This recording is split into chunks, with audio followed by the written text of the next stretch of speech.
Chapter 1. Bound to the Supreme King. In the world of Dragon Ball Super. Wow, what is this place? Xue Tian gazed in astonishment at the desert landscape filled with peculiar peaks and stones. Welcome to the world of Dragon Ball Super. I am your ultimate system, and you can operate it with your thoughts. What? Dragon Ball Super? Is it the same Dragon Ball that has taken Blue Star by storm? A wave of excitement surged within Xue Tian. Hadn't he just stumbled upon a Dragon Ball CD on his way? How had he ended up here? Could that CD have been the work of the system? As a youth of the new era, Xue Tian had read his fair share of novels, familiar with the tropes of reincarnation and traversal, knowing that those chosen often possessed incredible powers akin to a golden finger. All along, he believed these tales to be mere fiction, never expecting to find himself in such a situation, and even more astonishingly, to be selected. Ha ha, this seems rather exhilarating. His eyes sparkled as a thought struck him, and he quickly inquired, "System, do I have some kind of beginner's gift pack?" "Host, you're quite forward. For my foot. This is the world of Dragon Ball Super. Just one random character could easily wipe the floor with me. If there's no beginner's gift pack, I might not even make it out of this desert." "System, congratulations. Host, you have received a Super Gift Pack X1. Open it." "Congratulations, Host, you have obtained Flight Technique, Solar Flare, Wolfang Fist, Random Binding Roulette, and a battle power of 100 million. Xue Tian looked at the 4 rewards, his expression one of utter disbelief. What rubbish were these? Flight Technique was acceptable, but Solar Flare and Wolfang Fist were utterly useless. One was easily countered, and the other lacked any real power. However, upon seeing the battle power of 100 million, Xue Tian felt a glimmer of solace. Thank goodness, with a battle power of 100 million, I could walk around with confidence. Wait, hold on, this is the world of Dragon Ball Super. 100 million is practically nothing. Any member of the main cast could squash me with just a finger. In the context of other Dragon Ball series, a battle power of 100 million would indeed be impressive. But in Dragon Ball Super, it was laughably inadequate, as the power scaling had spiraled out of control. Various physiques, extraordinary techniques, and bizarre abilities rendered battle power almost irrelevant. Damn, it seems this beginner's gift pack is truly for beginners, filled with junk. But what is this random binding roulette? Let's take a look. Suddenly, a massive wheel materialized in Xue Tian's mind, adorned with the images of various characters from Dragon Ball. Black Goku, Frieza, King Cold, Piccolo, Son Goku, Vegeta, Whis Beerus, Brianna, Champa, Zeno, Grand Priest. Then, the wheel began to spin. Why is the wheel spinning? Has it started? System, friendly reminder, opening consumable items is equivalent to using them. What the heck? I just wanted to see what this was. System, if you wish to see, you could have simply asked me why open it. Xue Tian twisted his face in frustration, almost in tears. Thank you, my dear system. Couldn't you have given me that friendly reminder a bit sooner? View random binding roulette effects. Random roulette effect. You may randomly bind to any individual on the wheel. If either party dies, the other will also perish. Completing the tasks issued by the roulette will allow the binding to be undone the stronger the drawn character or ability. The more challenging the tasks will be to complete. Upon reading this effect, Xue Tian couldn't help but express his irritation at the system's late reminder. The notion that if one party died, the other would follow was utterly infuriating. Fortunately, as long as he completed the designated tasks, he could sever the binding. The wheel continued to spin. It approached the image of Zamasu, but did not stop, continuing its rotation until it reached Black Goku, Son Goku, Vegeta, Bulma, Android 18, and Android 17, the pointer slowing down. Am I going to be bound to Android 17? If I were to bind with him, it wouldn't be too bad. This guy is just a park ranger now, so there's not much danger involved. But just as he prepared to bind with Android 17, the pointer passed his image and landed on Krillin's face. Krillin had quite the romantic fortune in Dragon Ball, marrying the stunning Android 18, yet his luck in battles was notoriously poor, often relying on Son Goku's breakthroughs. If he were to bind with Krillin, wouldn't that mean I'd be sharing his fate? Even if Son Goku and the others won, they could use the Dragon Balls to revive Krillin, but as someone not belonging to this world, could I be revived too? That was an unknown. Moreover, Who could guarantee that Son Goku and his friends would definitely win? In some timelines, Son Goku and Vegeta had fallen. The task of protecting Earth was left to future Trunks. Spin. Keep spinning. Xue Tian clenches fists, cold sweat streaming down his forehead. The pointer slowed to a crawl, slower than a snail.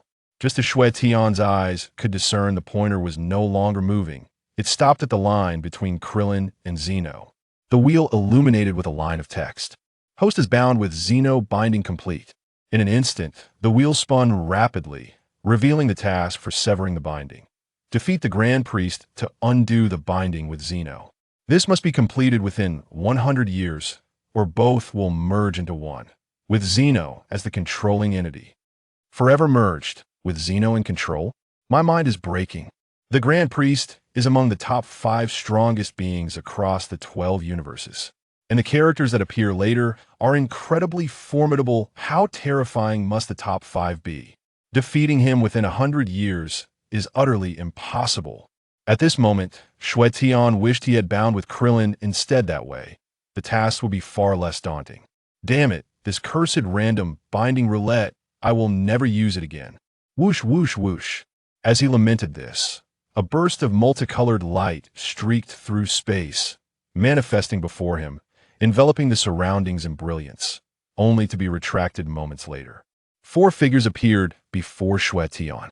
In the center stood a child resembling an eraser, dressed in half purple with King King emblazoned in the middle. Flanking him were 2 pencil-thin guards, their eyes perpetually squinted, vigilantly protecting the child. The other figure stood with arms crossed, sporting light blue skin, a white pompadour, purple eyes, and lips. A light blue halo floated above his head, and a belt emblazoned with great was tied around his waist. Zeno, Grand Priest. Chapter 2. I slapped myself to death. Zeno, Grand Priest. Xue Tian instantly recognized the child, Zeno, and the Grand Priest with the white pompadour. The former is the supreme being at the pinnacle of the universe, while the latter is the steward of that very apex. Either one could dictate the survival or destruction of the cosmos. His mind raced. Could it be that they had come to find him due to his recent binding with Zeno? Before Xue Tian could voice his thoughts, Zeno, in a childish tone, spoke first. Why do you have a connection with me? He had been playing a marble game in the Zeno Palace when he suddenly felt a stirring in his heart, and Xue Tian's image appeared in his mind, leaving him quite perplexed. Thus, he brought the Grand Priest along to investigate. Xue Tian could hardly admit, I bound with you. So he spread his hands in confusion. I'm not sure I feel a certain connection with you. It feels as if I die, you will die too. He admitted that it took an immense amount of courage to utter such words, for he had no idea whether his statement would result in him being killed by Zeno's guards. Yet he felt confident that they would not dare, and even if they did, the Grand Priest would intervene, for should anything happen to him, Zeno would also perish. If Zeno were to die, the 12 universes could be obliterated in an instant. Xue Tian spoke this revelation not for any other reason, but to enhance his status within the Dragon Ball Super universe. In this world, lacking background or strength made survival impossible. One could be killed at any moment. As expected, upon hearing Xue Tian's words, Zeno's 2 guards shifted their gaze, raising a finger, poised to strike at Xue Tian. Xue Tian could clearly sense an overwhelming aura of murder and pressure. Stop! The Grand Priest immediately reprimanded. The 2 guards halted instantly, glancing at the Grand Priest. The Grand Priest spoke gently. It seems you are not mistaken. You truly share a special connection with Lord Zeno. As the guards were poised to strike at Xue Tian, the High Priest discerned an intriguing phenomenon. While Xue Tian was engulfed in a sense of oppression and dread, prepared for death, the eyes of the King of All betrayed a palpable fear. Clearly, the King of All was experiencing this sentiment as well. This revelation substantiated the claim of the individual before him. He shared a peculiar connection with the King of All, such that the demise of one would herald the end of the other. Could it be that this individual had appeared to serve as a counterbalance to the King of All? Much like the relationship between the Supreme Kai and the God of Destruction, should the Supreme Kai perish, so too would the God of Destruction. But why had he received no prior warning or indication of such a phenomenon? In that moment, confusion clouded his thoughts. He required time to investigate the matter further. Moreover, why had his vast divination techniques failed to unveil the lineage of this individual or any pertinent information? May I inquire your name? Xue Tian. Xue Tian, greetings. Please accompany us back to the hall of the king of all. The high priest extended an invitation with a smile. Absolutely not. Without a moment's hesitation, Xue Tian firmly rejected the proposition. Who could ascertain whether you would take me back for research purposes or employ some method to forcibly sever our bond? Xue Tian was acutely aware that binding himself to the king of all meant embarking on an irrevocable path should the high priest forcibly dissolve their connection. His life would undoubtedly be forfeit, for they would never permit a potential threat to remain alive. Why? The high priest maintained his genial expression, though a glimmer of malice flickered in his gaze. Evidently, he harbored murderous intent towards Xue Tian, yet he dared not act impulsively until he unraveled the situation at hand. Xue Tian concocted a fib. No particular reason, I simply do not wish to go. Xue Tian, if you refuse to accompany us, and any misfortune were to befall you, would not the king of all share in that calamity? For the safety of the entire universe, I implore you to return with us to the hall of the king of all. The high priest spoke earnestly. As a young individual from a new era, well-versed in countless novels, Xue Tian saw through this facade instantly, a cold sneer forming in his heart such pretentiousness. High priest, I genuinely do not wish to go. Do you intend to confine me? If that is your plan, I shall not hesitate to take matters into my own hands. Deprived of freedom, then let it all be obliterated. I could simply strike myself down. He raised his hand, poised to deliver a fatal blow to his own forehead. Stop! The high priest panicked. The king of all was similarly affected, although his intellect was not fully matured. He sensed the encroaching terror. He despised this feeling of fear. He had always existed in a position of supremacy, capable of annihilating any entity within the 12 universes with but a thought. Yet now, this unsettling apprehension took hold of him. It was profoundly displeasing. The king of all spoke in a childish tone. If Xue Tian wishes to remain here, then let him stay. Understood. The high priest, resigned, acknowledged the command. Until he comprehended Xue Tian's identity and the nature of their extraordinary connection, he dared not act rashly. Rather, he must protect him with all his might. Xue Tian had no true desire for self-destruction. He merely sought to assert his position. Then I shall take my leave without further ado. The king of all made no further delay, signaling to the guards, who transformed into a streak of light and instantly returned to the hall of the king of all. High priest, ascertain immediately why Xue Tian possesses this unique connection with me. I am most displeased. As he spoke, he casually crushed a floating, colorful marble, resulting in the instantaneous explosion of a vibrant planet in a distant universe. Yes, my lord. The high priest bowed slightly. Moreover, until this connection is severed, he cannot be allowed to perish. Is there any danger on that planet? The high priest immediately investigated. No, Lord Zeno, the average level of human development on that planet is exceedingly low, nearly at the bottom. Although Xue Tian possesses limited combat prowess, it is more than sufficient to deal with those ordinary humans. Nonetheless, I shall discreetly look after him. 7th Universe. Earth. After bidding farewell to Zeno and the others, Xue Tian utilized the technique of flight, preparing to soar out of the desert towards West City, renowned as the most famous city in Dragon Ball Super, where Bulma and her companions are located not far away. However, amidst this desolate wasteland, he had no idea which direction West City lay. Boom! Boom! Boom! Just as he was at a loss, a series of explosive sounds echoed ahead, accompanied by surges of energy. Someone was engaged in battle. Xue Tian instantly snapped to attention. Without a moment's hesitation, he took off towards the source of the commotion. Upon arriving at the scene, he witnessed a massive 10-meter-tall scorpion attacking a man clad in a brown martial arts uniform, accompanied by a pet that resembled a cat. Isn't that Yamcha and Poir? How did they end up here? Chapter 3 Yamcha. Are you a fan of mine? Boom! The enormous scorpion raised its pincers and brought them crashing down upon Yamcha, momentarily immobilizing them. Yamcha swiftly dodged, retreating to a safe distance. He shouted, "Now's my chance." Raising his right hand, he gathered energy rapidly, bellowing, "Super large spirit ball."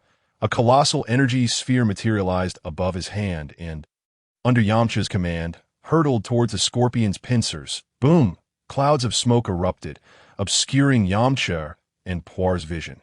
Nevertheless, Yamcha felt confident that everything was under control. Turning to Puar, he grinned triumphantly. "Piece of cake. No one can withstand my newly invented super-large spirit ball." Not far away, Xue Tian's expression darkened. Could he really say that? This so-called super-large spirit ball was merely a form of energy manipulation, wasn't it? In a world of Dragon Ball Super, anyone capable of utilizing energy could do so with their hands alone. "Yamcha, watch out!" Puar shouted urgently. Suddenly, a massive pincer descended towards Yamcha's head. Yamcha, having assumed the scorpion was defeated, was caught off guard.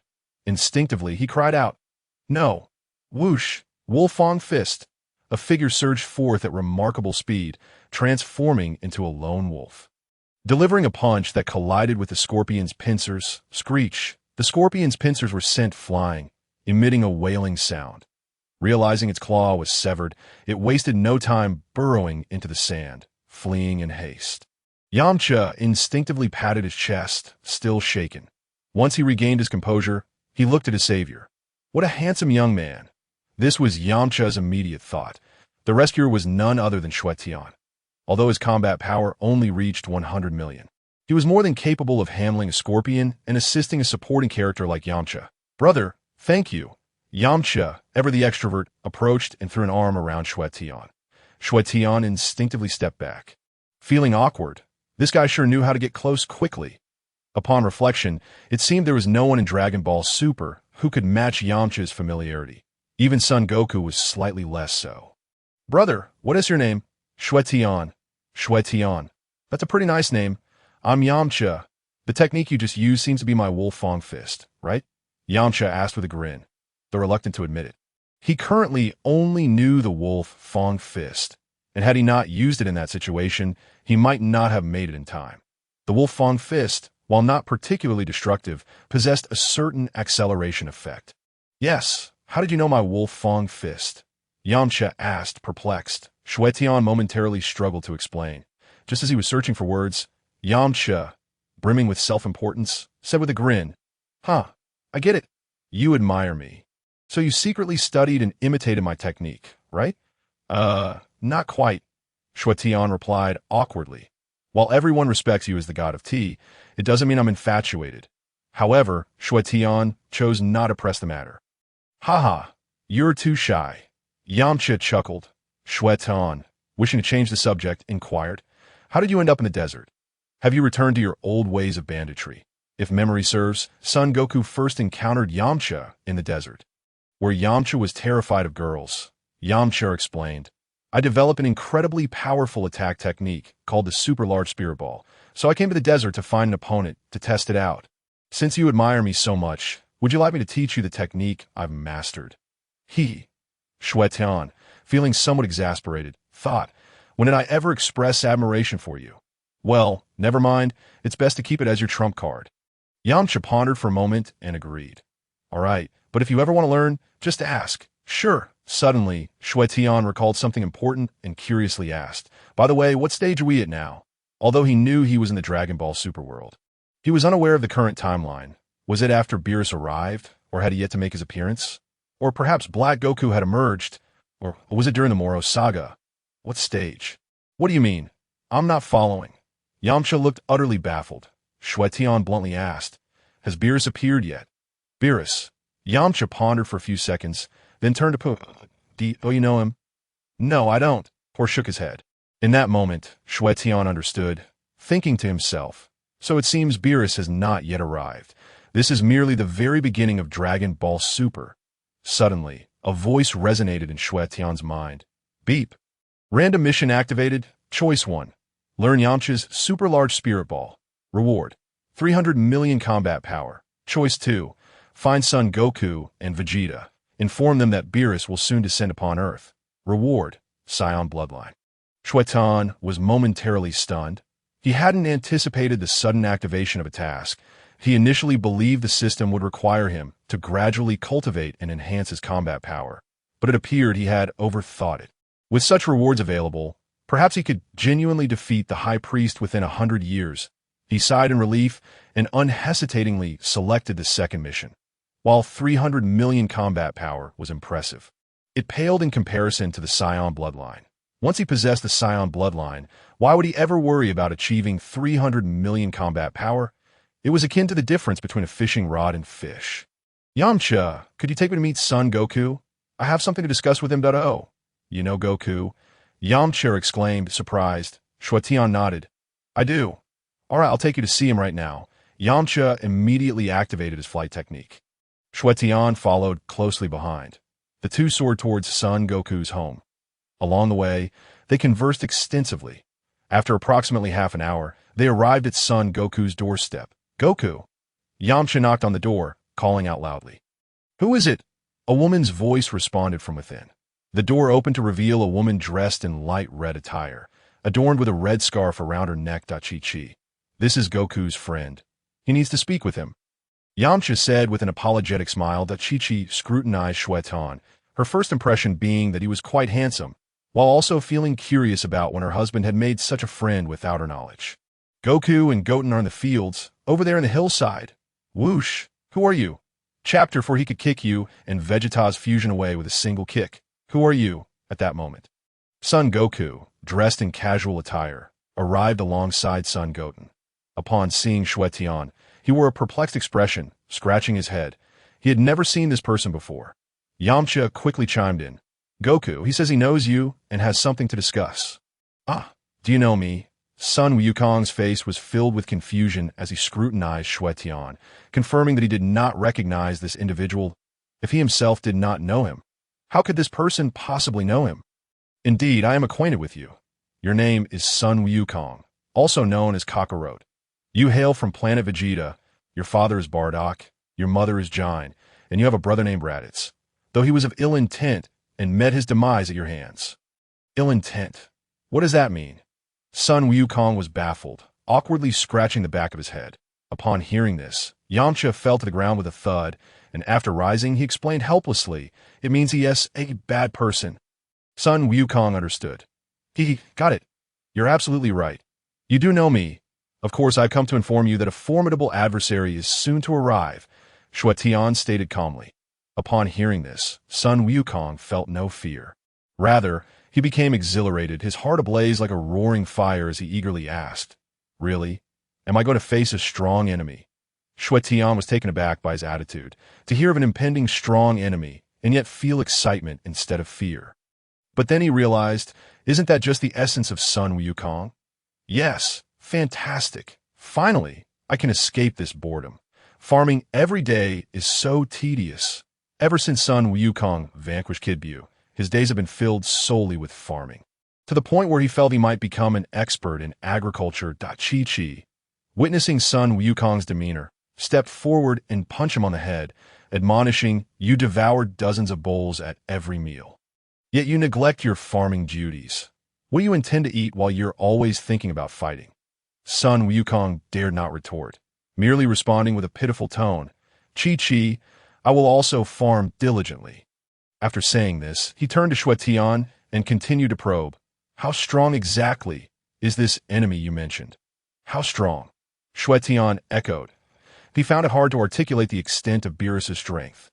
And even if he did, Son Wukong would struggle to comprehend, for in their eyes, their universe was the only one that existed in reality. There are 11 other universes beyond theirs, each filled with numerous formidable beings aside from the gods of destruction and angels. Son Wukong's eyes sparkled with anticipation as he gazed at Xue Tian, and when he noticed the latter's silence, he pressed on. Is he stronger than Majin Buu? Indeed, to put it plainly, you can handle Majin Buu. But this impending foe, even if you transform into Super Saiyan 3, would not be able to withstand even a single finger of his. Currently, even if you and Vegeta were to fuse, he could easily send you both flying with a single kick. Xue Tian replied with calmness. There was no exaggeration in his words. When Beerus first appeared, the first to confront him was Son Wukong. Who? brimming with the audacity of youth, sought to challenge Beerus, only to be swiftly put in his place.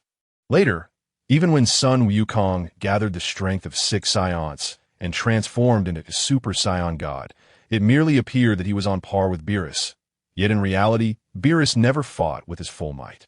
Even after Sun Wukong learned Ultra Instinct, he could not match Beerus. It is no exaggeration to say that if Beerus were to take the fight seriously, Sun Wukong and Ultra Instinct would not last more than a few exchanges.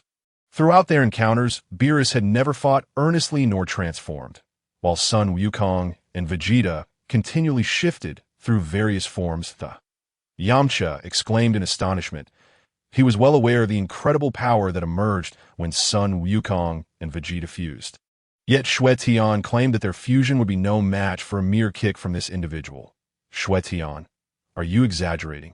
The fusion of Sun Wukong and Vegeta is the strongest warrior. How could they possibly be inferior to a mere kick? Sun Wukong was also somewhat incredulous. Every time they faced an unbeatable foe, a fusion had always resolved the issue. Xue Tian understood that no matter how he explained, they would find it hard to believe, given that Beerus's might surpass their comprehension. Yet his task was not to elucidate the extent of Beerus's power, but to inform them that he would soon descend upon Earth. It is no exaggeration. You merely need to know that Beerus will be arriving on Earth shortly. If you wish to learn more about Beerus's strength, you might inquire with the old Kaioshin. Xue Tian suggested they ask the old Kaioshin, as in some respects, his words would carry more weight with them. After all, he was merely a stranger who had appeared suddenly. It was already a positive sign that they did not doubt his origins. Sun Wukong felt no fear. Instead, he grew increasingly excited. If he is truly that strong, it would be wonderful. I thought I had reached the pinnacle of my power, but now it seems there is much room for improvement. There are higher realms to pursue. Keep pushing forward, Wukong. The realms of power are limitless, and the ultimate goal is capability, Xue Tian said with a smile. This statement left Sun Wukong bewildered, prompting him to ask. The ultimate goal is capability? Xue Tian did not wish to disclose the meaning of this phrase just yet, as revealing it might dishearten Sun Wukong's enthusiasm for training. You should focus on the formidable adversary that is about to arrive. I will go seek out the old Kaioshin, Sun Wukong declared as he prepared to use instant transmission to head to the Kaioshin realm. Xue Tian called out to him, "Wait, could you take me meet Vegeta first? I also need to inform him about this matter. Moreover, Vegeta knows a thing or two about this Beerus." Sun Wukong's interest was piqued. "Oh, Vegeta knows as well. All right, then let us pay him a visit. It's been a while since I last saw him. Both of you, please place your hands on my back, Dad. I want to go too." Sun Goten immediately chimed in. However, before Sun Wukong could respond, Chi-Chi swiftly pulled Sun Goten back, saying, "Where do you think you're going? You haven't finished your homework yet. Stay home and complete your assignments, and follow Gohan's example, instead of acting like a delinquent, always thinking about fighting." Sun Goten looked innocent. Mentioning Gohan made Xue Tian feel a tinge of regret. The boy possessed potential far surpassing that of Sun Wukong and Vegeta, yet during his youth he veered off course, becoming a scholar and wasting his incredible talent. Consequently, his later performances were rather mediocre, even after he grasped the Beast Gohan form, which did not yield ideal results. Chapter 5. The Terrified Vegeta, West City. Capsule Corporation, Bulma, clad in a bikini, had just emerged from the water and had yet to steady herself. Suddenly, with a whoosh, Sun Wukong used instant transmission to appear before Bulma, accompanied by Xue Tian and Yamcha. This, Xue Tian, having never witnessed such a scene in his past life, immediately found himself nose-bleeding, though she was now a mother. Bulma's figure and skin were well maintained, exuding an allure that captivated all, her every movement radiating a mesmerizing charm. Yamcha, who had previously dated Bulma, was equally taken aback by the sight before him. As for Sun Wukong, he was no stranger to such scenes and, indifferent to it, was about to greet her when Bulma lost her footing and fell into the swimming pool with a splash, sending waves cascading around her. What a sight! Sun Wukong, could you exhibit a modicum of courtesy and at least give a warning before your sudden appearances? Bulma exclaimed, exasperated. Yamcha, attempting to ease the awkwardness with humor, quipped, "Didn't I just say whoosh as a warning?" Bulma shot him a glare, her expression indicating that she found the joke far from amusing. Xue Tian cleared his throat, suggesting, "Shall we move to a more comfortable spot?" Sun Wukong, perplexed by Xue Tian's intent, scratched his head in confusion. "Why? Aren't you here to find Vegeta?" "Bulma, where can we find Vegeta?" Knowing Sun Wukong's nature, Bulma realized that if she did not provide an answer, he would not relent, and she shouted in frustration, "In the training room." "Thanks, Bulma." Sun Wukong replied to Xue Tian beside him. "Let us head to the training room to find Vegeta." A few individuals swiftly made their way to the training room. Once they had departed, Bulma emerged from the water, feeling somewhat embarrassed by the sudden appearance of the stranger, Xue Tian. Otherwise, she would not have been so concerned. The presence of an ordinary person, especially one who was visibly bleeding from a nose, compelled her to feel shys. The group arrived at the training room. Vegeta stepped out, momentarily taken aback upon seeing Goku and the others. He quickly regained his composure and coldly inquired, "Kakarot, what brings you here?" He cast a disdainful glance at Yamcha, harboring an aversion towards him due to his knowledge of Bulma's past with Yamcha. Despite his usual aloof demeanor, Vegeta held Bulma in high regard. He had even dared to confront the deeply feared Beerus for her sake. Exclaiming, "My Bulma," Goku, grinning foolishly, remarked, "He is looking for you." Vegeta glanced at Xue Tian and asked indifferently, "Who is he?" Goku, struggling to recall, scratched the back of his head awkwardly. What is your name?" "Xue Tian." "Xue Tian. Never heard of you." Vegeta replied dismissively, turning away in his characteristic pride. Xue Tian approached him from behind, saying, "No wonder you are the proud Prince Vegeta. Tell me, do you remember the man who once trampled your father underfoot?" He added, "Oh, pardon me, I should refer to him as a cat. The Coney's Rex cat." Vegeta's foot, poised to take another step, froze in mid-air, his expression locked in shock, unable to change for what felt like an eternity. Within 3 seconds, his pupils dilated in sheer terror as images of his father, King Vegeta, being subdued by that cat invaded his mind. In the presence of that feline, his father had shown no resistance whatsoever, not even daring to take a breath. Observing Vegeta's frozen expression, Goku wore a puzzled look, wondering what had transpired.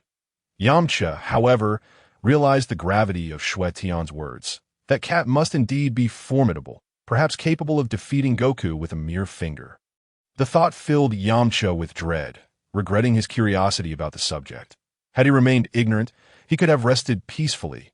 Now, he feared that his upcoming days would be fraught with anxiety. Goku approached Vegeta, his face etched with concern. "Vegeta, what is wrong? You look terrible. Does Xue Tian mean that this person is truly formidable?" "Xue Tian, is that cat you just mentioned Beerus?" Xue Tian confirmed earnestly. "Indeed, Goku, that cat is none other than Beerus. It won't be long before he arrives. You should contemplate how to respond." As soon as he finished speaking, a notification resonated in Xue Tian's mind. Ding! Objective 2 completed. Locate Goku and Vegeta. Inform them of Beerus's imminent arrival on Earth. Reward, Saiyan bloodline. Overjoyed by the system's notification, Xue Tian wasted no time in activating it within his consciousness. Fuse with the Saiyan bloodline. Ding! Congratulations to the host for fusing with the Saiyan bloodline. Current attributes. Host, Xue Tian. Techniques, Wolf Fang Fist, Sky Dance, Special Techniques. None. Racial bloodline. Human, Saiyan. Items. None. Battle power. 100 million. This is the base battle power, not accounting for transformations. Once Vegeta regained his composure, he gazed at Xue Tian with unease. "How do you know Beerus is coming to Earth?" Goku, still bewildered, asked, "Vegeta, who exactly is this Beerus? Why do you seem so frightened of him?" Vegeta, choosing not to divulge details, fixed Xue Tian with a look of fear. He was not afraid of Xue Tian himself, but of the cat, Beerus. "You don't need to know. Just understand that Beerus will soon descend upon Earth. And given his temperament, it's likely he will wreak havoc, especially since you will probably want to challenge him," he warned. Xue Tian couldn't help but chuckle. Hearing this, Vegeta shot Goku an exasperated glare. "Kakarot, huh? What's wrong, Vegeta?" Goku replied innocently. "What's wrong? If Beerus truly arrives on Earth, you must not engage him in battle," Vegeta cautioned. Goku, however, disregarded the warning. Why not? A being so powerful, how could I resist the urge to fight him? I really want to test my strength against him. Humph, your power would be utterly insignificant before him, Vegeta retorted coldly. Goku, feeling somewhat indignant, responded, What are you talking about, Vegeta? We haven't even fought yet. How can you say I'd be weak? Kakarot, I warn you once more. If Beerus truly arrives, you must not engage him in battle. Do you understand? Vegeta said sternly. His greatest fear was that Goku's insatiable fighting spirit would provoke Beerus, leading to dire consequences for them in Earth. Xue Tian also wished to avoid a confrontation between Goku and Beerus, although he had a means to ensure Beerus would not destroy the Earth. He preferred to refrain from intervening unless absolutely necessary, and he simply wished to quietly complete his tasks, enhance his combat prowess, and ultimately defeat the Grand Minister to sever his ties with the Omni-King. If someone were to frame the Omni-King, he would also face dire consequences. An unjust fate indeed. If the Omni-King were to learn his thoughts, he might very well say, I was worried about you being killed. Observing that Kakarot remained unfazed and somewhat aggrieved, Vegeta caught a glimpse of Xue Tian and said, Kakarot, I can find someone for you to spar with, but you must promise not to engage Beerus. Huh, who is it? Goku exclaimed with excitement, completely ignoring the latter part of the statement. Xue Tian frowned, sensing he might be caught in the crossfire. In this situation, he felt it unwise to speak up, lest he reveal himself to Goku. You must promise, Vegeta insisted, clenching his fists. This lower-tier warrior was even more combative than he was, utterly incomprehensible. I promise, Goku replied eagerly. Xue Tian, for some reason, felt skeptical of Goku's promise, doubting its sincerity. Yet there was no alternative. Locking Goku away was not an option, as his nature would never allow it. Vegeta, who is this person? Goku queried, entirely unconcerned with Beerus at that moment, solely focused on who he would be sparring against. Vegeta cast a nonchalant glance at Xue Tian. Him. Knowing that Xue Tian was aware of Beerus' impending arrival suggested that his strength must be considerable, and his aura was certainly impressive. Goku suddenly appeared enlightened, right? How did I not think of that? Xue Tian, let us spar. Xue Tian felt exasperated, realizing he possessed merely 100 million in battle power. How could he possibly defeat Goku? As is widely known, the combat power in Dragon Ball Super has experienced a significant decline. When the main cast was preparing for the Tournament of Power, Master Roshi, Krillin, and others, after merely a brief period of training, saw their powers surge exponentially. It is worth noting that Master Roshi, during the Buu Saga, was barely at the Super Saiyan level, and perhaps even lower. Yet, after just a short training session, he astonishingly reached Super Saiyan 2, and even higher levels. Most exaggerated is the case of Android 17, who during the Cell Saga was only at Super Saiyan level, but in Dragon Ball Super, after a brief training period, he attained the level of Super Saiyan God, Super Saiyan, Super Blue. Goku and Vegeta achieved this level entirely due to the guidance of the esteemed Whis, and after years of engaging in various battles, in contrast, Android 17 merely underwent a slight training regimen to reach this standard, which is indeed a collapse of logic. Thus, it became evident to all that in Super, there is essentially no real combat power. Rather, it is predominantly about abilities, various martial arts, and unique bloodlines that ultimately determine strength. Therefore, Xue Tian is confident that his combat power of 100 million would undoubtedly be insufficient to defeat Goku in his normal state, within the worldview of Dragon Ball Super, even if Goku remains in his base form. Xue Tian recognizes he would not stand a chance no need. I am not your opponent. Xue Tian naturally wished to avoid a humiliating defeat, and should a fight ensue, Goku would undoubtedly hold back. He certainly does not possess a penchant for masochism. Goku immediately urged, Hey, we haven't even fought yet. How do you know you can't defeat me? Come on, let's have a spar. I haven't fought in a long time. Xue Tian, with a mixture of exasperation and amusement, thought, hasn't fought in a long time. So why is he looking to pick a fight with me? Is he planning to use me as a punching bag? Ding, random task activated. Option 1, agree to battle Goku, reward, Ultra Instinct sign. Option 2, refuse to battle Goku, reward, Shining Sword Strike. Upon seeing the two choices presented in his consciousness, Xue Tian was instantly elated. Ultra Instinct.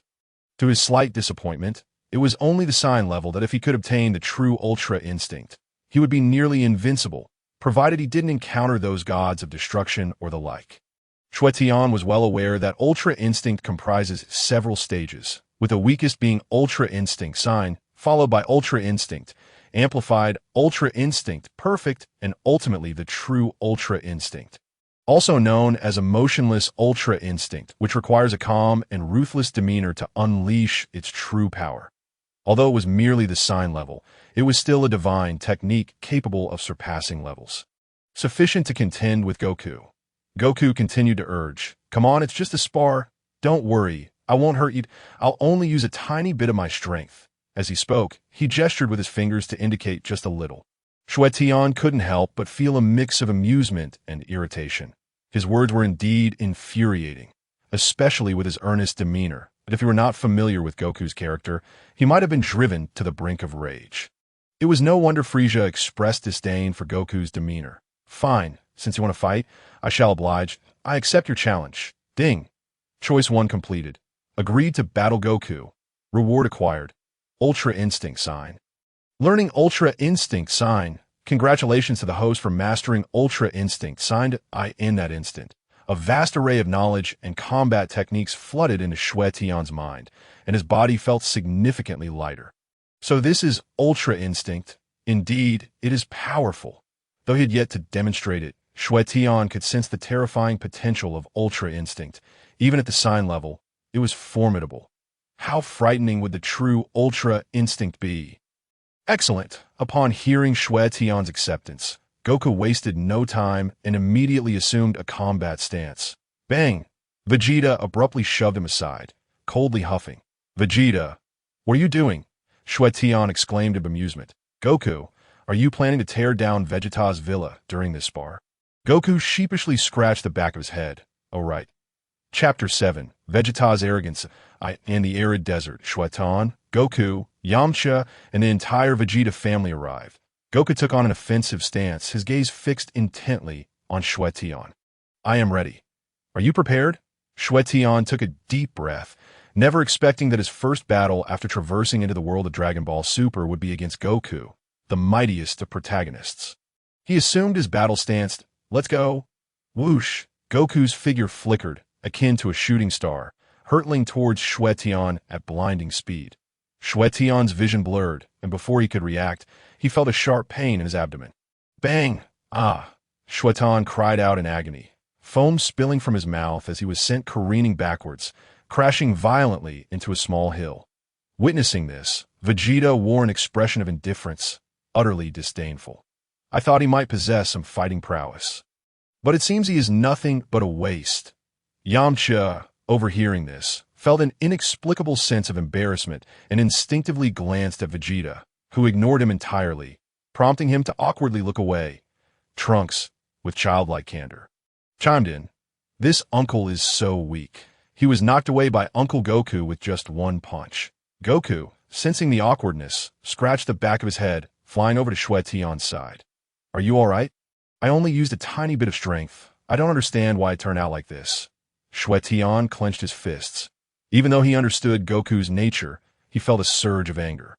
Most importantly, Vegeta's words were utterly insulting. "If I don't demonstrate my abilities today, I will indeed lose face for all the other transmigrators. No problem. Let's go again." With that, he tightened his fists, contemplating various things that incited his anger. Possessing Saiyan blood, he understood the secret to transformation and had no reason not to utilize it. "Aya!" he bellowed. Instantly, Xue Tian's aura surged dramatically. The previously dismissive Vegeta's eyes widened in surprise. What was he attempting to do? Why did it feel somewhat like a Saiyan's aura? Not only Vegeta felt it, Goku sensed it too. Whoosh! In an instant, a golden-haired Xue Tian emerged, enveloped in a golden aura, exuding charisma. Goku and the others stared wide-eyed, filled with astonishment, unable to believe their eyes. "Huh, you're also a Saiyan." Xue Tian, unsure how to explain, played coy. Sort of upon hearing this, Vegeta coldly retorted, "A Saiyan is a Saiyan. If not, then you're not." What do you mean by sort of? You are truly bringing shame to the Saiyan race. Xue Tian cast a disinterested glance at Vegeta. You seem to have quite the opinion. Vegeta, perceiving the disdain, flew over using instant transmission, maintaining his cold demeanor. I'm the prince of all Saiyans. Your earlier words can be interpreted as a disdain for the Saiyan bloodline. I meant no offense to the Saiyan bloodline. I was merely stating the facts. Xue Tian spoke truthfully, for he himself was unsure if he could be considered a Saiyan, given that his lineage was directly bestowed by the system, unlike Vegeta and Goku, who were naturally born Saiyans. If one were to label Xue Tian's bloodline, it would be meaningless to say he is merely human. Vegeta remarked coolly. Don't think that just because you transformed into a Super Saiyan, you can stand against me. In my eyes, you are still a waste. Your current Super Saiyan form is merely the weakest stage. Xue Tian's temper flared. If he did not teach this Vegeta a lesson, he might genuinely believe himself to be superior. Even the likes of Zeno or the Grand Priest would need to speak to him respectfully. Otherwise, he could easily swat them aside. And what of you? Vegeta, do you think this is Planet Vegeta? Do you still consider yourself the prince standing above all? Allow me to remind you, Planet Vegeta is no more, and even as a prince, you are but a fallen one. You. Vegeta was struck at his sore spot. With a thunderous roar, he instantaneously transformed into a Super Saiyan of the second level. Vegeta's combat style diverged significantly from that of Goku, while Goku relished the battle and engaged gradually, never revealing his full strength at the outset. Vegeta preferred swift annihilation of his opponent, savoring the thrill of finishing them off in an instant.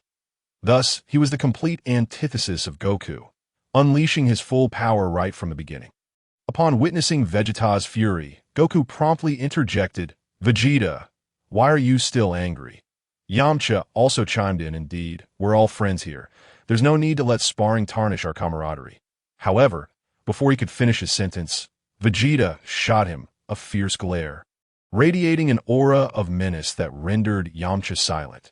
Despite recently developing an enormous energy bomb, he was acutely aware of his place before Vegeta. Vegeta advanced menacingly towards Xue Tian, clenching his fist and coldly declaring, I will cripple you.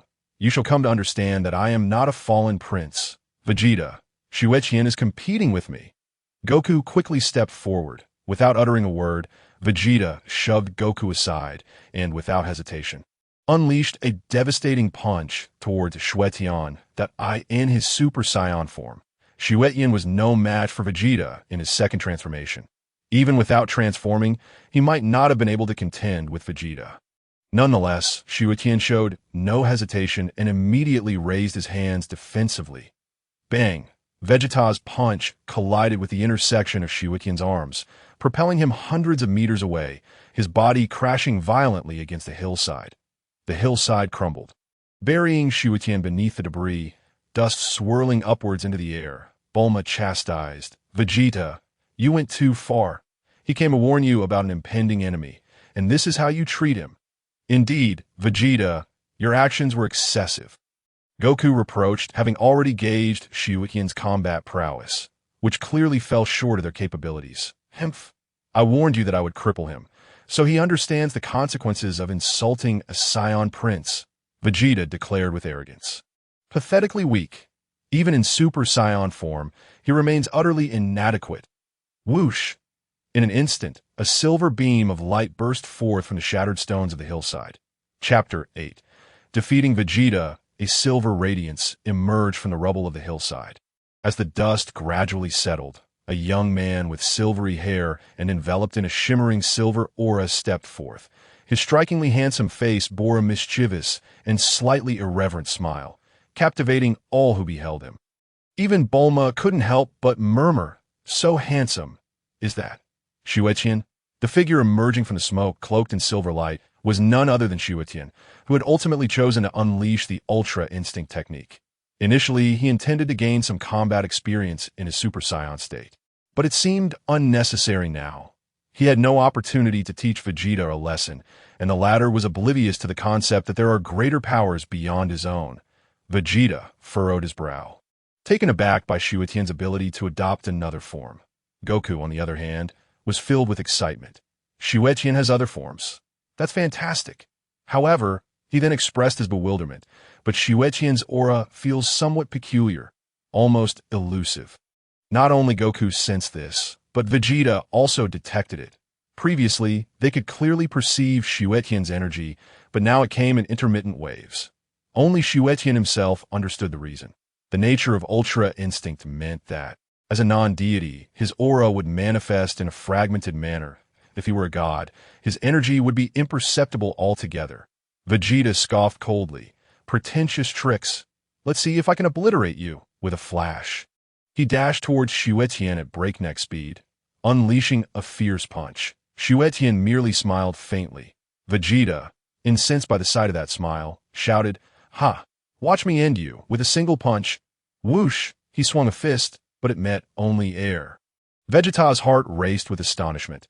How was it possible that his blow, which appeared destined to connect, had missed? Goku and the others were equally shocked. They had seen Vegeta's punch seemingly strike Xue Tian, only for it to have been evaded in the blink of an eye.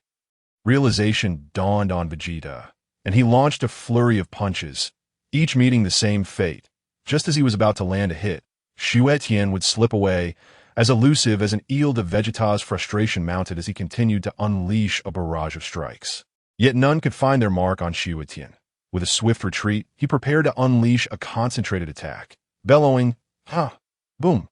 In an instant, hundreds of energy blasts surged towards Xue Tian, as Vegeta was determined to hit him. However, to his astonishment, Xue Tian calmly advanced, evading each and every blast as if they possessed a mind of their own, deliberately steering clear of him, a display that made it seem as though Vegeta hadn't aimed at all. Goku stood in awe, unable to contain his admiration. Incredible! Vegeta soared into the sky, arms outstretched, gathering energy. Xue Tian regarded his movements with disdain, while Goku shouted, "Vegeta! No!" At this point, Vegeta was consumed by rage, ignoring Goku's warning and continuing to charge energy. He roared, "Final flash!" A powerful beam of energy surged toward Xue Tian. Vegeta, confident in his attack's potential to defeat Xue Tian, smirked, thinking, "You won't escape this time. If you perish, it is your own folly," just as he reveled in his impending victory. A magnetic voice reached his ears. "Vegeta, your final flash seems rather lackluster. Your aim is woefully inadequate." Startled, Vegeta turned to the source of the voice, only to find Xue Tian standing beside him. Goku gasped in astonishment. Amazing! He dodged that too. Despite having witnessed Xue Tian seemingly being hit, it appeared otherwise, as Vegeta remained in shock. Xue Tian coolly remarked, "You've had your turn. Now it's mine." Vegeta's lips twitched in irritation at the insolence of those words. Before he could react, Xue Tian delivered a crushing blow to his abdomen, causing Vegeta to double over, his Super Saiyan 2 form reverting to normal. That a spurt of foam escaped his mouth, but Xue Tian was far from finished. Seizing Vegeta's arm, he struck again. Crack! A gut-wrenching scream echoed for miles. Before Vegeta could gather himself, Xue Tian grasped his other arm and delivered another punishing blow. Another agonizing cry filled the air. Trunks, watching in distress, called out, "Dad!" Xue Tian seized Vegeta's leg. Launching him into the in a flash, he appeared above him, a devilish smile gracing his face as he declared, "Your ignorance is not a foundation for your arrogance. Today, consider this a minor lesson." Boom! Xue Tian's foot connected with Vegeta's body. Whoosh! Vegeta plummeted like a meteor at breakneck speed. With a resounding crash, he struck the ground, creating a massive crater several dozen meters deep. His battle armor in tatters, lying breathless within the pit. "Dad!" Trunks immediately dashed forward. Bulma, lacking the ability to perform the instant transmission technique, could only stand anxiously at the edge of the pit, watching. Xue Tian, having dispelled the state of Ultra Instinct, slowly descended. Sun Wukong wore an expression of excitement. "Xue Tian, it's my turn." However, Xue Tian's stamina did not permit him to unleash Ultra Instinct once more.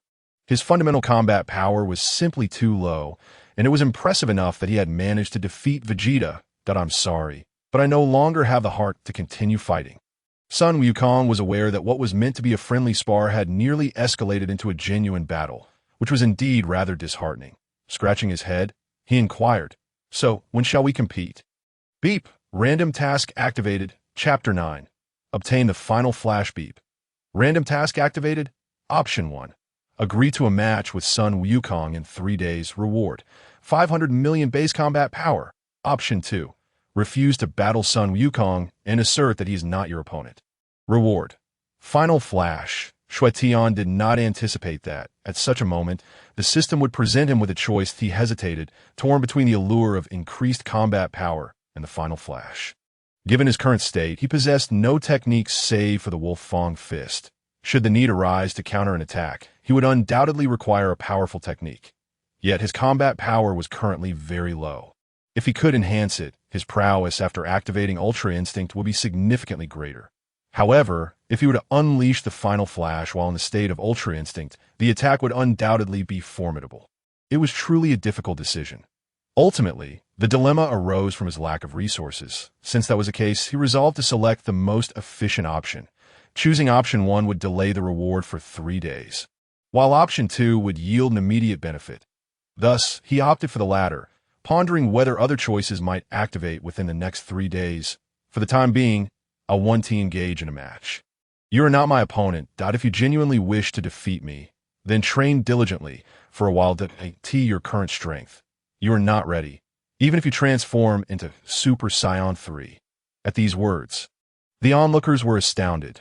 Sun Wukong was the strongest among them, and to hear that he was not a match for Xue Tian, especially in his Super Saiyan 3 form, was shocking. Sun Wukong had no reason to doubt Xue Tian's assertion, for the latter's earlier performance had indeed been impressive. He felt he had less than half a chance against him. Most importantly, during the recent battle between Vegeta and Xue Tian, he had noticed something critical. Xue Tian seemed to have an instinctive ability to evade. Each time Vegeta's punch was about to connect, Xue Tian effortlessly sidestepped, rendering Vegeta's strikes ineffective. If one could not land an attack on Xue Tian, how could one hope to win? As the crowd marveled, a notification sounded in Xue Tian's mind. Beep. Congratulations, host, for completing option 2. Refuse to battle Sun Wukong and assert that he is not your opponent. Reward acquired. Final flash. Learn final flash. Beep. Congratulations, host, for mastering final flash. In an instant, Xue Tian felt a surge of knowledge regarding the techniques of final flash flood his consciousness. Indeed, this final flash was impressive, if unleashed while in the state of Ultra Instinct. Its power would multiply exponentially. He wondered what expression Vegeta would wear the next time he unleashed the final flash. After consuming a Senzu bean, Vegeta's injuries and stamina gradually recovered. Rising to his feet, he regarded Xue Tian with a slight change in his gaze, though his tone remained icy as he inquired, "What transformation was it you just exhibited? It does not resemble a Saiyan form." Indeed, it is not a Saiyan form. It is a technique known as Ultra Instinct. Ultra Instinct? Vegeta questioned, perplexed. Sun Wukong echoed his confusion. Both were baffled. They had never encountered such a term before. However, based on their observations, this transformation was undeniably powerful. Despite Xue Tian's low base combat power, upon entering the Ultra Instinct state, he had effortlessly overwhelmed Vegeta. The enhancement was simply terrifying. Xue Tian chose not to linger any longer. "Everyone, I shall take my leave now. May we meet again by chance." Having entered the Dragon Ball Super world, it was evident he would not be returning anytime soon. Thus, he intended to find a suitable place to reside. Utilizing instant transmission to head towards West City. Upon witnessing his departure, Yamcha chimed in, "Wukong, Vegeta, I'm leaving too." He quickly took off with Poir. Sun Wukong turned to Vegeta, grinning as he asked, "So, Vegeta, how do you feel?" Vegeta let out a cold huff, suspecting that Sun Wukong was mocking him. "It won't be long before I unravel his Ultra Instinct." Clenching his fists, he thought confidently, if he could decipher Xue Tian's Ultra Instinct, what would Xue Tian's base combat power amount to before him?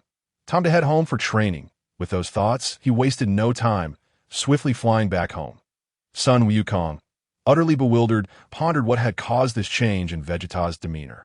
Had he inadvertently offended him? Yet he paid it no mind. He knew Vegeta's temperament well enough. Suddenly, he snapped his fingers, recalling, "Oh right, Xue Tian mentioned that if I wanted to gather information on Beerus, I could consult the old Kai." Immediately sensing the old Kai's energy, he waved goodbye to Bulma and the others. Whoosh! Bulma watched as the others departed, leaving her and her son Trunks behind, her face contorting as she gazed in the direction Vegeta had flown off. "Vegeta! Really? Leaving without taking me along? Don't you worry, I won't be able to return." Xue Tian arrived at West City, hovering in the air, pondering where he might find a place to stay, especially since he lacked funds. At that moment, he noticed a martial arts tournament taking place not far below. The host, the ever-dapper announcer known for his invulnerability during battles, appeared much older now, having lost the youthful vigor he once possessed. The tournament was nearing its climax, with the victor being Mr. Satan. The audience erupted in cheers, chanting his name with fervor, many nearly fainting from excitement. In the Dragon Ball universe, Mr. Satan was the most celebrated figure. Although Sun Wukong and Vegeta frequently saved the Earth, few recognized them. While Satan was a national idol, one could say that Sun Wukong's victory over Kid Buu was partly due to Satan's efforts. When Sun Wukong sought to gather energy for the Spirit Bomb, no one knew who he was, contributing no energy, until Satan, with a few encouraging words, rallied the masses to raise their hands and contribute their energy, ultimately creating the strongest Spirit Bomb to defeat Kid Buu. When Xue Tian first watched Dragon Ball, he had questioned the necessity of a character like Satan, whose combat prowess was negligible and whose primary role seemed to be comedic relief. However, he later understood that Satan served a vital purpose in maintaining Sun Wukong's rapport with the public, acting as a catalyst for gathering energy. Just then, a spaceship appeared in the skies above West City, its swirling vortex captivating the attention of the crowd. Mr. Satan, too, turned his gaze upward, puzzled by the unfolding situation. I could see that moment. The spaceship opened its hatch, and a beam of white light descended, accompanied by two figures. These two beings, with blue skin and bull-like features, were imposing in stature, startling everyone present. Mr. Satan was particularly taken aback, especially upon noting their muscular forms, which were equivalent to 3 or 4 of his own. The two figures fixed their gaze on Mr. Satan, causing him to feel a chill. Their intentions seemed unfriendly. The one on the left spoke, "Are you the legendary hero who defeated Buu?" Recognizing the gravity of the situation, Mr. Satan hesitated to confirm his identity. However, with so many witnesses present, denying it would expose him, would he still be regarded as the revered Mr. Satan? Considering this, he steeled himself and replied, "Yes, I am Mr. Satan. What do you want?" "Greetings, we hail from the planet Badar, and I am called Badefu, while he is known as Badewo, aware of the existence of the formidable warrior who vanquished the evil Majin Buu on Earth. We have come specifically to issue a challenge." As Badefu spoke, he immediately assumed a combat stance, exuding an aura of undeniable strength, unmistakably a force to be reckoned with. Satan, observing his robust physique, felt an immediate surge of anxiety. The disparity in battle power was glaring, and he knew he stood no chance of victory. Scanning the surroundings, he called out, "Goku, Vegeta, are you nearby to witness my match? Goten Gohan, are you here?" Yet he found none of those he hoped to see, only the enthusiastic cheers of the crowd echoing his name. "Satan, Satan!" Overwhelmed with embarrassment, beads of cold sweat trickled down his brow, feeling as though his toes were about to dig into the ground in despair. Noticing Satan's restless demeanor, Badefu inquired, "Mr. Satan, what troubles you? Are you hesitant to compete?" Startled by the question, Satan jumped up, nervously responding, "How could that be? I'm merely warming up. I require such preparation before a battle. How peculiar. Truly befitting of one who has conquered Majin Buu." Badefu mused, harboring no doubts, for he understood the profound strength of Majin Buu and deemed anyone capable of defeating him to possess substantial power. A person of such prowess having peculiar habits seemed entirely reasonable. Suspended in mid-air, Xue Tian observed with a smirk, "Oh, Satan, you are quite the comedian. However, whether you can secure that lavish villa today hinges on your performance." Xue Tian refrained from intervening to assist Satan, sensing the timing was not yet ripe. Satan, after a prolonged search with no sign of his allies, felt an intensifying anxiety. The host then posed the question, Mr. Satan, are you prepared? Instead of replying, Satan engaged in warm-up exercises, prompting the host to awkwardly declare, "It appears our Mr. Satan is not quite ready." As time ticked away, Badefu's patience waned, urging, "Come, let us settle this." Yet Satan remained silent. From the audience, murmurs arose, questioning, what is the matter with Mr. Satan? His warm-up has never taken this long. Could it be that he is afraid? At this, Satan's brows nearly shot up in indignation, his face a mask of embarrassment as he muttered anxiously, "What to do? What to do? Must I truly fight? If I lose, my illustrious reputation will be tarnished. What will become of my imposing image?" In a state of desperation, he pondered his options. Seeking assistance via phone call in front of such a crowd would only expose his predicament. Just then, a voice rang out from above. A strikingly handsome young man descended rapidly. It was Xue. Satan, puzzled, wondered who this person was, as he did not recognize him, nor did he understand who this master was. Before he could contemplate further, Xue Tian stood before him. "Master, I have returned." "Master." Satan was utterly befuddled.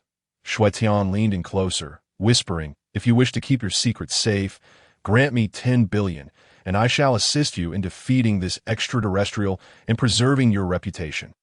"Ah, 10 billion. Satan quickly grasped the situation. This individual was here to extricate him from his dilemma, albeit for a price. "Hurry, make your decision, or I shall claim I have mistaken you for someone else." Xue Tian grinned. 10 billion was not an exorbitant sum for Satan, as it equated to roughly 50 million in the real world. Given Satan's stature, this amount was merely a drop in the ocean.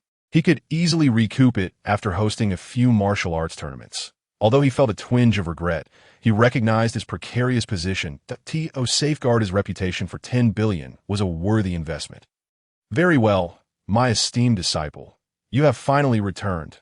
Ladies and gentlemen, this is my disciple, whom I have trained for 3 years, recently returned from rigorous training," Satan proclaimed joyfully, patting Xue Tian on the shoulder.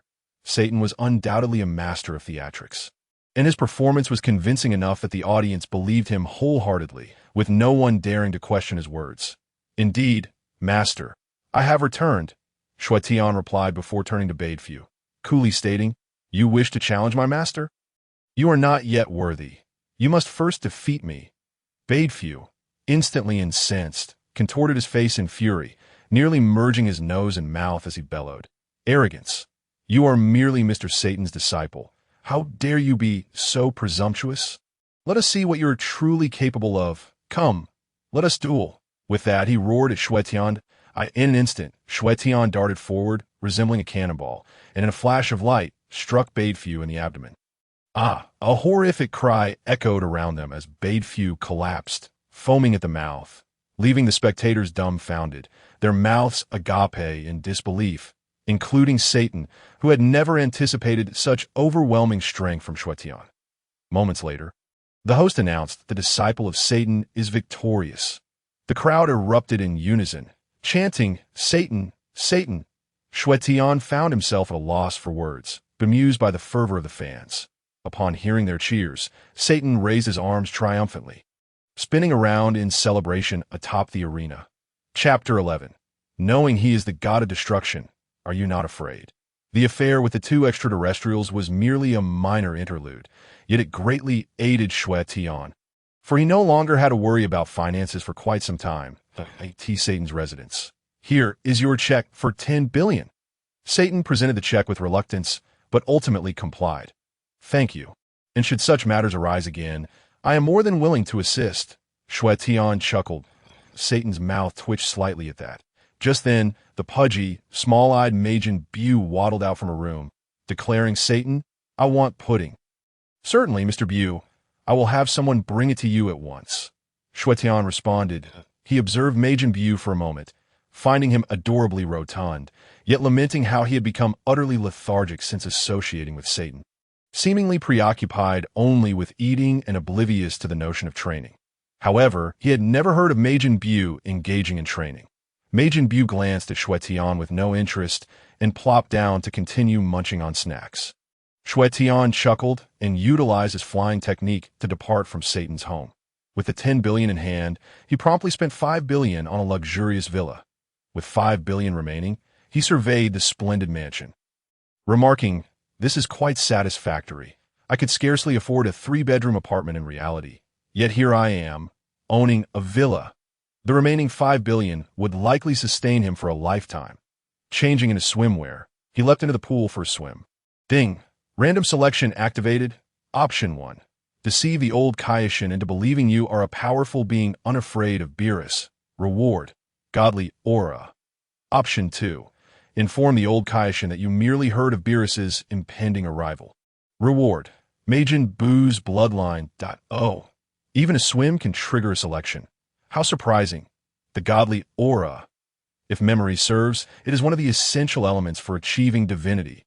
The Majin Buu bloodline is also appealing, with regenerative and devouring capabilities, but possessing the godly aura could lead to godhood. In comparison, the Majin Buu bloodline pales against divinity. In the realm of Dragon Ball Super, the stage is set for angels, destroyers, and other powerful beings, with Goku and Vegeta striving to emulate them rather than the likes of Majin Buu. Put simply, had it not been for Dragon Ball Super, the Majin Buu bloodline would indeed be commendable. However, in the context of Dragon Ball Super, it falls significantly short when compared to divine powers. I choose option 1. Xue Tian promptly made a selection. Whoosh! He had just made a choice when a radiant beam descended, revealing Old Kai, East Kai, and Sun Wukong at the edge of the swimming pool, gazing at Xue Tian, who was swimming. Xue Tian had anticipated their arrival, so their sudden appearance did not take him by surprise. The activation of the system's choice indicated that the ensuing events might be related to that choice. This conclusion had been drawn by Xue Tian after completing several tasks, leading him to view the system's issued missions as a form of reminder. Old Kai's gaze remained fixed on Xue Tian as he swam, startling him. Old Kai's notorious lecherousness, akin to Master Roshi's, was well known in the realm of Dragon Ball Super. Sun Wukong chuckled and said, "Xue Tian, Old Kai has a few inquiries to make." Instead of responding, Xue Tian swiftly darted out of the pool, hastily putting on his clothes in a rather disheveled manner. Witnessing his flustered state, Sun Wukong, perplexed, asked, "We're all men here. What's there to be nervous about?" Xue Tian twitched the corners of his mouth. It was precisely because they were men that he felt uneasy under Old Kai's scrutinizing gaze. Were it a woman, he would not have felt such tension. However, he did not wish to elaborate further on this matter and calmly inquired, "East Kai, what brings you here?" In truth, Xue Tian had a general idea of their purpose, but he preferred not to voice it outright, as he still needed to outsmart Old Kai, an individual of considerable wisdom. Without a clever ruse, persuading him would be quite challenging. East Kai, taken aback, did not expect Xue Tian to recognize him and politely responded, "It is not I, but my ancestor who has matters to discuss with you." Old Kai regarded Xue Tian with a grin. Xue Tian interjected, "Feel free to ask your questions. There is no need to put on such a ridiculous facade," making one feel quite uneasy. Upon hearing Xue Tian's words and observing his ancestor's demeanor, East Kai felt a wave of embarrassment wash over him. "Xue Tian, my ancestor is simply like this. I hope you can understand." Xue Tian, well aware of Old Kai's nature, did not dwell on it too much and replied, "I understand at this juncture." Old Kai posed a question. "How did you come to know that Beerus is about to descend upon Earth?" Xue Tian smiled mysteriously. "I have my methods." "What methods?" Old Kai inquired, his curiosity piqued, especially upon seeing the enigmatic expression on Xue Tian's face. In this 7th universe, few were privy to Beerus's imminent arrival, and it was exceedingly rare for anyone to know of it. Even Whis, the angel beside Beerus, would not be aware unless Beerus had informed him in advance. Given Beerus's unpredictable nature, no one could possibly anticipate his itinerary. "Whether I know him or not is debatable," Xue Tian continued to tease. Old Kai, perplexed, pressed on, "So, you do know Beerus? Then you must be aware of his powers and identity." "Yes, he is the god of destruction," Xue Tian replied with an unsettling calmness, akin to still waters, devoid of any ripples. However, his tone astonished Old Kai to the core. "Knowing he is the god of destruction, are you not afraid?" Before Xue Tian could respond, Sun Wukong and East Kai simultaneously asked, "Who exactly is this Beerus? Why does our ancestor seem so serious and fearful at the mention of his name? Old Kai's expression twisted for a moment. I was sealed by him for 75 million years. Had it not been for the breaking of my divine sword, I might still be trapped. The thought of this ignited a surge of fury within him, which he directed at East Kai with a punch to the head. East Kai looked up, aggrieved. What did I do wrong, ancestor? You ignorant Kai. Do you even know who Beerus is? What kind of entity he represents? East Kai shook his head earnestly. This prompted Old Kai to raise his hand again, though East Kai had already retreated a step back. If only you paid more attention to divine history instead of reading frivolous publications. Old Kai lamented. East Kai pouted, muttering softly. It's clearly your fault, Chapter 12, son, Wukong remarked. You've said so much, yet I haven't understood a word. Old Kai shot East Kai glare, who immediately fell silent. Slowly, Old Kai elucidated. The Beerus you speak of is the god of destruction of the seventh universe. Gods of destruction are a unique type of deity, just as there are Kai who create. There are also gods who destroy, known as gods of destruction. They are inherently born to destroy, possessing terrifying combat abilities that in a sense, gods of destruction represent the pinnacle of strength within their respective universes. However, there are exceedingly rare cases where certain powerful races or individuals surpass them in pure combat prowess. They may exceed a god of destruction, but should the god utilize divine techniques, none can surpass them. He then glanced at son Wukong, as if reminding him, thus, Wukong, if the god of destruction Beerus truly descends upon Earth, do not provoke him. Otherwise, he may obliterate the planet, and it could spell doom for you as well. Son Wukong, brimming with enthusiasm, declared, I can defeat him. Old Kai's lips twitched as he struck son Wukong on the head, admonishing defeat him. How do you intend to do that? Can you withstand his destruction? Destruction? What does that entail? Son Wukong asked, bewildered. The god of destruction's divine techniques can annihilate nearly anything in existence, from a speck of dust to planets, and even the universe itself. So, tell me, can you withstand such destruction? Old Kai scoffed. You think you could defeat a god of destruction? Why not aim to defeat the Omni-King while you're at it? Such fanciful thinking. Son Wukong scratched his head in confusion and asked, so what should I do? What should you do? Simply make him happy. Beerus has an insatiable appetite for delicacies, so as long as you present him with exquisite food, he will remain content and refrain from causing havoc. If you anger him, the earth will face annihilation, and it won't just be you. Chi-Chi, Gohan, and Goten could also fall victim. Having worked alongside Beerus for many years, Old Kai was acutely aware of his preferences and weaknesses. Son Wukong nodded, albeit with a semblance of reluctance. All right then. Xue Tian chuckled at son Wukong's unwilling expression. This fellow would undoubtedly seize any opportunity to challenge Beerus, just as he would with himself. Understanding his own temperament, Xue Tian chose to overlook it. However, with Beerus, the stakes were far higher. Old Kai, fully aware of son Wukong's character, wore an expression of exasperation, yet he had no viable solution.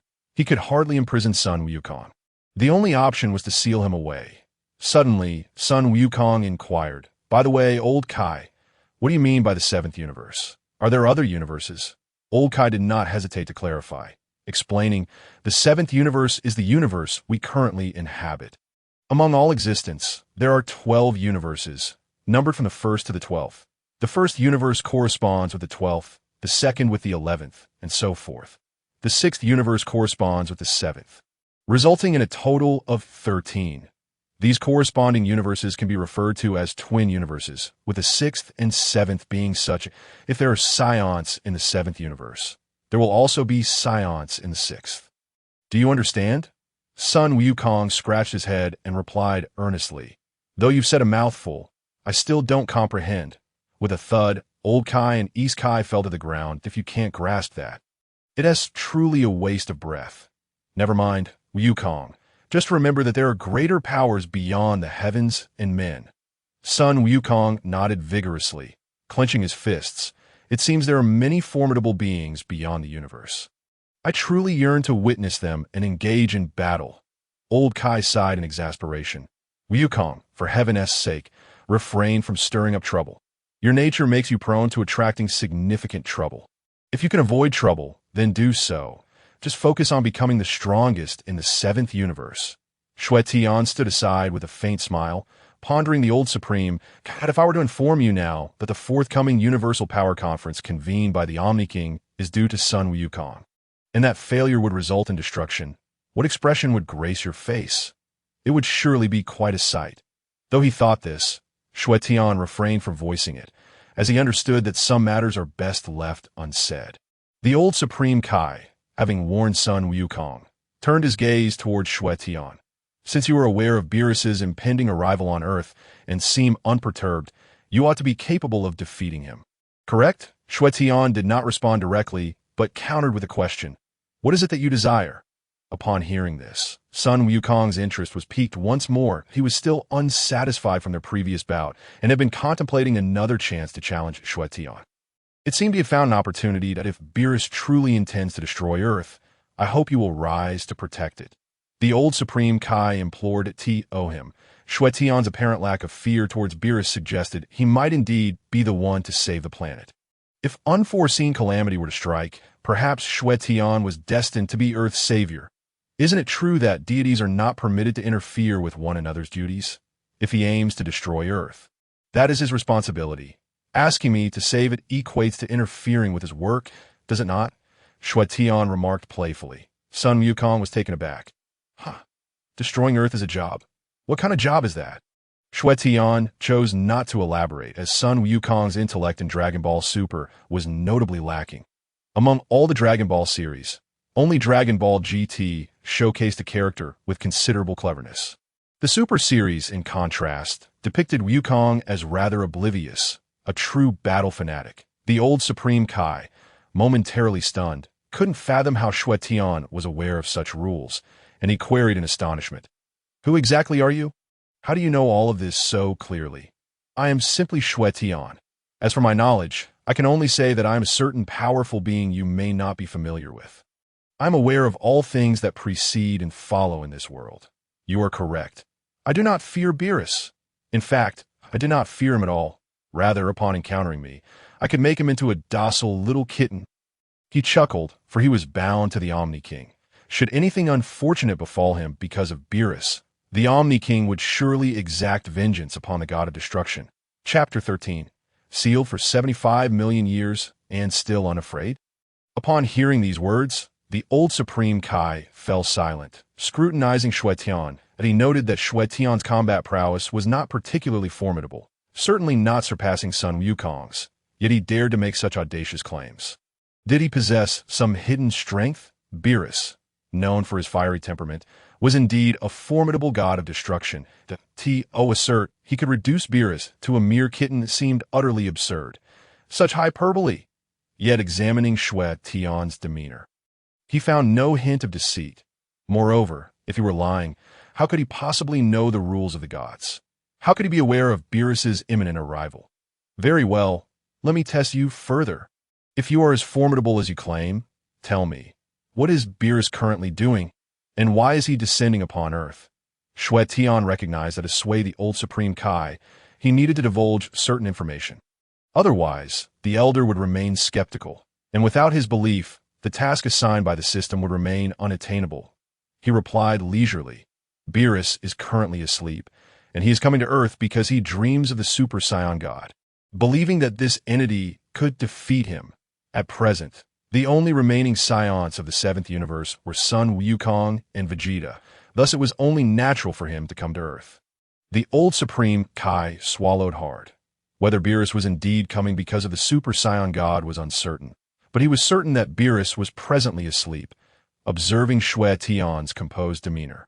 He felt compelled to believe him that, in light of this, it seemed Xue Tian was indeed a powerful entity, one that perhaps emerged during the 75 million years of his imprisonment.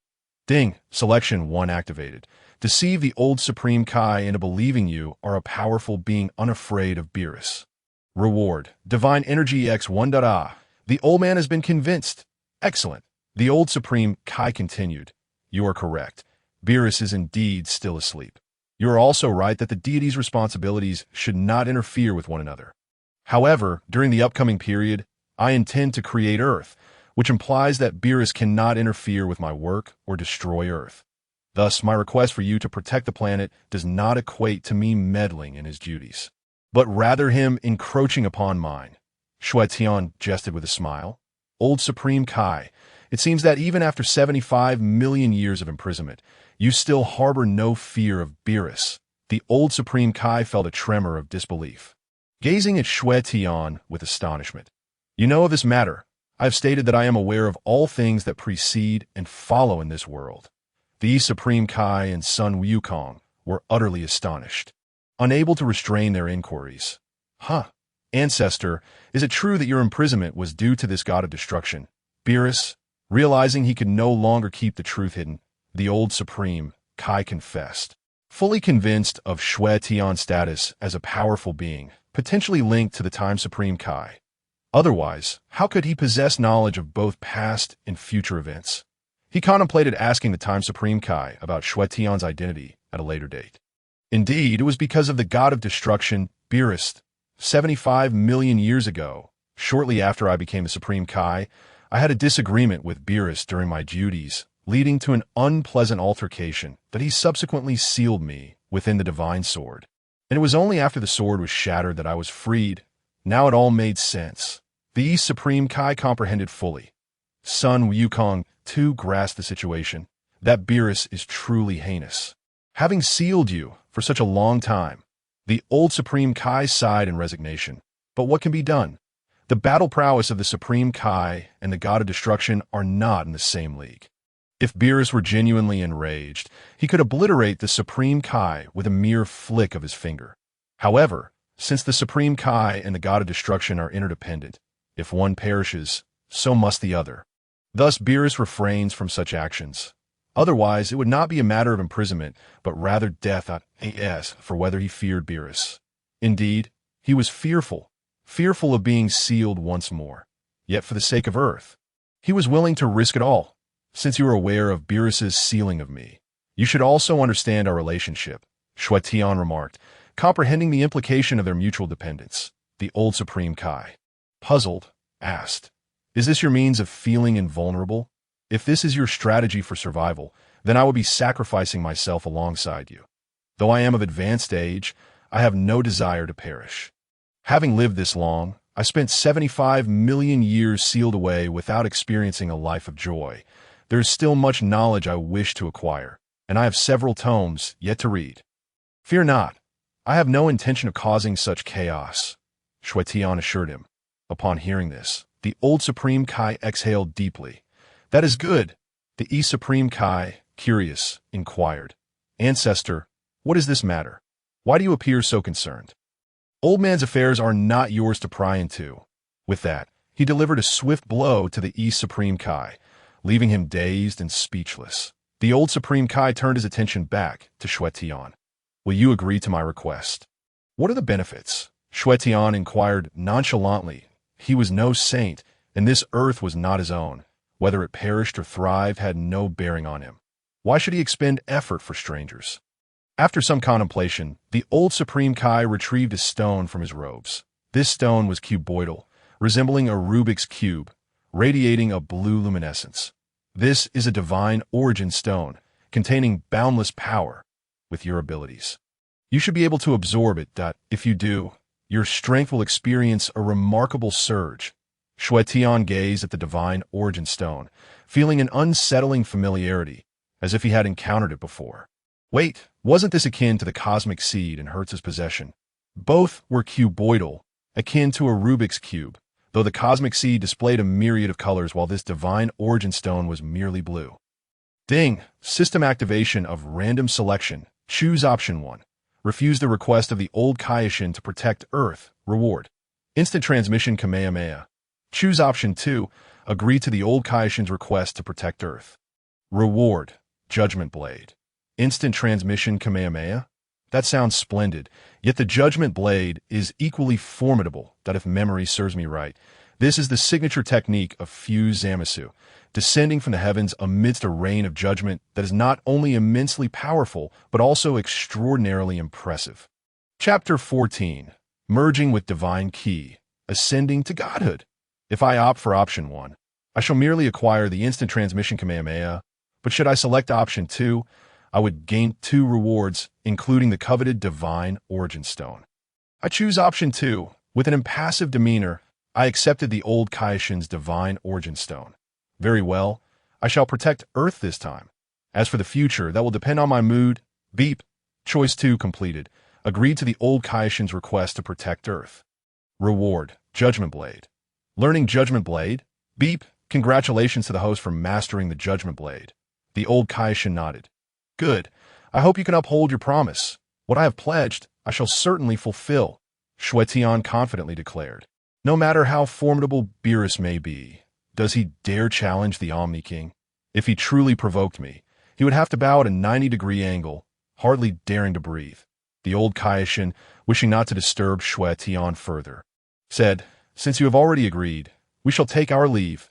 The East Kaishin smiled at Xue Tian, activating the divine technique, swiftly returning to the Kaishin realm. Sun Wukong gazed at Xue Tian, his eyes sparkling with excitement.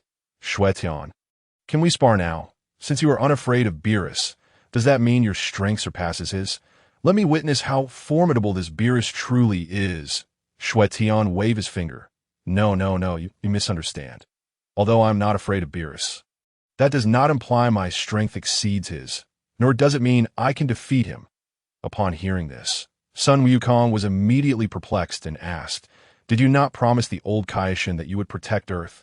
If you cannot defeat Beerus, how can you safeguard Earth? Wukong, well, that's a secret, Xue Tian replied with a mysterious smile. Though he knew that even if he told Sun Wukong, he might not comprehend, he could certainly share it with others. And that fool would likely blurt out any secret he was told. It is best to keep certain matters hidden from him to avoid complications. Sun Wukong looked utterly bewildered. What is that supposed to mean? All right, you go rest. I need to recuperate. We can discuss fighting in a few days without any system rewards. I cannot spare the time of battle with you. You Scions are a combative race, but I do not fit that mold. Even with Scion blood, I am not so warlike. Isn't it delightful to simply enjoy life? Contemplating this enjoyment, Xue Tian mused whether he should invite some beautiful women to a party in the grand villa he had purchased. He had never indulged in such pleasures in his previous world. Sun Wukong, however, was relentless, persistently urging Xue Tian. Just a few minutes, please. Xue Tian understood Wukong's nature. He would never relent on the idea of a contest unless something else captured his attention or he was given a challenge. Wukong, do you truly wish to spar with me? Yes, of course, Sun Wukong replied without hesitation. Then how about this? Defeat Vegeta first. If you can best him, come find me for a match, for Vegeta has been my defeated foe. If you cannot even overcome him, it would be a waste of my time. Xue Tian said calmly that, in truth, he knew that Vegeta could not defeat Sun Wukong, but he would not fall too far behind. The difference was slight, and should they engage, it would likely be a prolonged affair without a clear victor. It was precisely for this reason that Xue Tian made such a request, to buy time. Sun Wukong recognized that his strength was indeed comparable to Vegeta's. If they fought, it would likely be an endless contest. Fight Vegeta. That will take, but before he could finish, Xue Tian interrupted. What? Are you not his match, thus afraid?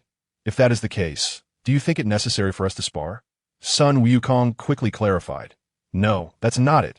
The main issue is that neither of us would achieve a decisive victory in the short term. Not achieving a decisive victory in a short time?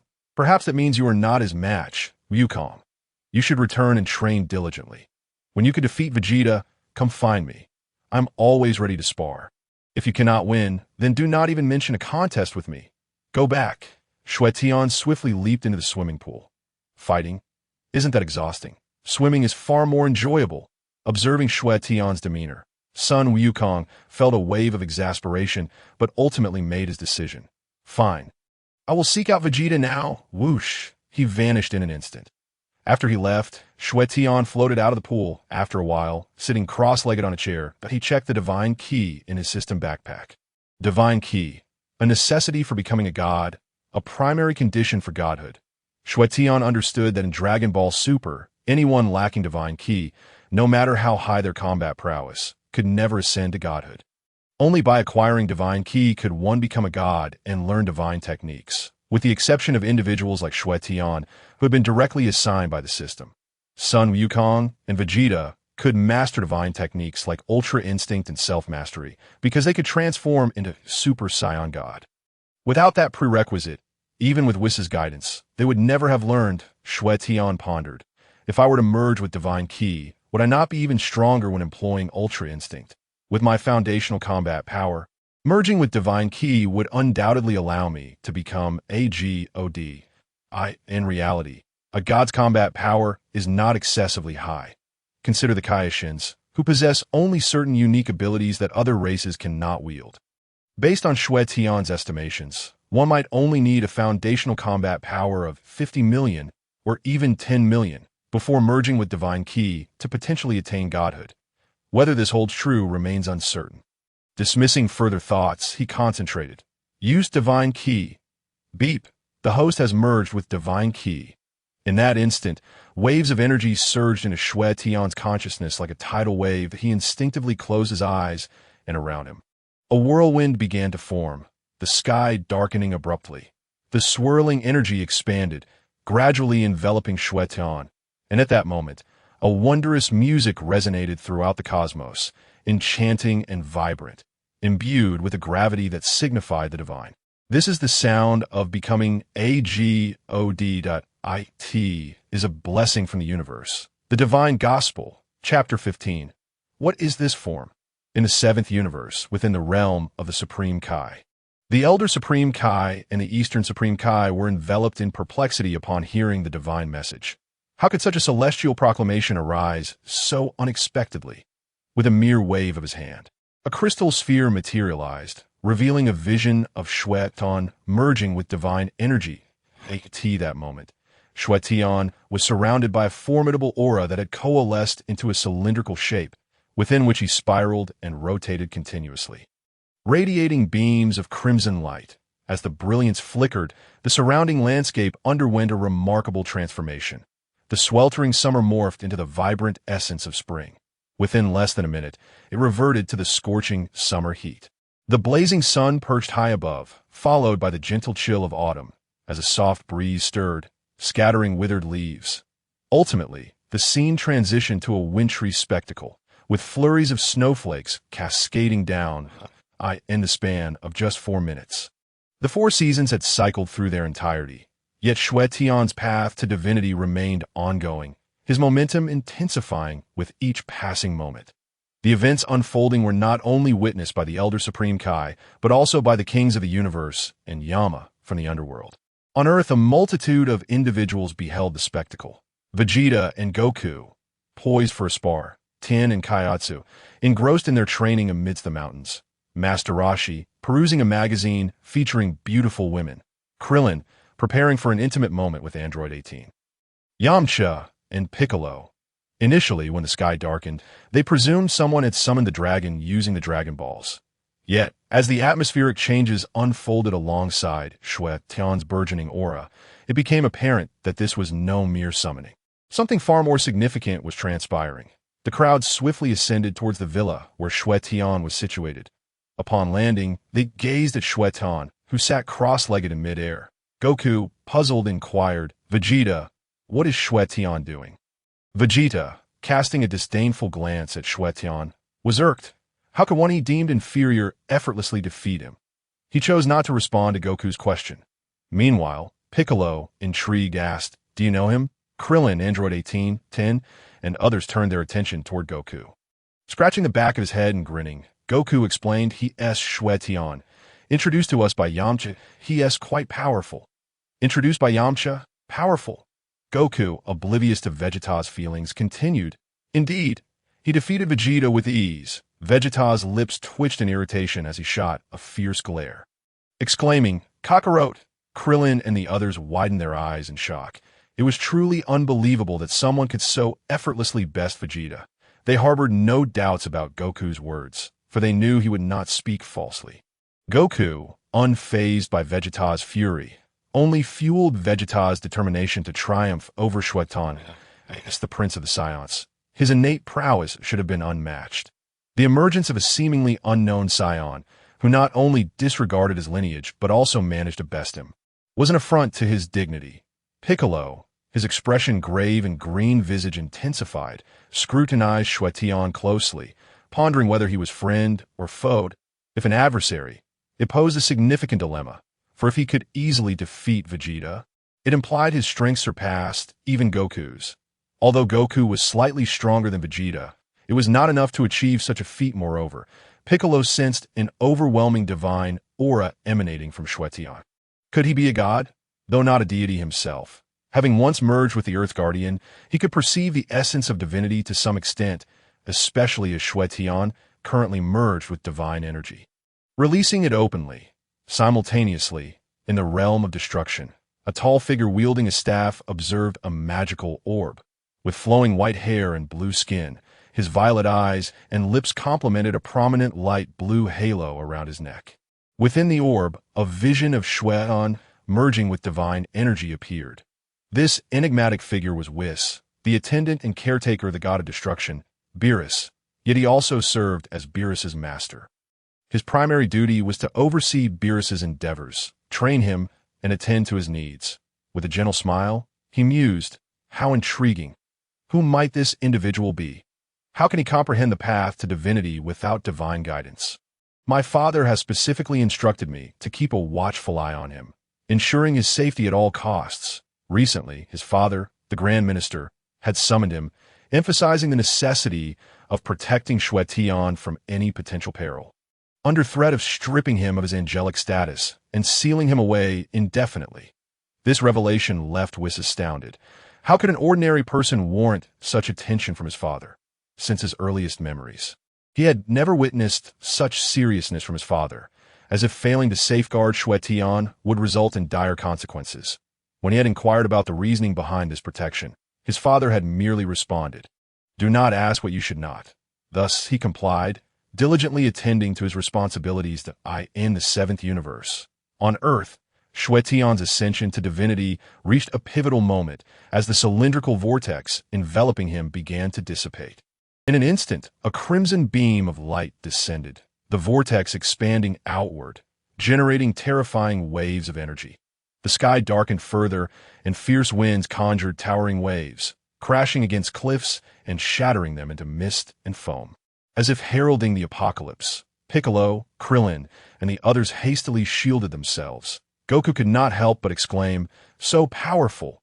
Vegeta, momentarily taken aback, though silent about his thoughts, acknowledged in his heart the undeniable strength.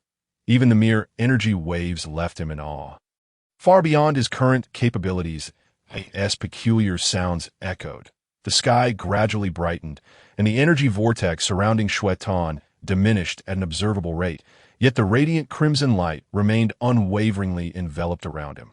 After half a minute, the cylindrical vortex vanished, and upon seeing Xue Tian clearly, the crowd was utterly astonished. Vegeta, rare for him, found his tongue tied. Vegeta, what form is this? Chapter 16, Super Saiyan God Vegeta. What form is this? Xue Tian was shrouded in wisps of red energy, with flickering tendrils of crimson lightning dancing around him. His hair transformed to a vibrant red, his appearance strikingly handsome, his skin radiantly smooth. Vegeta glanced at Goku, but offered no response. Did you not know? How could I? Meanwhile, Piccolo sensed an overwhelming divine aura emanating from Xue Tian, becoming exceedingly serious. This was indeed the moment of ascension. Was he friend or foe? This form undoubtedly represented a divine manifestation. Noticing Vegeta's silence, Goku turned to Xue Tian and eagerly asked, "What form is this? It looks incredible." "This is the Super Saiyan God," Xue Tian revealed without reservation, recognizing that Goku would soon attain this form too. Super Saiyan God. I've never heard of it. It seems like a deity, Goku inquired, scratching the back of his head in confusion. Vegeta, however, was consumed by a tumult of emotions. The Super Saiyan God, did that not signify the god of the Saiyans? As the prince of planet Vegeta, possessing the purest bloodline, why could he not transform into such a form? Though Goku was unaware of the specifics surrounding the Super Saiyan God, his curiosity was piqued regarding the combat prowess it entailed. Was it truly formidable? Based solely on the energy exuded, it certainly surpassed his own abilities, yet he was eager to engage in battle himself. "Could you fight me while in this form?" Goku asked with palpable excitement. Xue Tian hesitated for a moment, realizing that a confrontation with Goku was inevitable. "All right, since I have transformed into a Super Saiyan God, let us see how this form fares in battle against you. Since you are so eager to spar, come forth." Having concluded his words, Xue Tian soared through the skies, heading towards the arid desert region. Sun Wukong hastily pursued him, as did Vegeta and the others, all eager to witness the formidable prowess of Xue Tian in his Super Saiyan God form. Upon their arrival in the desert, Sun Wukong assumed an offensive stance, brimming with confidence as he proclaimed, "I am ready. Bring it on." Noticing that Sun Wukong had not transformed into Super Saiyan 3, Xue Tian offered a reminder. "You should transform into Super Saiyan 3. Do you really think you can defeat me in your base form?" Sun Wukong chuckled lightly. "All right." Initially, he intended to transform gradually to savor the thrill of battle, but upon hearing Xue Tian's words, he understood the necessity of a swift transformation. With a resounding shout, a powerful surge of energy enveloped him, golden light bursting forth and surrounding him. His previously short hair cascaded into a long mane that reached his waist. Exuding an aura of striking elegance, Sun Wukong confidently declared, "This is Super Saiyan 3. I will do my utmost to defeat you." A smile played on Xue Tian's lips. "Then you'd better give it your all." In an instant, he vanished from sight, his speed unparalleled, by the time the others registered his presence. He had already materialized before Sun Wukong. With a resounding punch, he struck Sun Wukong squarely in the chest, sending him hurtling hundreds of meters away, crashing into the mountains of sand, which crumbled under the impact. Krillin and the others were left in stunned disbelief at Xue Tian's terrifying combat prowess. Especially Piccolo, whose face turned pale with fear. It was astonishing that a single blow could send Sun Wukong flying, and the speed was akin to a fleeting comet, observing the billowing clouds of dust. Xue Tian was aware that Sun Wukong would likely emerge unscathed. In the realm of Dragon Ball, injuries were rarely substantial, and the thick haze signified that all was well as anticipated. Sun Wukong emerged from the golden aura, launching a powerful punch towards Xue Tian. However, Xue Tian effortlessly evaded the two strikes. "Phew, you're too slow. You should train harder and return for a rematch.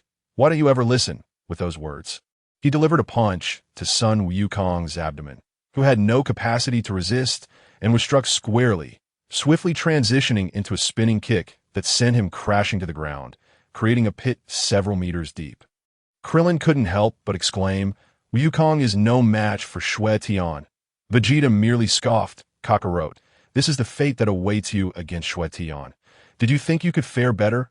Nevertheless, within Vegeta's mind lingered a conflicting desire. He secretly hoped that Kakarot could triumph over Xue Tian, yet he also feared that such a victory would imply Kakarot's superiority over him. Yet the thought was fleeting. He soon resolved to tighten his fists, declaring, "I shall be the one to defeat Xue Tian."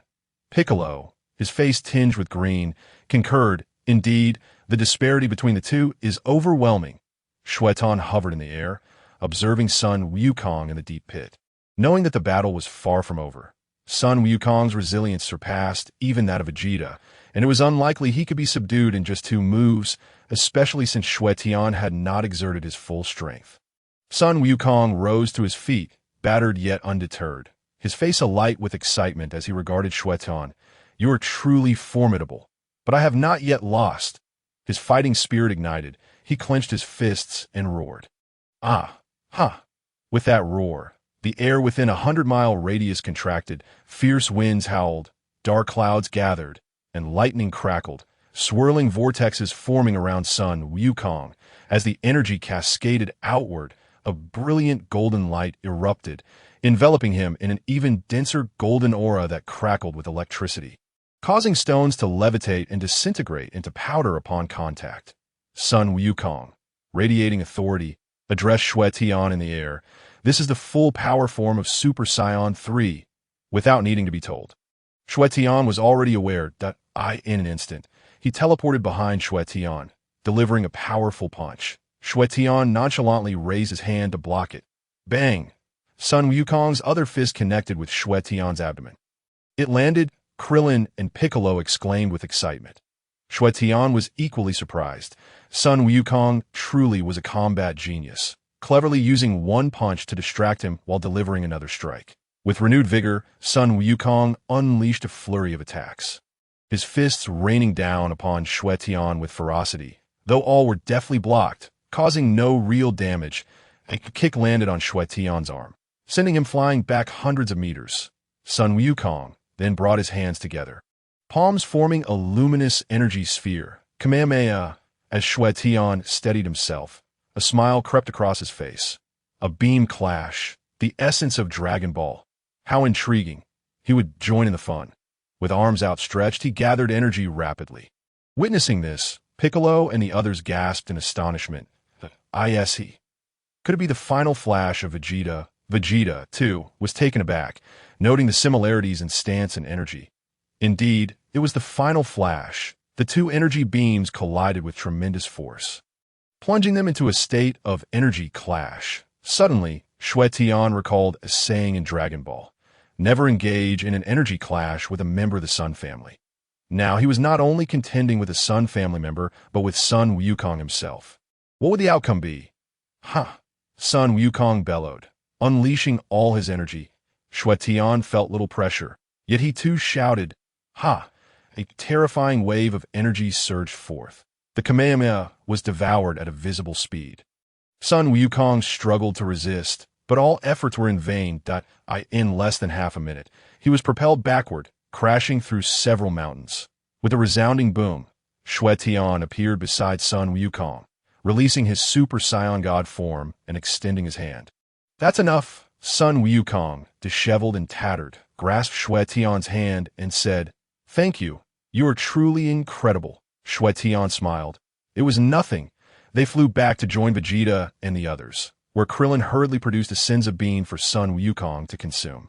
How did you achieve your Super Saiyan God form? I wish to transform into a Super Saiyan God too. Sun Wukong inquired eagerly.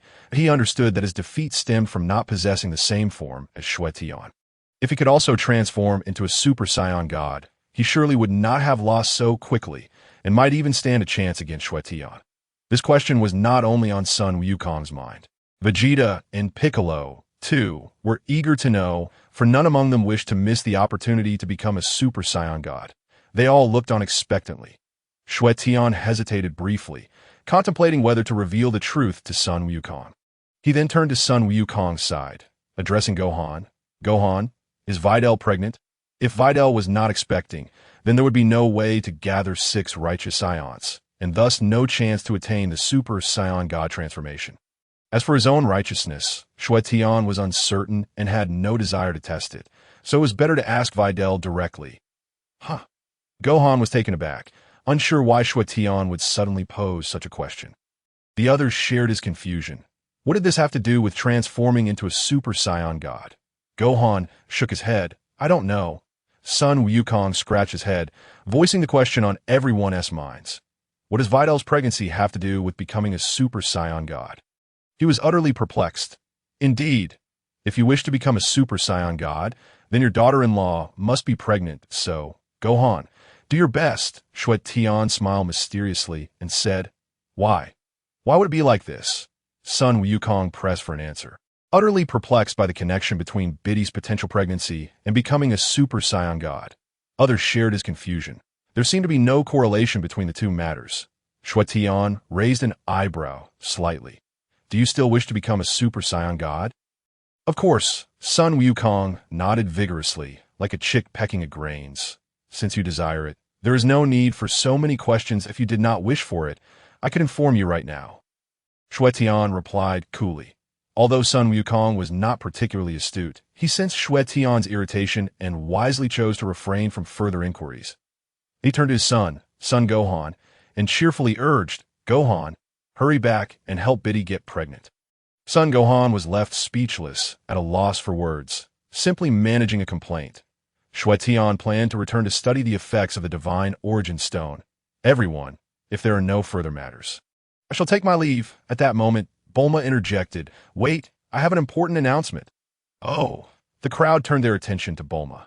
Sun Wukong, oblivious as ever, chimed in. Bulma, what up? Are you pregnant? Kakarot. Vegeta's face flushed crimson as he nearly wished to eliminate Sun Wukong. Bulma, too, was furious, clenching her fists and exclaiming, what nonsense. I meant to say that a week from now, I will hold a birthday party. A birthday party?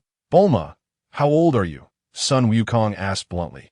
Bulma huffed disdainfully and waved her finger, saying, humph, don't you know that a woman's age is not to be inquired about? Sun Wukong, utterly clueless, could only manage an awkward smile. Xue Tian, however, was taken aback. Bulma's birthday was merely a week away. Did this not imply that Beerus would descend upon Earth in just a week's time? He distinctly recalled that Beerus arrived on Earth the very day of Bulma's birthday party.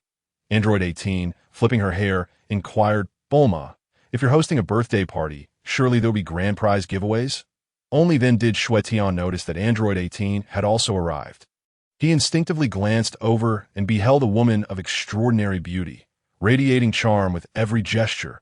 Android 18 was indeed stunning, possessing a charisma that outshone even Bulma.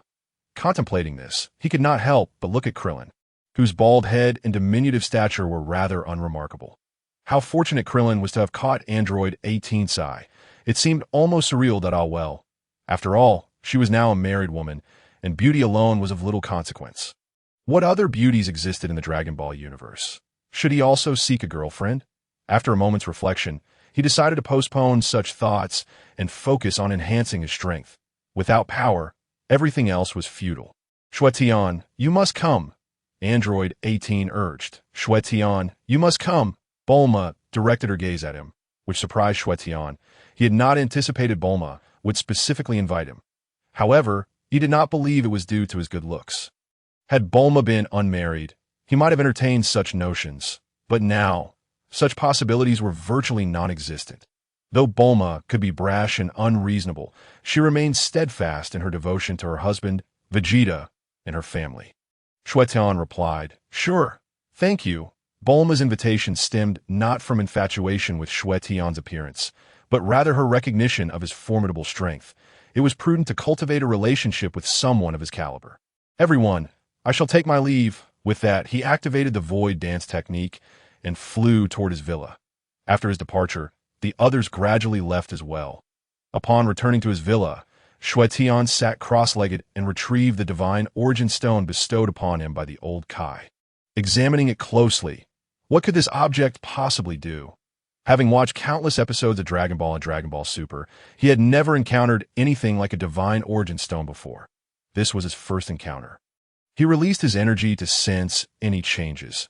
There seemed to be nothing particularly special about it. Was it possible that the old Kai had deceived him? That should not be the case. If he were to be tricked, he could simply abandon the terms he had agreed to. System, what purpose does this divine origin stone serve? He inquired. The system replied, cannot disclose. You must explore it yourself. Cannot disclose? It seems you are at a loss. Perhaps I should rename you from Ultimate System to Ignorant System, Xue Tian provocatively suggested. The system immediately bristled. Nonsense! I possess knowledge of the heavens and the earth. There is nothing within the Dragon Ball realm that I do not know, let alone a mere divine origin stone. Is that so? If you truly possess knowledge of how to use this divine origin stone, then explain it to me, that if you cannot, you shall be deemed the ignorant system rather than the ultimate system. Xue Tian continued to provoke, adopting an infuriating demeanor. The system, flustered, responded, the divine origin stone requires divine energy to comprehend, and then one may grasp its mysteries. He asked for whether you can understand its secrets.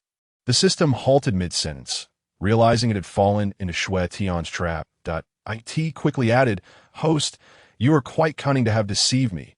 How have I deceived you? I merely harbor some skepticism, but now that you've revealed this, I shall trust you and put it to the test. With that, he muted the system, choosing to ignore it, leaving the system utterly speechless. Typically, Xue Tian did not exude divine energy. Thus, he transformed into a Super Saiyan God and utilized his divine energy to perceive the divine origin stone. Sure enough, as the system had indicated, upon receiving divine energy, the stone began to shimmer brilliantly, revealing lines of text. Divine origin stone. a stone imbued with boundless power, containing an overwhelmingly powerful divine technique known as Divine Seal, capable of sealing all things in the world. As Xue Tian perused the text that emerged from the divine origin stone, he committed it to memory, growing increasingly captivated, while divine energy surged around him, filling his body with an ever-increasing amount of divine power. The following day, Xue Tian opened his eyes, staring in astonishment at the divine origin stone in his hand. Truly, it is a divine artifact. The energy contained within is indeed substantial. After absorbing it throughout the night, I can feel my combat power has significantly increased. Previously, my combat power was 100 million. How much is it now? Let me check my status. Host, Xue Tian. Techniques, Wolfang Fist, Void Dance, Final Flash, Special Techniques. Freezer's Ultimate Technique, Super Saiyan God, Divine Seal, Super Saiyan Level 1 Race, Human, Saiyan, Items, None, Combat Power, 500 million. This combat power is the base combat power, not the transformed state. To his surprise, merely one night's worth of absorption had elevated his base combat power by 400 million, and he had not yet fully absorbed the divine energy within the divine origin stone. No wonder Master Rashi, Android 17, and others became extraordinarily powerful simply from casual training. The rate of power enhancement in Dragon Ball Super was indeed swift. It must be said, the Divine Seal was incredibly useful, though he still needed to master it. After making this observation, Xue Tian swiftly executed a peculiar hand gesture toward a stone table in the villa. The surge of red energy erupted, forming a locking mechanism that instantly secured the stone. The stone table was promptly locked in place. Following this, Xue Tian clenched his fist with force, resulting in a thunderous explosion as the stone table disintegrated into dust, vanishing without a trace. The Divine Seal was indeed remarkable. In a flash, Sun Wukong appeared before Xue Tian, having utilized instant transmission. Xue Tian was bewildered. Why had this fellow returned? Did he intend to start a fight again? Wukong, is there something you need? Sun Wukong eagerly replied. I've already sent Gohan and Biddy to get checked out. We will soon find out if Biddy is expecting a baby. Since yesterday, upon learning that his transformation into a Super Saiyan God is somehow linked to the pregnancy of his daughter-in-law. Beerus, Sun Wukong has been restless. He has been vigilantly waiting at his son Wufan's home, eagerly hoping that Wufan and Beerus would promptly go for a checkup. However, Beerus had a particularly busy day at work yesterday and lacked the time for an examination. After much persuasion from Sun Wukong, they finally agreed to go for the checkup early this morning. Consequently, after the couple went to the hospital, he could hardly contain his excitement and hurriedly arrived at Xue Tian's location. Xue Tian, with a bemused expression, thought to himself, this is rather outrageous. But upon reflection, considering Sun Wukong's nature, a true martial enthusiast, he would go to any lengths for the prospect of improvement. That if they're going, then so be it. We shall await the results. Nonetheless, Xue Tian felt quite certain that Beerus is indeed pregnant. After all, in just a week, it will be Bulma's birthday, had it not been for his reminder. Beerus would likely announce the news at the birthday party at that moment. A voice echoed from the sky to, Hi, Dad. Sun Wufan and Beerus descended gracefully as they landed before Sun Wukong. He could barely wait to inquire. So, Wufan, is there a baby on the way? Beerus' cheeks flushed crimson as she cast her gaze downward, appearing somewhat bashful. Sun Wufan, beaming with joy, nodded affirmatively. Yes, we are expecting. That's splendid. Sun Wukong nearly leaped into the air. His daughter-in-law Beerus was finally pregnant, and he would soon learn how to transform into a Super Saiyan God. Xue Tian had anticipated this moment. It was evident that Beerus was indeed with child. Concerned that Xue Tian might doubt him, Sun Wufan handed over the report, saying, Mr. Xue, this is the pregnancy test result. Beerus is truly expecting. Xue Tian did not take the report, but merely nodded. I was already aware. Sun Wukong anxiously asked, So how can I transform into a Super Saiyan God? Brimming with eagerness, he activated the task selection. Choice 1. Instruct Sun Wukong on how to transform into a Super Saiyan God and assist him in achieving the transformation. Reward. Resurrection of the God. Choice 2. Refuse to help Sun Wukong transform into a Super Saiyan God informing him that he will naturally learn in due time. Reward: Dark Seal. Resurrection of the God? Dark Seal. This time, the rewards are truly remarkable. He mused. What exactly is this resurrection of the God? And what are the Dark Seal? Interpreting from their names, they seem to pertain to revival and sealing. Having already mastered the Goddess Seal, the Dark Seal should not differ too greatly, right? If that is the case, choosing the resurrection of the God seems preferable. Moreover, he had promised son Wukong that he would inform him once Beerus was pregnant. He cannot go back on his word that, I choose choice one. Very well. I shall now reveal to you how to transform into a Super Saiyan God. You must seek out 6 Saiyans with hearts of justice. If 5 of them transfer their righteous hearts to one of their own, that Saiyan will be able to become a Super Saiyan God. Son Wukong grasped the essence of this directive and promptly began counting on his fingers. Vegeta, Wufan, Goten, Trunks, and you, Xue Tian. No, I do not count. Xue Tian immediately refuted. Son Wukong was then left in a predicament. Huh, if you're not counting, then that leaves only 4. We can't find 6, seeing his father's bewildered expression. Son Wufan couldn't help but interject. Father, there's also you. Son Wukong sheepishly scratched his head. Hee, I forgot. I should count myself too, but that's still only 5. We still need 1 more. At that moment, Beerus gently touched her belly and shyly chimed in. I should count as well. Upon hearing this, Son Wufan suddenly understood. No wonder Xue Tian had inquired about Beerus' pregnancy. It was indeed relevant. She was carrying their child, and thus the unborn child must possess a heart of justice. After all, every being begins with an inherent sense of righteousness. Yes, Beerus should count. This was undoubtedly the intention behind Xue Tian's question. Son Wukong, still somewhat perplexed, decided not to dwell on it, as long as he could transform into a Super Saiyan God. That was sufficient that I will go find Vegeta, Trunks, and Goten right away. With those words, he utilized instant transmission to locate Vegeta and the others. In less than 3 minutes, Vegeta, Son Goten, and Trunks were brought before him. Son Wukong, brimming with excitement, turned to Xue Tian and exclaimed, It's done.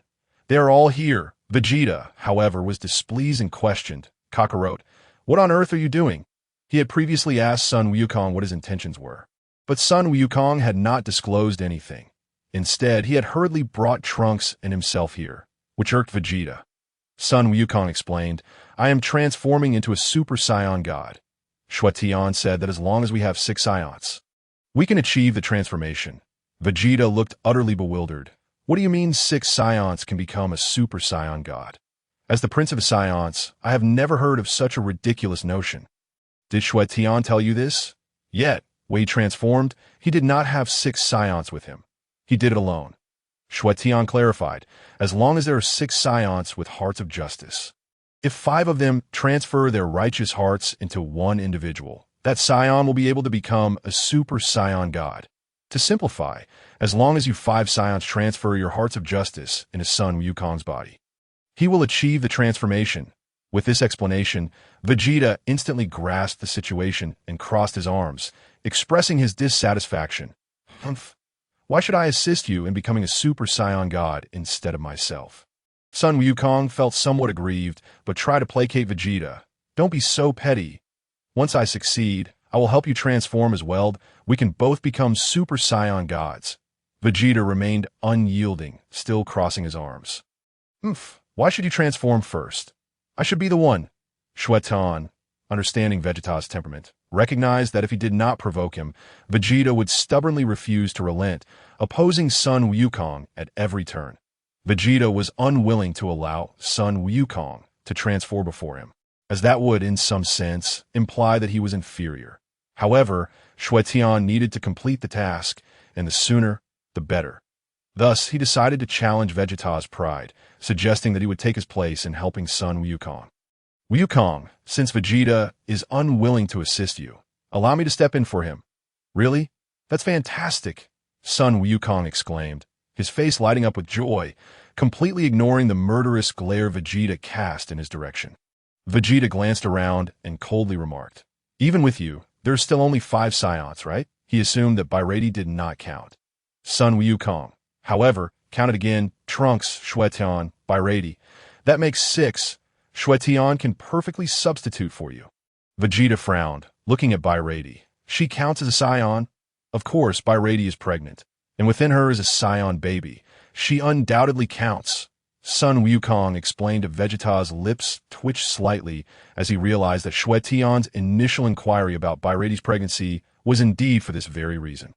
It seemed that Xue Tian had not included himself in the count initially. It was only after Vegeta's refusal that he stepped in. Noticing the slight distortion in Vegeta's expression, Xue Tian reiterated, Vegeta, if you help Sun Wukong succeed in his transformation, then you will be next out if you do not assist him, and I take your place, they may not help you in turn. So, do you wish to become a Super Saiyan God? Or would you prefer to remain weaker than Sun Wukong? All right, I will help. Vegeta emitted a displeased grunt. Though he was reluctant, the desire to transform into a Super Saiyan God burned within him, particularly the ambition to surpass Kakarot. If Kakarot could achieve the form of a Super Saiyan God while he could not, then his battle prowess would undoubtedly pale in comparison. Having witnessed the formidable power of the Super Saiyan God, he understood that it transcended the initial, second, and third stages of Super Saiyan transformations by an immeasurable degree, placing them in entirely different realms. Xue Tian curved his lips into a knowing smile, fully aware that Vegeta required a stimulus. Without it, he would never acquiesce. All six of you, join hands and attune your hearts, channeling your righteous spirits into Goku's body. The six did not waste another moment, grasping each other's hands and tuning into one another. However, after a full 3 minutes, there was no discernible change. Unable to contain himself, Goku spoke up, Vegeta, do you perhaps lack a righteous heart? In the past, Vegeta had sought to annihilate Earth and eliminate Goku and the others. And with the lack of any reaction now, doubts immediately arose in Goku's mind regarding Vegeta's intentions. Vegeta roared, shut up. He was acutely aware of his less-than-stellar past. But that was a bygone era. The present him had people to protect, a happy and fulfilling family.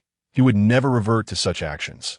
Xue Tian interjected, There's nothing wrong with Vegeta. What you speak of belongs to the past. It's merely your method of attunement that is flawed. You must immerse yourselves wholeheartedly in this connection, reaching a state where you can sense what one another is thinking in order to concentrate your righteous energy into Goku, enabling him to become a Super Saiyan God. Close your eyes, relax, dispel distractions, and attain a state of complete emptiness. Following Xue Tian's instructions, the six closed their eyes and cleared their minds in less than 30 seconds. They entered a state of utter tranquility, and in an instant, they were enveloped in shimmering golden Super Saiyan light. Their collective aura surged, and upon witnessing the spectacle, Xue Tian knew success was imminent. Though the main event was yet to unfold, in under 3 minutes, their auras reached a peak state, their hearts glowing with flickering red light, which transferred through their clasped hands into Goku's body. As the essence of righteousness thickened, a tempest arose, plunging the surroundings into darkness and chaos, as if the heavens themselves were collapsing to that moment. A circular pillar of energy encased Goku, reminiscent of Xue Tian's earlier transformation. Evolving through the seasons, the cosmic gospel. Once the transformation process into a deity concluded, Vegeta and the others felt their strength waning and instinctively released their hands. Goku, now shrouded in a crimson aura, had hair that turned a vibrant red, his skin becoming fair, as if he had regained the vitality of youth. Super Saiyan God.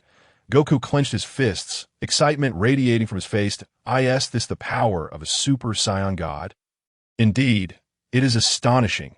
He felt an unprecedented surge of strength coursing through him, a power that surpassed even the energy he absorbed from Earth to confront Beerus. In his heart, he was certain that if he faced Kid Buu in this form, he could effortlessly defeat him without needing a spirit bomb. Even a simple Kamehameha would suffice to vanquish the foe. Vegeta, observing Goku's exuberance, felt an intense irritation. Why is it not me? He thought. What would it be like if I had transformed into a Super Saiyan God first? Kakarot, you are insufferably proud. Hurry up and let me transform into a Super Saiyan God. Vegeta, don't be so impatient, Goku said, turning his gaze to Xue Tian. Xue Tian, let us have a spar, Xue Tian. With a face full of exasperation, thought, You've just transformed into a Super Saiyan God, and you want to fight me already? I have no desire for battle. I have a system that allows me to complete tasks effortlessly. Why would I need to engage in combat? Such strenuous endeavors are better left to Goku and Vegeta. You're not my opponent yet. Train diligently for a while. Furthermore, while you have transformed into a Super Saiyan God, you have yet to unleash its true power. Upon hearing that he could not access his full strength, Goku looked bewildered. Why not? Xue Tian elucidated. Your ability to become a Super Saiyan God is primarily due to the righteous hearts of those 5 in your own. However, you lack the divine essence. Divine essence. What is that? Goku was utterly perplexed, this being his first encounter with the term. The divine essence is one of the essential prerequisites for becoming a deity. Only when you possess true divine essence within you can you become a genuine God and achieve the true form of a Super Saiyan God.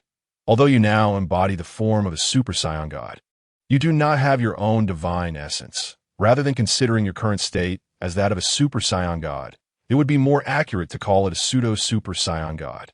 Xue Tian rambled on, while Goku scratched the back of his head, clearly confused, shaking his head in disbelief. I don't understand. This is too complicated. It feels completely incomprehensible. Vegeta shot a disdainful glance at Goku. Kakarot, it's obvious that you're not a true Super Saiyan God. You lack this divine essence. I can't fathom how you have trained to reach this point. Goku chuckled awkwardly, brushing off Vegeta's remarks. So what must I do to become a true Super Saiyan God? Xue Tian smiled faintly. It's simple. You need someone to train you in acquiring divine essence. Who? You. Xue Tian, train me. Goku exclaimed eagerly. Xue Tian waved his hand, firmly declining. No, you misunderstand. Goku, I cannot train you. However, you and Vegeta can rest assured. It won't be long before the one who can train you both appears. Who is it? Goku asked excitedly, while Vegeta's curiosity piqued. Having initially thought it would be Xue Tian. Ding, Choice 1 completed, Chapter 21. The secrets must not be revealed. Ding, Choice 1 completed. Inform Goku how to transform into a Super Saiyan God and assist him in achieving the transformation successfully. Reward. Ding, Choice 1 completed. Inform Goku how to transform into a Super Saiyan God and assist him in achieving the transformation successfully. Reward. Divine Resurrection. Finally, I was wondering why I hadn't received a reward. Turns out it was delayed. System, could you be a bit more prompt next time? Learning Divine Resurrection. Ding, congratulations, host has learned Divine Resurrection. Seeing Xue Tian lost in thought, both Vegeta and Goku grew impatient and eagerly asked. Xue Tian, you mentioned someone can train us. Who is it? Xue Tian snapped back to reality, realizing they were still awaiting his response. With a mysterious smile, he replied, the secrets must not be revealed. The others were baffled. And noticing their confusion, Xue Tian gently tapped his forehead, realizing that this was likely a concept only people from the real world could comprehend. Those from the Dragon Ball Super world would not understand. In simple terms, he could not reveal it now. What was meant to come would arrive in due time, and what was not meant to come would not, no matter how eagerly you awaited it. Focus on your training. Even if you can't yet unleash the true power of Super Saiyan God, reaching a certain level will yield significant progress. Once you've trained to develop divine essence, your mastery of the Super Saiyan God form will become even more refined. Seeing that Xue Tian had spoken, Goku and Vegeta ceased their inquiries, recognizing that further questioning would be futile. Vegeta turned to Goku and said, Kakarot, it's my turn to transform. You all better lend me your righteous hearts to help me become a Super Saiyan God. Must we do it so soon? I haven't fully experienced the power of a Super Saiyan God yet. Goku lamented, reluctant to part with the power he had just attained. To transform without engaging in battle was indeed a painful situation, especially without a target to fight. Vegeta retorted, enough with the chatter. Fine, who? Sun Wukong relinquished his state as a Super Saiyan God and extended his hand, proclaiming, come forth, and let us bestow upon you the power of the heart of justice. Meanwhile, Beerus and the others, appearing utterly drained, lamented, I can't go on. I am completely fatigued, devoid of any strength. Trunks, with a sense of dejection, looked at Vegeta, and said, "Father, I too am at my limit. I feel so exhausted." Gohan suggested, "Uncle Vegeta, perhaps we should allow everyone to rest for a while. There's no rush. After all, there are no enemies present." Vegeta's lips twitched in irritation. Indeed, the absence of foes was a fact. Yet he had yet to experience the power of the Super Saiyan God himself. Had he felt it, he believed that he could transform without relying on the heart of justice next time, a notion in which he held considerable confidence. However, seeing Trunks' crestfallen demeanor and Beerus' frailty, he reluctantly conceded and chided Trunks. What a bother! He then utilized his instant transmission to depart, not even bothering to glance back at the others. After his departure, Sun Wukong did not hasten to leave, but instead sought counsel from Xue Tian, inquiring, "Xue Tian, if I wish to transform into a Super Saiyan God again, must I still rely on their heart of justice?" Xue Tian cryptically responded, "That question is one you ought to pose to yourself." Sun Wukong was momentarily taken aback, struggling to grasp the meaning behind those words. "Ask myself? What does that even mean?" he queried, scratching his head in embarrassment. "I find your words rather perplexing." In truth, Xue Tian himself was not entirely clear. Based on his understanding of the manga, he believed that after Sun Wukong received the power of the Heart of Justice and underwent training with Whis for a time, he would be able to transform into a Super Saiyan God. Thus, in Xue Tian's view, the ability to transform hinged primarily on training, which ultimately depended on oneself that, of course, having someone to guide you was advantageous.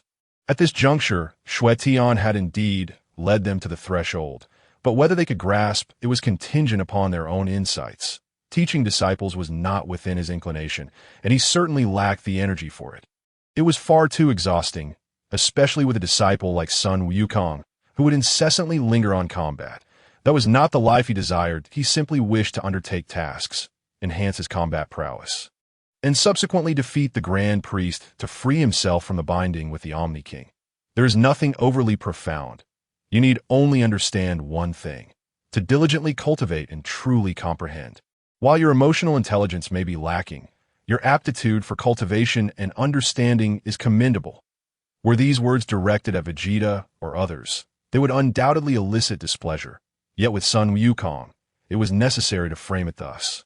Otherwise, he would fail to comprehend.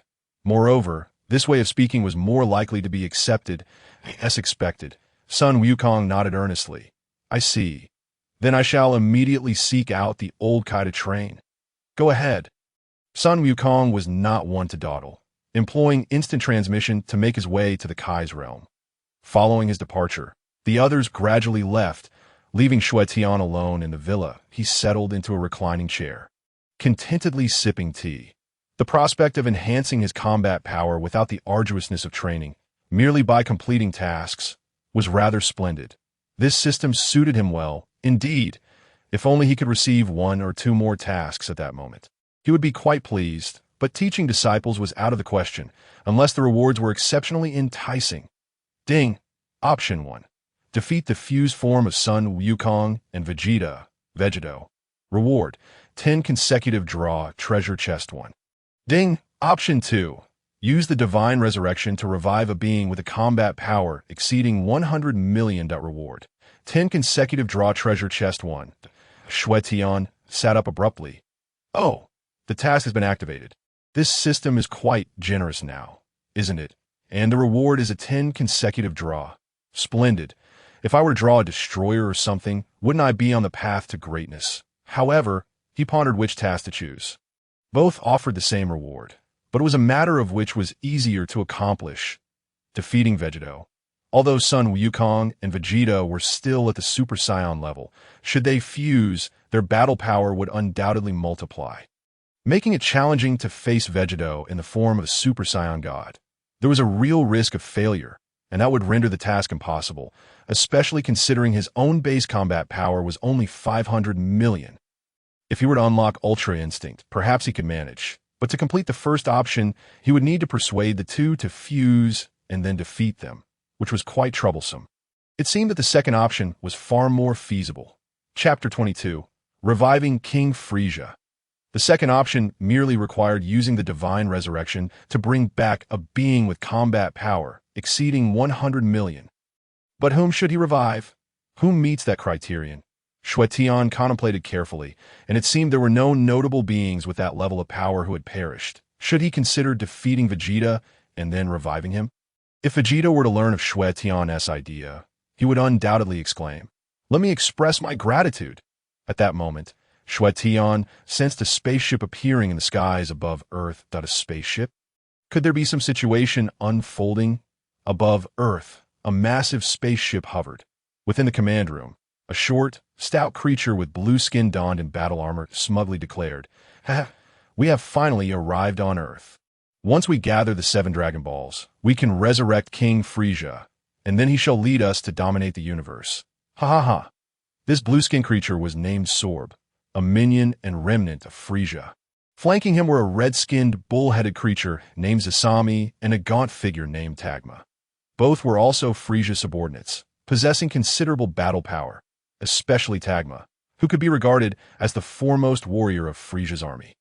Sorb regarded the two with approval, stating, "If King Frieza is resurrected this time, I shall commend you both before him. I will grant you several planets, and you shall enjoy endless riches and glory." "Thank you, Sorb," the two responded gratefully.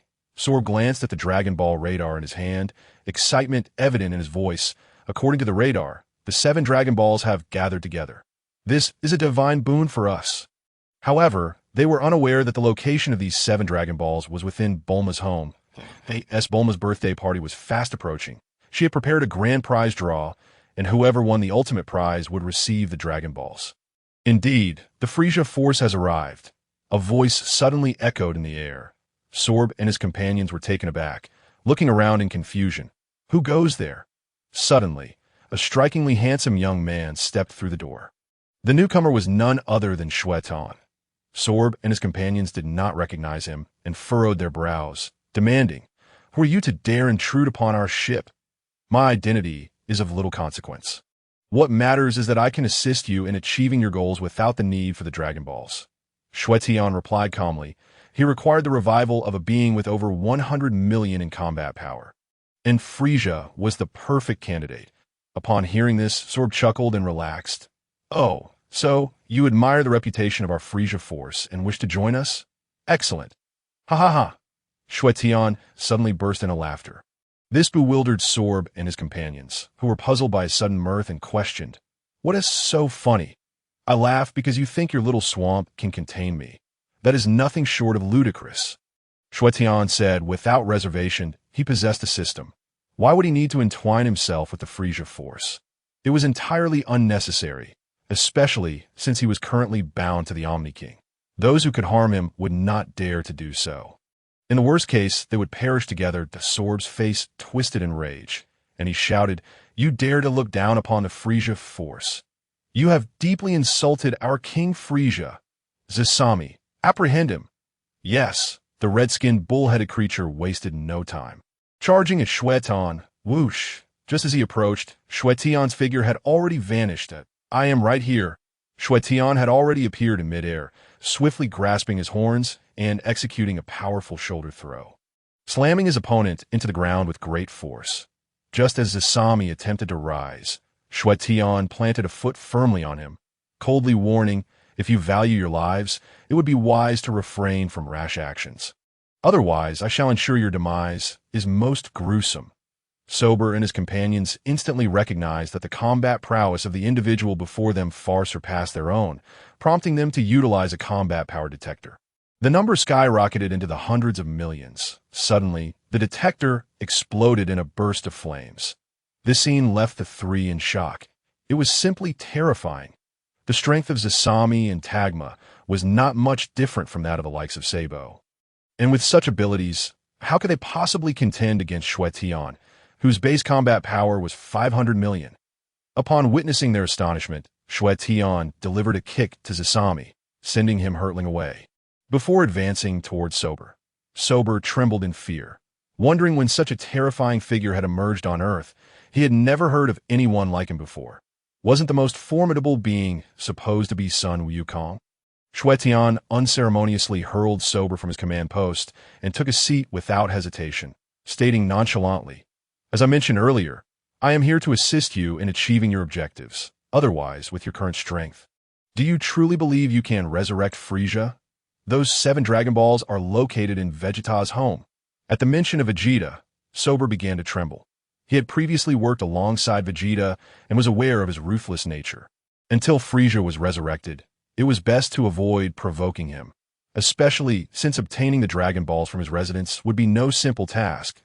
I shall assist you in resurrecting your Frieza. Although Sober was unaware of Xue Tian's true intentions, he was relieved at the prospect of bringing Frieza back. Once the king returned, any ulterior motives would surely be obliterated. Xue Tian extended his hands, a surge of green light emanating from him as he swiftly made several intricate gestures.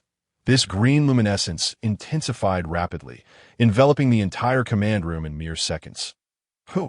Divine resurrection commence! Live! Boom! The entire space trembled, prompting Sober to inquire in confusion. What is happening? Just then, a beam of green light erupted forth, forming a pillar for which a figure emerged. At first glance, the silhouette bore an uncanny resemblance to their king. Sober's anticipation grew. Could it truly be the king? As the green beam dissipated, the living embodiment of Frieza appeared before them, astonished by his surroundings. Just moments ago, he had been cocooned in heaven, listening to the incessant songs of bothersome sprites, only to have his soul abruptly extracted and transported here. What a marvel! Chapter 23. Do you wish for eternal sealing or freedom? Upon seeing Frieza, Sober and his companions immediately bowed in reverence, exclaiming, "Frieza, your majesty, you have finally returned." Frieza recognized Sober instantly and approached with an air of cold authority, the sound of his footsteps echoing ominously. "Sober, why did it take you so long to resurrect me?" Hearing Frieza's inquiry, Sober's face paled in panic. He dared not hesitate as he hurriedly replied, "Your Majesty, it was because we have been reorganizing the Frieza force. Ever since you were killed, the Frieza force has suffered severe setbacks. I initially intended to seek the Dragon Balls directly, but they are in Vegeta's home, and I am no match for him, so I have delayed for far too long." Frieza's expression darkened at the mention of Vegeta. "That traitor teaming up with Sun Wukong against me. How despicable! I shall rend them limb from limb." Then Frieza turned his gaze to Xue Tian and inquired indifferently, "And who might you be? It seems you are the one who resurrected me." Based on Sober's earlier statement regarding the Dragon Balls being in Vegeta's possession, Frieza deduced that they had not been acquired from him. He had witnessed Xue Tian conjuring the green light, and with his keen intellect, he quickly realized that it was Xue Tian who had restored him to life. What surprised him was the existence of someone, apart from the Eternal Dragon, capable of resurrecting beings. This was indeed astonishing. Yet upon reflection, he recalled that the Eternal Dragon had also been created by the Namekians. If a mere creation could revive lives, it seemed reasonable for another individual to possess such an ability.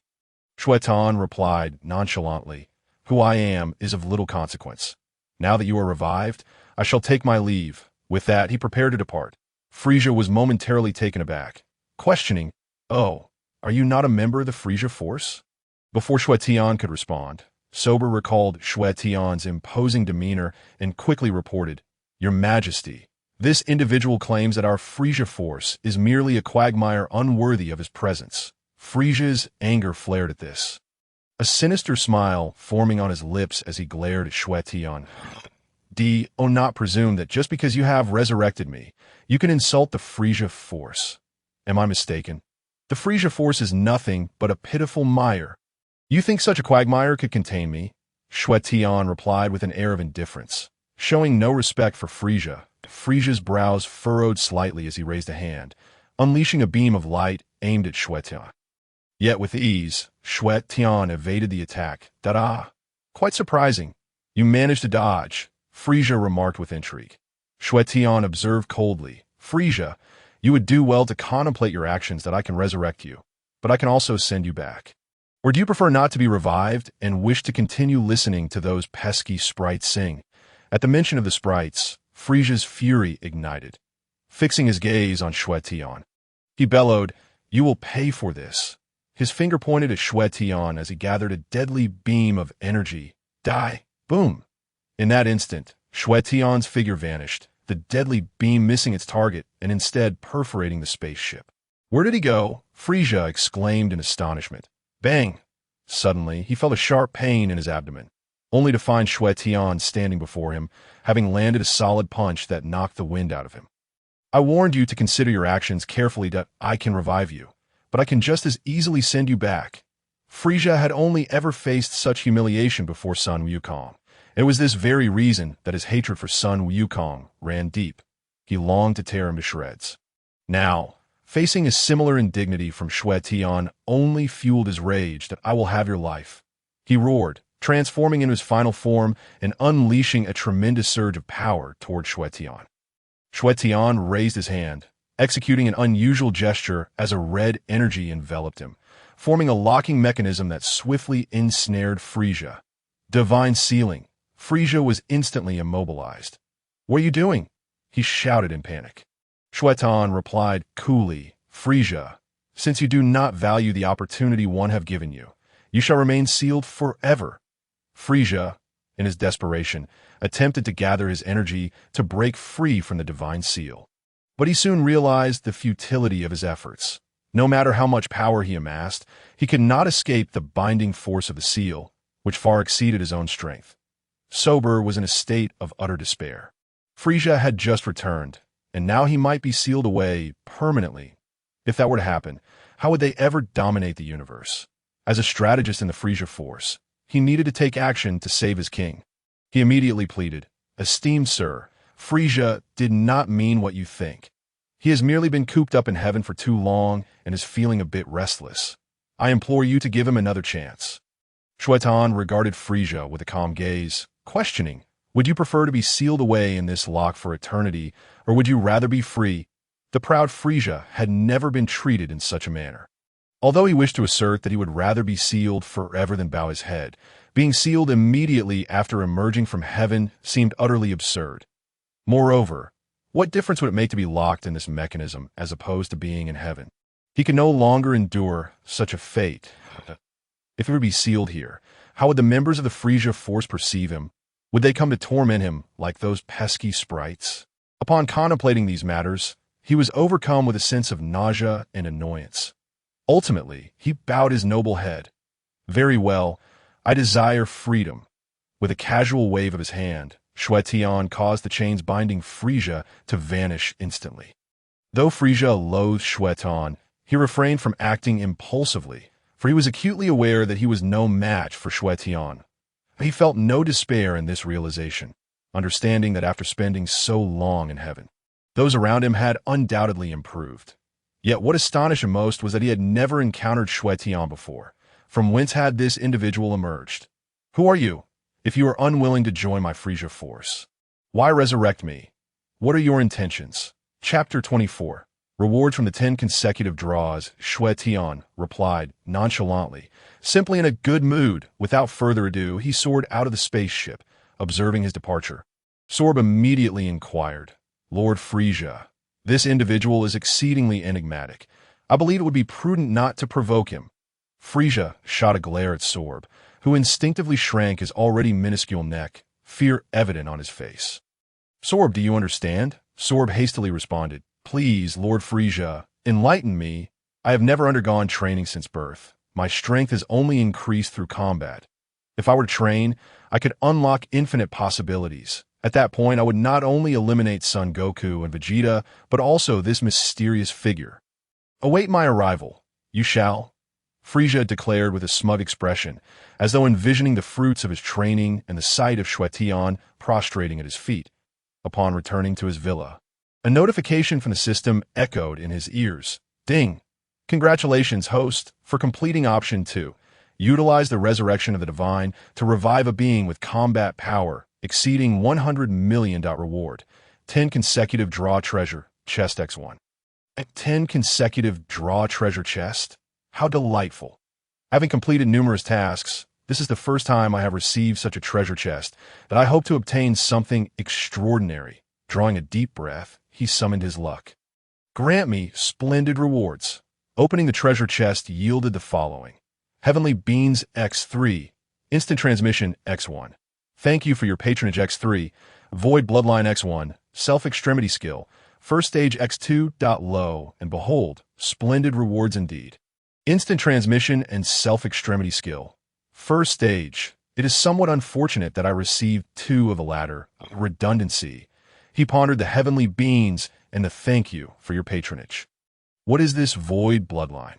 I have never heard of such a lineage, but given the multitude of bloodlines in Dragon Ball, it is impossible to know them all. No matter, I shall fuse it and see. It should not be detrimental. Learning instant transmission. Ding! Congratulations, host, for acquiring instant transmission. Learning self-extremity skill. First stage. Ding! Congratulations, host, for acquiring self-extremity skill. First stage. Fusing void bloodline. Ding! Congratulations, host, for fusing void bloodline. A torrent of memories, energy, and instincts surged into Xue Tian's mind. Upon the fusion of the void bloodline with his body, he sensed the transformation of both his physical form and internal functions commencing. Following the successful fusion, he discovered a profound shift in his consciousness. As if his thoughts had transcended beyond the 12 universes, a sensation both wondrous and peculiar. Within a minute, he experienced yet another revelation. Suddenly, enlightenment struck him. This void bloodline is truly remarkable. It existed before the universe came into being. During the time of the void, when everything was shrouded in obscurity, devoid of substance, at that moment, the epicenter of the void gathered the power of nothingness, amalgamating all essence, energy, and chi, thus birthing a unique individual endowed with the void bloodline, who, through sheer will, created countless existences, establishing order that encompassed various races, including the angel race, the king of all race, and the destroyers. As this information flooded into Xue Tian's consciousness, he marveled. The void bloodline is astonishing. It seems to be the most potent lineage within this Dragon Ball Super universe. Indeed, indeed. However, what effects does this bloodline confer? Scions can transform. The king of all possesses innate destruction. The Kaishin embodies creative power. What then are the unique effects of the void bloodline? He understood clearly that such a formidable lineage must have special effects. It was merely a matter of uncovering them. That moment. He felt a churn in his abdomen, and his internal structure began to shift. He promptly examined his bodily condition, acutely aware that his human lineage was being absorbed by the void bloodline in an instant. But the process did not cease there. His scion lineage was similarly consumed in an instant, in his abdomen. A small, nebulous world materialized, resembling a fragment of the universe, yet distinctly different, as it radiated a kaleidoscope of colors, emitting dazzling light, a phenomenon absent in the cosmos. Could it be? Is this the void? Xue Tian grew increasingly convinced. The memories imparted to him indicated that the void was indeed characterized by such qualities, an expanse of nothingness, illuminated only by various glimmers. And now, having fused with the void bloodline, such a vision had manifested, confirming his hypothesis that it seems the primary effect of the void bloodline is to absorb other bloodlines, thereby augmenting one's strength. It stands to reason, as the scion, angel, and human bloodlines were all birthed from the individual possessing the void bloodline. Absorbing these bloodlines will undoubtedly enhance his power, for in essence, the void bloodline has created these bloodlines. Dispersing its own power, if that is the case, reclaiming his own strength would render him even mightier. Xue Tian felt immense satisfaction, as he distinctly sensed his burgeoning power, as for whether his combat power had increased. That remained uncertain. Check host status. Host. Xue Tian. Techniques. Wolfang Fist, Sky Dance Technique. Special Techniques. Free Extremity Skill Dash. Instant Transmission. Self-Extremity Skill. First Stage. Race Bloodline. Void. Items. Heavenly Beings. Combat Power. 500 million. Combat Power reflects base strength. Not that attained through transformation. Goodness, my combat power is merely 500 million, yet I can distinctly perceive a significant enhancement in my strength. How can this be? Is it merely an illusion? What, then, is the second effect of the void bloodline? Could it simply be the absorption of other bloodlines to enhance one's own power? Surely that seems a bit far-fetched. System, enlighten me. What is the second effect of the void bloodline? What purpose does it serve? The system's mechanical voice responded, "Please explore and perceive for yourself, as I am not authorized to disclose information." Not authorized to disclose. I suspect you merely lack knowledge. You, system, are but a mere trinket. The system promptly grew anxious. Humph. There is nothing the system does not know. This void bloodline. Chapter 25. You old six-humph. There is nothing the system does not know. This void bloodline. Host, you truly are a crafty individual. Attempting to provoke me with such tactics, I shall now directly mute you. I will only unmute once you cease speaking. Xue Tian immediately protested. What? System, you cannot be so heartless. I am your host. The system fell silent. Clearly having muted Xue Tian. Damn, it seems I have indeed been muted. What a stroke of bad luck. Xue Tian uttered a curse. Displaying a lack of interest, he firmly believed that it would not take long to comprehend most of the effects of this illusory lineage. Not for any other reason than his familiarity with the myriad occurrences within the Dragon Ball universe. Stretching leisurely, he settled comfortably into a reclining chair and drifted off to sleep. The following day, Xue Tian awakened naturally, finding that it was already 11 o'clock. His slumber had been profoundly restful, unlike in the real world, where he was constantly roused by the incessant blaring of an alarm clock. Following a monotonous daily routine of work, returning home for dinner, and repeating the cycle, all for the sake of survival in that world. Living here seemed quite pleasant. At the very least, there was no worry about being late for work and facing fines. Nor was there any anxiety about unpaid bills for the upcoming month. Upon rising, he noticed Vegeta standing nearby, arms crossed. When had he arrived? Xue Tian had been so deeply immersed in his slumber that he had not noticed Vegeta's presence. As if he had cast aside all burdens, untroubled by what tomorrow might hold. However, he understood that in this perilous world of Dragon Ball Super, such a carefree attitude was rather unwise.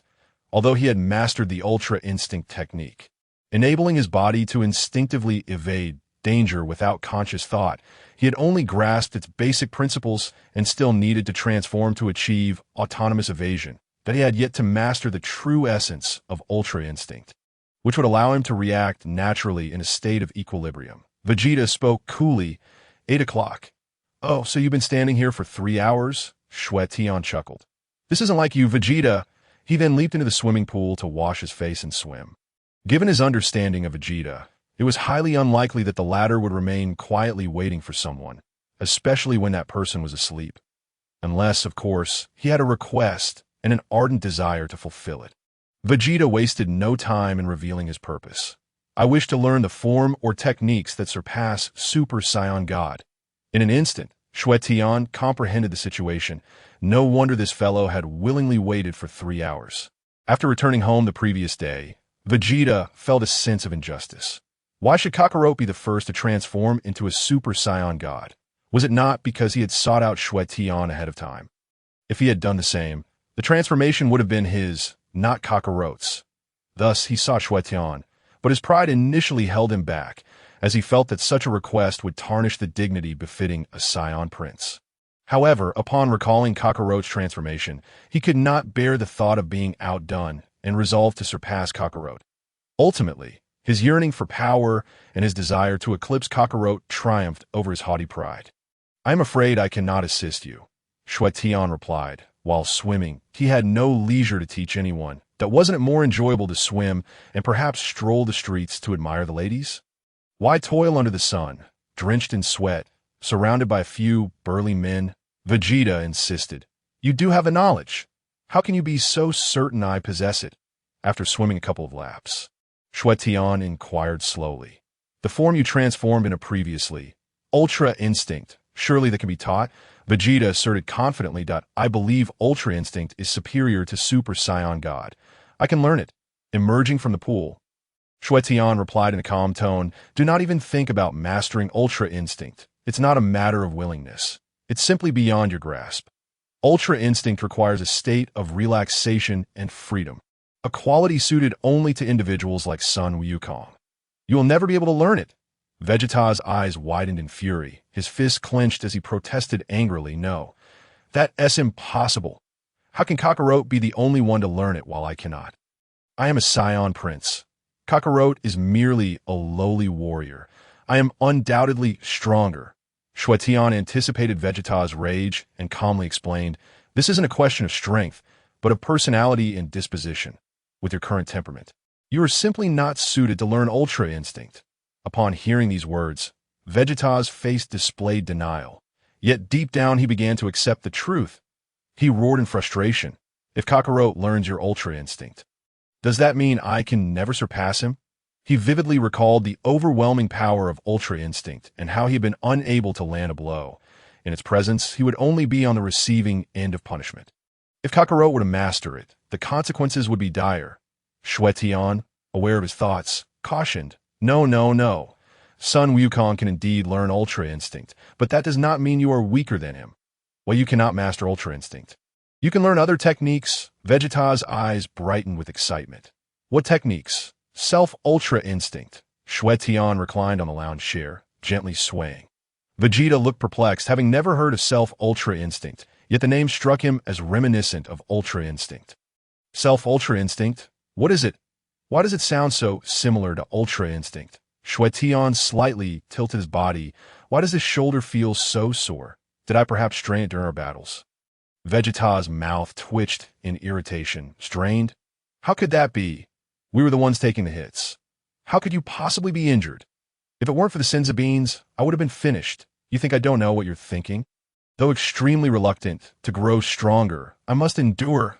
He approached Xue Tian's side and began to knead his shoulders. Are you giving me a shoulder massage? Or are you attempting to dislocate my arm? Vegeta's face flushed with embarrassment and anger, but he restrained himself. For the sake of gaining strength, he endured, contorting his face as if it were a twisted flower, cautiously massaging Xue Tian's shoulders with a feathery touch. Almost as if he were delicately skimming the surface of water. At this rate, you couldn't even squash a mosquito. Maintain a proper attitude. If you wish to massage, do it properly. If not, then leave me be. I need to rest. Chapter 26. An absurd choice. Vegeta's chest heaved with indignation. His face flushed with anger. Humph. If not for my desire to grow stronger, I, the proud Scion Prince, would never engage in such trivial matters. Despite his thoughts, his hands remained honest, increasing the pressure slightly. Very good, just like that. Master it well. Xue Tian praised. Vegeta continued, eager to know, please, could you explain the difference between Self-Ultra Instinct and Ultra Instinct? Why do you believe I can learn Self-Ultra Instinct? Xue Tian elucidated. Though Self-Ultra Instinct and Ultra Instinct may sound similar, they are fundamentally contradictory, even opposites. Opposites? Vegeta was puzzled. Ultra Instinct emphasizes freedom and tranquility, requiring a calm mindset. Once mastered, it allows the body to react instinctively without conscious thought. During our last battle, you should have sensed it. Though you aimed to strike me, your body evaded on its own. Do you still believe you are suited for Ultra Instinct? Can you achieve a tranquil mindset? Vegeta shook his head, realizing that with his fiery and proud nature, he could never calm himself to respond to a situation. Xue Tian swallowed, feeling slightly parched. Observing this, Vegeta promptly offered a glass of lemonade.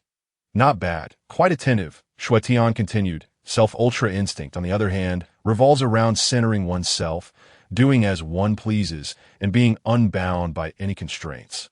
It encourages you to unleash your potential without any pressure or preconceived notions. Once you master Self-Ultra Instinct, you can destroy and enhance your combat abilities. However, this destruction is staged. As you become more proficient in Self-Ultra Instinct, your level increases, and the scope and magnitude of your destruction will expand. This progression resembles the stages of Super Saiyan. First stage, second stage, third stage. The higher the stage, the stronger the power.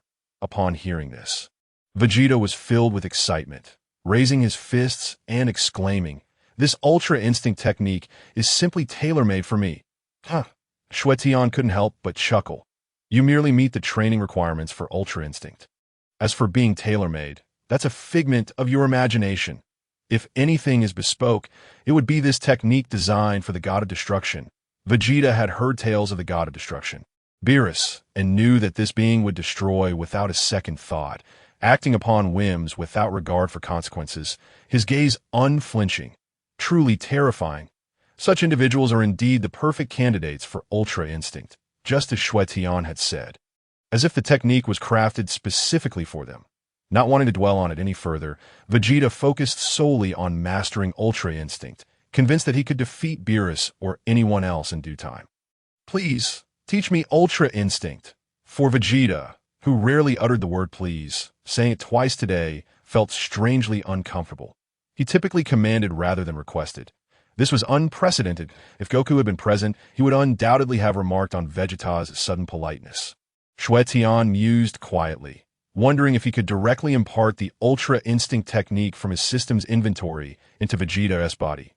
If feasible, he could perhaps gather a few female disciples in the future, who might provide him with massages. Anything would be preferable to having someone like Vegeta, with calloused hands, do so. Asking the system would yield no clear answer, likely just a vague response, given your earnestness and receptiveness. I can teach you Ultra Instinct, but your ability to comprehend it will depend solely on your own efforts. All right, Vegeta exclaimed excitedly. Xue Tian swiftly performed a peculiar gesture, placing one hand on Vegeta's forehead, while simultaneously instructing the system. Activate Ultra Instinct Stage 1 for Vegeta. Beep. Ultra Instinct Stage 1 successfully activated. Vegeta has learned Ultra Instinct Stage 1, initial proficiency level 0. Xue Tian was utterly bewildered. Initial proficiency level 0? What does that mean? It wasn't like this when he learned it. System, can you clarify this issue? Certainly. If the host is learning, the technique's proficiency automatically maxes out. However, when imparting it to others, they must cultivate it themselves, as they only grasp the basics. Ah, I see.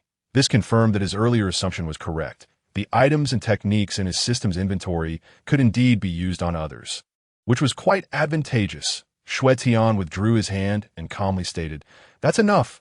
Vegeta felt a surge of knowledge flood his mind, all pertaining to Ultra Instinct. Incredible. Is this truly Ultra Instinct? It surpasses my previous understanding.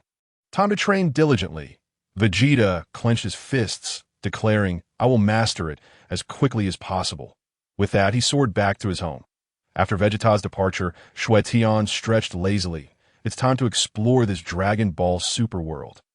He ascended into the sky, flying to the most bustling street in West City, landing at a spot and perusing his surroundings. This city, though more technologically advanced than the real world, bore a striking resemblance to it. Upon reflection, it was only natural since this city was modeled after the real world. Beep. Activate selection task. Option 1. Recruit a female disciple. Must have an appearance score of 85 or above. Reward. Cosmic Instant Transmission Device. Option 2. Recruit a male disciple. Must have an appearance score below 40. Reward.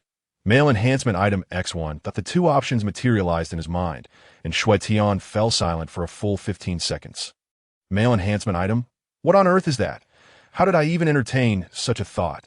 Smack. He slapped his own face, dispelling the notion that he decisively chose option 1. What? Option 2. The system teased. System, are you looking to get yourself into trouble? I said option 1. The system promptly complied. Just joking with you. Cut the nonsense. Serve me properly instead of conjuring up these absurdities. If I had to choose option 2, I would be beside myself. Enough chatter. I need to find a suitable female disciple. He hastened to complete the task. The system coldly remarked, "Just pretending. Keep pretending. Help, there's a robbery." Chapter 27. This handsome young man looks like a fraud. Help, there's a robbery. A melodious voice suddenly rang out. A blue-haired girl with a bow cried out, her figure slender, clad in a golden t-shirt and ultra-short shorts that showcased her long, fair legs. Fear was etched on her face as two burly men on hoverbikes snatched her back. Fleeing at speed, her delicate appearance exuded an air of fragility. The two robbers, noticing the blue-haired girl pursuing them, sneered, "Huh, you think you can catch us? Dream on. Huh," as they reached the entrance of a restaurant. A pungent odor wafted through the air. Achoo! The blue-haired girl sneezed, her hair instantly transforming to gold, her expression shifting from panic to one of brutality and coldness. In an instant, she transitioned from a delicate damsel to a fierce woman. She swiftly pulled a capsule from her pocket, popping it open with a snap, revealing a rocket launcher, which she promptly hoisted on her shoulder, aiming it at the two robbers. The robbers and the onlookers were thrown into a state of panic. What had happened to that gentle, frightened girl? How had she suddenly morphed into such a ruthless woman, her demeanor entirely changed. If not for her unchanged appearance, everyone would have thought she was an entirely different person. Without hesitation, she pulled the trigger on the rocket launcher. Boom! The blast obliterated the two robbers into countless pieces. The surrounding crowd was thrown into chaos. The golden-haired girl scoffed dismissively. "Stealing from me? You've truly signed your own death warrant." Sirens blared in the distance. Upon witnessing the scene, the golden-haired girl quickly produced a vehicle from a universal capsule and sped away. Several cars pursued her, including Krillin. However, upon seeing the girl's appearance, Krillin felt overwhelmed, recognizing her as Launch. Before her sneeze, she had been gentle, beautiful, and amiable. After sneezing, she transformed into a wild woman. This condition had previously baffled Master Roshi, who had attempted a remedy but to no avail, leaving everyone exasperated. Naturally, Xue Tian recognized Launch as well and immediately activated his flight technique. Quickly pursuing her, Krillin, driving a car, was momentarily taken aback. Why was Xue Tian also chasing after Launch? Had she just done something to him? If so, then Launch posed a threat. Launch was not skilled in martial arts, relying solely on weapons, which posed no danger to Xue Tian whatsoever. With these thoughts in mind, he parked the car and used his flight technique to catch up to her. Moments later, Launch had reached the outskirts. Xue Tian waved his hand, launching a key blast to cover Launch's escape, then swiftly followed her. The golden-haired Launch, seeing Xue Tian, assumed he was there to apprehend her. Raising her rocket launcher, she fired a shot. Boom! Smoke billowed forth. Launch smiled in satisfaction, gently blowing away the smoke. However, as the haze dissipated, she found Xue Tian standing unwaveringly in place, his attire untouched. Golden-haired Launch was taken aback. Had the rocket launcher's projectile not hit him, she had clearly seen it strike. Was he perhaps like Goku and the others, possessing extraordinary combat power that rendered him impervious to damage? As she readied her rocket launcher for a second shot, her hair instantaneously transformed back to blue, adorned with a red bow, reverting to the previous delicate and neighborly demeanor.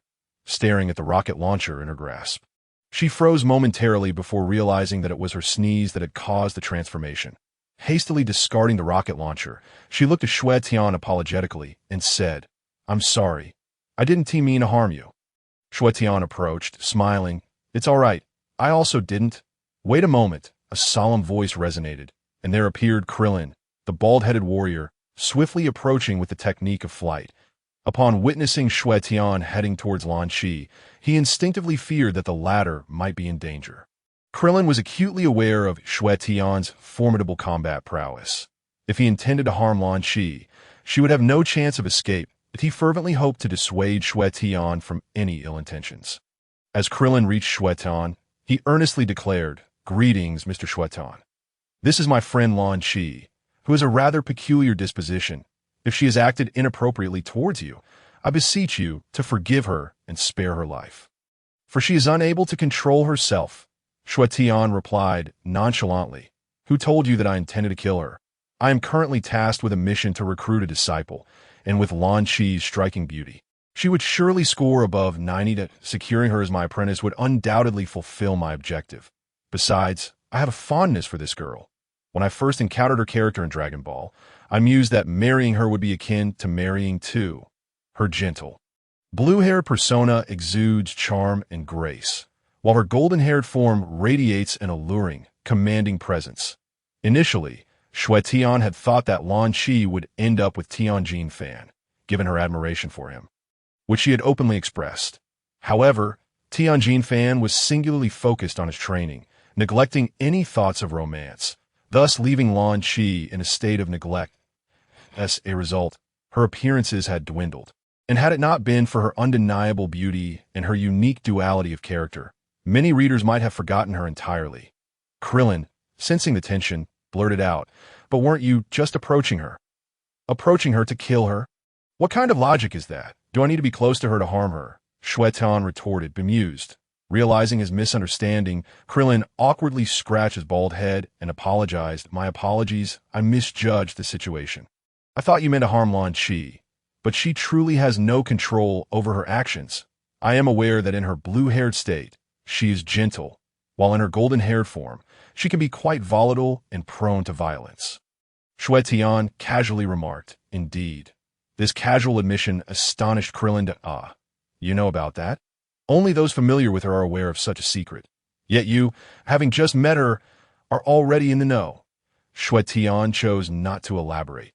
Turning to Lan Shi with a serious expression.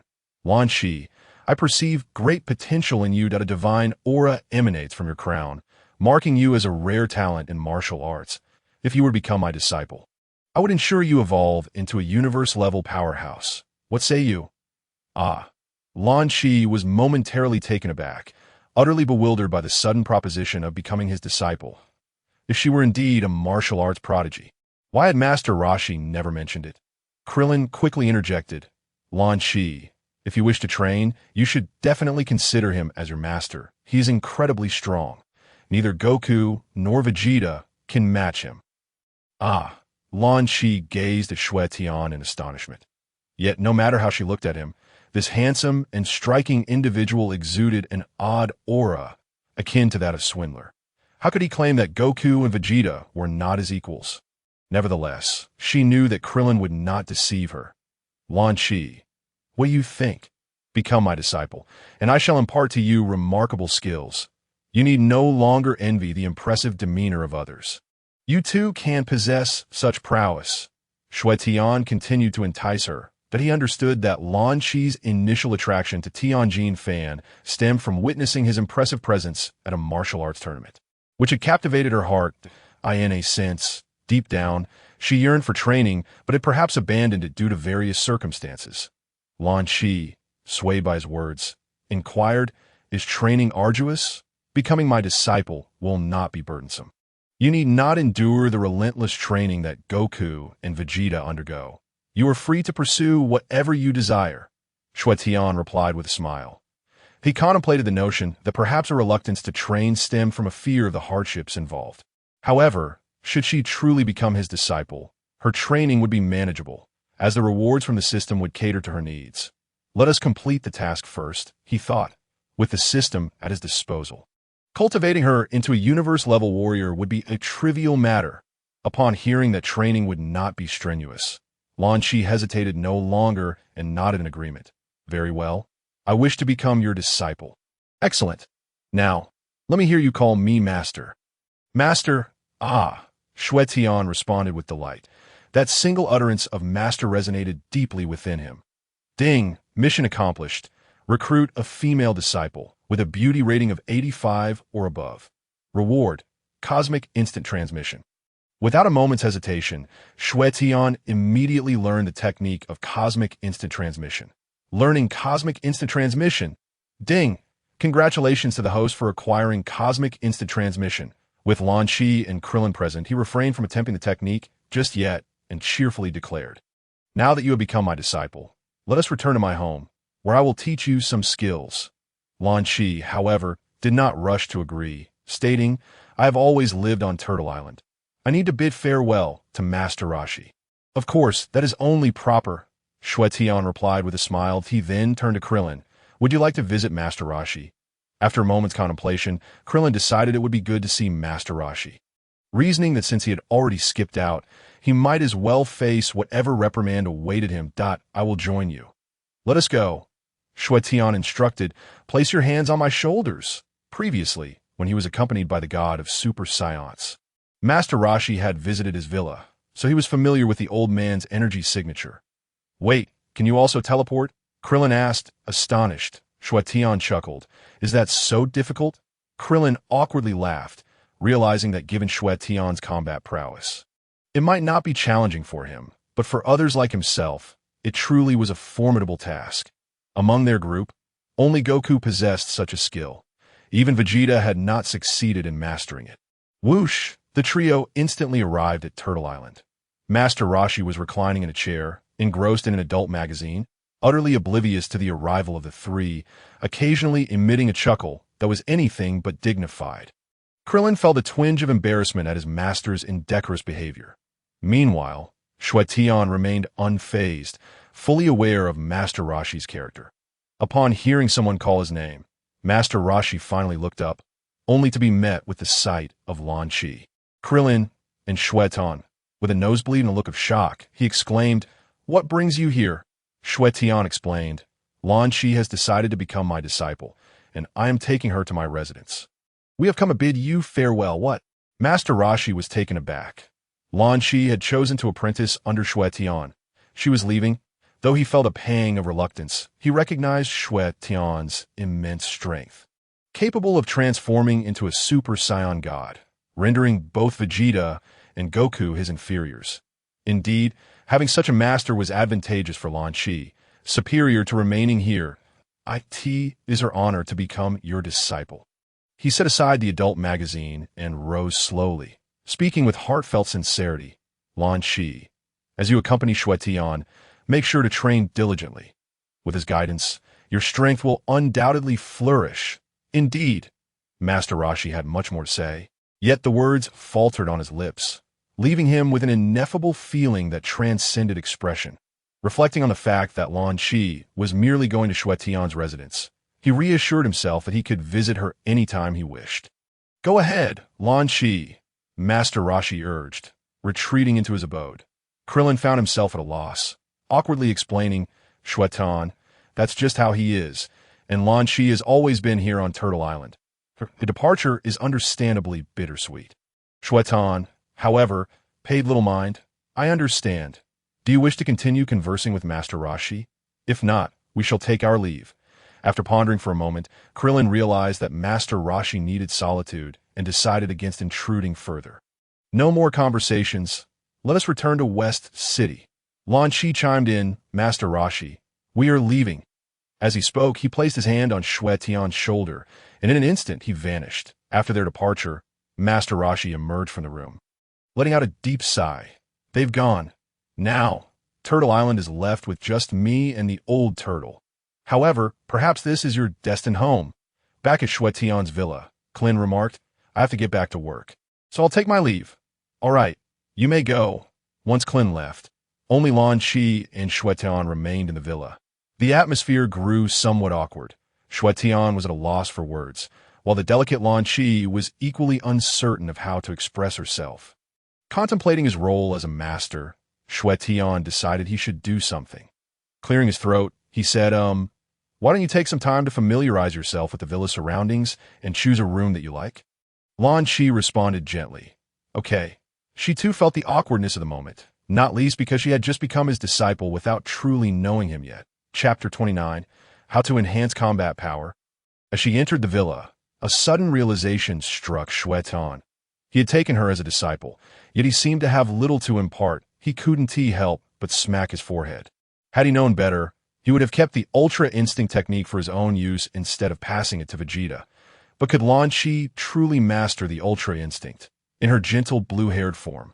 It was undoubtedly impossible. However, in her golden-haired state, she would surely excel. Her golden hair represented a wild, self-centered disposition, making her perfectly suited for mastering Ultra Instinct. Conversely, her blue-haired, gentle demeanor was more apt for the autonomous Ultra Instinct.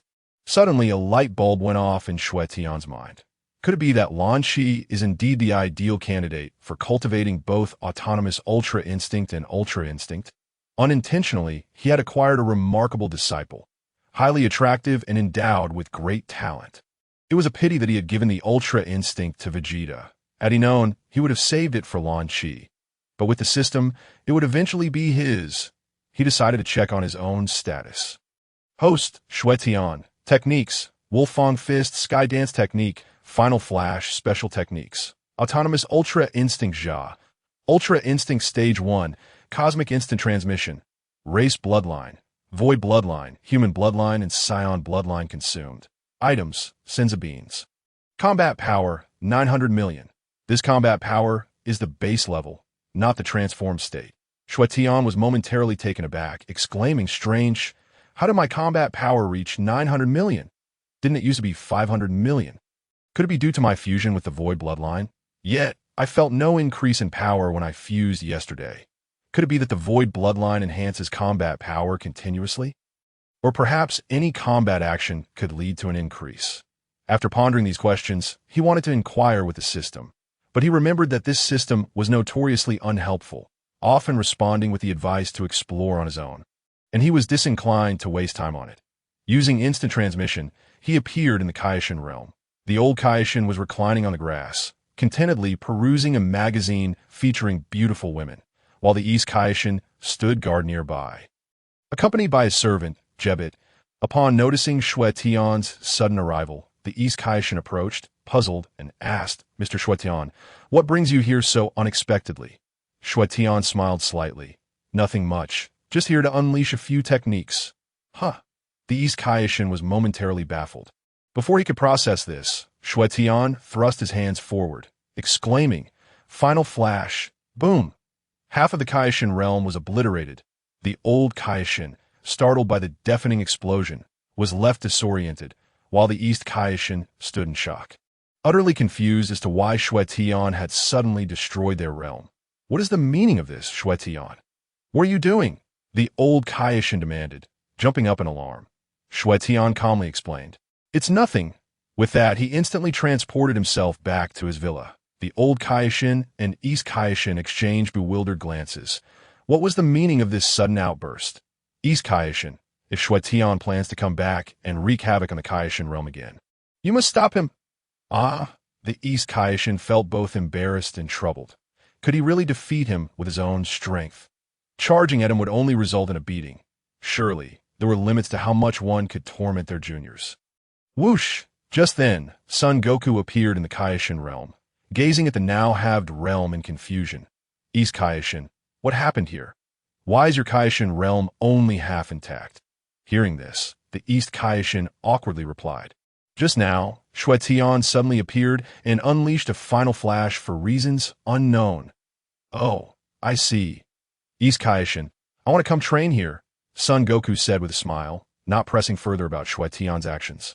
Assuming he was there for training, much like himself, the East Kaishin, feeling utterly embarrassed, replied, "Son Goku, perhaps you should train elsewhere. Our Kaishin realm is only half intact now. If you cause more trouble, the other half might vanish as well. Come back once we've repaired it. How long will that take? Beerus is coming to Earth in just a few days, and I need to master Super Saiyan God to battle him." This statement immediately irked the old Kaishin, who jumped up, scolding, "What are you saying? You intend to battle Beerus?" Son Goku responded, puzzled, "What's wrong? Didn't you promise me you wouldn't fight Beerus? Why do you say this now?" The old Kaishin leaned in closer, pressing his head down. Son Goku repeatedly bowed his head, scratching the back of his neck, lost in confusion. "Huh. Did I?" Thud. The old Kaishin collapsed to the ground, twitching in disbelief. What kind of memory was this? Did Saiyans only possess strong memories during battles? Did they lack memory otherwise? Meanwhile, Xue Tian returned to the villa and, without hesitation, immediately checked his status. Host status. Host. Xue Tian. Techniques. Wolfang Fist, Sky Dance Technique. Final Flash, Special Techniques. Autonomous Ultra Instinct Ja. Ultra Instinct Stage 1. God S Seal. God S Resurrection. Cosmic Instant Transmission. Race Bloodline. Void Bloodline. Human Bloodline and Scion Bloodline consumed. Items. Sins of Beans. Combat Power. 900 million. This combat power is the base level, not the transformed state. Why is my combat power still at 900 million? Wait, even if the Void Bloodline is formidable, it shouldn't increase my combat power by 1 billion just because I unleashed a technique. Checking the value behind 900 million, he found it was 928.4 million that after obtaining this data, Xue Tian unleashed a key blast toward the sky, sending it beyond Earth, where it exploded. Boom! What is happening?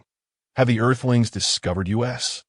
A large blue-skinned creature adorned with an ivory necklace exclaimed in surprise from the control room of a spaceship. Unbeknownst to Xue Tian, his key blast had inadvertently struck a spaceship. He carefully observed his combat power, which had risen from 928.4 million to 928.8 million. Chapter 30. Breathing can also enhance combat power. Upon seeing the change in his combat power, Xue Tian was overjoyed. What a powerful void bloodline. Just by casually unleashing a key blast, my combat power increased from 928.4 million to 928.8 million. A remarkable gain of 400,000. If this were a real battle, Wouldn't I easily boost my power by several billion? Even tens of billions. But since fusing with the Void bloodline, I haven't truly fought. I merely released a few key blasts to assist Lan Qi against her pursuers. That alone shouldn't account for a 400 million increase in combat power. So what could be the reason? Checking the combat power value, he found it had now reached 928.9 million. How did it increase by another 100,000? I haven't done anything. Could it be that merely breathing could enhance combat power? As long as one is alive, can combat power be increased? Goodness, could it truly be that remarkable? After contemplating these thoughts, Xue Tian resolved to conduct an experiment. How would he experiment? Quite simply, by allowing time to pass. A minute later, Xue Tian promptly declared in his mind, check combat power. 930.1 million.my word. Within just a minute, his combat power surged by 1.2 million. This Void bloodline is astonishing. Just by breathing, if he were to engage in some physical activity or engage in a real battle, wouldn't the increase in combat power be even greater? If my deductions are correct, then a significant portion of the 400 million combat power must have been derived from devouring the bloodlines of Scions and others, with the remainder attributable to breathing. After these reflections, Xue Tian felt a surge of excitement. Truly, the Void bloodline is remarkable, existing in the realm of nothingness, a lineage predating the universe itself. Absolutely extraordinary. Unexplainably, he found himself eagerly anticipating the other effects of this Void bloodline. Having already discovered these two capabilities, could the others be even more impressive? Above the Earth's atmosphere, a frog-like alien clad in white armor approached to report, Lord Oyer, the spaceship's engine has been damaged. We need to land for repairs immediately. Please advise. Oyer retorted angrily, these Earthlings are truly insufferable, bombing our spaceship. Utterly despicable. Lord Ellick instructed me to observe them, but it seems there is no need for further observation. Let us eliminate the inhabitants and sell the planet for a fortune. Oyer, one of Ellick's subordinates, was known for his brutal and coarse demeanor, but he had been sent to Earth to assess the situation and report back, as they intended to transform Earth into their colonial outpost and subsequently sell it. Ellick had established the Zeta group and had long collaborated with Frisia, assisting him with various tasks. However, Ellick harbored grand ambitions. Aspiring to supplant Frisia as the ruler of the universe, the Zeta group was not lacking in strength. One of his subordinates, Jaz, was even touted as the most likely candidate to surpass Frisia. Upon hearing Oyer's words, a subordinate promptly cautioned, Lord Ellick has warned us that this mission is strictly for observation. We must not act recklessly. After all, the former Cosmic Emperor Frisia faced repeated setbacks here, ultimately meeting his demise. Caution is prudent. Oyer shook his ample form disdainfully, scoffing, Frisia, that is merely a relic of the past. The universe is now dictated by Lord Ellick and the Zeta group. His failures here only reflect his incompetence and signify nothing of consequence. Descend to Earth. I intend to uncover who unleashed that energy blast. I have yet to make a move against Earth, yet they dare to strike at us. Truly outrageous. His subordinate, aware of Oyer's temperament, recognized that further discussion could lead to a severe reprimand. Thus, they resolved to descend, acknowledging that Oyer was correct. Frisia was indeed a thing of the past. Now, after so much time, Oyer and his companions had ascended several levels of power. Incomparable to Frisia's era, dealing with the denizens of Earth would be a trivial task. This beautiful blue planet was on the brink of being conquered by them. Yes, proceed to the control room and prepare for landing. In Xue Tian's villa, as Oyer's spaceship penetrated the atmosphere, he distinctly sensed the arrival of an alien spacecraft on Earth and pondered, what could this be? Is it Frisia's ship? No, Frisia just left. It cannot be him. Never mind who it is. It has no bearing on me. With no missions to undertake, I have no inclination to move. He reclined in his chair, comfortably swaying a tea that moment. Lan Qi emerged, gazing at Xue Tian, lounging in the chair. Master, I've selected my room. May I stay in the one on the left? Of course, don't mention just the left room. Even my room would be fine for you, Xue Tian replied nonchalantly. Lan Qi's cheeks flushed with a hint of crimson, clearly misunderstanding the implication. Concerned that her misinterpretation might affect her view of him, Xue Tian quickly clarified. Lan Shi, I meant no other intentions. You may choose any room you desire. Even my own. Master, I understand. But why would I want your room? Lan Shi gently responded. All right, Lan Shi, feel free to do as you please. There are no restrictions, Xue Tian assured her. Curiously, Lan Shi inquired, Master, when will you teach me how to cultivate? Xue Tian was momentarily taken aback. When to teach? Any time would suffice, but she desired something effortless. Was there anything truly effortless? The void bloodline. Indeed, his void bloodline was remarkably undemanding. Just breathing could enhance combat power. However, how could such a thing be easily obtained? Moreover, his current inventory lacked anything suitable for her to know. I must devise a way to provide her with an appropriate cultivation method. Had I known earlier, I wouldn't have given the self-extreme technique to Vegeta. The more he thought about it, the more regretful he became. Clearing his throat, Xue Tian began cough, regarding your cultivation. Boom, boom, boom. Before he could finish, a deafening explosion erupted, and a tremendous aura surged from the direction of the prairie. Lan Shi's attention was immediately captured. Master, what is happening? Chapter 31. I am his disciple, Master. What is happening? Lan Shi asked, perplexed. Well, I'm not entirely certain. Xue Tian replied calmly. In truth, he had a hunch that an alien invasion was underway, and the explosion was likely caused by the extraterrestrial visitors. After all, he had sensed the arrival of a spaceship, clearly indicating the presence of aliens. However, he had no desire to meddle in such affairs, nor was he in the mood to do so, unless the system activated a mission, at which point he would become interested. Based on his calculations, given the current situation, the system would undoubtedly activate a mission. Therefore, even though he was curious about what was happening, he chose to wait for the system to activate the mission before proceeding. Ding! System mission activated. It has arrived. Xue Tian rejoiced, confirming his earlier suspicions that the system had indeed activated a mission. Option 1. Demonstrate your combat power in front of your disciple, proving your strength. Reward. Lan Shi Gift Pack X1. Option 2. Mind your own business and continue sleeping in the villa. Reward. Turtle Breathing Technique. A Lan Shi Gift Pack. Turtle Breathing Technique. This Lan Shi Gift Pack should contain techniques suitable for Lan Shi. Precisely what I require. As for the turtle breathing technique, I have never heard of it. Just from a name, it sounds rather mundane, perhaps merely a technique for holding one's breath. If it truly is a technique for breath holding, it would be of little use to me. I decisively choose option 1. Looking at Lan Shi, he said, Come, let me show you what is happening. Without waiting for her reaction, he grasped her hand and soared towards the source of the explosion. A short while later, they arrived at the explosion site, which was a vast prairie, and there, a spaceship was stationed.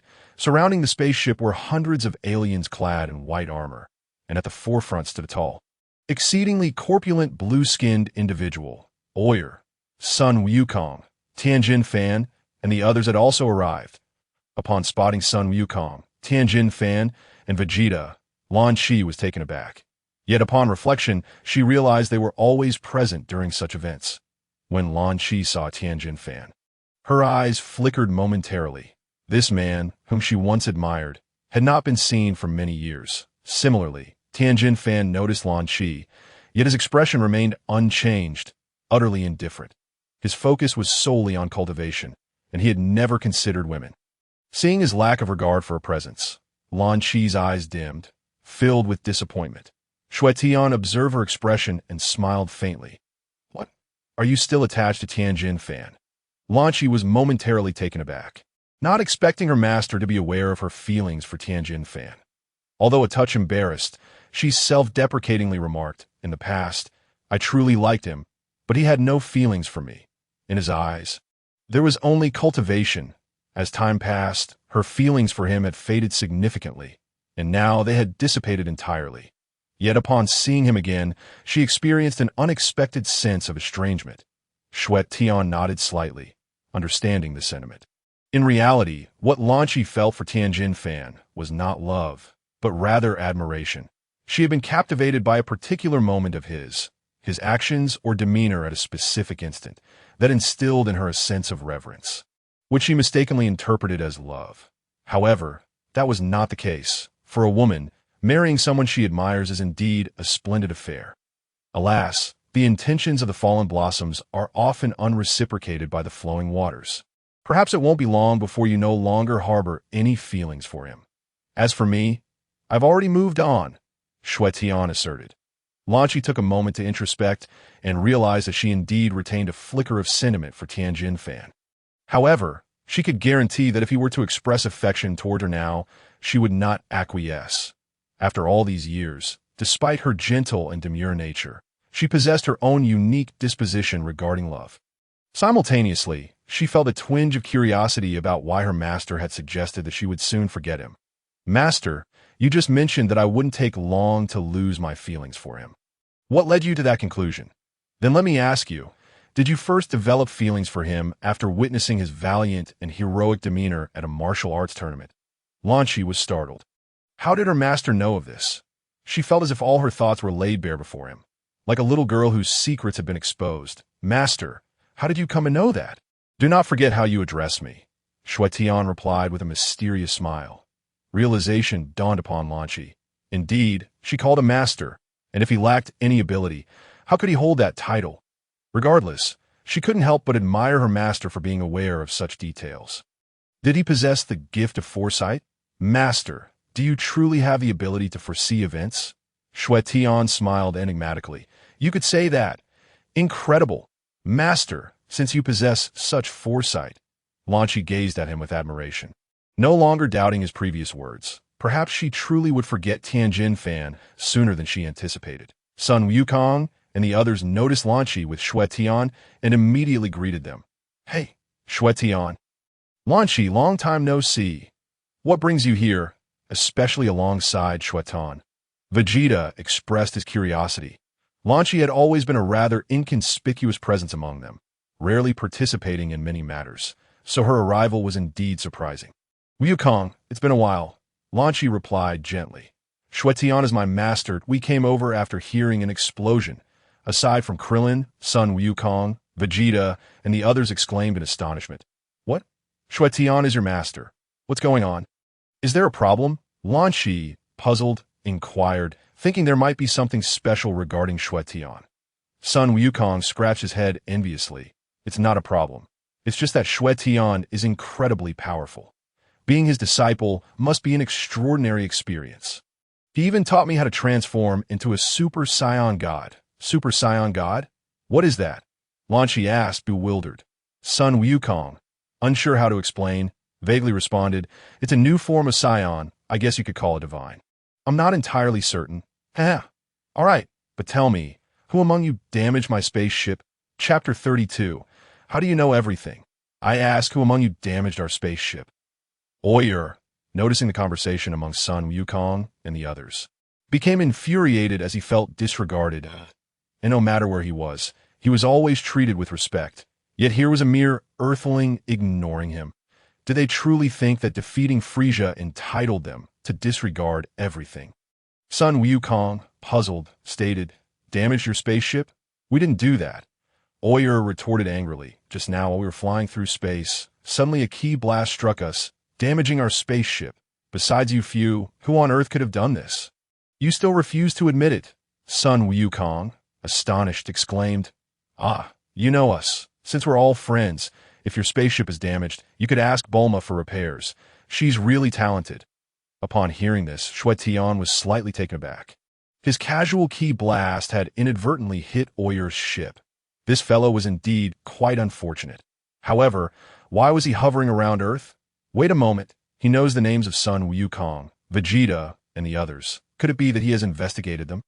Was he observing Earth and everything on it? Considering that Oyer is a subordinate of Elec, the leader of the Sita group, which is primarily engaged in planet destruction and selling, and collaborates with Frieza, assassins, and bounty hunter organizations, his presence in Earth's atmosphere certainly bodes ill for the planet. They likely had their sights set on Earth long ago. They had refrained from attacking, perhaps because they knew Frieza had fallen here and realized that Sun Wukong and Vegeta were not to be trifled with. Hence their hesitation. Oyer disdainfully remarked, who needs your people for repairs? Our technology far surpasses yours. Initially, I intended to observe you for some time before invading Earth, but now it seems, since fate has brought us together, I shall seize Earth right now. It will be a gift for Lord Elic's birthday. Ha!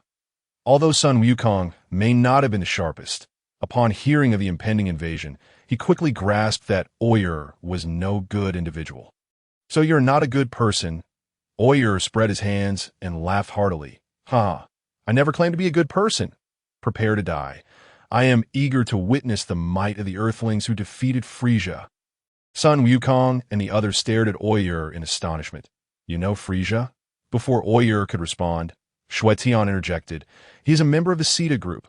Huh? Sita group? Sun Wukong and the others were left bewildered. Vegeta seemed taken aback for a moment. Sita group?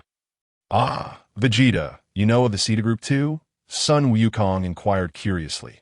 Vegeta explained, I've heard of it, but the reputation of the Sita group seems rather good. They primarily assist in the revival of some planets. Moreover, their strength is said to rival that of Frisia's army. However, the specifics remain unclear. Sun Wukong, lacking awareness, chimed in, is that something you heard when you were beside Frisia? Yet if they were helping other planets revive, shouldn't they be considered good people? Why then would they wish to invade us? Vegeta's lips twitched in irritation. He despised it when Kakarot brought up his past. He scolded Kakarot. Can you please be quiet? How would I know? All I know is that he doesn't look like a good person. He. Sun Wukong sheepishly scratched his head. Oyer was not surprised that Vegeta was aware of the Sita group, but he was taken aback that Xue Tian knew about it. In his mind, there was no one on Earth who should know about him. Who are you? How do you know about our Sita group? Xue Tian smiled slightly, exuding an air of mystery. I not only know about your Sita group, but I also know that your leader is Elic, and that you have subordinates such as Jiaz, Maki, and you, Oyer. On the surface, your Sita group engages in planet revival and legitimate business, but secretly, you collude with the cosmic tyrant Frisia to engage in unsavory dealings for profit. Oyer stared in shock at Xue Tian. What? You actually know all of this? Upon hearing the news, the crowd realized the true nature of the Zeta group. Sun Wukong could not help but exclaim, this is utterly vile, even worse than Frisia. To this, Xue Tian agreed. Although Frisia was indeed malevolent, his wickedness was overt, whereas the Zeta group operated in the shadows. In simpler terms, one was an outright villain, while the other was a duplicitous hypocrite. A straightforward villain can be avoided, but a hypocrite can disguise themselves skillfully, striking at your most vulnerable moment, making them nearly impossible to guard against. Oyer, with a smug grin, showed no signs of anger at being labeled as wicked. Instead, he took pride in it. Thank you for the compliment. We are indeed quite nefarious. Now, I shall transform your world into one of our subordinate planets and sell it to those unscrupulous cosmic merchants. Ha ha! Sun Wukong stepped forward, ready to confront Oyer. Wait. Xue Tian used instant transmission to appear before Sun Wukong, blocking his path. I will handle this one. Sun Wukong was perplexed. Vegeta shared his confusion. Xue Tian was not known for his penchant for battle. He was a rather laid-back individual. Why was he suddenly eager to engage? Noticing their astonishment, Xue Tian smiled faintly. If it were not for the system's mission, he would prefer to avoid fighting altogether. Who would willingly work up a sweat? Seeing Xue Tian voluntarily stepping up to confront him, Oyer demanded, Who are you? How do you know so much about our Zeta group? Or perhaps one of the planets we have destroyed was your home, leading you to harbor such animosity towards me. This suggestion piqued the curiosity of those present. It was not entirely implausible, considering Xue Tian's aversion to conflict. His sudden willingness to fight made them suspect he had a personal vendetta against Oyer. With an air of nonchalance, Xue Tian replied, Your imagination is quite vivid. Chapter 33. Frisia has been revived? Oyer, puzzled, asked, Did I say something wrong? Xue Tian frowned, his lips curling down slightly, his tone dripping with disdain as he remarked, A mere Zeta group thinks it can destroy my homeland. How utterly delusional. Since you are so curious, I shall enlighten you. My knowledge of the Zeta group does not stem from any hatred, but rather from my understanding of the past and future. You truly believe I would be unaware of such a trivial group? My desire to confront you is merely due to my distaste for individuals like you." Oyer was incensed. It became evident that he was being dismissed as insignificant. "Humph. You dare to look down upon us, the Zeta group?" Xue Tian shrugged his shoulders. "I isn't that quite normal. In the face of Frisia, you all cowered in fear. After Frisia's demise, you have failed to achieve your ambition of dominating the universe. Why should I hold the Zeta group in any regard?" His words seemed to strike a nerve with Oyer, who roared in fury. You are simply asking for death." With a colossal physique akin to a super tank, Oyer charged at Xue Tian with tremendous force and speed, comparable to that of a first-level Super Saiyan. To ensure his safety, Xue Tian swiftly activated the Ultra Instinct technique, enveloped in a silver aura, his hair transforming into a shimmering silver. With a slight flash, he evaded Oyer's assault and countered with a kick. Boom! Oyer crashed to the ground like a massive mountain. Creating a deep crater, he lay there, feeling something rise in his throat, and coughed up a mouthful of blood, gazing up at Xue Tian in disbelief. How could this individual be so formidable? A mere kick had sent him flying. How had he accomplished that? Vegeta and Sun Wukong, having witnessed Xue Tian's prowess before, were not surprised by his ability to send Oyer sprawling with a single kick. However, Lan Shi, who had never seen him in action, was captivated by the sight of Xue Tian enveloped in a silver aura, effortlessly dispatching the alien invader. Her eyes sparkled with admiration. "Master, you look so impressive." At that moment, Xue Tian towered over Oyer, exuding an aura of dominion, as if all present could only bow in humility before him. "Oyer, during Frisia's reign of terror, you were unable to dominate the universe. Now, you are even less capable." The onlookers were momentarily stunned, exchanging baffled glances. Krillin turned to Piccolo and asked, "What does he mean by that? What does he mean by during Frisia's reign?" Piccolo seemed to contemplate something, but found it improbable. "Has anyone used the Dragon Balls recently?" After a moment's thought, Krillin shook his head that no. If someone had, we would have sensed it. Piccolo nodded in agreement, noting that the appearance of the dragon would lead to a profound darkness in the sky. Something they would definitely have noticed. Recently, the only darkening of the sky occurred when Sun Wukong and Xue Tian transformed into Super Saiyan Gods, but that was merely a result of their transformation.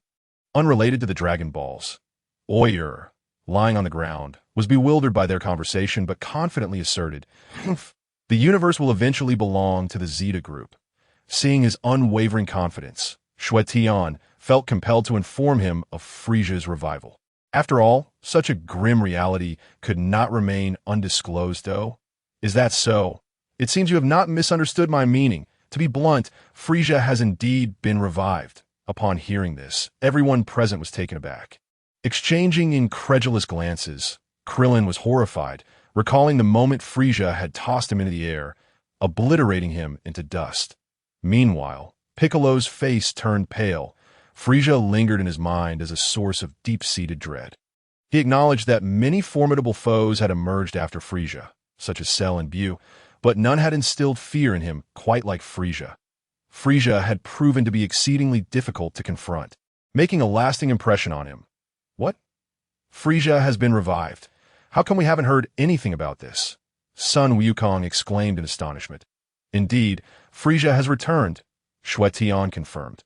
Vegeta was briefly taken aback, but quickly regained his composure, responding calmly, "So what if he has? If he dares to show his face, I can easily eliminate him. Let him descend into hell. With Vegeta's current strength, dispatching the newly revived Frisia would indeed be a trivial matter, especially since he had acquired a modicum of the Ultra Instinct technique, making Frisia's defeat virtually certain." However, Oyer was not as untroubled, exclaiming in terror, "You are lying. If Frisia were truly revived, we would surely know." He had heard from his superior that the Frost Demon race, to which Frisia belonged, had never undergone training. If they did, their combat prowess would rapidly escalate. This was precisely why they had the capability to surpass Frisia's strength, yet dared not confront him lightly. "Now that you have acknowledged it, why bother to refute?" Xue Tian smiled faintly. He revealed the news of Frisia's revival solely to instill despair in Oyer, observing the glimmer of hopelessness in Oyer's eyes. He felt that his objective had been achieved, or indeed despondent. nevertheless mustered the strength to rise and shouted defiantly. Even if Frisia has returned, the universe will ultimately belong to the Zeta group. Enough. Whether you achieve that or not is of no concern to me. What I know is that you are about to meet your end. In an instant, Xue Tian shifted to the first level of Ultra Instinct, the silver aura and hair, transforming into a pale violet, radiating a savage energy that seemed to threaten annihilation to anyone who dared approach. Terrifying. Upon witnessing this transformation, Vegeta exclaimed, "This is Ultra Instinct." Seeing his excitement, Sun Wukong and the others were left in a state of confusion, asking Vegeta, "What is this Ultra Instinct? Why does the name sound similar to the Ultra Instinct technique?" In this state, it seems to be the antithesis of the Ultra Instinct technique. Vegeta responded with a mysterious smile. "Just take a good look, and you will understand." Chapter 34. Because I too can harness Ultra Instinct. As soon as Vegeta's words fell, Xue Tian conjured a destruction energy sphere the size of a basketball in his hand. With a grand flourish, he hurled it towards Oyer with tremendous vigor. Upon seeing this destructive energy sphere, Oyer attempted to evade, but for some inexplicable reason, he felt utterly unable to escape. Boom! The destruction energy sphere struck Oyer directly with a resounding explosion, disintegrating into nothingness and transforming into a cascade of starlight before vanishing entirely. How could this be? Sun Wukong and the others sensed that this energy blast was unlike anything they had encountered.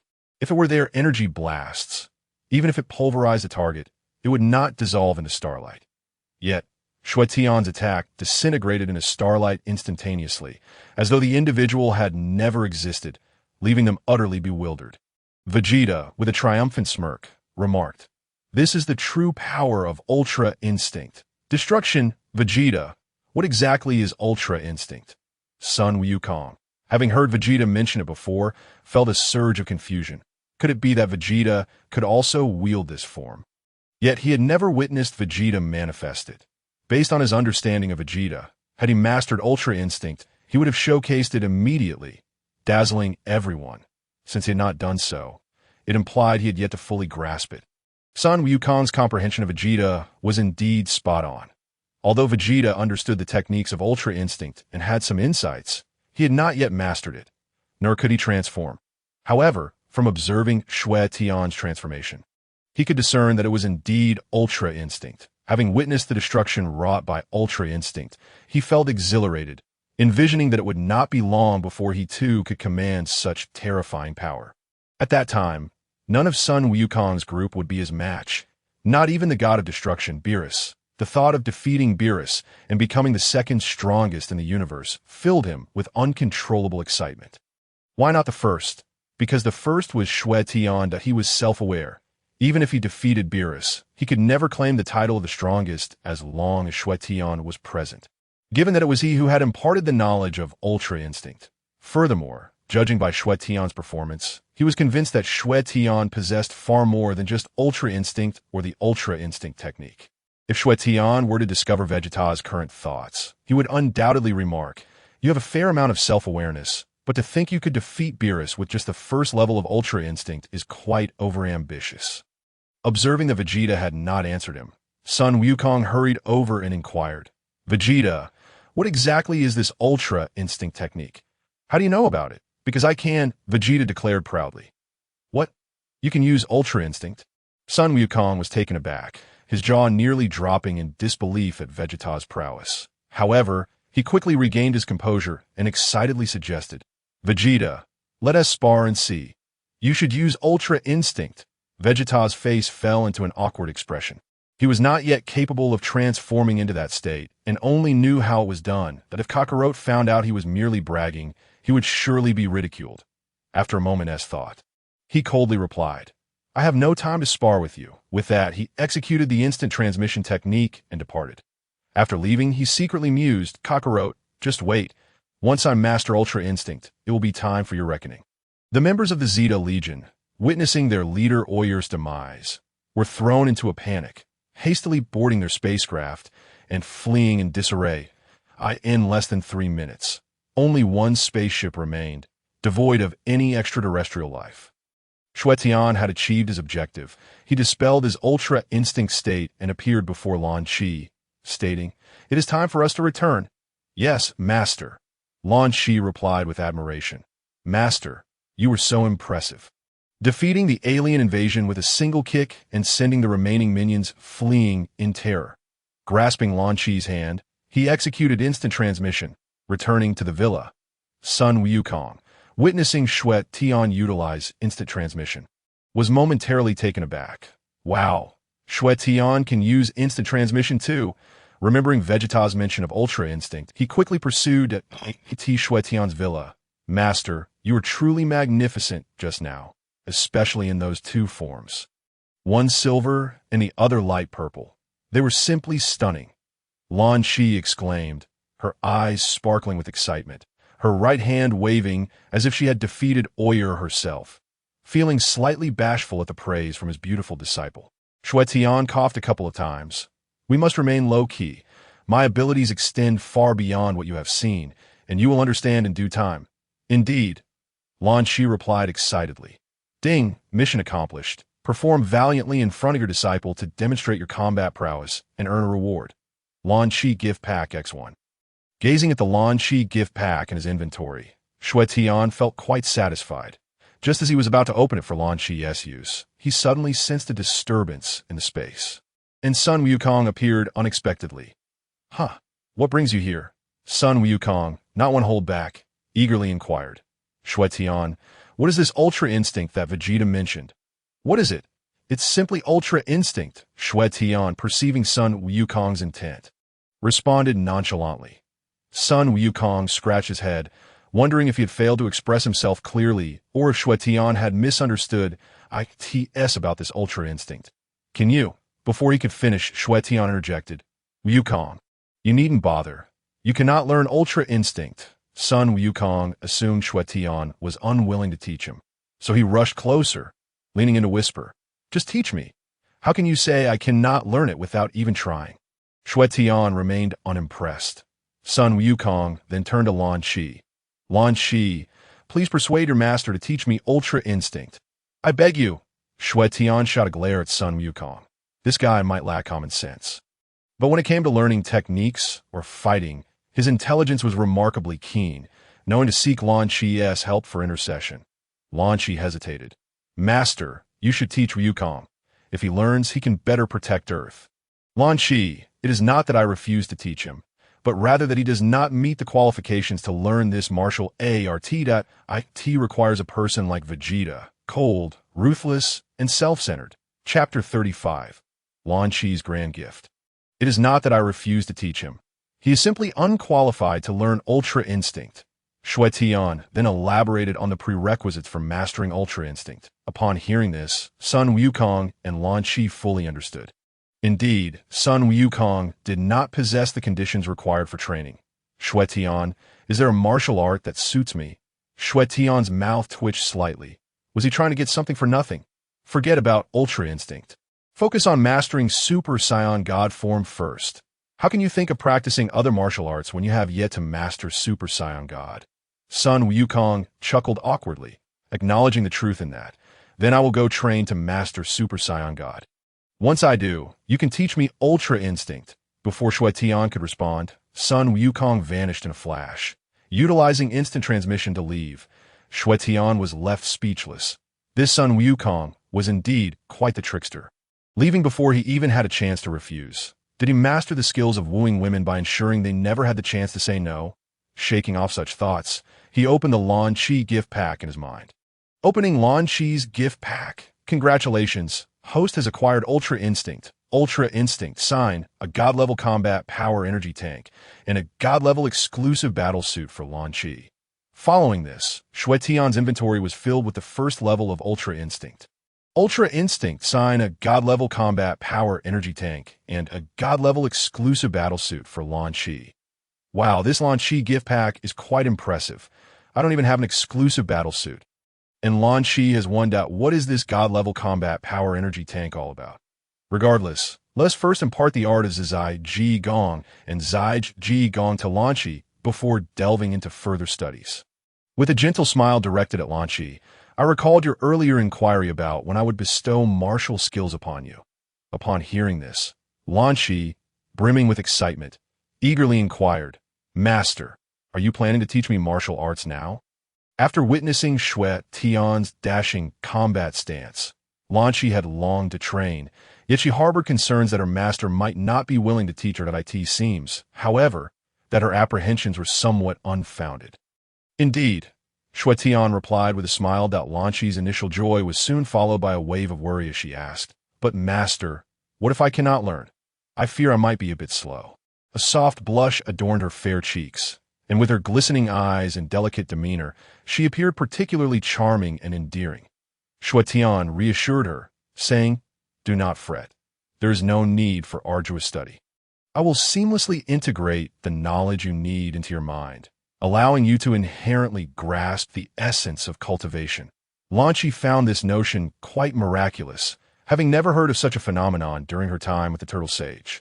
Xue Tian then raised his hand and placed it upon her forehead, declaring, I now impart to you Zai Ji Gong and Zizai Ji Gong. The Zizai Ji Gong should be employed in your blue-haired state, representing your gentle disposition, while the Zai Ji Gong is to be utilized in your golden-haired state, embodying ferocity and freedom. System, activate Zai Ji Gong Zhao and Zizai Ji Gong. Level 1 for Lan Shi. Ding, activation successful. Upon hearing the successful activation, Xue Tian withdrew his hand, and at that moment, Lan Shi felt waves of memories flooding in her mind. Lan Shi, do you sense the Zai Ji Gong and Zizai Ji Gong? I do, master, Lan Shi replied enthusiastically, nodding her head.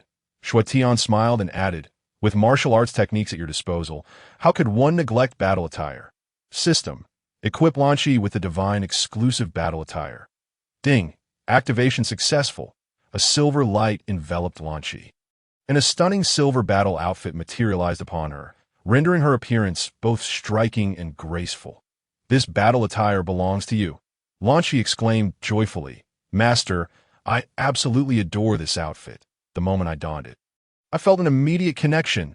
That's splendid to hear, Xue Tian replied with a grin. Suddenly, Lan Shi gasped in astonishment. This reaction caused Xue Tian to pause, perplexed as he asked, What is it? Is there something amiss? No, master, Lan Shi quickly clarified. There is nothing wrong. It's just that this battle attire is simply extraordinary, and it possesses 3 distinct forms. 3 forms? Xue Tian inquired, although he was aware that the battle attire must be impressive. He was unaware of its specific capabilities, as the system suggested he explore them himself. Lan Shi excitedly exclaimed, Yes, the 3 forms are speed form, power form, and radiant form. The speed form offers rapid movement, but with weaker attack power. The power form grants immense strength, but at the expense of speed. However, my favorite is the radiant form. In this form, both speed and strength are balanced, and it allows the mastery of numerous special abilities. Yet, it does come with double the stamina consumption compared to the other 2 forms. Moreover, even if this battle attire were to be damaged, it can regenerate within an hour. Xue Tian was taken aback by the extraordinary capabilities of this battle attire. Even if it were destroyed, its ability to regenerate was indeed impressive, truly deserving of its divine classification. By the way, what of the divine energy storage chamber? What effects does it possess? However, since it was part of Lan Shi's gift package, it surely held significant benefits for her. Lan Shi gazed at her battle attire. She concentrated and returned it to her body, displaying complete control. Master, I am utterly enamored with this battle attire. Do not rush. I have another gift for you. Another gift? Lan Shi exclaimed in surprise. Having already received the first level of Zai Ji Gong, Zizai Ji Gong Zhao, in this magnificent battle attire, she felt thoroughly satisfied and was astonished to learn there was yet another present. My master is truly exceptional, handsome, skilled, and caring for his disciple. How fortunate I am to have encountered him. Xue Tian then communicated with the system to retrieve the divine energy storage chamber. Ding, retrieval successful. Before Lan Shi and Xue Tian appeared a remarkable energy chamber. Xue Tian approached to examine it, noting the instructions indicating that lying inside would automatically enhance combat power and improve martial skill proficiency, requiring no external energy and available for use at any time. Goodness, This contraption is tailor-made for Lan Xi. She need not endure the rigors of training. She merely has to lie inside each night to enhance her abilities. Chapter 36, Xiangpa. Upon seeing the description of the divine energy storage chamber, Lan Xi stood frozen, her mind momentarily paralyzed as she gazed dreamily at the chamber's benefits. This would directly resolve her training dilemmas. "Master, you are so kind," she exclaimed. Overwhelmed with emotion in her excitement, she impulsively planted a kiss on Xue Tian's cheek. This unexpected action left Xue Tian momentarily speechless. Lan Xi, too, was taken aback by her own behavior. Realizing she had acted out of sheer exhilaration, her cheeks flushed like ripe peppers. She fidgeted, unable to decide whether to stay or leave, caught in an awkward moment. Xue Tian felt a bit awkward as well, but he quickly dismissed his discomfort, understanding that Lan Xi's kiss was merely a spontaneous expression of her excitement without any ulterior motives. After all, he had just bestowed upon her such wondrous gifts. If it were Sun Wukong, he would likely be clinging to Xue Tian, showering him with kisses and gratitude. "I shall relocate this energy chamber to your bedroom now. When you have free time, you may lie inside to bolster your combat power." "All right, Master," Lan Xi nodded shyly. After transferring the energy chamber to her room, Xue Tian stepped out alone, while Lan Xi eagerly anticipated experiencing its effect as she reclined on the chair. Xue Tian subconsciously touched the spot on his cheek where she had kissed him, thinking this little girl. He wondered how effective the divine energy storage chamber would be. If it performed well, Lan Xi might soon reach the levels of Sun Wukong or Vegeta. After all, this divine energy storage chamber promised to enhance proficiency in martial skills, meaning her mastery of Zai Gong would likely surpass even Vegeta. Suddenly, Xue Tian contemplated a playful scenario. What expressions will Wukong and Vegeta have when they discover that Lan Xi has surpassed them? He found himself filled with anticipation that he even mused, when Beerus arrives, what will his reaction be if he is defeated by Lan Xi? Will it be comical? Yet he quickly realized that Lan Xi would not be able to defeat Beerus in the short term, even with his extraordinary guidance. After all, Beerus was set to arrive in just a few days, and how could Lan Xi possibly reach such heights in such a brief period? No matter how impressive the divine energy storage chamber might be, it couldn't work miracles. Otherwise, he could easily create a team capable of sweeping through the 12 universes. Speaking of which, I have yet to test the function of the Cosmic Instant Shuttle. I should give it a try. With this thought, he immediately activated the Cosmic Instant Shuttle. Instantly, images of the 12 universes, the King's Palace, the realms of the Supreme Kai, and the God of Destruction flashed through his mind. After some contemplation, he decided to visit the 6th universe and randomly selected a location within it. Activate. In a blink, Xue Tian found himself within the cosmos of the 6th universe. Surveying his surroundings, he murmured, "Is this truly the 6th universe?" The 6th and 7th universes are considered balanced universes. Since the 7th universe is home to the Scions, one wonders if there are Scions in the 6th universe as well. Should I seek out the Scions for some amusement? After some contemplation, I realized that seeking them out would yield little purpose. Thus, I decided against it once more and prepared to employ the Cosmic Instant Transmission, intending to venture into Universe 1 to ascertain the situation. As information regarding Universe 1 in Dragon Ball Super is exceedingly scarce, I yearned to witness it with my own eyes. "Hey, who are you?" A coarse voice abruptly resonated. Before me stood a stout, upright cat with purple skin, who casually inquired that he was short and portly, with a notably short tail. His upper body was bare, adorned with a black and white band around his neck, gold bracelets on his wrists, and golden armlets on his biceps, while he wore loose, flowing red trousers. Beside him was a tall woman with bluish-green skin, long white hair, and a staff in her right hand. Champa? Vados. Xue Tian instantly recognized the two. The rotund, cat-like figure was none other than Champa, the god of destruction of Universe 6, and the alluring woman accompanying him was his attendant and mentor. Vados. Champa's eyes widened in surprise as he stared at me. "Asking him, you know me?" Xue Tian chuckled. "How could I not know of the illustrious Champa?" Vados raised an eyebrow, clearly taken aback. Champa relished compliments, puffing up his protruding belly and laughing heartily. "You have a way with words. However, You seem not to be from our Universe 6. Champa and Vedos have been traversing the cosmos in search of delectable treats when they sensed a disturbance in the space around them. Emanating from Universe 7, prompting their investigation, their astonishment, they encountered a striking human. Xue Tian understood that Champa's inquiry stemmed from the evidence he had gathered, and as a god of destruction, there was no need for reasoning or proof unless before the Omni-King. He candidly admitted, "Indeed, I am not from Universe 6. Are you from Universe 7? Champa pressed on. Xue Tian shook his head. No. This response caused Champa to furrow his brow. If he was not from Universe 7, then where was he from? Why had he suddenly appeared in Universe 6? Did he harbor some ulterior motive? Then, which universe do you belong to? Xue Tian pondered momentarily. Could he claim allegiance to any universe? He belonged to the realm of reality, but could he articulate that? Clearly, he could not. Moreover, he knew it would be beyond Champa's comprehension. I'm a traveler of the cosmos, and I am uncertain of my universe's origin. Champa skeptically rubbed his plump face with his fingernail, questioning, a cosmic traveler? How did you traverse from Universe 7 to Universe 6?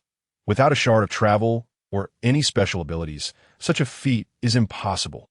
If you possess such abilities, do you not harbor some ulterior motive? Xue Tian chuckled awkwardly, explaining, My sole purpose is to explore the cosmos. If there is nothing further, I shall take my leave. Wait, you intend to depart without my permission as the god of destruction? Do you dare disregard my authority? Champa retorted, suspicion etched across his visage. Moreover, I suspect you may be involved in something rather peculiar. Chapter 37. Enough of the chit-chat. Destroy me already. Champa regarded me with a dubious expression, surveying me as though trying to see through my very being, which irked me considerably, akin to being preyed upon by a ravenous wolf, ready to pounce. Did I assure you, I am merely a cosmic traveler. I implore you, Champa, do not make this more difficult for me. I shall take my leave. Upon hearing this, Champa's suspicion deepened. He stepped forward, coldly declaring, Though your words are pleasing, I, the god of destruction, shall still obliterate you. I cannot allow your schemes to come to fruition. Seeing his disbelief, Xue Tian's patience waned. Oh, is that so? Champa's demeanor darkened, his expression shifting to one of indignation. What is this attitude? I am a god of destruction. Do you truly believe I hesitate to annihilate you? Ding! Task activated. Choice 1. Allow Champa to destroy you. That if he destroys the host dies. If he does not, the task succeeds. Reward. Pseudo-immortality. Choice 2. Defeat Champa. Reward. Dominance ring. Pseudo-immortality and dominance ring. Both rewards held significant allure. That if my assumptions were correct, pseudo-immortality referred to a state akin to Zamasu after wishing for immortality from the super dragon, where one could not be killed in conventional combat, but could still be destroyed. This explained the pseudo aspect. The dominance ring, on the other hand, likely offered immunity to most controlling abilities, similar to the rings worn by the Grand Priest and Whis. Both rewards were enticing. However, choice 2 was undoubtedly far more challenging. Given my current capabilities, defeating Champa seemed utterly implausible. After a moment of contemplation, I resolved, very well, since I cannot accomplish choice 2, I shall opt for choice 1 and gamble that Champa dares not destroy me. Life and death are but a fleeting moment. I shall embrace this gamble. With my decision made, Xue Tian's figure flickered. Oh, planning to flee. Do you believe you can escape the grasp of this god of destruction? Ha ha! Champa thought Xue Tian was attempting to flee, but suddenly he realized something amiss as Xue Tian appeared before him. Mere half a meter away, as he pondered this perplexing turn of events, Xue Tian calmly stated, Did you not wish to destroy me? Come forth. Ah! Champa was momentarily taken aback, utterly bewildered by the situation. Is this a provocation against the god of destruction? If so, I shall oblige. Raising his hand, he conjured a purple sphere of destructive energy, plunging the surroundings into an overwhelming silence.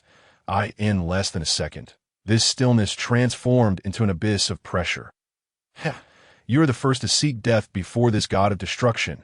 Xue Tian's eyes reflected no turbulence, merely responding, Spare me the pleasantries. If you truly possess the courage, then proceed. Vedos observed Xue Tian's demeanor. Her curiosity piqued. What manner of individual was he, seemingly unperturbed by destruction? Despite his outward calm, Xue Tian's heart raced with trepidation. He was gambling on the notion that the Omni-King had stationed someone to protect him in secret, that the Grand Priest was watching over him. If he were to perish, the Omni-King would too. In that moment, the entire universe could face obliteration, returning to oblivion. Whether this held true, Xue Tian could not ascertain, but he was certain that if he were to die, so too would the Omni-King. Champa's lips twitched in disbelief. He had anticipated Xue Tian to plead for mercy, yet the latter displayed a demeanor of nonchalance, urging him to act swiftly as if embracing death. This left Champa utterly confounded. Did Xue Tian truly wish for his end? Initially, he had not seemed inclined towards such a fate. Unable to fathom the situation any further, Champa resolved to act. Destruction, with a swift motion, he propelled the destructive energy sphere towards Xue Tian. As Xue Tian beheld the impending strike, he closed his eyes, internally cursing. Could it be that the Omni-King truly did not send someone to protect me? Did the Grand Priest fail to notice me? Or do they doubt the bond established by the Omni-King? Should he intervene? Yet, even if he did, he would be incapable of countering the destructive energy sphere. Having gambled, I must await the outcome. Fortune lies within risk. With a resolute expression, Xue Tian braced himself. Boom! Just as the destructive energy sphere was about to collide with Xue Tian, Champa relished the thought of witnessing the obliteration of Xue Tian, when a brilliant azure light of angelic power erupted, shattering the destructive energy sphere. Ugh! Vados. Champa's gaze shifted towards Vados, recognizing that the force which had intercepted his destructive energy was none other than angelic power, and thus he instinctively turned to Vados to question why she had interfered with his duties.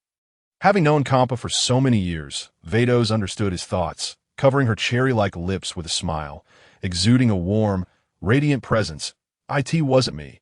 Xue Tian opened his eyes, exclaiming inwardly, "Goodness, the rescue has finally arrived. I was terrified, truly believing you would dare to toy with the life of the Omni-King."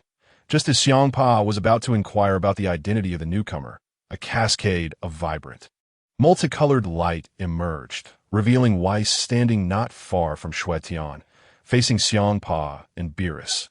"Weiss?" Champa exclaimed in astonishment, quickly realizing that it was indeed Weiss who had intervened. Xue Tian was somewhat taken aback to discover that his hidden protector was Weiss. He had assumed it would be the Grand Priest. However, upon reflection, considering he was in the 7th universe, it made sense that the Grand Priest would assign Weiss to safeguard him, for Weiss was undoubtedly the mightiest being in the 7th universe. Although Weiss did not engage in battle, Xue Tian was acutely aware that he represented the pinnacle of combat strength in the 7th universe, and that Beerus, the god of destruction, was hardly worthy of comparison. Xue Tian even harbored doubts that these gods of destruction were capable of matching the power of the angels. Whether this was true or not remained uncertain, as he had never witnessed an angel in combat. However, judging by the prowess displayed by Beerus and Weiss, it was evident that their strength surpassed that of Beerus and Champa. Weiss, what are you doing? Chapter 38. Confronting Champa. Weiss, what are you doing? Champa exclaimed, waving his hands in dissatisfaction.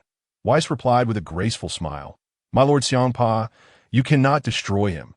"Why not?" he said, nonchalantly digging at his ear, dismissively adding, "Weiss, this is the 6th universe, not the 7th.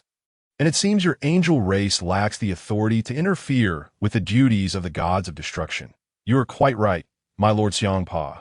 We angels indeed do not possess the right to meddle in the affairs of the gods of destruction. But this individual you cannot destroy." Weiss maintained his composure. "Why?" Champa asked, utterly perplexed. Logically, Weiss would not obstruct him. Angels traditionally refrained from intervening in the affairs of the gods of destruction, merely overseeing their diligence. Why would he suddenly choose to intervene? Moreover, Weiss was an angel of the 7th universe. Bardos, who had been silent until now, spoke up. "My lord Champa, Weiss is my brother. Perhaps you could extend him a favor for my sake." Champa turned to Bardos, retracting his destructive energy, and casually remarked, "Since you, Bardos, have said so, I shall grant you face." In truth, he was reluctant to create conflict with Bardos. Historically, There had never been friction between angels and gods of destruction. Should this escalate to the Omni-King, he could find himself in dire straits. Although he believed he was in the right, whenever trouble arose, the Grand Priest would invariably advocate for the angels, and the Omni-King tended to heed the Grand Priest's counsel. Thus, it was preferable to avoid conflict whenever possible. However, as a god of destruction, being thwarted by Weiss was undeniably a blow to his pride. Now that Bardos had provided him an exit, he naturally took it. Bardos had long since perceived the thoughts swirling within him, yet she was more intrigued by her brother's unexpectedly resolute stance. The angelic order held strict regulations against interfering in such matters. Well, Weiss, since her sister Bardos has said so, then I shall let this matter go. I will not destroy this individual.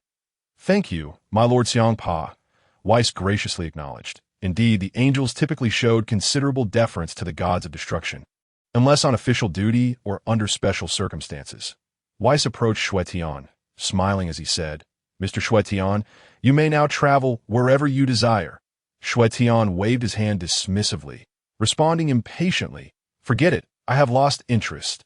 He thought to himself, You show up so late, nearly scaring me to death. Do I really have any interest in traveling now? I even suspect you did this on purpose. Xue Tian was well aware of Weiss's cunning nature. He had seen Beerus fall victim to his tricks countless times. Champa was bewildered, pondering what sort of individual Xue Tian was, as he seemed to show no gratitude toward Weiss for his intervention. If only Xue Tian knew of Champa's thoughts, he would surely scoff gratitude. If you had appeared earlier, I wouldn't have been in such a predicament. Bardos's eyes darted around, clearly lost in thought. Ding. Choice completed. Approach Champa and prompt him to destroy. If he destroys the host dies. If he refrains, the mission succeeds, and the reward is immortality, pseudo.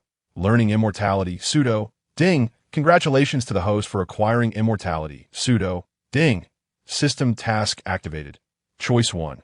Survive by a hair's breadth. Secretly relieved and hastily flee. Reward. Super high-speed movement. Choice 2. Deter and warn Champa, making him aware that he is not to be trifled with. Reward. Dominance body, pseudo. Super high-speed movement. Isn't that a technique of Tiz?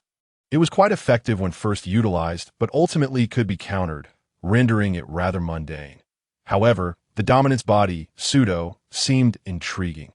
Moreover, Xue Tian was quite displeased with Champa's actions, as a transmigrator equipped with a system. Being threatened and nearly killed without exhibiting any resistance was utterly unacceptable. Was this how a transmigrator ought to behave? Regardless of whether he activated this choice, he felt compelled to act. Choice 2.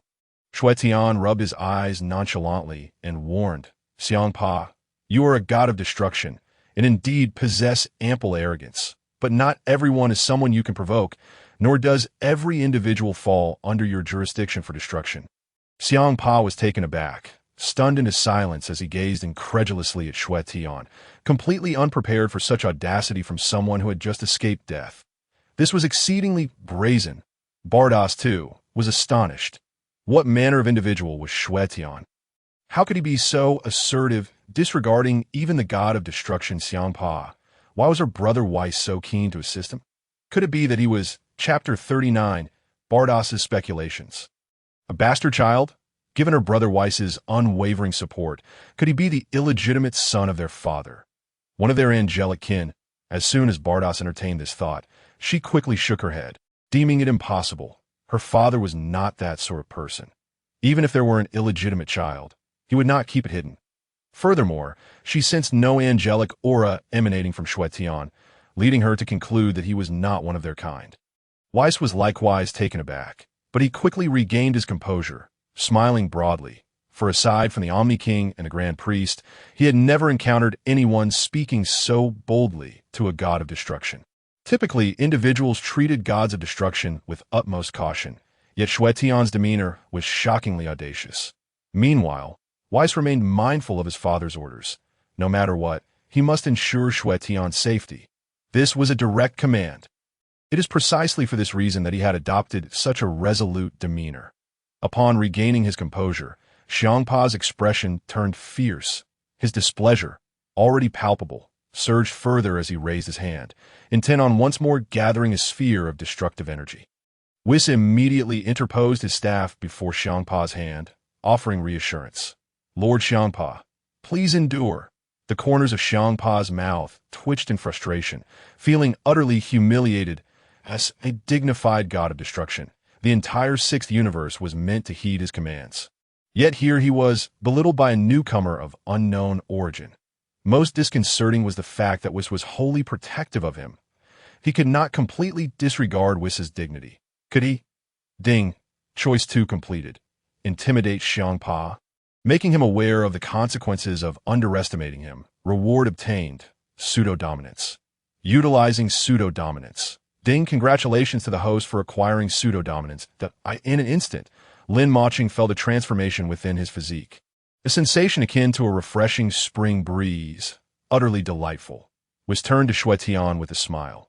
Mr. Xue Tian, perhaps you should take a step back. After receiving his reward, Xue Tian had no desire to linger further.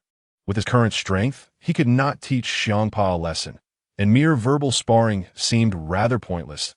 He activated the Cosmic Instant Shuttle, locating his villa within the realm of the seventh universe. Launching forth, whoosh, his figure vanished instantaneously, as if he had never been present at all.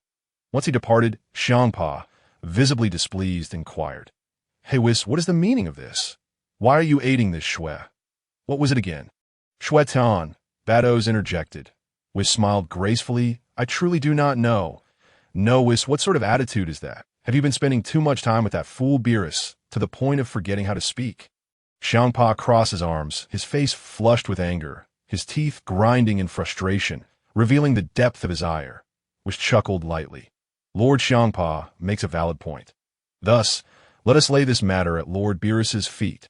Lord Champa's sister, I must take my leave. Beerus nodded slightly, as if in agreement.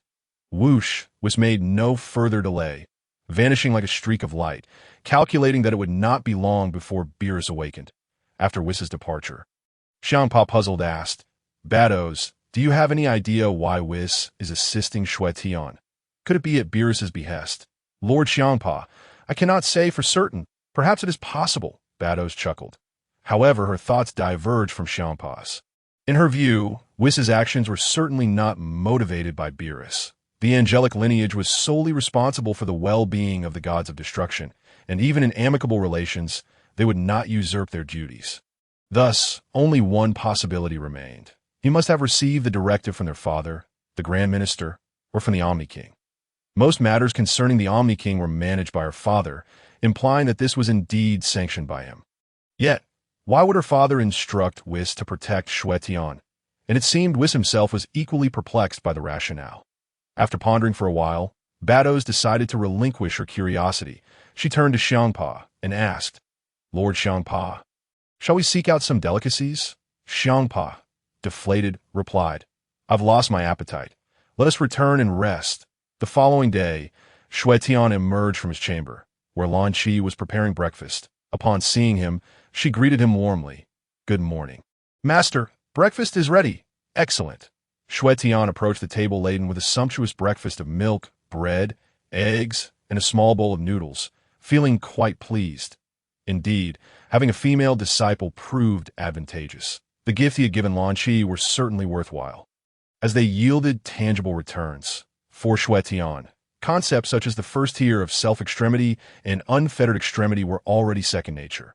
Thus, investing further in someone capable of yielding results was most judicious. Certainly, he deemed it more worthwhile than investing in Sun Wukong and Vegeta, whose continual ascension stemmed from their status as the two main protagonists of the Dragon Ball universe. However, it would be unreasonable to distribute his hard-earned benefits unconditionally to them merely due to their roles. He was neither a sage nor their master.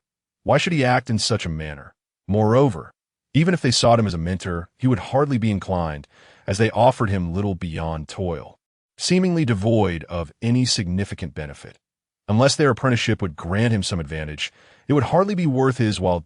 In contrast, with Lan Qi as his disciple, she prepared his daily meals and offered him massages, which added a delightful charm to her presence. For a disciple like her, he would willingly share his surplus knowledge. As Xue Tian sat down, Lan Qi joined him, her excitement palpable. Master, I spent the night in the God-level combat energy chamber, and today I feel light as a feather, brimming with strength. Moreover, I have gained a slight grasp of both self-extremity and unfettered extremity. Xue Tian nodded approvingly. It seems the God-level combat energy chamber is indeed quite effective. Master, would you like to try it for yourself? Lan Shi asked, her voice soft and enchanting. As for me, it is unnecessary. That chamber is intended for your use, not mine. Xue Tian chuckled. To use the God-level combat energy chamber for himself would be wasteful, as his martial arts skills were already at maximum proficiency. Regarding combat power, it would naturally increase without any effort on his part. Merely employing a few energy blasts would likely yield greater gains than an hour spent in that chamber. Chapter 40. Who is stronger, Vegeta or Lan Shi?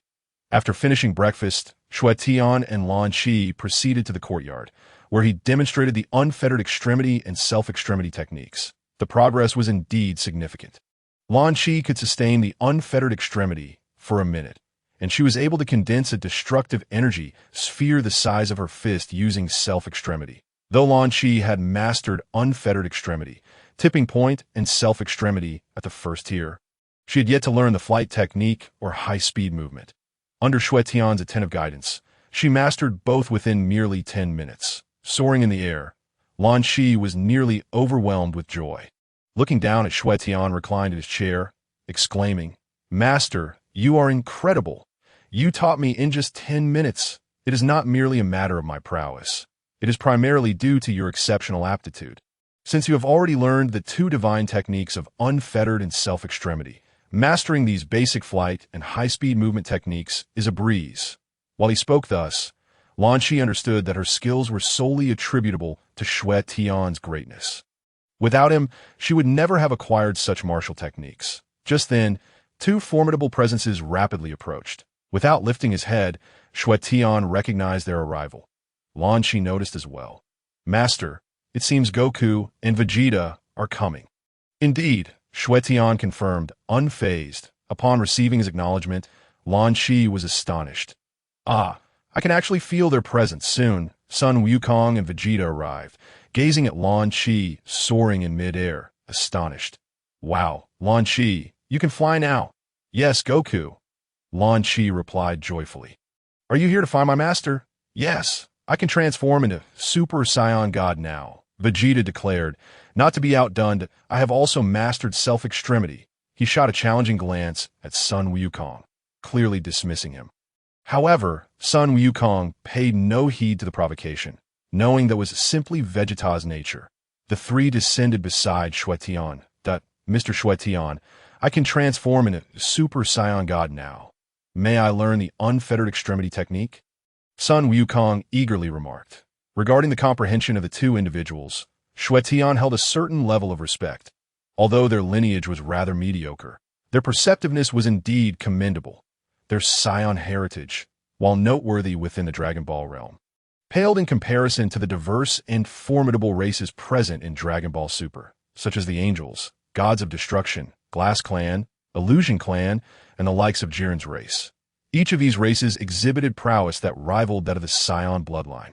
Of course, if one possessed the legendary Saiyan blood, or the lineage of the progenitor Saiyans, or even the primal Saiyan blood, that would be impressive. However, if it were merely the standard Saiyan blood, it would be, in truth, quite average in a certain sense. Xue Tian believed that the bloodlines of Sun Wukong and Vegeta were not as formidable as that of Frisia's Ice Demon lineage. After all, Frisia had been resurrected after many years, and in just 4 months of training, his power had risen to just below Super Blue. Such was the nature of his extraordinary lineage.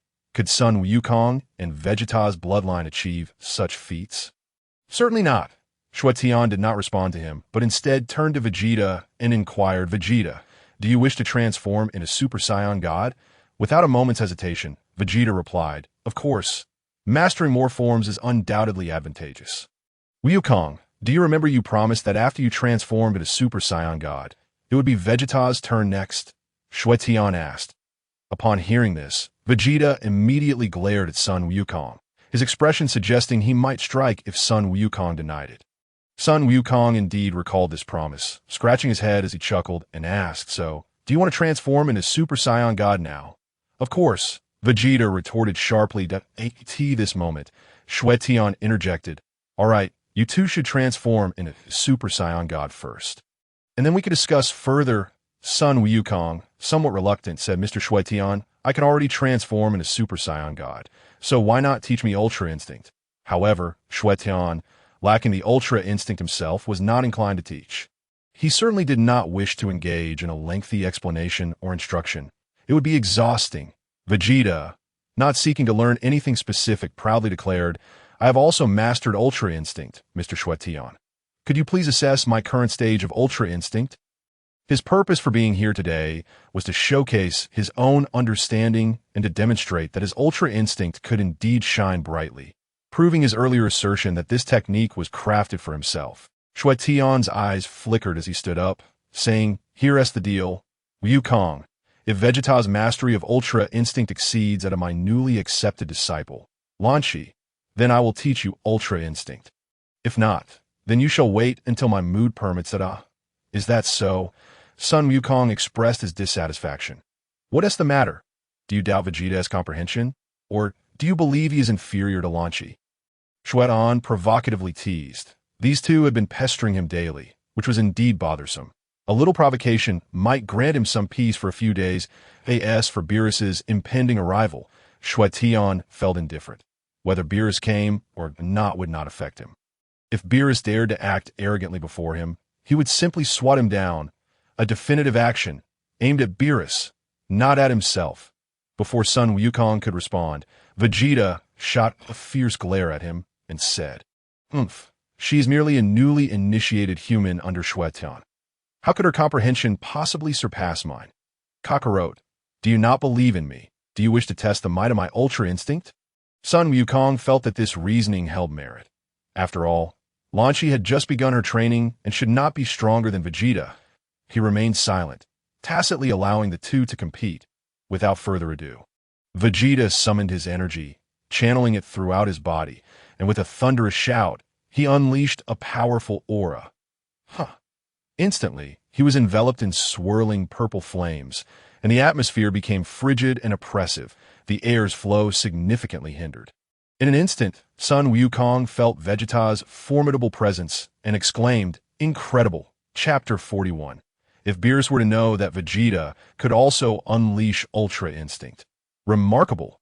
Sun Wukong exclaimed with excitement, unable to contain his eagerness. Vegeta raised his fist, looking at Xue Tian with exhilaration. This is my first stage of Ultra Instinct, Xue Tian calmly assessed. It is merely superficial. It has yet to exhibit its true power. Vegeta's lips twitched in disbelief, as his proud state was dismissed as mere appearance.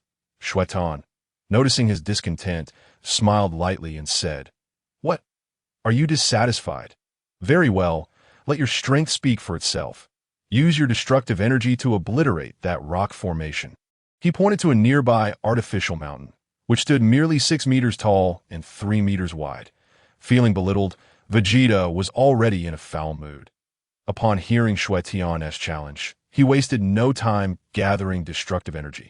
Forming a small sphere of it the size of his thumb at his fingertip, and aimed it at the rock formation. Boom! The destructive energy struck the rock, instantly shattering a piece of it into countless fragments. This piece measured only 20 centimeters long and 8 centimeters wide. Sun Wukong marveled. Incredible! This destructive energy is on par with what Xue Tian unleashes. Though it was merely a small stone, Sun Wukong was astounded, understanding that this kind of destruction was entirely different from a ki blast. While a ki blast could reduce the stone to dust, destruction eradicated it completely, as if it had never existed at all. The levels of power were not even comparable, so witnessing Vegeta's ability to demolish such a small rock left him genuinely impressed.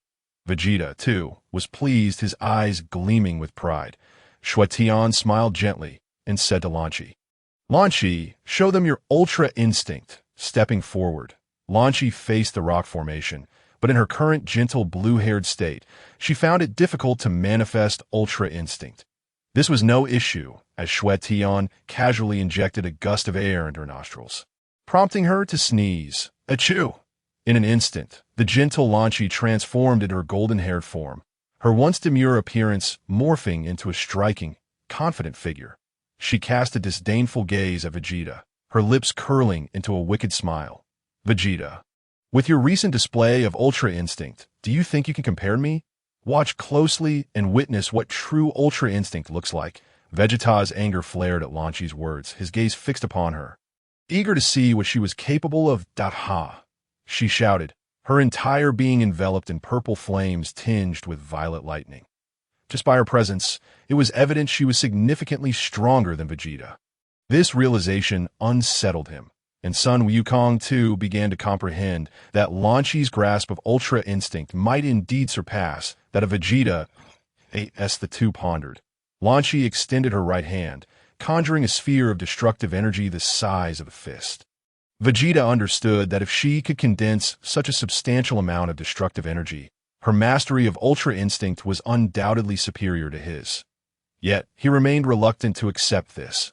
Lan Qi had only just begun her training. How could she have comprehended Ultra Instinct so quickly? And even more so than he had? Ha!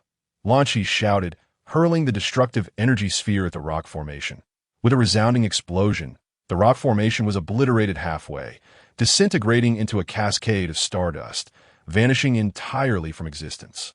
Witnessing this, Vegeta's jaw twitched uncontrollably. Although he had sensed that Lan Qi's Ultra Instinct was more refined than his, he had never anticipated she could destroy half of the rock formation. Sun Wukong, utterly astonished, struggled to close his mouth and finally managed to utter, "Lan Qi, you're amazing. Would you like to spar with me?" At that moment, Xue Tian interjected, "Sun Wukong, why are you always thinking about sparring? Beerus is about to arrive. Shouldn't you focus on mastering your Super Saiyan God form? Though it is said that Saiyan blood grows stronger with each battle, relying solely on brute strength without first comprehending the nuances of cultivation is utterly futile. One may possess immense combat prowess, yet lack the requisite martial techniques and forms that, in truth, Xue Tian is acutely aware that in this moment, Lan Qi is far from being a match for either Sun Wukong or Vegeta. Despite having mastered some aspects of the Ultra Instinct, Lan Qi's combat power and stamina simply cannot compete with the two. While the Ultra Instinct is indeed formidable, it does not grant immunity to the vast disparity in combat strength. Most critically, Lan Qi's current stamina cannot sustain the Ultra Instinct for an extended period. However, he is reluctant to disclose these truths to the two, for they are exceedingly proud, especially Vegeta, unless their arrogance is tempered. They remain oblivious to the realities around them. Sun Wukong feels somewhat embarrassed after being reprimanded, for in their minds, Xue Tian represents the pinnacle of strength. Being chastised by someone deemed the strongest earns their respect, especially since they intend to learn other skills from him. Vegeta, on the other hand, is somewhat disheartened, unable to fathom why his understanding of the Ultra Instinct lags behind that of Lan Qi. After all, she is merely a human, one who has never truly engaged in combat, typically relying on firearms and artillery.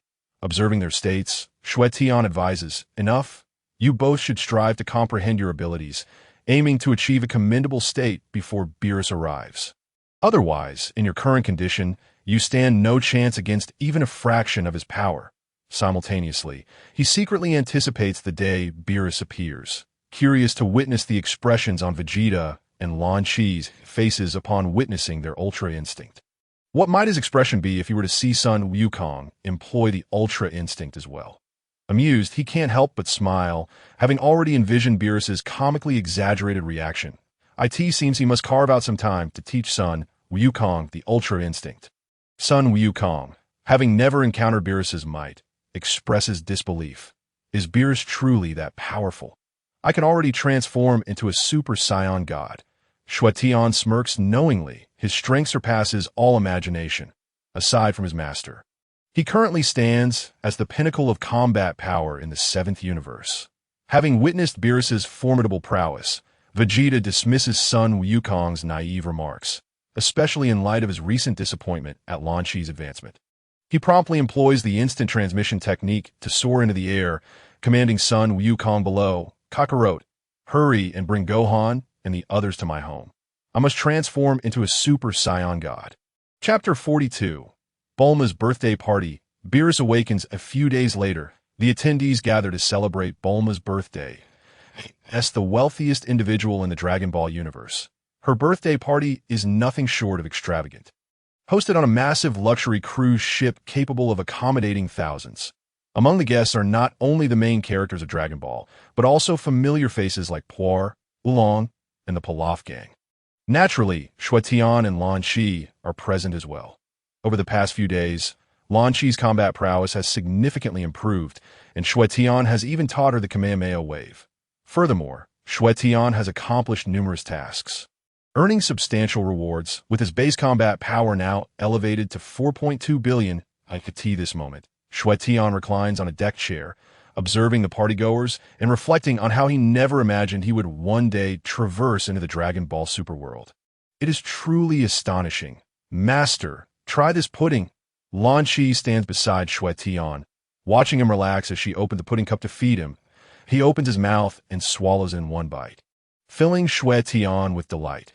Having a female disciple is truly wonderful. He contemplates whether he should take on another female disciple. One on the left feeding him pudding, another on the right offering grapes. Such a delightful fantasy. If he were to accept another female disciple, who would it be? In the entire Dragon Ball Super universe, is there anyone as gentle as Lan Shi? As he ponders the various female characters, he realizes none possess the same gentleness as Lan Shi in her blue-haired form. Wait, Kale, in her normal state, also seems rather gentle, though she gives off a slightly different vibe. But if she isn't, perhaps she could be considered. If he surpasses Beerus in strength, he might even contemplate taking Beerus as a disciple. Angelic disciples are not only gentle, but also possess unparalleled beauty. While he muses over this, Xue Tian feels that, for the time being, it is somewhat unrealistic. Defeating Beerus would require immense effort and time. It would be wiser to first ascertain whether Kale is indeed gentle. If not, he could simply continue mentoring Lan Shi as his sole disciple. Master, aren't you going to join them? Lan Shi inquires, puzzled. Xue Tian shakes his head. I shall remain here. If you wish to converse with them, feel free to do so. Although Lan Shi is eager to mingle, she considers Xue Tian's presence, knowing she must prioritize her master, who has taught her so much. Xue Tian perceives her thoughts and smiles. It's perfectly fine. Go and chat with them. After all, you don't see them often. Strengthening your bonds is beneficial. Really? Master, Lan Shi asks cautiously. Noticing her apprehensive demeanor, Xue Tian chuckles. Your caution suggests that someone might think I forbid you from socializing, as if I am too strict with you. Go on. Master wishes to rest for a while. He speaks sincerely, for soon Beerus will arrive, and a fierce battle is imminent. He must conserve his energy to prepare for the confrontation. Previously, he had considered confronting Beerus directly, sacrificing himself to eliminate the threat, akin to defeating the Omni-King. However, after reflection, Xue Tian realizes that such a course of action is not viable. Even if he were to entertain that thought, it must be reserved for the end. He cannot remain bound to the Omni-King indefinitely. He aspires to challenge the Grand Priest, defeat him, and break free from the constraints, thereby truly mastering his own fate. In this manner, he would no longer rely solely on the system to augment his combat strength. If the opportunity for a worthy battle arises, he must participate. He contemplates that perhaps engaging Beerus in battle could lead to a rapid increase in his own power, and he has an inkling that even if he refrains from fighting Beerus directly, the system might still present him with a relevant task. Therefore, regardless of the circumstances, he must first ensure he is well rested. Only then can he face any challenges ahead. All right, Master, I'll go chat with Bulma and the others now. If you need anything, just let your disciple know. Go ahead. After she departs, Xue Tian closes his eyes to rest. Meanwhile, Android 18 and others are enthusiastically conversing with Bulma. Son Gohan arrives with Bra, and they extend their birthday wishes to Bulma. Noticing Vegeta's absence, Bra curiously asks, Aunt Bulma, where's Uncle Vegeta? Isn't it strange for a husband to miss his wife's birthday party? Unlike her own husband, who has been consistently by her side, especially during her pregnancy. Bulma's annoyance surfaces at the mention of Vegeta. Clenching her fist in frustration, she exclaims, he only cares about training, claiming to have mastered the Ultra Instinct. Does he not fear the god of destruction? Beerus, I simply cannot comprehend. Son Gohan, ever the voice of reason, replies, Uncle Vegeta is doing this for the good of the Earth. I've heard that Beerus is quite formidable. However, both he and Dad have mastered the Super Saiyan God transformation, so they should be fine against Beerus. Bulma, growing weary of discussing Vegeta, waves her hand dismissively. Let us not talk about them. Our party is about to commence. I have prepared a special gift today. Whoever wins will receive this unique prize, which I'm sure you'll love. Android 18's typically stoic expression brightens with anticipation.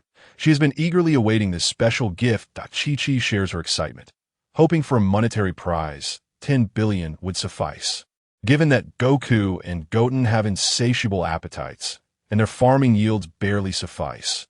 Meanwhile, in the 7th universe, in the realm of the gods of destruction, Beerus awakens suddenly, casually raising a hand to unleash a massive explosion, obliterating a planet. Whis approaches Beerus with a smile. Lord Beerus, you have awakened? Sitting up, Beerus, draped in a white sheet, contemplates gloomily. Whis, I had the strangest dream. Oh, what peculiar dream did Lord Beerus have? How could one be burdened with such heavy thoughts? In the past, you would awaken simply to indulge in a meal. Beerus cast a glance at Whis, baring his teeth as he spoke. Whis, it seems you have quite an opinion. No opinion at all. Whis replied with a cultured smile. Beerus gently rubbed his forehead with his index finger. I dreamt that there exists someone capable of defeating me. Huh. Someone can defeat Lord Beerus. Whis momentarily froze, a hint of surprise crossing his face. But in an instant a figure came to mind. Could it be Xue Tian? Beerus nodded in confusion. Indeed, a being with some kind of super title. Chapter 43. Beerus goes to Earth. Indeed, a being with some kind of super title. Beerus lightly tapped his head with his fingernail, struggling to recall, yet a vague image of this individual lingered in his mind, enveloped in a fiery red aura, with striking red hair and undeniably handsome. Perhaps even slightly more so than himself. Naturally, he would never voice such a thought that a figure flashed in Whis' mind, yet he refrained from speaking, for the Grand Priest had instructed him to protect this individual. Voicing it would only stir conflict between the two, and he wished to avoid such troublesome matters. Lord Beerus, it was merely a dream. You are overthinking it. After all, you have been in slumber for quite some time, and it is quite normal to have bizarre dreams. Beerus glanced at Whis, unconvinced by his words, and strode towards the prophetic fish.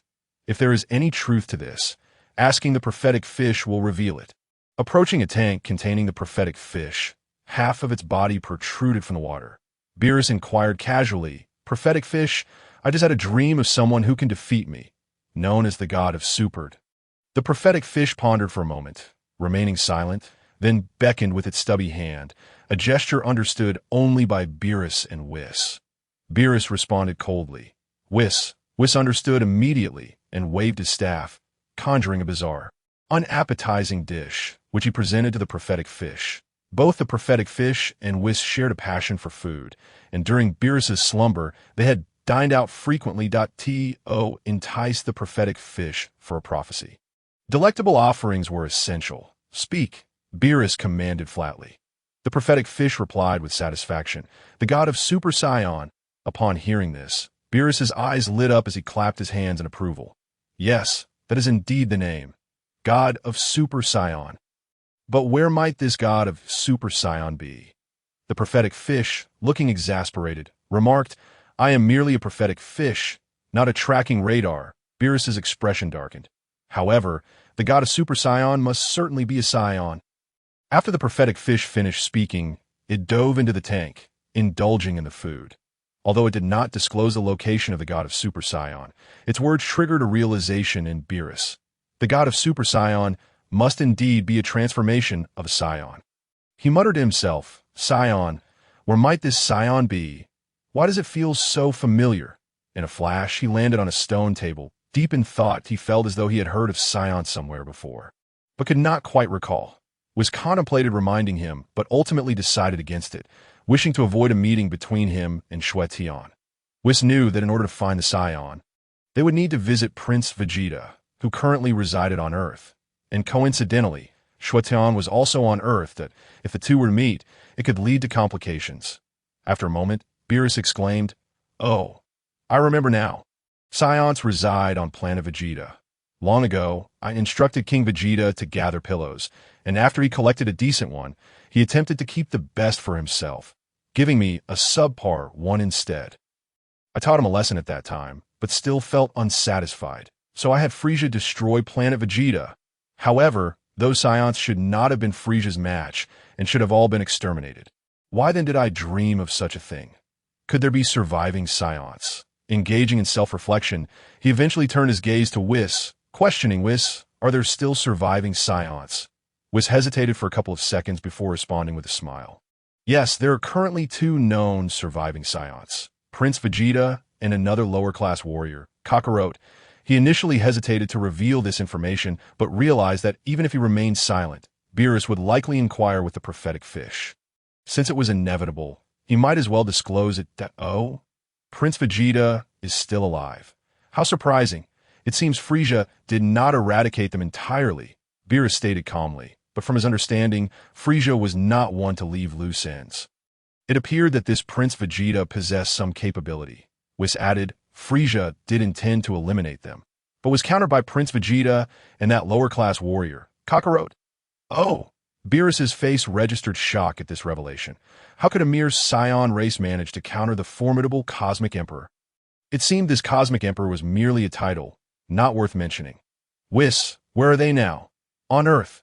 "Very well. Let us proceed to Earth. I am eager to see if this Scion Prince can transform into the god of Super Saiyan, the one who defeated me in my dream." Whis couldn't help but smile wryly, as his greatest concern had materialized. Beerus was indeed heading to Earth. "All right," Beerus queried, "by the way, how long will it take to fly from here to Earth?" 35 minutes. "What?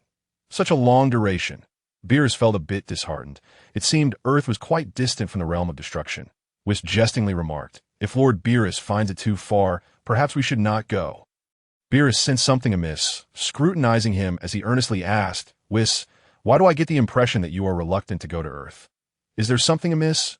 Naturally, Whis could not disclose Xue Tian's existence, for he was unaware of Xue Tian's identity, only knowing that his father had issued a strict command that nothing should happen to Xue Tian. He could not reveal such matters to Beerus, as the Grand Priest had instructed him not to speak of it. He was simply tasked with completing his mission. Whis chuckled, covering his mouth. "Isn't it merely because Lord Beerus finds it too far? Thus, I suggested we not go." Beerus regarded him with an odd expression. "We shall go. I am very curious to discover what sort of being this god of Super Saiyan is and what strength he possesses. Whis, prepare some food for the journey." "Yes. By the way, Lord Beerus, since Earth is not far from the realm of the Kais, should we not pay a visit to the Kais?" Beerus pondered for a moment. "That could work. I can inquire about the specific circumstances of Vegeta and Kakarot." Whis aimed to use the visit to the Kais as a means to divert Beerus's attention from Earth, hoping to make him forget about it entirely. The two immediately set off, vanishing in a flash of light from the realm of destruction. Chapter 44. Caught between two worlds, the East Kaishin and the realm of the Kais, the Old Kaishin. Engrossed in a study material, wore an expression of irritation, flipping through the pages repeatedly, feeling uncomfortable no matter how he looked at it. This puzzled the East Kaishin, who had never seen his ancestor in such a state while reading these books. Curiously, he asked, "Ancestor, what troubles you?" The Old Kaishin did not hide his feelings, explaining, "I have a sense of unease, a foreboding feeling as if something significant is about to occur." The East Kaishin, unfazed, laughed. What could possibly happen? "Isn't this all quite ordinary?" Bang! The Old Kaishin delivered an unceremonious punch downwards. "Oh, you think my premonition is wrong. I have never been mistaken in my predictions." He then raised his head, gazing towards the direction of the realm of destruction, muttering, "Could it be that Lord Beerus is coming?" He recalls that Xue Tian mentioned the god of destruction, Beerus, would soon arrive on Earth. Until now, he had not felt anything amiss, but today, an inexplicable sensation washed over him. Considering Xue Tian's words alongside his own intuition, it seemed exceedingly likely that the god of destruction, Beerus, had indeed come. The East Kaishin, feeling quite aggrieved, remarked, "If he has arrived, Then so be it that we are all gods. Why should we be so fearful? Upon hearing this, the old Kaioshin prepared to take action, while the East Kaioshin had already braced himself, swiftly distancing from him. Nonetheless, the old Kaioshin admonished, "You are correct that we are all gods and equal in status. But the combat prowess of the god of destruction is beyond our comprehension, that if we provoke his ire, the consequences could be dire." He trailed off, unable to voice the full extent of his thoughts. For it was simply too humiliating. The East Kaioshin, observing his ancestor's demeanor, suddenly realized what had gone unsaid, namely, that the consequences could involve being sealed away for millions of years. However, he refrained from voicing this, fully aware that doing so would only earn him a punch.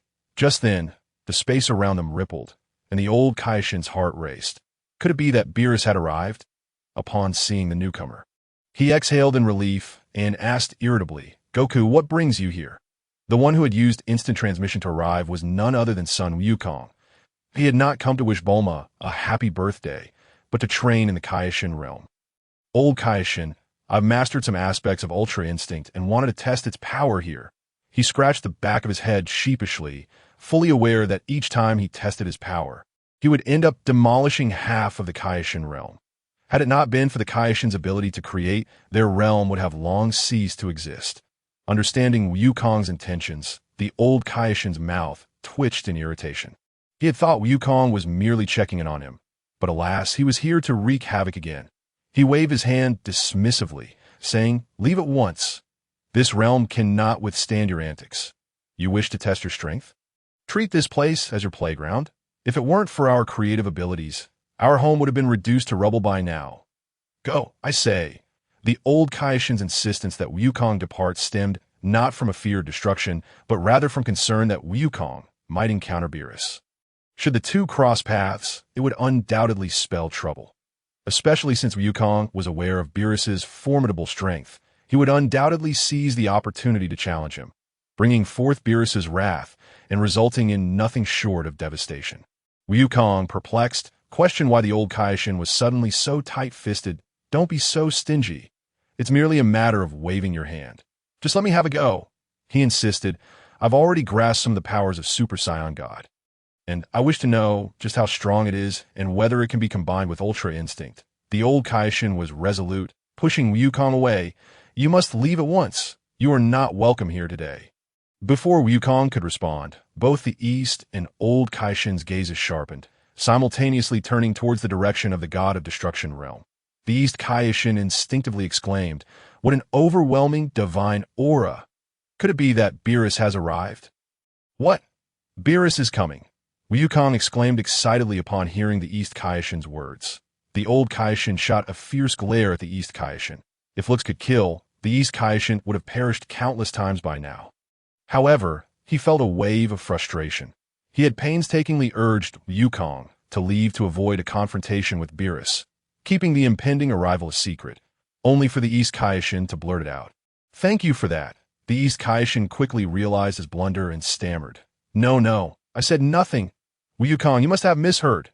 You should return at once. We have much creative work to do."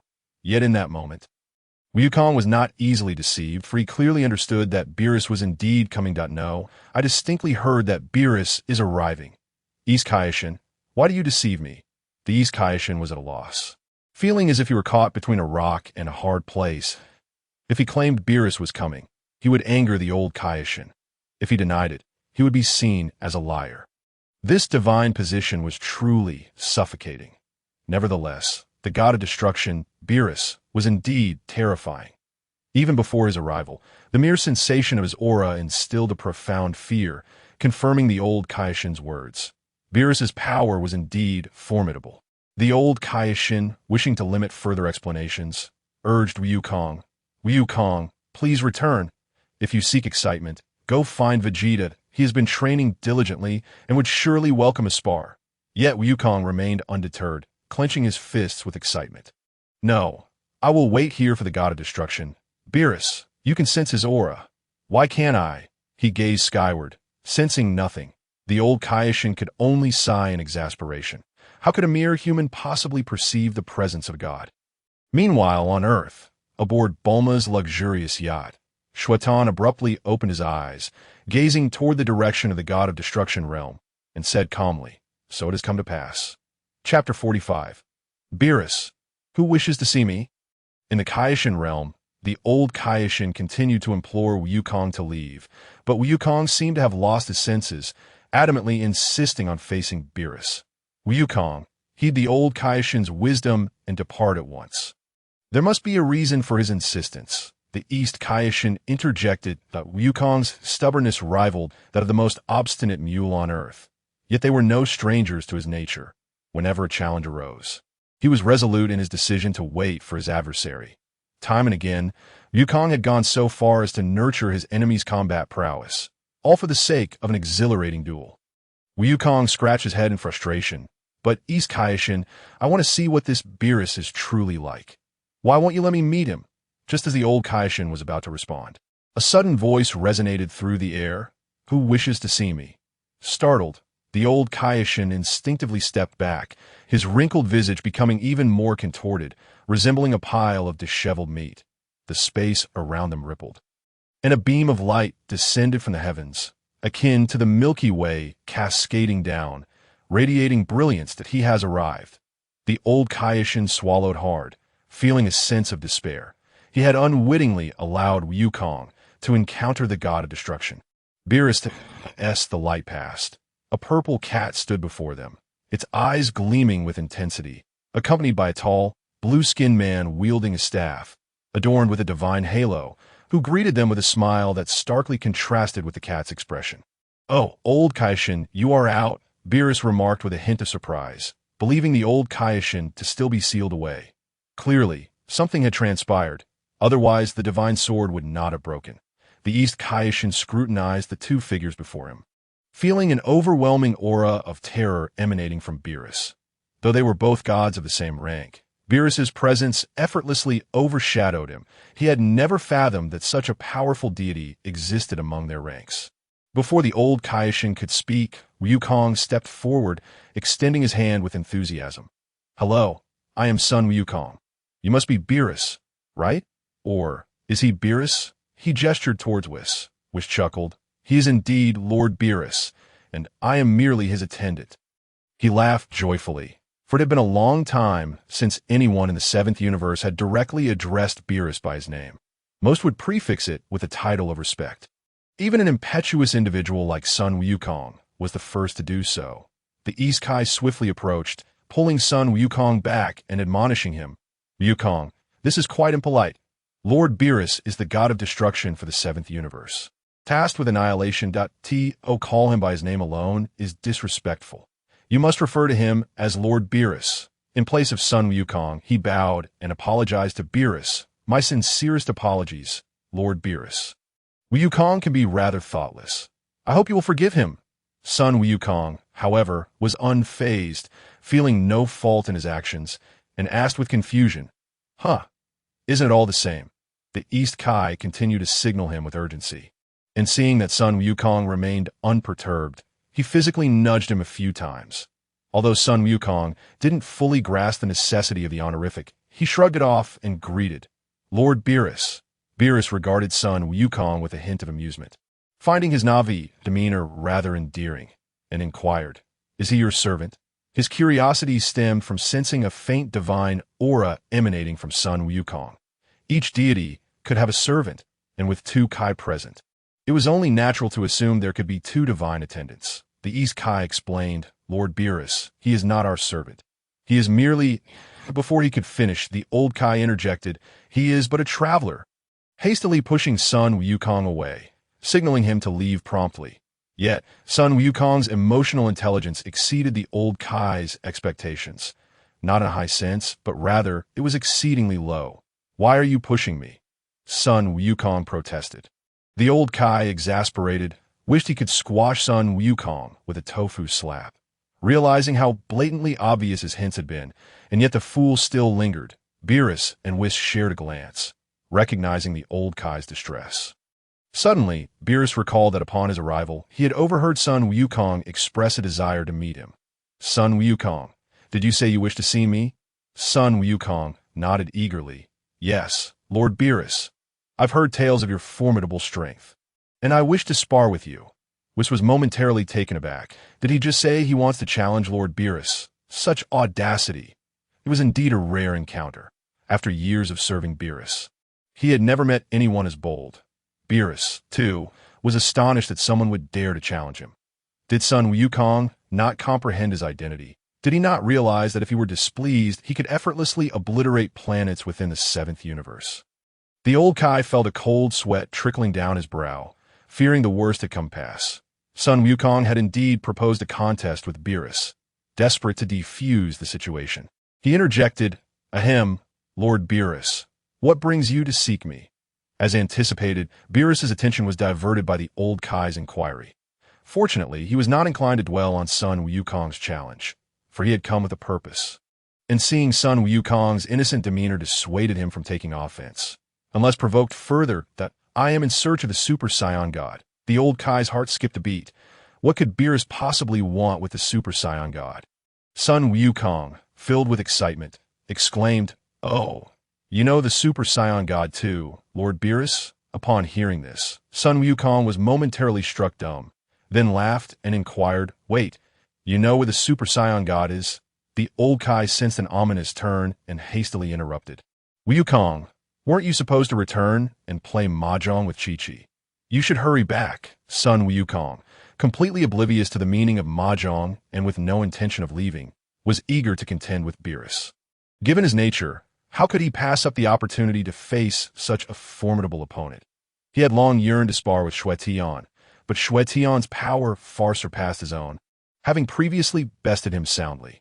Recalling that encounter, he understood he was no match for Xue Tian, yet he had heard Xue Tian speak highly of Beerus's strength, prompting his desire to test Beerus's might. Was it truly as formidable as Xue Tian had claimed? Beerus, well aware of the old Kai's apprehensions, remarked with irritation, "Old Kai, do you wish to return to the sword? Another 75 million years, perhaps? Maybe after that. You can enjoy your retirement in peace." The old Kai instinctively took a step back, feeling this was a gross affront.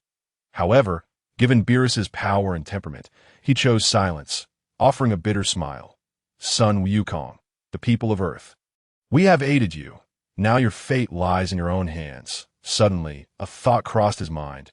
Xue Tian had bestowed upon Xue Tian the divine essence stone, and Xue Tian had promised to protect the Earth once Beerus arrived. With that in mind, he felt a sense of relief and picked up his beloved magazine to read. The East Kai, observing his demeanor, inquired with confusion, "Ancestor, are you no longer concerned about Earth's fate?" The old Kai shot him a sidelong glance, prompting the East Kai to hurriedly evade. Sure enough, the old Kai had already swung a fist at him that, if you wish to meddle, by all means, do so, but don't blame me for not warning you. Destruction is Beerus's duty if he chooses to annihilate. No one can stop him unless his mind changes or if someone else influences him. Let us see how the Earth fares. And how that person fares. The East Kai, momentarily taken aback, then realized, oh right, the ancestor did give the divine essence stone to Xue Tian. He promised to protect the Earth, given Xue Tian's character and strength. He likely would not go back on his word that in recent days, they had learned that Xue Tian had taught Sun Wukong and Vegeta the ultra instinct and self-actualization techniques, skills of the divine. Anyone capable of teaching such abilities must possess considerable power. They had even inquired whether Sun Wukong and Vegeta could contend with Xue Tian. Vegeta remained silent, but Sun Wukong had earnestly stated that Xue Tian was indeed very strong and that they were no match for him.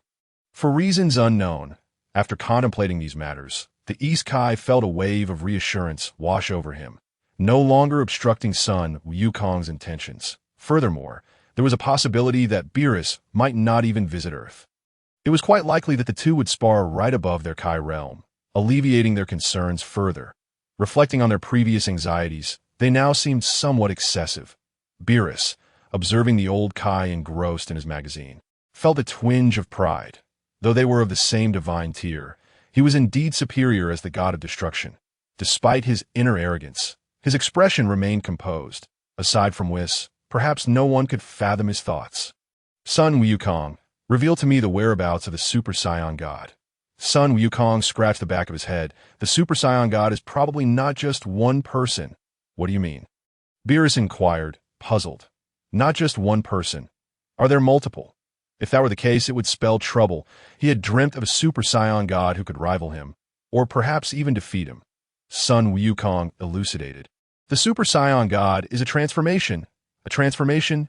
Beerus echoed, intrigued. Yes, I can transform into a Super Saiyan God. I have mastered that form, he declared, a hint of pride in his voice, reflecting on how he had only recently attained this strength with the aid of Vegeta and others. He felt a surge of excitement at having grasped the ability to transform into a Super Saiyan God in such a short span. Upon hearing this, Beerus's interest piqued. Oh, is that so? Perhaps I need not search for the Super Saiyan God after all. Now, show me this transformation. Sun Wukong became exhilarated, clenching his fists and adopting an offensive stance, excitedly exclaiming, Lord Beerus, are you preparing to spar with me? Beerus couldn't help but chuckle. This individual before him was indeed somewhat amusing. Always eager to challenge him, oblivious to the true power of a god of destruction, that if you wish for a contest, then I'll need to ascertain whether you possess the capability. Sun Wukong understood that such a statement was tantamount to an agreement. Even if it weren't an explicit consent, it implied that he was free to launch an attack. Wasn't that essentially a duel? Huh. In an instant, he transformed into a Super Saiyan level 1. Beerus raised an eyebrow, slightly surprised. Is this what they call a Super Saiyan God? Yet it doesn't quite match my dreams. Observing Beerus's demeanor, Wukong noted the numerous openings in his stance and laughed. Lord Beerus, this isn't a Super Saiyan God. This is merely Super Saiyan level 1.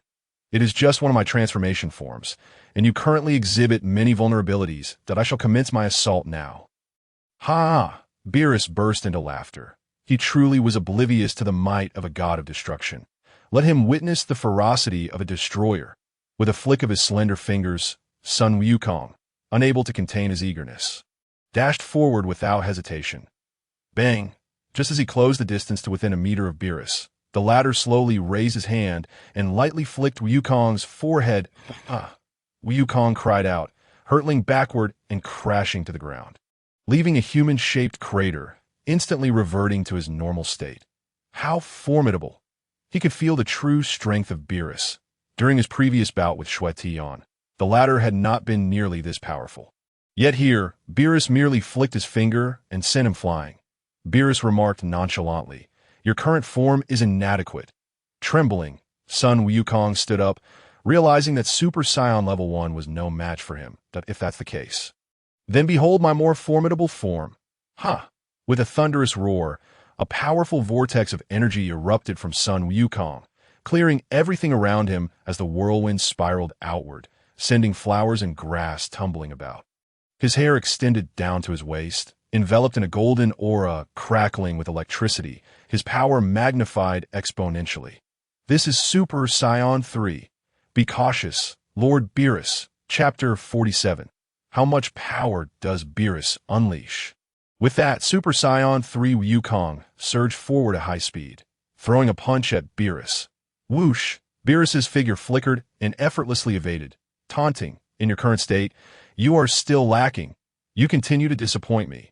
His hand transformed into a blade, striking down on Wukong's shoulder. Bang! Wukong was once again sent sprawling to the ground, a deep pit forming beneath him, and he quickly reverted to his normal state. The force was evidently greater than before. And as Beerus had said, he was still unimpressed with Wukong's strength. He had hoped for a worthy adversary. Yet Wukong could barely graze him, let alone defeat him. Turning away, Beerus remarked, it seems we need to seek out Vegeta and that cockroach on Earth. This Sun Wukong is not up to par. By the way, Whis, didn't you mention that only 2 Saiyans remained? How is it that this Sun Wukong exists? Whis, seemingly aware of something, simply smiled and said nothing. Sun Wukong, fingers digging into the ground to support himself, struggled to his feet, breathlessly declaring, Lord Beerus, I am cockroach. Huh. Upon hearing this, Beerus turned slightly but soon expressed his disappointment. You are cockroach. It seems you aren't all that impressive. By extension, that Prince Vegeta must not be very formidable either. Whoosh! Sun Wukong unleashed his instant transmission, appearing before Beerus's retreating figure and declared, Lord Beerus, this is not over. It appears I have underestimated you. Initially, I merely used Super Saiyan Level 1 against you. Now, I shall unleash my full power." A thunderous roar erupted, causing the surrounding air to surge violently, the atmosphere above the Kaishin realm becoming tumultuous. As whirlwinds swirled and the winds intensified, feeling this immense pressure, Beerus halted, turning to observe the furious transformation of Sun Wukong. The energy emanating from Wukong's sword, swiftly surpassing the pinnacle of Super Saiyan 3. Yet this was merely the beginning. Gradually, divine energy began to radiate from him. Beerus and Whis exchanged glances. Beerus, visibly excited, remarked, "Divine energy. It seems he truly can transform into a Super Saiyan God. The next stage should be Super Saiyan God." Lord Beerus seems to have some anticipation, Whis inquired with a smile that, "Of course. I want to see just how powerful this Super Saiyan God, who might be capable of defeating me in my dreams, truly is. Is he as formidable as I envisioned?" Whis suddenly pondered, playfully asking, "Does Lord Beerus not worry that he might actually defeat you?" Beerus momentarily paused, then lifted his gaze to Whis. "Defeat me? Whis, do you truly believe that is possible? Even if he possesses the strength I dreamt of, he could never surpass me. You should know this."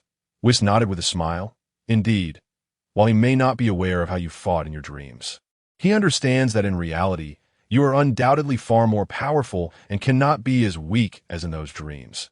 After all, dreams are often beyond one's control. One can become stronger or weaker. Tha." Sun Wukong let out another roar, his hair turning red, appearing youthful, enveloped in a crimson aura, and his battle attire transformed to match. "Lord Beerus, this is the Super Saiyan God. Come, let us fight." Beerus's interest peaked slightly. Wouldn't it have been better to transform into this form sooner? Why resort to lower forms to test me? Now, that has a modicum of merit. Come. Ha! Sun Wukong roared once more, charging forward like a comet. Bang! A punch landed on Beerus's abdomen, propelling him several hundred meters away. The old Kaishin, though continuously studying, couldn't help but cast glances toward the battle, witnessing Beerus being struck and filled with astonishment. This was simply incredible. Suspended in mid-air, Beerus was slightly taken aback. He had been hit, which was quite unexpected. Interesting, a smile crept across his lips. Sun Wukong, experienced in combat, did not revel in his success at landing a hit. He was acutely aware that Beerus had yet to unleash his full strength. He aimed to force Beerus to reveal his true power for a decisive showdown, that if Beerus were to learn of Sun Wukong's current thoughts, he would surely commend his ambition, albeit acknowledging that such aspirations were unattainable at present. Whoosh! Bang, bang, bang! Sun Wukong utilized instant transmission to appear beside Beerus, unleashing a flurry of punches, yet all met empty air, failing to inflict any damage on Beerus. In that moment, Beerus seized Sun Wukong's arm and executed a shoulder throw, hurling him thousands of meters away. Pointing a finger towards Sun Wukong, a beam of purple energy shot forth. Boom, boom, boom. Sun Wukong hastily dodged to the side. Soaring upward at high speed, he launched another series of punches at Beerus. This time, Beerus chose not to evade, meeting Wukong's fists head-on. Bang, bang. In a moment, the two combatants were locked in an intense struggle. Whis stood below, observing with a smile. It is quite amusing that Lord Beerus has merely taken a nap. And yet such intriguing events have unfolded. Who would have imagined that a being devoid of divine energy could transform into a Super Saiyan God? It is truly unexpected. Most remarkably, he can engage in battle with Lord Beerus. Although it is evident that Lord Beerus has yet to unleash his full strength, this is already quite impressive. The elder Kaishin approached Whis, inquiring curiously. Whis, Lord Beerus hasn't utilized his full power. Has he? I distinctly recall that his abilities extend far beyond this. Indeed, however, this Saiyan named Son Goku has managed to hold his own against Beerus quite admirably. He can be regarded as one of the rare strong warriors in the 7th universe. Yes, Goku is indeed formidable, but how much effort has Beerus exerted?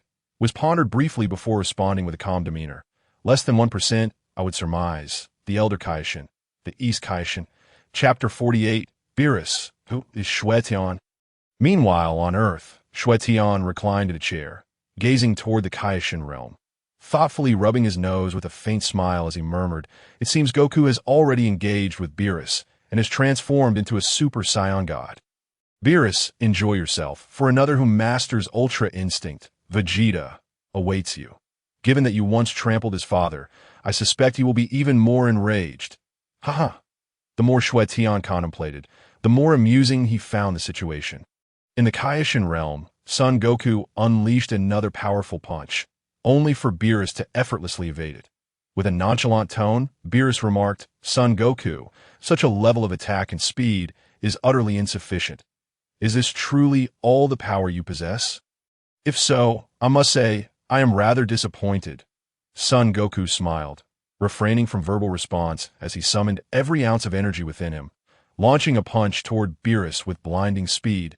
As his fists surged forth, the surrounding air was drawn in, compressed, and shattered in a breathtaking display of creation and destruction, all within an instant.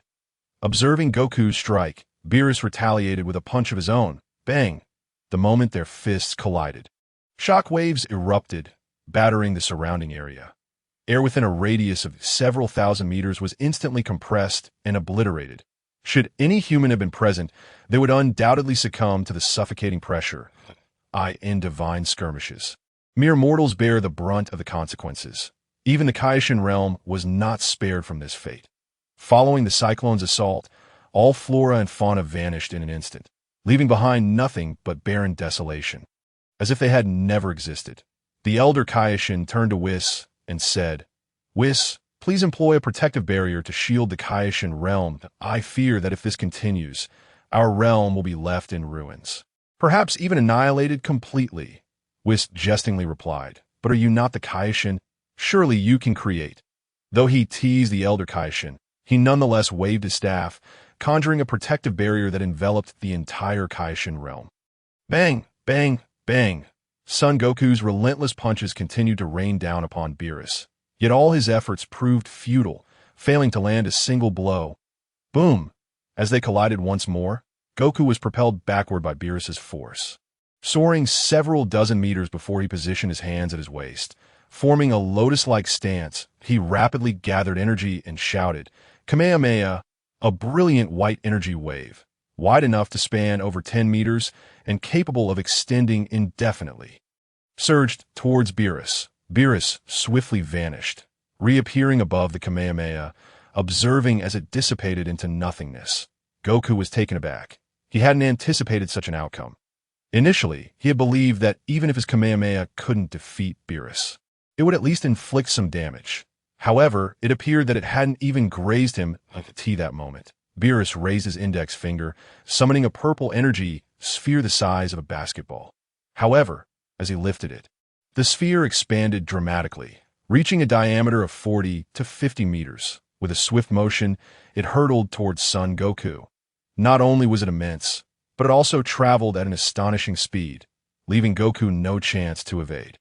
Goku dared not show any hesitation, bracing himself against the colossal energy sphere with both hands, straining to push it back. Yet, it felt as though he was contending with countless mountains, or rather, an innumerable number of planets in weight.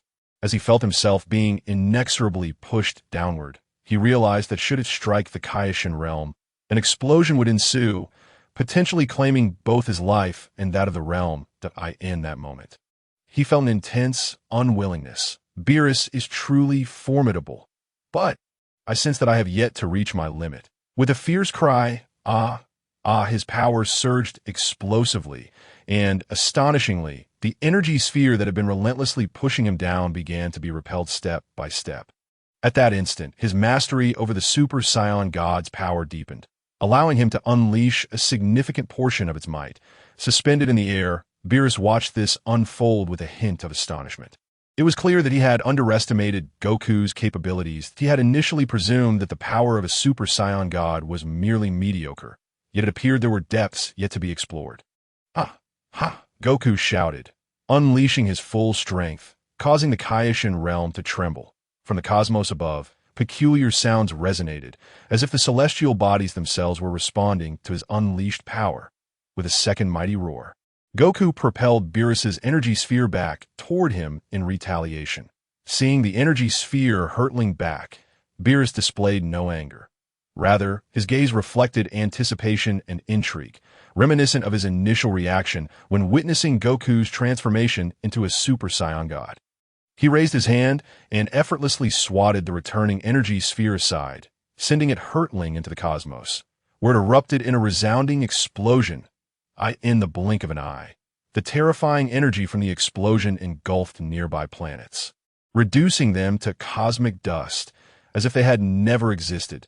The inhabitants of those planets would likely never comprehend the nature of their demise, whether it was the natural destruction of their world or a cataclysmic disaster. Yet, such concerns were far from the thoughts of Beerus and Goku. Gasping for breath, Goku gazed at Beerus, who chuckled lightly and remarked, "Impressive. You have exceeded my expectations that I had anticipated that this strike would be sufficient to vanquish you. But it appears my calculations were somewhat flawed.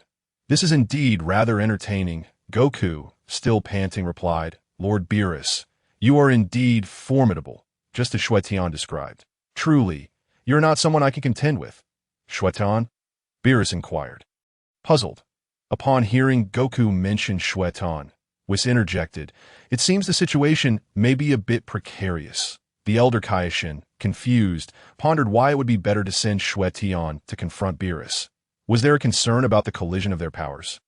Surely, both warriors possessed immense strength, and if their might clashed, not only would Earth face destruction, but other planets would likely follow suit. Even the entirety of the seventh universe could be at risk. Suddenly, the elder Kaioshin regretted requesting Xue Tian to protect Earth. Had he not done so, perhaps only Earth would face annihilation. Now, it seemed the entire seventh universe was in jeopardy. Whis glanced at the elder Kaioshin, seemingly perceiving his unease, and offered a reassuring reminder. "Your concerns are unfounded." "Oh, then what do you mean by precarious?" The elder Kaioshin was bewildered. How could his worries be dismissed? The full powers of these two could indeed obliterate the seventh universe. Whis merely smiled enigmatically, pondering whether he should share anything with the elder Kaioshin. After all, he was just as curious about the unfolding events as anyone else. "In the air," Son Goku responded with a grin. "Indeed, Xue Tian is the one who taught me to transform into a Super Saiyan God. Not only that, but he possesses many extraordinary abilities." Beerus poked his chin with his own hand and mused. "So this Xue Tian is also a Super Saiyan God. Moreover, his power should surpass yours, correct?" "Indeed, his strength exceeds mine," Beerus exclaimed with delight, waving his hand. "Very well, then I shall seek him out." No way. Chapter 49. Lord Beerus is truly powerful. No way. Sun Wukong immediately halted Beerus, leaving him utterly perplexed. Since the Xue Tian was formidable, why was he being prevented from seeking him out? "Why not?" "Because you have yet to defeat me," Sun Wukong replied enthusiastically. Upon hearing this, Beerus nearly burst into laughter. Here was a god of destruction, unflinching before the might of mountain, remaining composed even when faced with a fierce tiger. He reflected that for millions of years, his expression had never changed, always wearing a facade of nonchalance. Yet now, he was genuinely amused. How intriguing. This Sun Wukong is truly entertaining. Once he regained his composure, Beerus stated nonchalantly, "In that case, I ought to oblige you. Come, unleash your full power. If you remain in your current state, I can assure you, it will be futile." He had initially believed Sun Wukong to be the strongest, intending to engage him in a leisurely contest to draw out his potential.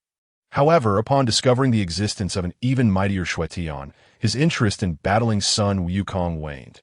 Nevertheless, since Sun Wukong insisted that he must defeat him to pursue Xue Tian, Beerus was more than willing to comply. Having previously contemplated showing Sun Wukong the essence of divine power to prevent him from remaining blissfully ignorant, Sun Wukong sensed that the god of destruction, Beerus, was serious, and he too steeled himself, ready to manifest the Super Saiyan God form he had just comprehended at that moment. When he had propelled Beerus's energy ball away, he felt a surge in his mastery of the Super Saiyan God form. Realizing that perhaps a different approach might yield better results, assuming an offensive stance, he understood that whoever initiated the attack would gain the advantage, and Sun Wukong was determined not to squander it. In terms of combat experience, he was unparalleled. Ha! He bellowed, his crimson aura intensifying and swirling around him, as the power coursed through his body, rejuvenating his once fatigued form to its peak. Furthermore, he was imbued with a tremendous fighting spirit. Unlike anyone Beerus had encountered before, those who recognized him as the god of destruction of the seventh universe had shown no spirit to resist, merely submitting to his whims. Interesting, Beerus murmured, a glint of satisfaction in his eyes. Lord Beerus, here I come. With that declaration, Sun Wukong transformed into a streak of light, launching himself forward with a terrifying velocity. His punch aimed to strike through the distorted space. However, Beerus effortlessly evaded the attack. Sun Wukong was taken aback, completely unprepared for the fact that his punch could be dodged. He had maximized his strength and felt more adept at wielding the Super Saiyan God form than ever before. Logically, he should have been able to strike Beerus, yet he felt weaker instead. In truth, he had not weakened. Rather, Beerus had merely become slightly more earnest, and this small increase in seriousness significantly enhanced his prowess. Once Sun Wukong regained his composure, he swiftly adjusted his stance and launched another punch. However, he faced the same outcome, being effortlessly sidestepped once more. Beerus, with an impassive demeanor, declared, "It is time for you to witness the power of a god. Otherwise, you will remain oblivious to divine might." After easily evading Sun Wukong's assault, Beerus lifted his leg, and a surge of terrifying energy filled his slender limb, though it appeared delicate as a bamboo stalk. A single kick could obliterate 10 planets. With a resounding thud, he kicked Sun Wukong squarely in the abdomen, sending him flying over 1,000 meters. Yet at that moment, Beerus had already appeared behind Sun Wukong, seizing him as if he were a mere chick and tossing him aside. Sun Wukong's body was racked with pain, and he struggled to regain his balance, but to no avail. Beerus raised a finger, directing it toward the trajectory of Sun Wukong's flight, and unleashed a devastating energy blast that pierced through Sun Wukong's chest. Sun Wukong instinctively screamed, instantaneously reverting from the Super Saiyan God form back to his normal state. As he descended slowly, he pondered, "Lord Beerus is indeed formidable. He defeated me with such ease. The Super Saiyan God form is truly insignificant before him. It appears Xue Tian did not deceive me." In a sense, Sun Wukong had been annihilated by Beerus. Previously, their exchanges had been competitive merely because Beerus had not unleashed his true power, believing Sun Wukong might be the strongest. Upon realizing that Sun Wukong was not the apex of strength, his intentions shifted entirely. He had initially aimed to seek out Xue Tian, but was compelled to entertain Sun Wukong's challenge, thus releasing just enough power to easily defeat him. This way, Sun Wukong would be thoroughly convinced. The old Kaishin sighed heavily. Wukong truly does not comprehend the vastness of the universe, daring to challenge Beerus. East Kaishin, please restore his body shortly. Understood, Ancestor. Whis interjected approvingly. This Sun Wukong is quite impressive, managing to grasp a third of the power of the Super Saiyan God form, that if his strength were to increase by several tiers, he would not be so easily dispatched. But that is all in the past. The old Kaishin was perplexed, wondering how Whis knew Xue Tian, but he understood that asking would yield no answers. What is this? Suddenly, an aura of divine energy surged forth, overwhelming in its might. Whis glanced up to see Sun Wukong, who had been plummeting, undergoing a remarkable transformation. The layer of silvery aura emanated from him, gradually coalescing into shimmering silver specks. Could this be? Chapter 50. Your ultra instinct was also taught by Xue Tian. Could this be? Whis exclaimed in astonishment, observing Sun Wukong's descent. Beerus, standing aloft, was equally taken aback by Sun Wukong's extraordinary transformation. How could this be? He murmured, genuinely surprised. The situation seemed to be evolving into something intriguing. Could it be that this too was taught to him by that Xue Tian? As Sun Wukong halted mid-air, he adjusted his posture, employing the technique of flight to stabilize himself. In that instant, his hair transformed to a brilliant silver, surrounded by swirling strands of silvery aura. This aura shimmered with countless specks, seemingly symbolizing a certain power that connected to boundless energy, imbued with traces of divine essence that were truly alluring. Sun Wukong's figure flickered as he positioned himself at the same level as Beerus, gazing at him with a smile and declaring, "Lord Beerus, you are indeed powerful. It seems that without Ultra Instinct, there is no possibility of defeating you." Beerus showed no reaction to his words, but curiously inquired, "Is this Ultra Instinct also taught to you by Xue Tian?" "Yes, it was taught to me by Xue Tian," Sun Wukong replied excitedly. Beerus contemplated silently, affirming his suspicions that indeed it was that enigmatic Xue Tian who imparted such divine techniques. It was astonishing to think that such a powerful figure had emerged in the seventh universe without his knowledge. It seemed that after so many years of slumber, much had transpired. As for whether he could master his own Ultra Instinct, he deemed it unlikely. The two techniques, Ultra Instinct and Ultra Instinct Sign, represented opposing forces. It was impossible for one individual to master both divine techniques. Sun Wukong clenched his fists, lamenting, "Unfortunately, my mastery of Ultra Instinct is still not proficient enough. Otherwise, I could attempt to combine Ultra Instinct with the Super Saiyan God form." Upon hearing this, Beerus chuckled lightly. "You dare to dream. The fusion of Ultra Instinct with other techniques is virtually impossible. After all, this is a divine technique. That if it were that simple, how could it still be called a divine technique? Moreover, your mastery of the Ultra Instinct technique is merely at its most rudimentary stage. Attain the pinnacle of Ultra Instinct. A long and arduous journey lies ahead." Sun Wukong did not grasp the essence of this statement, mistakenly believing it to imply a lack of proficiency in the Ultra Instinct technique. Little did he realize that Beerus was indicating that what he possessed was merely the preliminary form of Ultra Instinct, and he was leagues away from the true mastery of it. "Indeed, Lord Beerus, come, let us engage in battle. With my current stamina, I cannot maintain Ultra Instinct for long, but I shall fight with all my might, striving to defeat you." He moved with the swiftness of the wind, the stars twinkling in accompaniment to his silver aura as he surged forward. Upon hearing this, Beerus nearly lost his composure, yet managed to maintain a facade of indifference. With a whoosh, Sun Wukong's fist arrived as anticipated, imbued with the essence of divinity, striking forth with a fierce momentum that would undoubtedly overwhelm anyone else, such as Tian and the others. However, he was not facing Tian, but Beerus, a being who regarded the lower forms of Ultra Instinct with disdain. Just as Beerus anticipated the blow to land squarely upon him, the space around them shifted unexpectedly. Sun Wukong vanished from his sight, only to reappear behind him. With a resounding thud, his fist connected with Beerus' back, and in the instant he was propelled forward, Sun Wukong seized his hand, forming it into a slicing edge, and struck down upon Beerus' shoulder with a swift chop.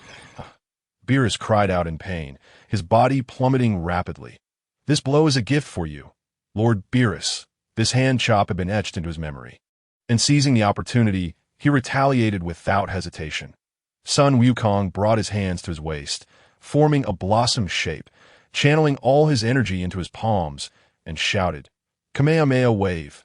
In an instant, Sun Wukong vanished from his original position, reappearing before Beerus. The Kamehameha Wave he unleashed was not a standard release.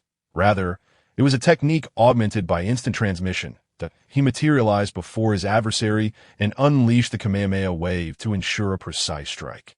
He understood that to defeat Beerus, he must land these devastating attacks. Otherwise, given his current stamina, he could not sustain the fight for long. Clearly, he intended to employ the swiftest method to secure victory.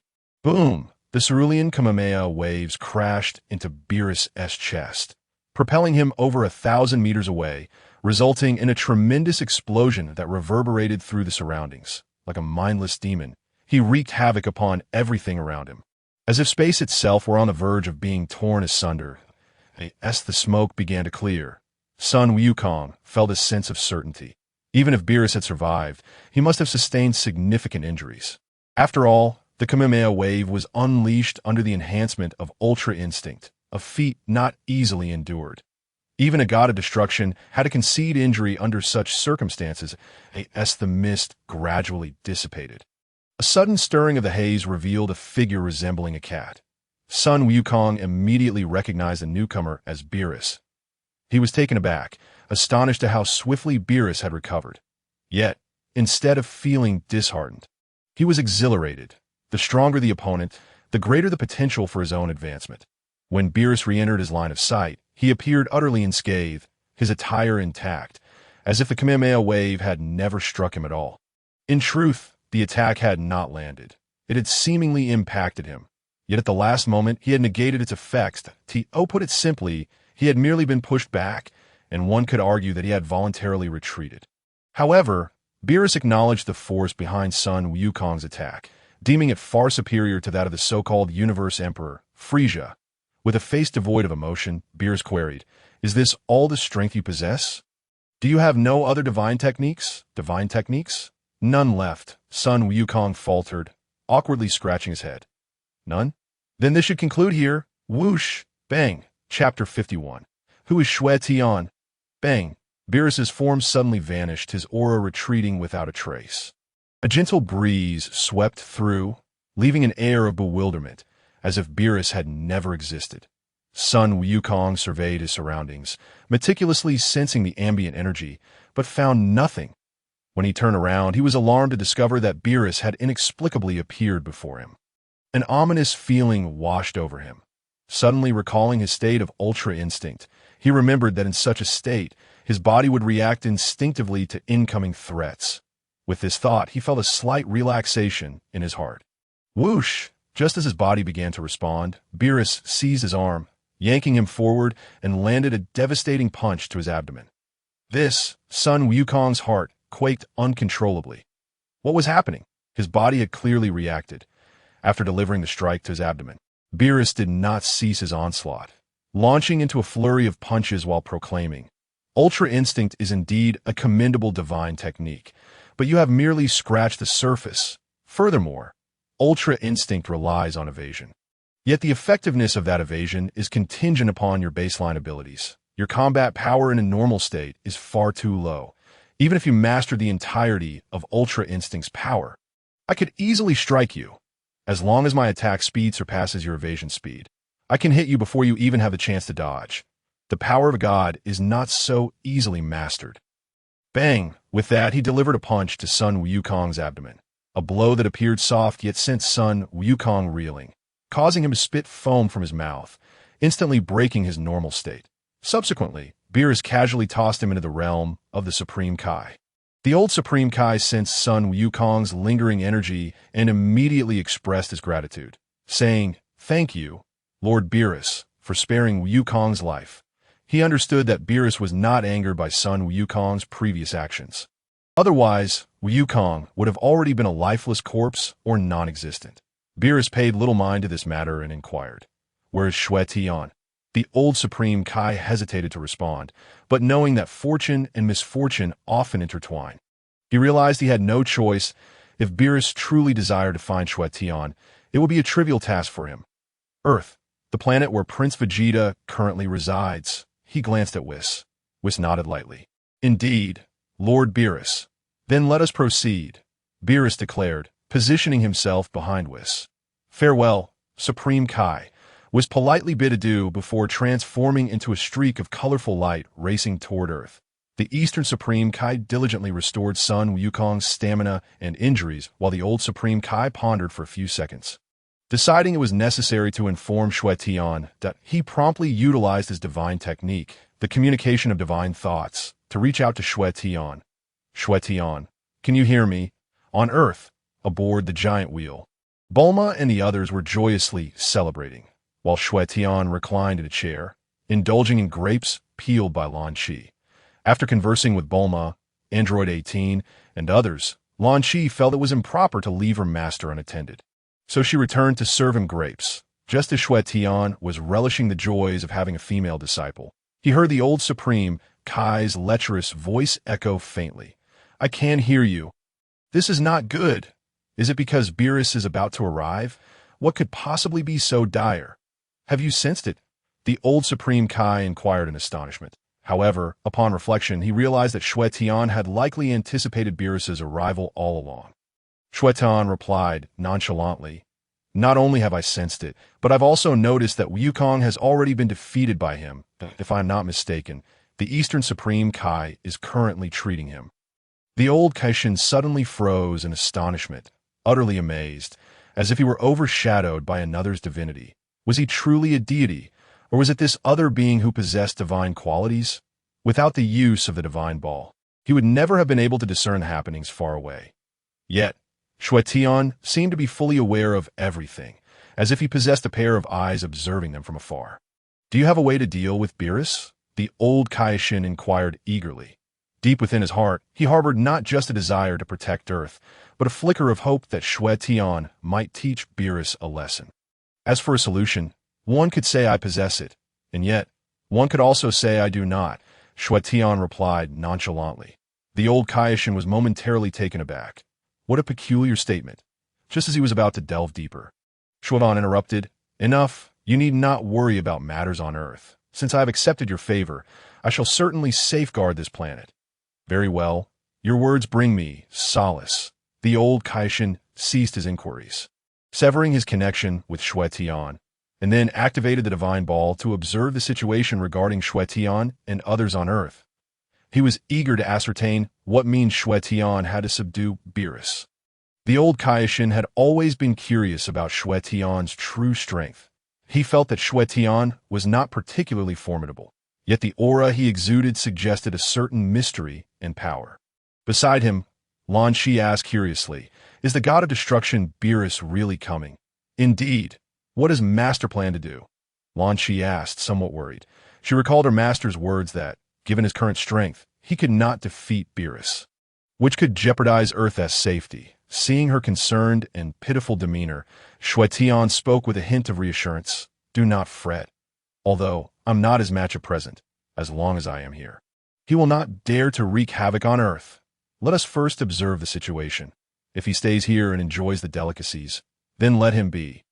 However, if he seeks to cause trouble, that is entirely unacceptable." In this moment, Lan Shi held an unwavering belief in Xue Tian's words, harboring no doubts. She had come to recognize that her master never undertook any endeavor without certainty. The accuracy of his predictions was always 100%. He never made erroneous decisions, as if he possessed foresight, knowing all that a radiant stream of colorful light descended, appearing directly before them. Once the luminescence dissipated, the figures of Beerus and Whis became clear to all. However, apart from Xue Tian, none of the others had ever laid eyes on the two before. "Who is Xue Tian?" Upon Beerus's arrival, he inquired directly about Xue Tian, his intent unmistakable. Bulma and the others had long been aware of Beerus's impending arrival, and now they speculated whether these two were indeed Beerus and his companion, or perhaps other extraterrestrial friends. As the host of the party, Bulma understood her duty to extend hospitality, and she approached with 2 glasses of red wine. Smiling as she said, "Hello, I am Bulma. Welcome to our gathering." She presented 1 glass to Beerus. Though Beerus had lived for eons, he had never encountered red wine before. The moment it was offered, his keen sense of smell detected the exquisite aroma of the wine, eliciting an involuntary drool. "What is this?" Beerus asked curiously, momentarily forgetting his purpose for visiting. Bulma, surprised, replied, "This is red wine. You do not know of it? How is it possible you have never heard of red wine?" "Oh, right. They're not from Earth. It is only natural they would not be familiar with it," she mused. "Red wine. This is the first I have heard of it." He lifted the glass to taste. Ugh! Beerus's eyes widened, his expression contorted as he tensed up, as if faced with something terrifying or intimidating. Observing his reaction, the others instinctively grew tense. Although Beerus had not introduced himself, they already knew he was the god of destruction, and that a foul mood could lead to destruction, that if the wine did not please him, it could become quite troublesome. In that moment, Bulma regretted offering him the wine. How careless of her! "Ah, how delightful!" Beerus exclaimed, suddenly leaping up, tears of joy streaming down his face, and he could assert that this was the first time he had tasted such a delicious beverage that on other planets. He had sampled many drinks, but none compared to the exquisite nature of the red wine, which was leagues apart in quality. Witnessing Beerus's excitement, Whis felt tempted as well and poured himself a glass to savor. "Beerus, in a fit of enthusiasm, grabbed a bottle and drank it down as if he were a starving soul, leaving Bulma and the others astonished. Wasn't he the god of destruction? Surely, a deity should not behave so rudely. Seeing their expressions, Xue Tian chuckled softly. Beerus was simply gluttonous, which could be considered a weakness of his. However, to truly move him with food would prove challenging. As a god of destruction, he was not easily swayed and held his own principles. As long as his boundaries were not crossed, he would act as he pleased, but should those limits be tested, even mountains of delicacies would not entice him. After downing a bottle without acknowledging the others, he finally felt somewhat satisfied after consuming 5 bottles. Noticing the astonished gazes directed at him, he suddenly realized he had lost his composure. My apologies. This red wine is simply too exquisite. I could not resist. Beautiful lady, thank you for the wine. Bulma thought to herself that Beerus seemed quite amiable, not at all resembling the fearsome figure she had imagined. This sentiment was shared by others as well. Upon learning from Xue Tian that the god of destruction Beerus was soon to arrive, they had speculated he might be a fearsome tyrant, perhaps even more ruthless than Frisia, and that he would appear terrifying. Yet their current impressions were quite the opposite, especially with Whis by Beerus's side, who exuded politeness and wore a perpetual smile, as if greeting old friends. This left a favorable impression of both Beerus and Whis on the group. Although Bulma had already surmised that the figure before her was indeed Beerus, her curiosity prompted her to ask, "May I inquire, are you the god of destruction, Beerus?" Upon hearing this, Beerus was taken aback, astonished and bewildered. Huh, you know me. He felt utterly perplexed. How could these earthlings be aware of his existence? Was it Frisia who had spoken of him? That seemed unlikely, as Frisia, despite his fear of Beerus, was notoriously proud and would not easily mention anyone as a source of support. Viewing it as a disgraceful act, I do not know you personally, but I am aware of the reputation of Lord Beerus. It is said that you are the god of destruction, prone to wreaking havoc when displeased, acting upon your whims. Yet, you do not appear to be that sort of person, Bulma replied with a smile. The others nodded in agreement, feeling that Beerus radiated a sense of calm and was an amusing foodie. Suddenly, Beerus's demeanor shifted to a chilling coldness. He chuckled, a sound that felt somewhat grating, especially when one gazed into his purple eyes, which seemed to draw one into the depths of hell, instilling an inexplicable sense of overwhelming pressure. You speak true. Should I become enraged, destruction shall ensue. Planets and entire star systems may fall to ruin. No one present doubted Beerus's words. Just a single glance from him evoked a sensation of plummeting into despair, suffocation, and hopelessness. The aura he exuded was far more daunting than when they had faced Cell or Bu. Moments ago, they had thought Beerus seemed approachable, but now it appeared he was indeed as fearsome as the tales suggested.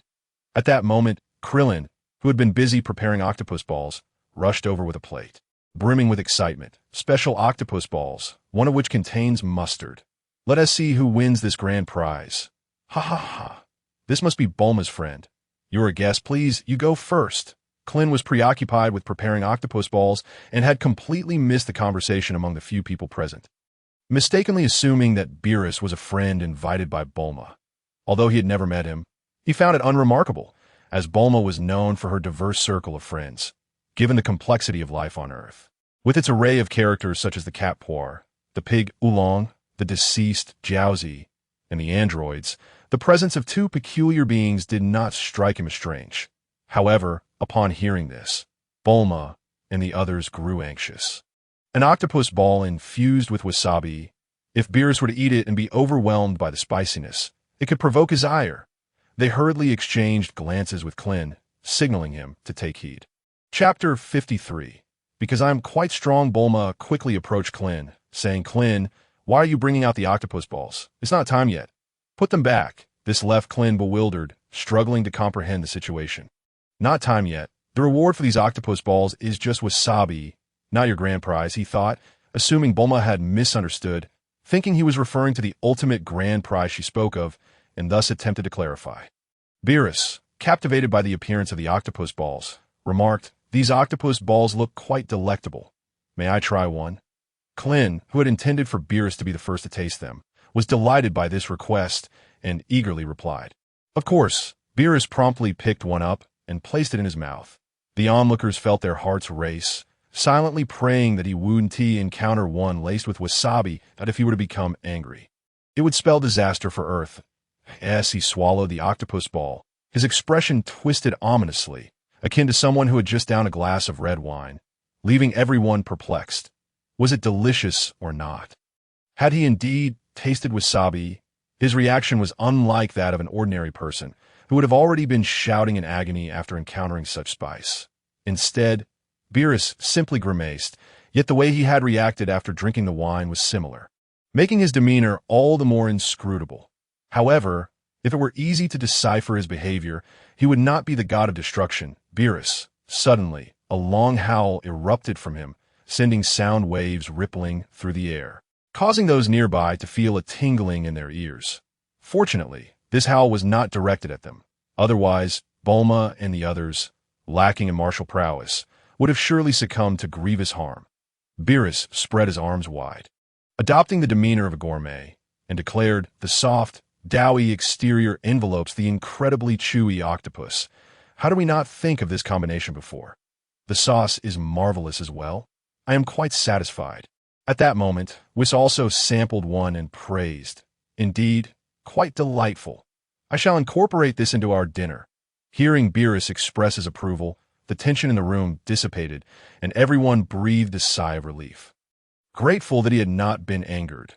Bulma, having grasped Beerus' temperament, knew that delighting him with exquisite food would elevate his spirits, preventing any destruction of Earth. With this in mind, she promptly stated, Lord Beerus, today is my birthday party, and I have prepared a plethora of delicacies for you to enjoy. In the face of such culinary offerings, Beerus momentarily forgot the purpose of his visit. Responding with a smile, thank you for the invitation, madam. Xue Tian, reclining in a chair, observed Beerus's jovial mood and pondered if this would truly end without incident. This fellow was quite capricious. If he was pleased, Earth would likely remain safe. Thus, everyone settled down, continuing the festivities, while Beerus took a seat at the table with Majin Buu, the fat one.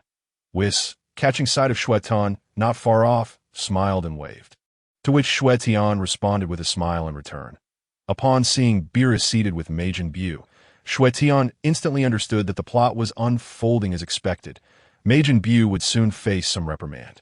Buu was gorging himself, utterly oblivious to Beerus, who, after tasting an ice cream, remarked on its deliciousness, while Whis exclaimed in surprise after trying a pudding, Wow, this pudding is even more delightful. Lord Beerus, encouraged by this, Beerus took a pudding for himself and savored it with such enthusiasm that he nearly leaped from his seat, exclaiming, truly delicious. However, as he reached for a second pudding, he discovered that a fat hand had already snatched up all the puddings. The owner of that hand was none other than Majin Buu. Seeing this, Whis chuckled and said, Hello, would you mind sharing a few puddings with us? Majin Buu paid no heed, stuffing his mouth without regard for anyone else's expressions or feelings, causing Beerus to feel increasingly uncomfortable. Yet considering that he was currently enjoying the food, he chose to wait for Whis to negotiate. Satan, seated beside Majin Buu, felt embarrassed by Buu's inconsiderate behavior, but this was not his first encounter with such a situation. He quickly attempted to pacify Buu as one would a child, saying, Buu, let us share some with them. Majin Buu immediately rejected this idea, declaring, No, these are all mine. Following this, he extended his long tongue and slathered over the puddings, many of which became coated in his saliva, leaving Beerus astounded. Whis, recognizing the dire situation, sensed trouble brewing that Beerus's expression darkened as he coldly inquired, Why would you do this? These puddings clearly belong to everyone. Why claim them all for yourself? Majin Buu disdainfully replied, Because I am quite strong. Upon hearing this, Beerus burst into laughter. The audacity of this little Majin Buu claiming such prowess before him was utterly ludicrous. In an instant he stood up, exuding an imposing aura, an intangible energy directed at Majin Buu, signaling the imminent clash. That truly your justification. Satan, not one to shy away from conflict, quickly stood and stepped in front of Beerus. Bowing deeply in apology, I'm sorry, please spare me. Both Beerus and Satan simultaneously pointed a finger at Satan, declaring in unison, "Get lost." With a gentle nudge, Satan was sent flying several meters away, crashing onto a ship. His eyes glazed over and body stiff, his nose bleeding profusely. In that instant, both their energies surged forth, turning tables and delicacies into mere dust, accompanied by a powerful cyclone that soared skyward, vanishing without a trace. Whis sighed in resignation. "This is getting out of hand." Beerus regarded the pink, plump figure before him with disdain. Majin Buu, sensing the contempt, became furious and launched a flurry of punches. In mere moments, hundreds of punches rained down upon Beerus. Yet he effortlessly dodged each one, not a single blow landing. The commotion drew the attention of everyone aboard the ship, their eyes wide with concern as the worst fears began to materialize. Despite the relentless assault, none of Buu's attacks found their mark, igniting a furious response within him. "Watch me send you flying," he bellowed, unleashing a massive punch that, while seemingly ordinary, was infused with the might of a Majin. Had this punch struck the former cell, it would have sent him hurtling thousands of meters away. However, the opponent before Buu was no longer the youthful Gohan, but the god of destruction, Beerus, the pinnacle of combat power in Universe 7. Second only to Whis. With a resounding thud, Beerus effortlessly grasped Majin Buu's fist, leaving the latter momentarily stunned, his eyes widening in disbelief. He had not anticipated that Beerus could seize his punch. Attempting to retract his fist proved futile. It felt as though he had struck an unfathomable abyss, his hand ensnared by an irresistible force. Beerus, with a cold demeanor, remarked, "I am a god of great magnanimity," with a casual flick of his wrist. Beerus effortlessly lifted Majin Buu, swinging him around as if he were merely a piece of dough. Within the span of a single breath, Majin Buu was reduced to a blurred figure, more sparse than the dough itself. Yet, one thing was utterly intolerable. As he released his grip, Majin Buu soared into the air like a kite severed from its string. After traveling several thousand meters, Beerus suddenly appeared above him, grasping one of Buu's antennae with ease. Majin Buu let out a shrill scream, flailing his limbs in a desperate attempt to retaliate. But to no avail, Beerus continued, his tone icy, a lack of the requisite respect, disregarding the actions of others. He then swung Majin Buu into a tangled mass, releasing him abruptly. Majin Buu drifted towards the sea like a fallen leaf, emitting a heart-wrenching wail. Beerus raised his hand, swiftly condensing a ki blast, a sinister smile curling at the corners of his mouth as he aimed it at Majin Buu. With a whoosh, the ki blast was unleashed. Boom! The blast struck Majin Buu, instantly creating waves that surged hundreds of meters high. As he plunged into the depths of the ocean, witnessing Beerus's display of power, the onlookers were struck with realization. This Beerus was truly formidable. Although Majin Buu's combat prowess may not rival that of Goku or Vegeta, the gap was negligible. Furthermore, given Majin Buu's formidable lineage, even with Goku and Vegeta's current superiority, they could not vanquish him. If it came down to a desperate battle, the outcome remained uncertain. After all, Majin Buu had the ability to absorb others. He could potentially absorb Vegeta and Goku. While it may not be an easy feat, the potential of such a capability was indeed unsettling. The gathered crowd was acutely aware of this, and thus, their astonishment at Majin Buu's effortless defeat was palpable. Bulma, quick to act, seized a pudding from the side and raised it, exclaiming, "Lord Beerus, there are plenty of puddings here. Please do not be angry." She even struck a pose reminiscent of a handmaiden. Beerus cast a glance, already disinterested, and replied coolly, "I have lost all interest. You may eat it yourselves." Unimpressed, he recalled the purpose of his visit, casting a cold gaze around. He demanded, "Who is Xue Tian?" "Lord Beerus, please don't say that. Today is my birthday party." Bulma approached Beerus with a smile. However, Beerus showed no leniency, his demeanor icy as he retorted, "What does your birthday party matter?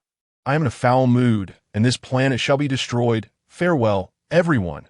With that, he raised his right hand, gathering a sphere of purple destructive energy, poised to annihilate the earth slap, in a fit of rage. Bulma struck him without hesitation. All present were momentarily stunned, eyes wide with disbelief. their expressions reflecting sheer terror. Bulma, fists clenched in fury, roared, "Can you not show some manners? It is my birthday." Beerus, equally taken aback, found himself momentarily speechless, staring incredulously at Bulma, his eyes nearly popping out his head. The god of destruction of the seventh universe, the mightiest being, had just been slapped by one of his subjects. For the first time in eons, he had been struck by someone under his jurisdiction. Whis, who had been enjoying takoyaki, was equally shocked but quickly regained composure, merely smiling and continuing to savor his meal. Once he recovered, Beerus fixed Bulma with a piercing gaze that sent shivers down her spine. Slowly, he raised his hand and slapped Bulma across the face. Bam! Bulma spun through the air, her cheeks flushed, crashing heavily onto the ground several meters away. Had it not been for his prior fondness towards her, Bulma would have been a corpse by now. Though he had shown restraint, the earth was still destined for destruction. "Mom!" Trunks cried out. "Why Bulma?" "Ah, Beerus!" Suddenly, a roar reverberated through the air. Upon hearing that voice, the crowd felt a wave of familiarity wash over them. Wait, wasn't that Vegeta's voice? Looking towards the source, they confirmed it. Vegeta stood high in the sky, riding the wind, fists clenched, glaring at Beerus. He had appeared while Beerus was indulging in takoyaki, having sensed the disturbance and opted to remain hidden initially, wanting to gauge Beerus's abilities. Upon seeing Beerus's face, fear gripped his heart. After all, he had witnessed his father's humiliation at Beerus's hands when he was but a child. Filled with rage, he had charged at Beerus, only to be effortlessly sent flying hundreds of meters away. Watching helplessly as his father was treated like a dog. It was no exaggeration to say that this was his childhood trauma. Reflecting on those memories ignited a furious blaze within him, suppressing the fear that had lingered. Chapter 55. Your power is weaker than Goku's. The crowd was taken aback by Vegeta's fury, not merely because he was angry, but because he had shouted "My Bulma." Vegeta had always maintained a proud and aloof demeanor towards Bulma, never uttering a word of affection. This stirred quite the discussion among the women present. Thus, to hear Vegeta proclaim "My Bulma" so openly left them astonished, feeding them a hearty dose of romantic sentiment. Bulma, lying on the ground, felt inexplicably satisfied upon hearing Vegeta's shout, a smile gracing her lips. If memory served her right, this was the first time Vegeta had shown such overt concern for her. In that moment, the slap seemed almost worth it. Had Beerus known Bulma's thoughts, would he have quipped, "Shall I do it again?" Beerus recognized Vegeta at once, his eyes widening slightly in surprise. "Oh, Prince Vegeta, long time no see." Vegeta, his expression grave and wary, glared at Beerus, his voice laced with anger. "Beerus, Earth is not a place for your antics." Krillin, astonished by Vegeta's words, remarked, "Wow, Vegeta is actually defending Earth. It's hard to believe." Others shared similar sentiments. Ever since the battle with Majin Buu, they had noticed a significant change in Vegeta. The once ruthless warrior who sought to obliterate Earth was now transformed. While he remained cold and proud, he now harbored a guardian's heart. Master Roshi interjected, "Vegeta is no longer the same. He now has something far more important to protect." The gathered crowd nodded in agreement. Despite Roshi's infamous lecherous tendencies, they respected his insights, particularly since he had been the mentor to both Goku and Krillin. Without him, their accomplishments would not have been possible. Beerus hovered in the air, meeting Vegeta at eye level, his displeasure evident as he spoke languidly. "Years ago, your father sought me out to find a most comfortable pillow in the universe, only to keep a subpar one for himself. He was treated like a dog beneath my foot. Now, you dare speak to me with such insolence. You shall face the same fate." As the god of destruction of the seventh universe, Beerus regarded Earth as merely a speck of dust among the cosmos. Now, a mere flea dared to declare that this was not a place for his whims. Such insolence could not be tolerated. Klin and the others were utterly astonished, never expecting that Vegeta's father had actually been reprimanded by Beerus. Vegeta's lips twitched in irritation, his brows furrowed in anger, completely unprepared for the revelation that Beerus still remembered that incident from years ago and had chosen to disclose it in front of everyone present. This revelation dealt a severe blow to his pride as the haughty Scion Prince, particularly Witnessing the shock and disbelief in Klin and the others only intensified the fury brewing within him. The fear he had previously harbored towards Beerus had been wholly consumed by rage. Clenching his fists tightly, he let out a thunderous roar. "Ha! Ho!" A brilliant red light erupted, illuminating the surroundings as if it were daytime. Yet under the radiance of this crimson glow, the area within 1,000 meters of Vegeta was cast in red. The onlookers on the ship shielded their eyes, overwhelmed by the dazzling brilliance. The trio of Pilaf exclaimed, "Ah, how dazzling! What is this new form?" As the light began to diminish, it revealed Vegeta with red hair, surrounded by tendrils of crimson energy, his battle attire transformed into a vibrant red. This was none other than the Super Saiyan God. Just days prior, with the assistance of Son Goku and others, Vegeta had also mastered this form, his proficiency rivaling that of Goku. Beerus, however, displayed no surprise. Casually remarking, "Super Saiyan God? I thought you would transform and fight me like that Son Goku from the Kaishin realm, starting from the first level of Super Saiyan. It seems you're aware of my strength." Knowing that is futile. Throughout his battles, Vegeta had always favored using his most powerful techniques from the outset, unless his opponent was significantly weaker, in which case he would simply win in his base form. After transforming into a Super Saiyan God, Vegeta felt a surge of confidence. He had been training diligently in seclusion, hoping to defeat Beerus upon his arrival. Now, they finally faced each other, clenching his fists. He declared with pride, "Beerus, I have told you, Earth is not a playground for you." Beerus remained unfazed, casually scratching his ear with a sharp nail, and replied nonchalantly, "You think you can defeat me in this Super Saiyan God form? Do you not find that amusing?" Faced with such a retort, Vegeta was consumed with rage and prepared to charge forward. Whoosh! Suddenly, a booming voice erupted, and the calm sea surged with waves hundreds of meters high as Majin Buu burst forth. His entire being radiating fury as he shouted, "I am furious. I will crush you." With all his might, he charged at Beerus, unleashing a cataclysmic punch towards him. However, Beerus had no inclination to engage with him at that moment. With a casual gesture, he deftly blocked Buu's attack, then sent a powerful punch crashing down on Buu's head, sending him careening toward the ship. The two were clearly not on the same level.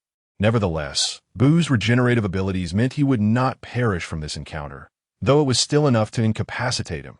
Vegeta cast a dismissive glance at Buu, thinking to himself that with such power, he dared to challenge Beerus. The era of Majin Buu had long since passed. Ha! With a swift motion, Vegeta leaped into the air, delivering a roaring punch.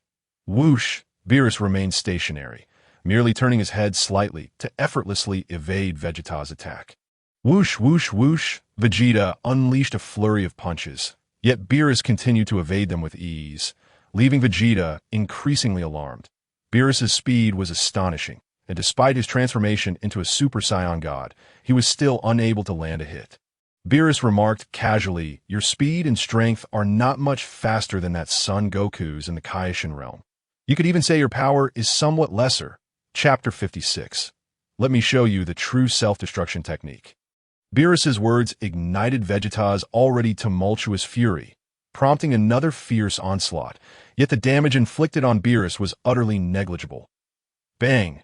As Vegeta launched another punch, Beerus effortlessly retreated, dodging the attack, and before Vegeta could react, he delivered a devastating blow to Vegeta's abdomen, reverting his Super Saiyan God form back to its base state. That a metallic taste filled Vegeta's mouth as blood spewed forth. The onlookers gasped in disbelief. Vegeta's Super Saiyan God form exuded immense power, yet he was reduced to his base form with a single punch. Just how formidable was Beerus? Previously, they had witnessed Beerus effortlessly obliterating Majin Buu, which had already hinted at his exceptional combat prowess, yet they had never anticipated such horror. With such combat abilities, it seemed that no one on Earth could withstand him. Even if Son Goku and Vegeta fused, they would not be his match. Was Earth truly destined for destruction? Suddenly, the crowd's gaze involuntarily shifted to Xue Tian, who lay leisurely in a chair. Perhaps only he could turn the tide.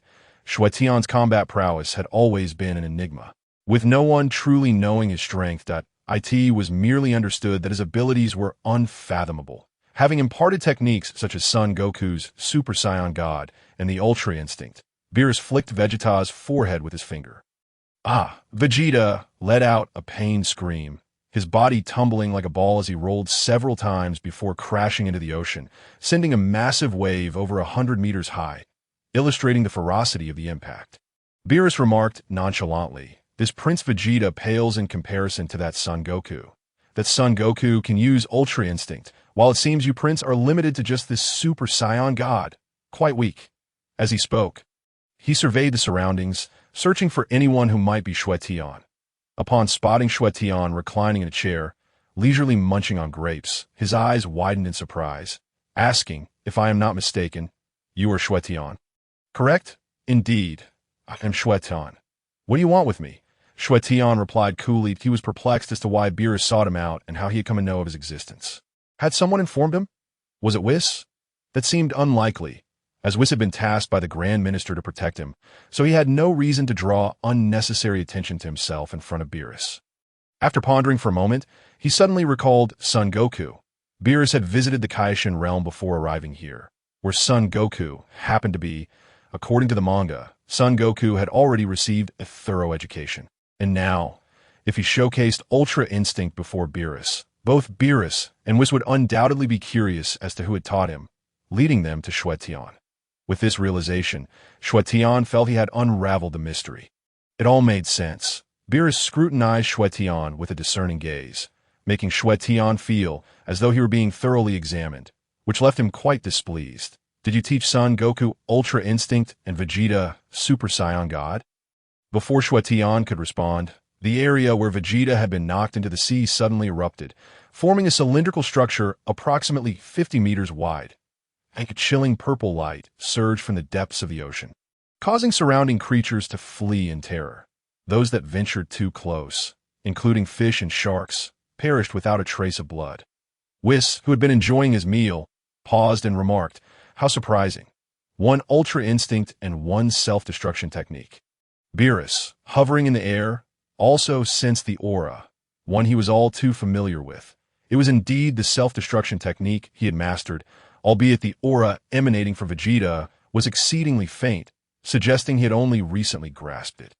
Vegeta slowly ascended, enveloped in a shroud of purple energy, and flew before Beerus, clenching his fists as he coldly declared, "Beerus, your opponent is me." Beerus, taken aback, responded, "Son Goku possesses Ultra Instinct, and you have mastered the self-destruction technique.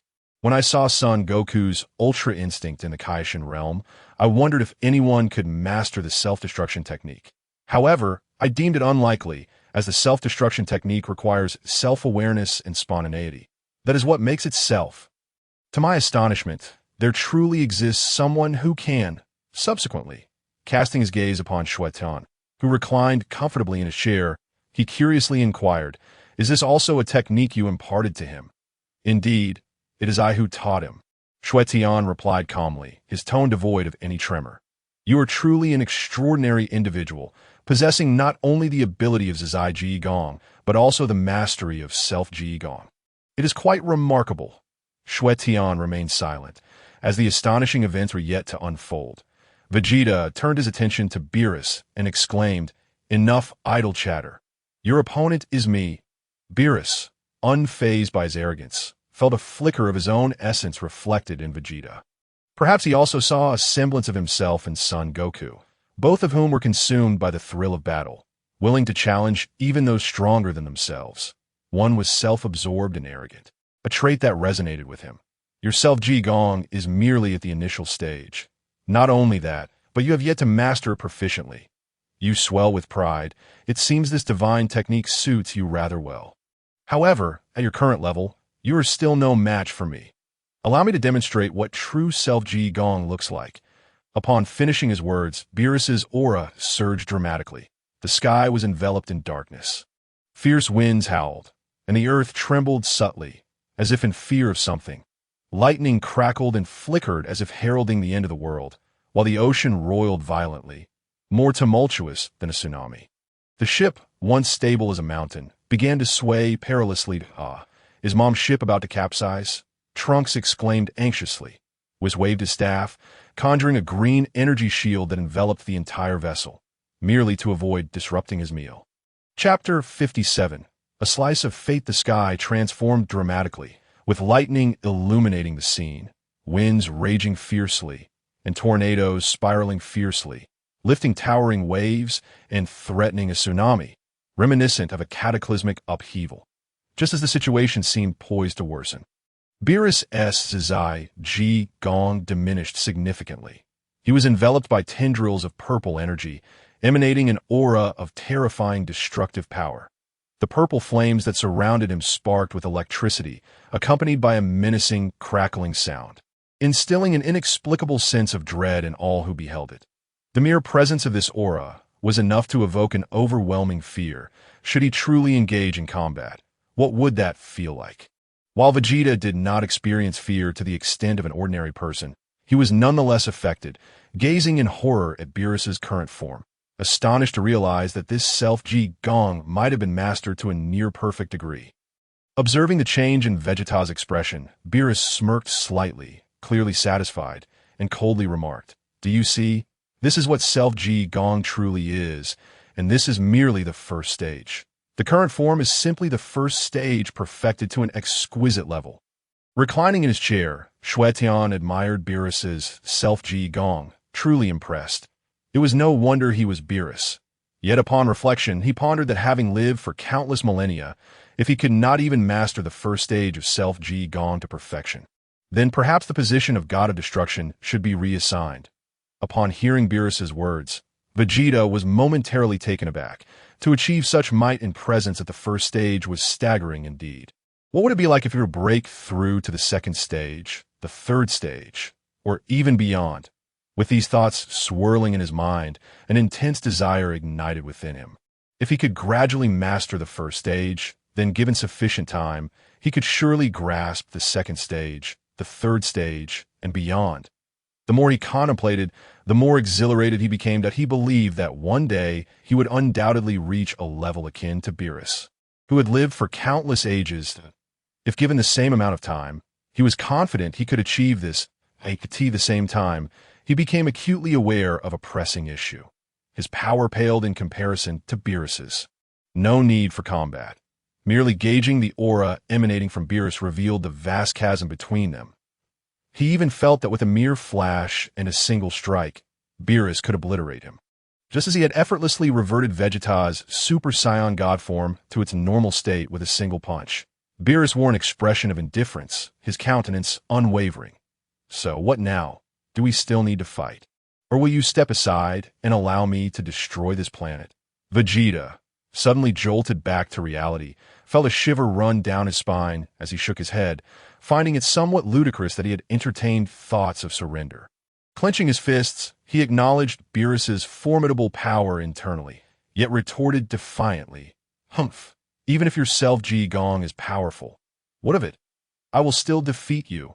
With an overwhelming surge of spirit, he charged forward, the air crackling with thunder, purple energy radiating from him as he unleashed a fraction of his destructive power, obliterating everything in his path, even the very air itself, creating a palpable sense of suffocation and despair.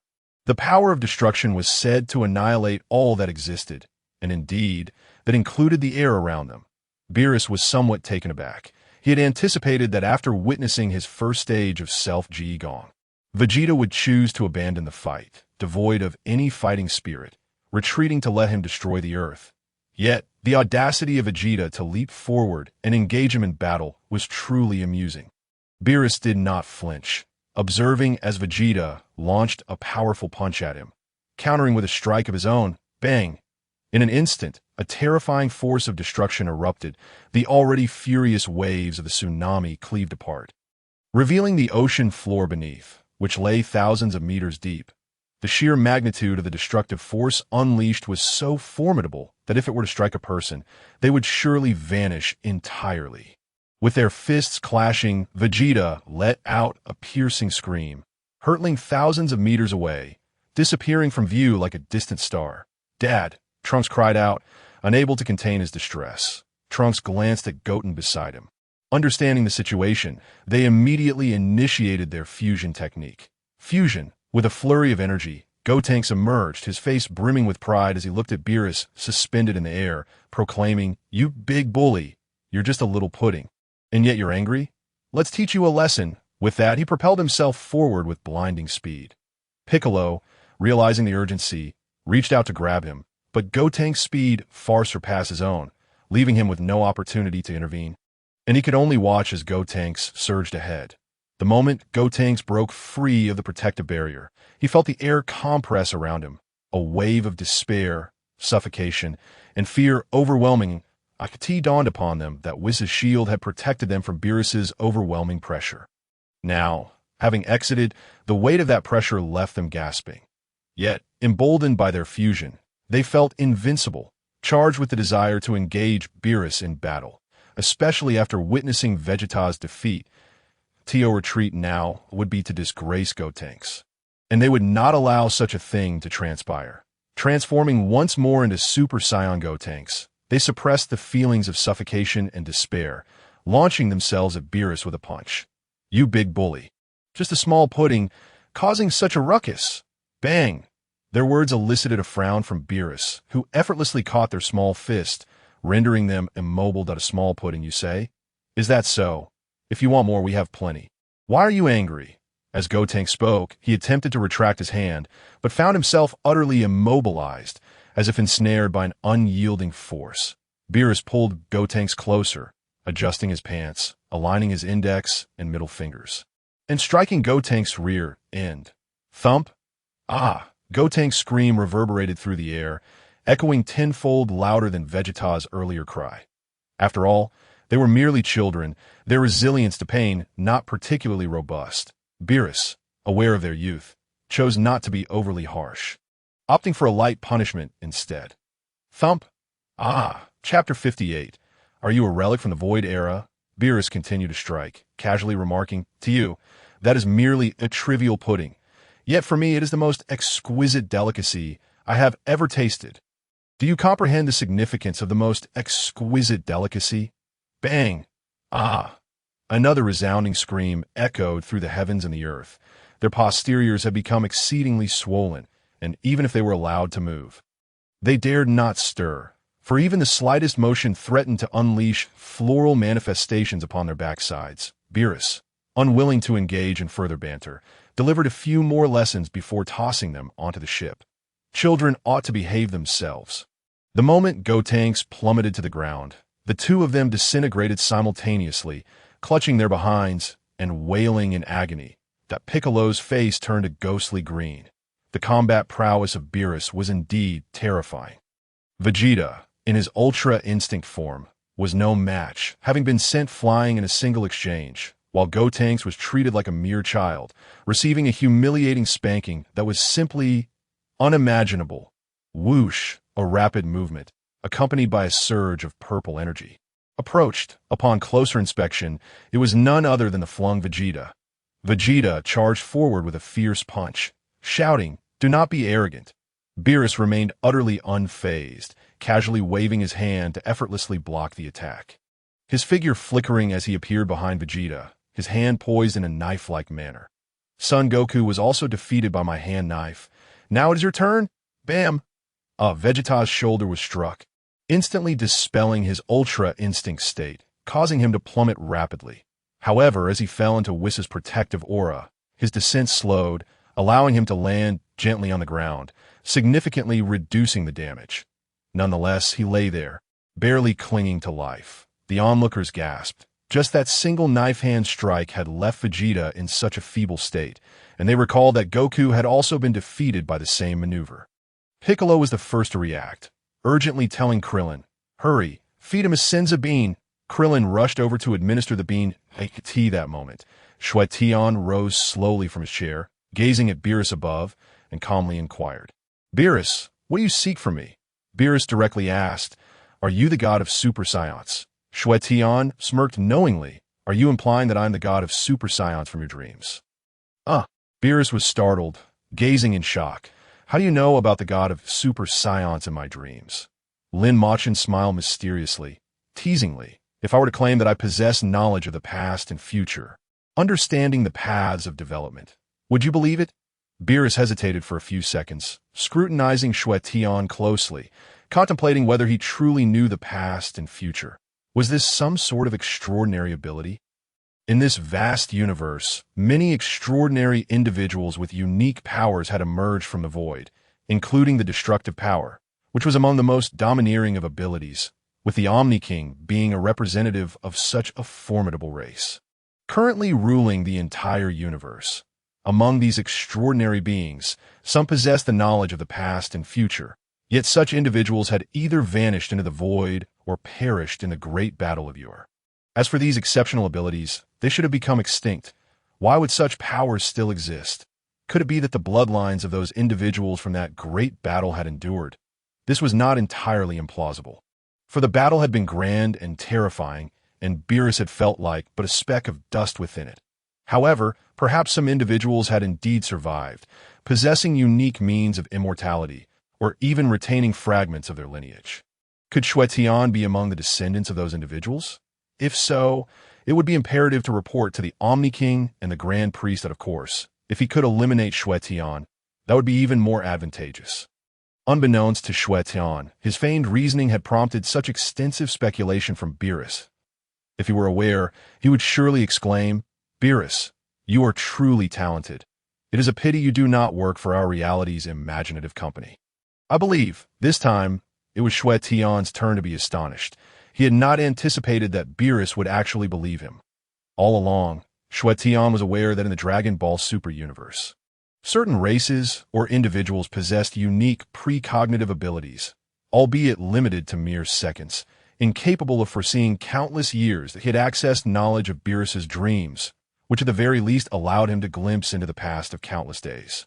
Before Xue Tian could speak, Beerus continued to question, "Are you from the age of nihility?" Xue Tian was utterly perplexed. What did he mean by being from the age of nihility? Did he refer to the bloodline he possessed?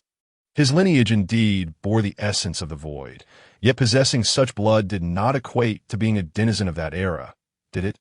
However, upon further reflection, possessing that bloodline could, in a certain sense, be construed as such. Yet, observing Beerus's indifferent demeanor, it seemed he harbored no fondness for those from the nihility world. Though currently unafraid of him, any potential complications arising from such a connection could become troublesome. With a chuckle, he replied, "I am not from the age of nihility. Yet you, Beerus, cast doubts upon my origins. Are you preparing to label me with some grand accusation? Who would have thought that a dignified god of destruction would resort to such antics?" Xue Tian was acutely aware that explaining whether he belonged to the void era was a complex matter. He could not simply declare that he was not a denizen of this world. If he did, Beerus might mistakenly assume that he was indeed one of those from the void era.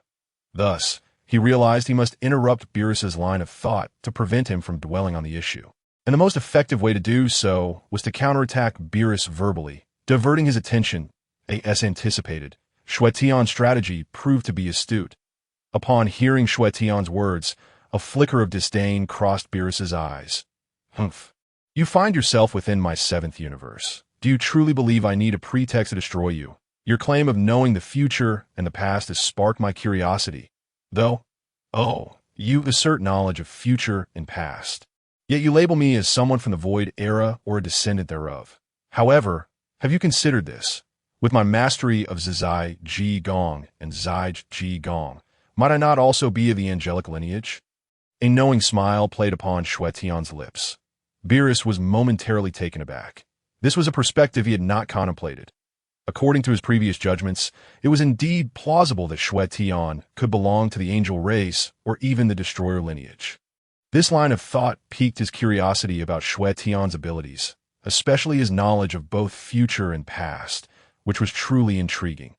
Nevertheless, after much contemplation, he decided to abandon the thought. His primary purpose for coming to Earth was to seek out the Super Saiyan God and annihilate him. The reason for this destruction was simple.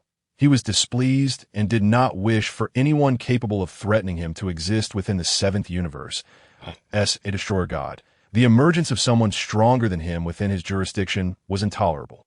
If word got out, where would his dignity reside? Since you are aware of my dreams within dreams, you must also grasp the specifics of those dreams, correct? Xue Tian did not conceal his knowledge. Responding nonchalantly, indeed, excellent, then let me witness what prowess you possess that could possibly defeat me. Beerus shot a provocative glance at Xue Tian. Beep. Random task activated. Option 1. Engage in combat with Beerus. Reward. Divine Golden Body. Option 2. Defeat Beerus. Reward. Demonic Golden Body. Upon seeing these two reward options, Xue Tian hesitated not at all and selected the first. The second option's reward appeared comparable to the first. Yet the difficulty of completing the task was exponentially greater, verging on impossibility. Naturally, he would not attempt an unfeasible task. Option 1. Xue Tian decided. He had initially intended for his disciple, Lan Qi, to confront Beerus first. However, it seemed he could no longer afford a delay. Although Lan Qi possessed Zizai Ji Gong and Zige Ji Gong, which could astonish Beerus, facing him would likely lead to utter defeat, rendering her involvement unnecessary. As for enhancing combat power, there was no need for such strenuous effort. Simply resting in the god-level combat chamber would suffice. Utilizing the technique of Wukong Shu, he soared into the air, aligning himself with Beerus.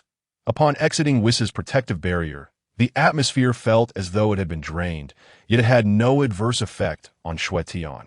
With sharp, discerning eyes fixed on Beerus, he remained silent. And Beerus, in turn, gazed back without uttering a word. Yet in truth, the two had already exchanged a multitude of thoughts through their gazes and simulated a battle. Observers below, perplexed by the silence and lack of action, murmured among themselves, "What are they doing? Why are they not speaking or moving?" Whis, who had been enjoying delicacies, paused, waved his hand, and a scene materialized before everyone. It was the standoff between Beerus and Xue Tian. Regarding the crowd's confusion, Whis elucidated, though they have yet to engage physically, they have indeed commenced their battle. Commenced? How so, when they appear to merely stand still? Krillin and the others were bewildered. Could it be that their speed is so extraordinary that we fail to perceive it? Yet, even with such speed, it seemed implausible that they would merely remain stationary. It was clarified. They have already rehearsed their combat in each other's minds. This is a form of battle of divine consciousness, achievable only by those with exceptionally powerful divine thoughts. It was surprising indeed that Xue Tian's divine consciousness had reached such heights. After merging with the void lineage, his divine thought had grown extraordinarily potent, continuously enhancing, without cessation, an unfathomable reservoir of strength. This was one of the many strengths of the void lineage. The might of one's divine consciousness rendered them less susceptible to madness and external spiritual influences. For instance, Majin Vegeta, in his quest to defeat Son Goku, sought to augment his power through Babidi, deliberately allowing himself to be controlled and transformed. Although Vegeta intentionally permitted Babidi's influence, it was ultimately due to his insufficient divine thought strength that he succumbed. Had his divine consciousness been as formidable as Xue Tian's, even if he had consented to Babidi's control, Babidi would have been unable to dominate him. Instead, he would have faced a backlash from Vegeta's divine thought. Of course, this was merely one of the benefits of possessing mighty divine consciousness. The advantages were countless. With Xue Tian's current level of divine thought, if he so desired, he could perceive the actions of any living being on Earth. Even the minutest movements of a centipede. Suddenly, a radiant crimson light enveloped Xue Tian, his aura crashing against the surroundings, the skies darkening, thunder rumbling, and the very atmosphere seemed on the brink of collapse under his intensity. Chapter 60. Xue Tian versus Beerus. The onlookers recognized the transformation unfolding within Xue Tian as the precursor to his ascension to Super Saiyan God. Indeed, Xue Tian transformed into the Super Saiyan God. His crimson aura and hair surpassing the purity achieved by both Son Goku and Vegeta countless times over. His deep crimson hair, skin, and battle attire radiated a might incomparable to that of Son Goku and Vegeta. Piccolo could not help but murmur, "This must be the most authentic Super Saiyan God." After Xue Tian's transformation, he did not cease his metamorphosis. Instead, he immediately unleashed Zizai Ji Gong, blending it with the essence of the Super Saiyan God. A layer of silvery aura enveloped the crimson flames, and the convergence of these two forces significantly amplified Xue Tian's combat prowess. His current state embodied the very scenario Son Goku had envisioned. The Super Saiyan God synergized with Zai Ji Gong. Had Son Goku been present, he would undoubtedly be astonished, for Xue Tian effortlessly achieved this synthesis. Indeed, it was effortless, as Xue Tian had mastered the Super Saiyan God's proficiency to its zenith, and the same held true for Zai Ji Gong. Following his integration of Zai Ji Gong, Beerus began to undergo a transformation of his own, enveloped in tendrils of purple energy, the manifestation of destruction that in that instant, their gazes shifted, and simultaneously, they launched themselves from their divine consciousness. Within the realm of their mental battle, the intensity was fierce, yet Xue Tian found himself at a disadvantage. Although his divine thought was formidable, his actual combat power did not match Beerus's. Thus, the combination of divine thought and combat strength did not exceed that of Beerus. Consequently, he could not triumph over the Destroyer God. With a swift rush, both combatants leaned forward, their forms vanishing from sight, only to reappear a mere meter apart. And in that moment, they struck simultaneously, bang, boom, as two fists collided. A creaking sound echoed around them, and from the epicenter of their strength, a terrifying wave of energy surged forth, radiating in all directions. The force of this punch struck the surface of the lake, sending seawater soaring thousands of meters into the air.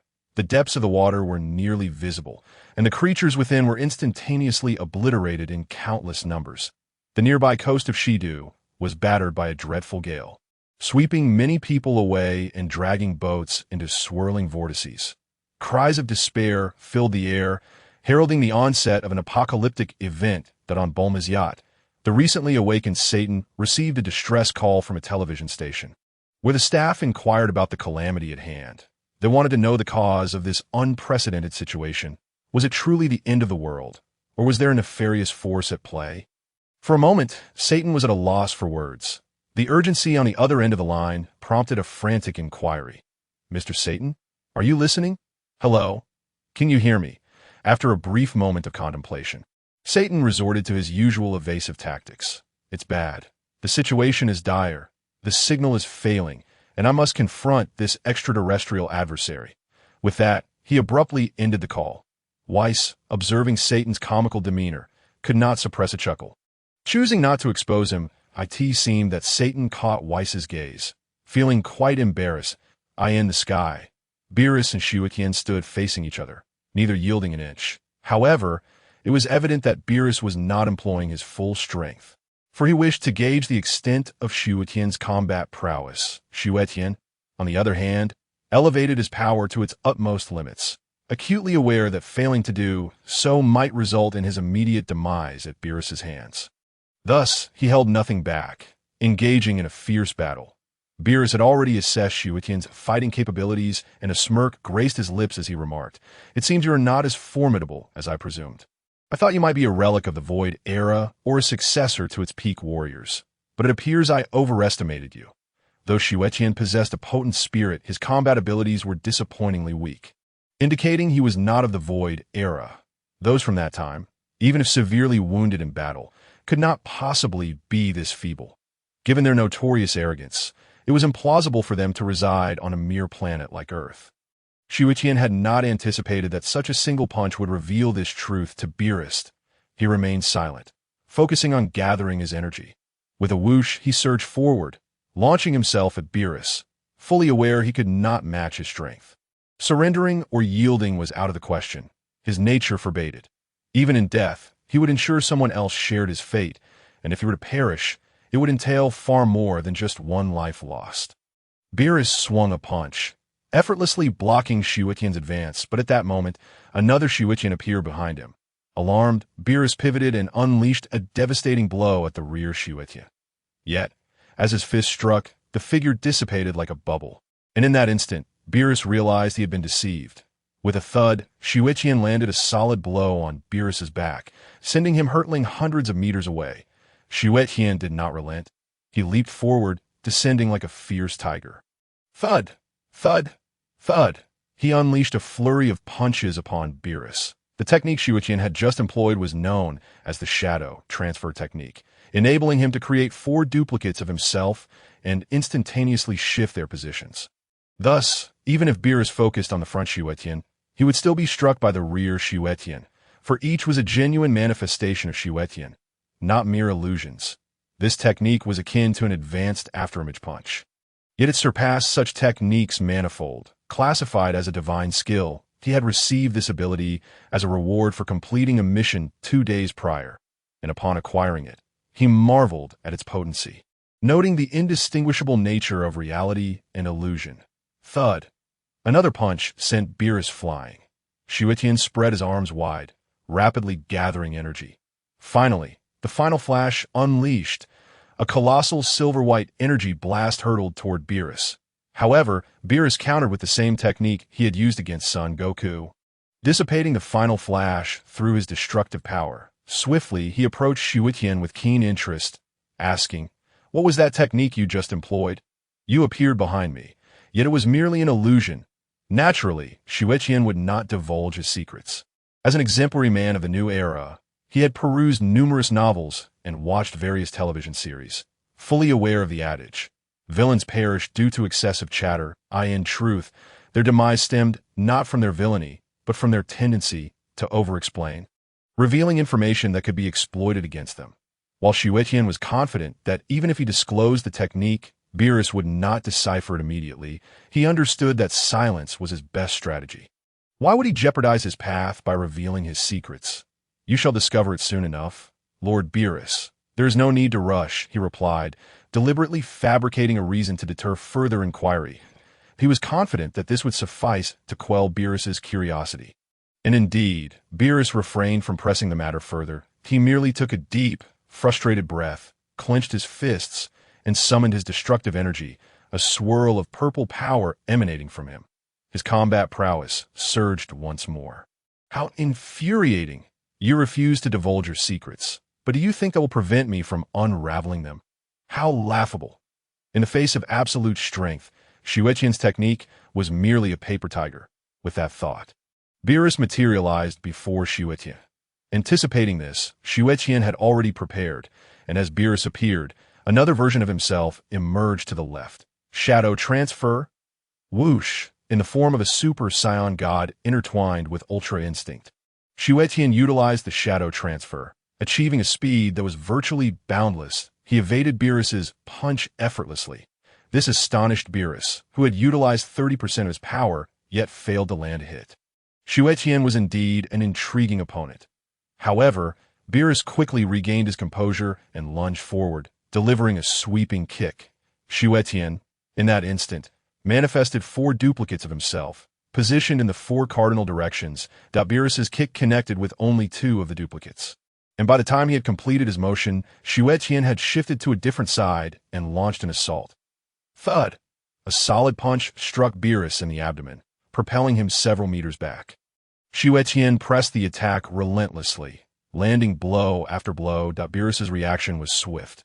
His purple aura surged, intensifying to several times its previous depth, as he unleashed 40% of his strength. Xue Tian felt the pressure mount. Despite the shadow transfer, he sensed that his position had been compromised. His instincts were accurate. Just as he executed the transfer, Beerus's fist descended upon him with blinding speed. Boom! A powerful punch landed squarely on Xue Tian's chest, sending him hurtling hundreds of meters away. In an instant, Beerus appeared behind Xue Tian, seizing his hand and swinging him with great force, rendering Xue Tian disoriented and blurred. Sensing that the time was ripe, Beerus released him, raising his right hand as he did so. The tips of his fingers glimmered with radiant light, conjuring a purple energy sphere the size of a head. Yet, in the blink of an eye, this sphere expanded to an enormous diameter of 50 to 60 meters. Beerus then lifted it high, executing a somersault before delivering a powerful kick to the purple energy sphere. The sphere split into 2, then 4, then 16, ultimately multiplying into thousands. The barrage of purple energy spheres rained down upon Xue Tian like a cataclysmic storm. Beerus crossed his arms, a deep and chilling glint flickering in his eyes. I am eager to see if your teleportation can evade this multitude of energy spheres. From his recent skirmish with Xue Tian, he deduced that the 3 clones Xue Tian had created were merely manifestations of a teleportation ability. If he found himself ensnared, there were 2 ways to counter it. Either strike all 4 clones simultaneously, rendering Xue Tian unable to teleport, or preemptively predict Xue Tian's target for relocation and act in unison with him. Boom! Thousands of purple energy spheres descended upon Xue Tian. That moment, he struggled to stabilize his body and could only rely on his Zai Ji Gong to evade the onslaught. Whoosh! The Zai Ji Gong proved remarkably effective, yet Xue Tian's foundational combat power was still insufficient.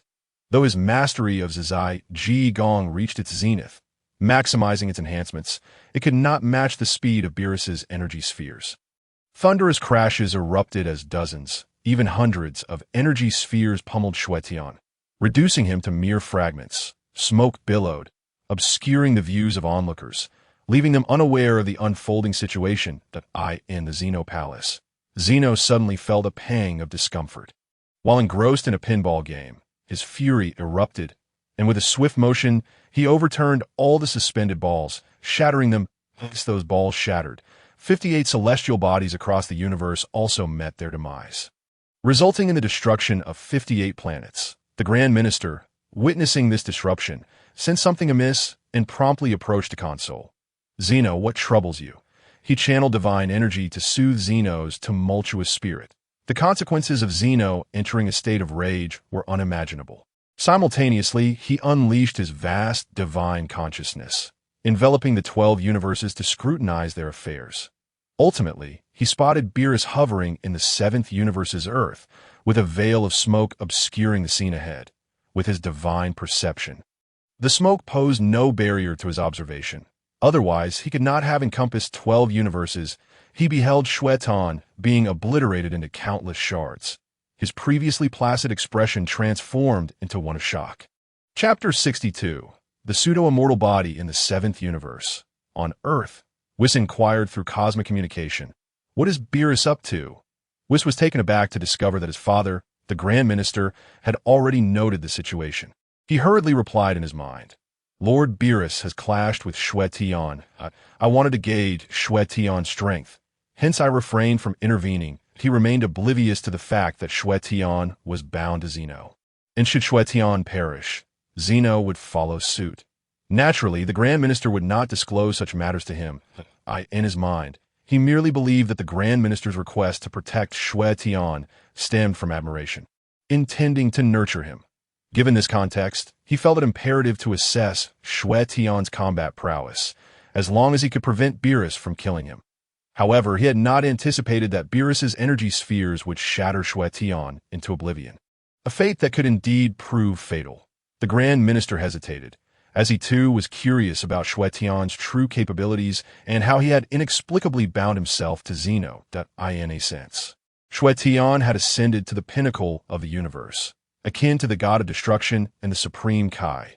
Any intent to harm the supreme Kai would inevitably draw the ire of the god of destruction. As they were 2 halves of the same existence, should one perish, so too would the other. Thus, the god of destruction would naturally safeguard the supreme Kai. Similarly, Zeno would protect Xue Tian. "Father, I am going to stop Lord Beerus." But it may be too late. Xue Tian has already been reduced to dust.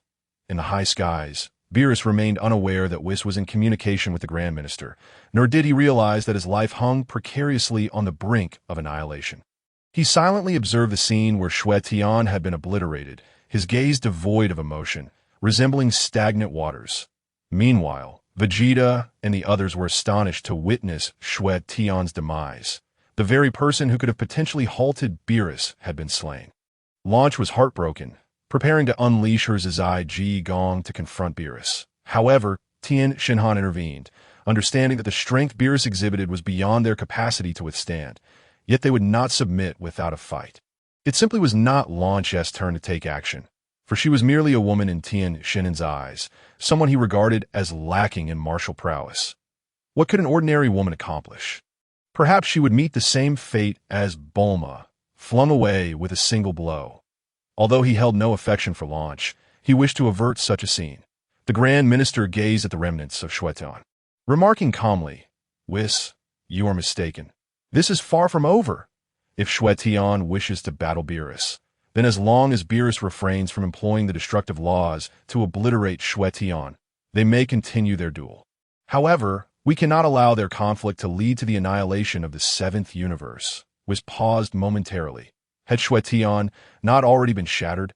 Why would his father assert such a claim? Did it mean Xue Tian had not perished?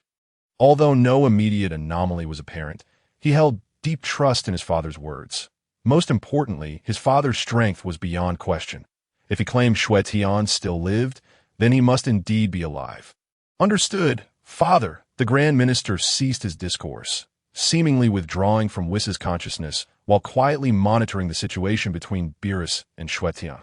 Moments later, a gust of wind swirled where Xue Tian had been obliterated, a subtle breeze at first. But within seconds, it intensified dramatically. Whoosh! Fragments began to coalesce, reminiscent of the cell reformation witnessed during the defeat of Majin Buu. However, the scale was distinctly different. These shards were minuscule, some no larger than a fingernail. Defying comprehension, Vegeta and the others rejoiced at this spectacle. Launch exclaimed with excitement, "I knew Master wouldn't succumb so easily." In the high skies, beneath the shroud of the tempest, Xue Tian's figure gradually materialized amidst a kaleidoscope of radiant colors. With a swift motion, he transformed from an ethereal silhouette into a tangible form, shaking his head and waving his arms. Had it not been for his pseudo-immortal body, he might have truly been obliterated by Beerus's overwhelming force. Truly, the god of destruction's energy spheres bore tremendous power. This was merely an energy sphere, not the full extent of destructive force. Had that destructive energy struck him directly, there would have been no opportunity for revival. The pseudo-immortal body could not withstand such destructive might. Yet, once he attained true immortality, could he withstand that power? Perhaps, or perhaps it would come down to a contest of whose energy was superior. The stronger destructive energy could overpower the weaker pseudo-immortal body. These thoughts were merely conjectures in Xue Tian's mind. He had no definitive knowledge, for he had yet to attain genuine immortality. Beerus gazed in astonishment at the re-emerging Xue Tian, exclaiming in disbelief, "I never anticipated you possessed such an ability. It appears that this is merely an ordinary energy sphere, incapable of bringing about your demise. You must possess an immortal body." Xue Tian did not respond, not out of a desire for silence, but because he sensed an overwhelming surge of power rising within him. Indeed, it was a tumultuous enhancement. He felt that his current foundational combat strength had at least doubled compared to his previous state, such a terrifying and rapid escalation. This void bloodline truly lives up to its reputation as the mightiest of all, unmatched in its supremacy. Surely, the bloodline of the great priest cannot surpass the prowess of his OWN in just 10 seconds. Xue Tian's void bloodline had fully integrated with his enhanced combat power, and the overwhelming sensation within his body had subsided from what it had been moments ago. Suddenly, a spark ignited in the center of his brow. If he were to continue battling alongside Beerus, could he not elevate himself to his level, perhaps even surpass him? In this scenario, it would be akin to treating Beerus as a monster to be farmed for experience. The thought alone filled him with a tinge of excitement. Ding! Choice 1 completed. Engage in combat with Beerus. Reward: Divine Avatar. In an instant, a peculiar technique surged into Xue Tian's consciousness, and a new power welled up within him. In his mind's eye, he saw a figure identical to himself, yet distinctly different. This version of himself, though diminutive in appearance, exuded an aura of immense strength, radiating a golden brilliance, with a divine halo shimmering behind him. Truly, it was as if the golden light of dawn illuminated all, vibrant and resplendent. This the divine avatar. It certainly boasts an impressive appearance. Though Xue Tian was uncertain of the extent to which this divine avatar would augment his combat prowess. One thing was abundantly clear. It looked undeniably magnificent. As for the power conferred, he would soon discover that, as his battle with Beerus had yet to reach its conclusion. Seeing Xue Tian's silence, Beerus furrowed his brow, feeling a sense of disdain. Even a clay figurine holds a measure of earthiness. how much more so for him, a god of destruction, a being of high esteem within the seventh universe. Whoosh! His aura surged once more, enveloping him in a purple flame, the essence of destruction. Though it was the aura of destruction, it was not an aggressive manifestation. Rather, it served merely to amplify his combat prowess. It was akin to the golden aura of a Super Saiyan, which, while visually striking, bore no intrinsic offensive capability, merely a representation of immense power coalescing into a formidable flame. Xue Tian, you indeed possess considerable skill. You wield a variety of techniques, yet your foundational combat power remains too feeble in the face of absolute strength. What use is an abundance of techniques? Unless he trailed off, not articulating his thoughts that he contemplated. Unless you possess the erasure power of the Omni-King, then you would truly be in a realm that disregards combat prowess. Xue Tian, undeterred, declared, techniques, allow me to showcase my abilities. Ding, random task activated. Option 1. Defeat Beerus. Reward, 20-fold basic combat power. Option 2. Utilize Beerus to double combat power. Reward, second stage of time skip. A task has been activated. How unexpected! Xue Tian was genuinely astonished that, at this moment, a selection had manifested. He had merely intended to engage Beerus in combat, treating him as a foe to level up against, never anticipating the activation of a task. Upon reviewing these two tasks, Xue Tian was tempted to select the first option. Completing it would grant him a 20-fold increase in foundational combat power, a monumental enhancement, to say the least. Attaining such a boost would undeniably elevate his combat prowess to a transcendent level. However, he recognized that the likelihood of completing the first task was virtually non-existent. Although his combat power had significantly increased due to the Void bloodline, he was not so arrogant as to believe he could defeat Beerus at this juncture. Option 2 it is. He was well aware that the time skip technique was the renowned signature move of Hit, the foremost assassin of the sixth universe. Hit had defeated Son Goku in their confrontation using this very technique. The time skip appears to merely involve skipping through time, but in reality, it allows one to enter a parallel time frame for a fraction of a second, re-emerging to deliver a fatal blow to the opponent. This martial skill, when wielded by Hit, rightfully earned him the title of the premier assassin of the sixth universe. Xue Tian mused that, if memory served correctly, the first stage of the time skip merely involved traversing a parallel time frame for 0.1 seconds. During his battle with Son Goku, Hit had only managed to execute the first stage of the time skip after several exchanges, but Goku had managed to unravel it. However, once Hit advanced to the second stage, allowing him to traverse the parallel time for 0.5 seconds, Goku was unable to counter that. In truth, Goku's ability to counter the first stage of the time skip was not a genuine resolution. It was primarily due to Hit's habitual attack patterns. The 0.1 seconds was insufficient for correction, and Goku had seized upon this, predicting Hit's anticipated attack. After entering the second stage, the 0.5 seconds became an eternity for a cosmic-level master, affording ample opportunity to modify his combat style and habits. Thus, Goku found himself unable to counter and regrettably lost the match. In reality, at that juncture, he could have defeated Son Goku with far greater speed. But due to the tournament's regulations prohibiting lethal force, Hit had been restrained as an assassin. His techniques were inherently lethal, and being compelled to restrain them naturally made him hesitant. Upon hearing Xue Tian's words, Beerus expressed interest. Oh, what other techniques do you possess? Do your utmost to display them. I am quite curious to see if you can surprise me. The immortal body, the ultra instinct, the self-variant ultra instinct. The shadow shift. What else do you have? I hope you do not disappoint me. As for the Super Saiyan God and the ultimate flash, Beerus dismissed them outright, for in his eyes, those techniques paled in comparison to the ultra instinct.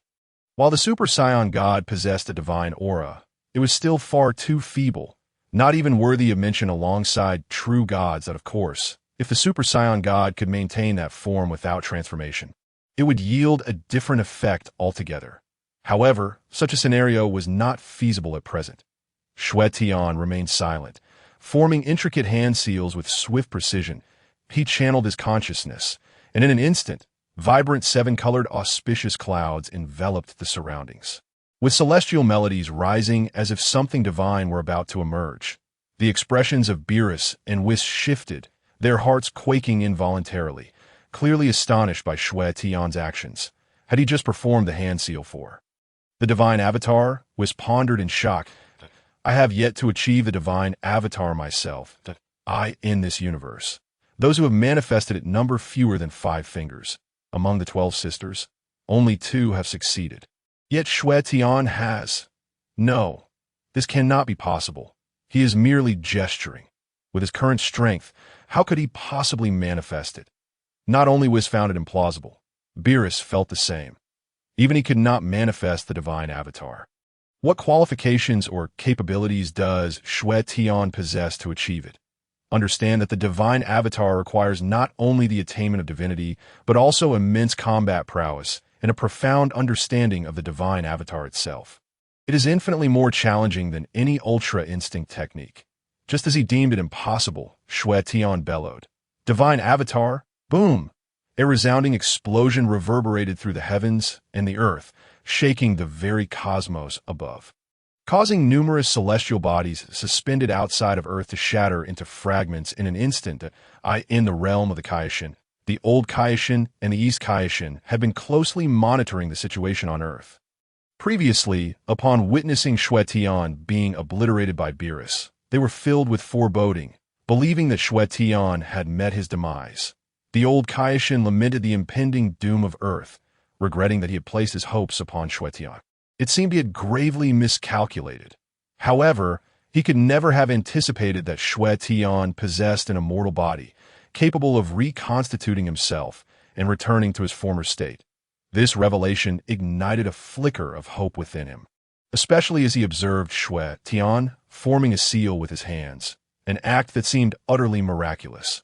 Though his thoughts mirrored those of Whis and Beerus, the profound changes in the universe led him to vaguely sense that Xue Tian might indeed be capable of manifesting the divine body. The East Kaishin, unfamiliar with the concept of the divine body, inquired curiously, "Old ancestor, what is this divine body? I have already noticed that the meteors surrounding Earth have been destroyed. The power is truly immense." The Old Kaishin showed no leniency, striking the East Kaishin on the head with a punch, scolding, "I told you to study the divine text more often, yet you refuse. The divine body is a divine technique of the gods, distinct from both the supreme instinct and the self-instinct. It is exceedingly difficult to cultivate. One can condense an avatar of oneself that can vary in size infinitely, from as large as the universe to as minuscule as a cell. Regardless of its form, the power it unleashes is exponentially greater than one's own, though the exact multiplier has never been quantified. It is known only that it is countless times more potent. Ranking among the pinnacle techniques of the divine, who would have thought that Xue Tian would possess such ability? It seems Earth may indeed be saved. The East Kaishin was left utterly astonished, nearly dropping his jaw in disbelief. The notion that it could expand to the size of the universe was staggering. They were all too aware of the vastness of the cosmos. Could it be that humanity could reside upon his very being?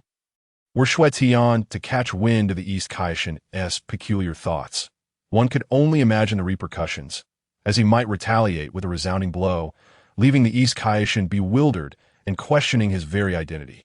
Once the East Kaishin regained his composure, he nodded thoughtfully. It appears that Earth may indeed be preserved. Surely Beerus cannot contend with Xue Tian. In his eyes, if Xue Tian could transform into something as grand as the universe, then Beerus would undoubtedly stand no chance, possibly being crushed beneath a mere finger. No, you underestimate Beerus's strength far too much. Moreover, with Xue Tian's current combat prowess, he lacks the capability to transform the divine body to such a colossal scale.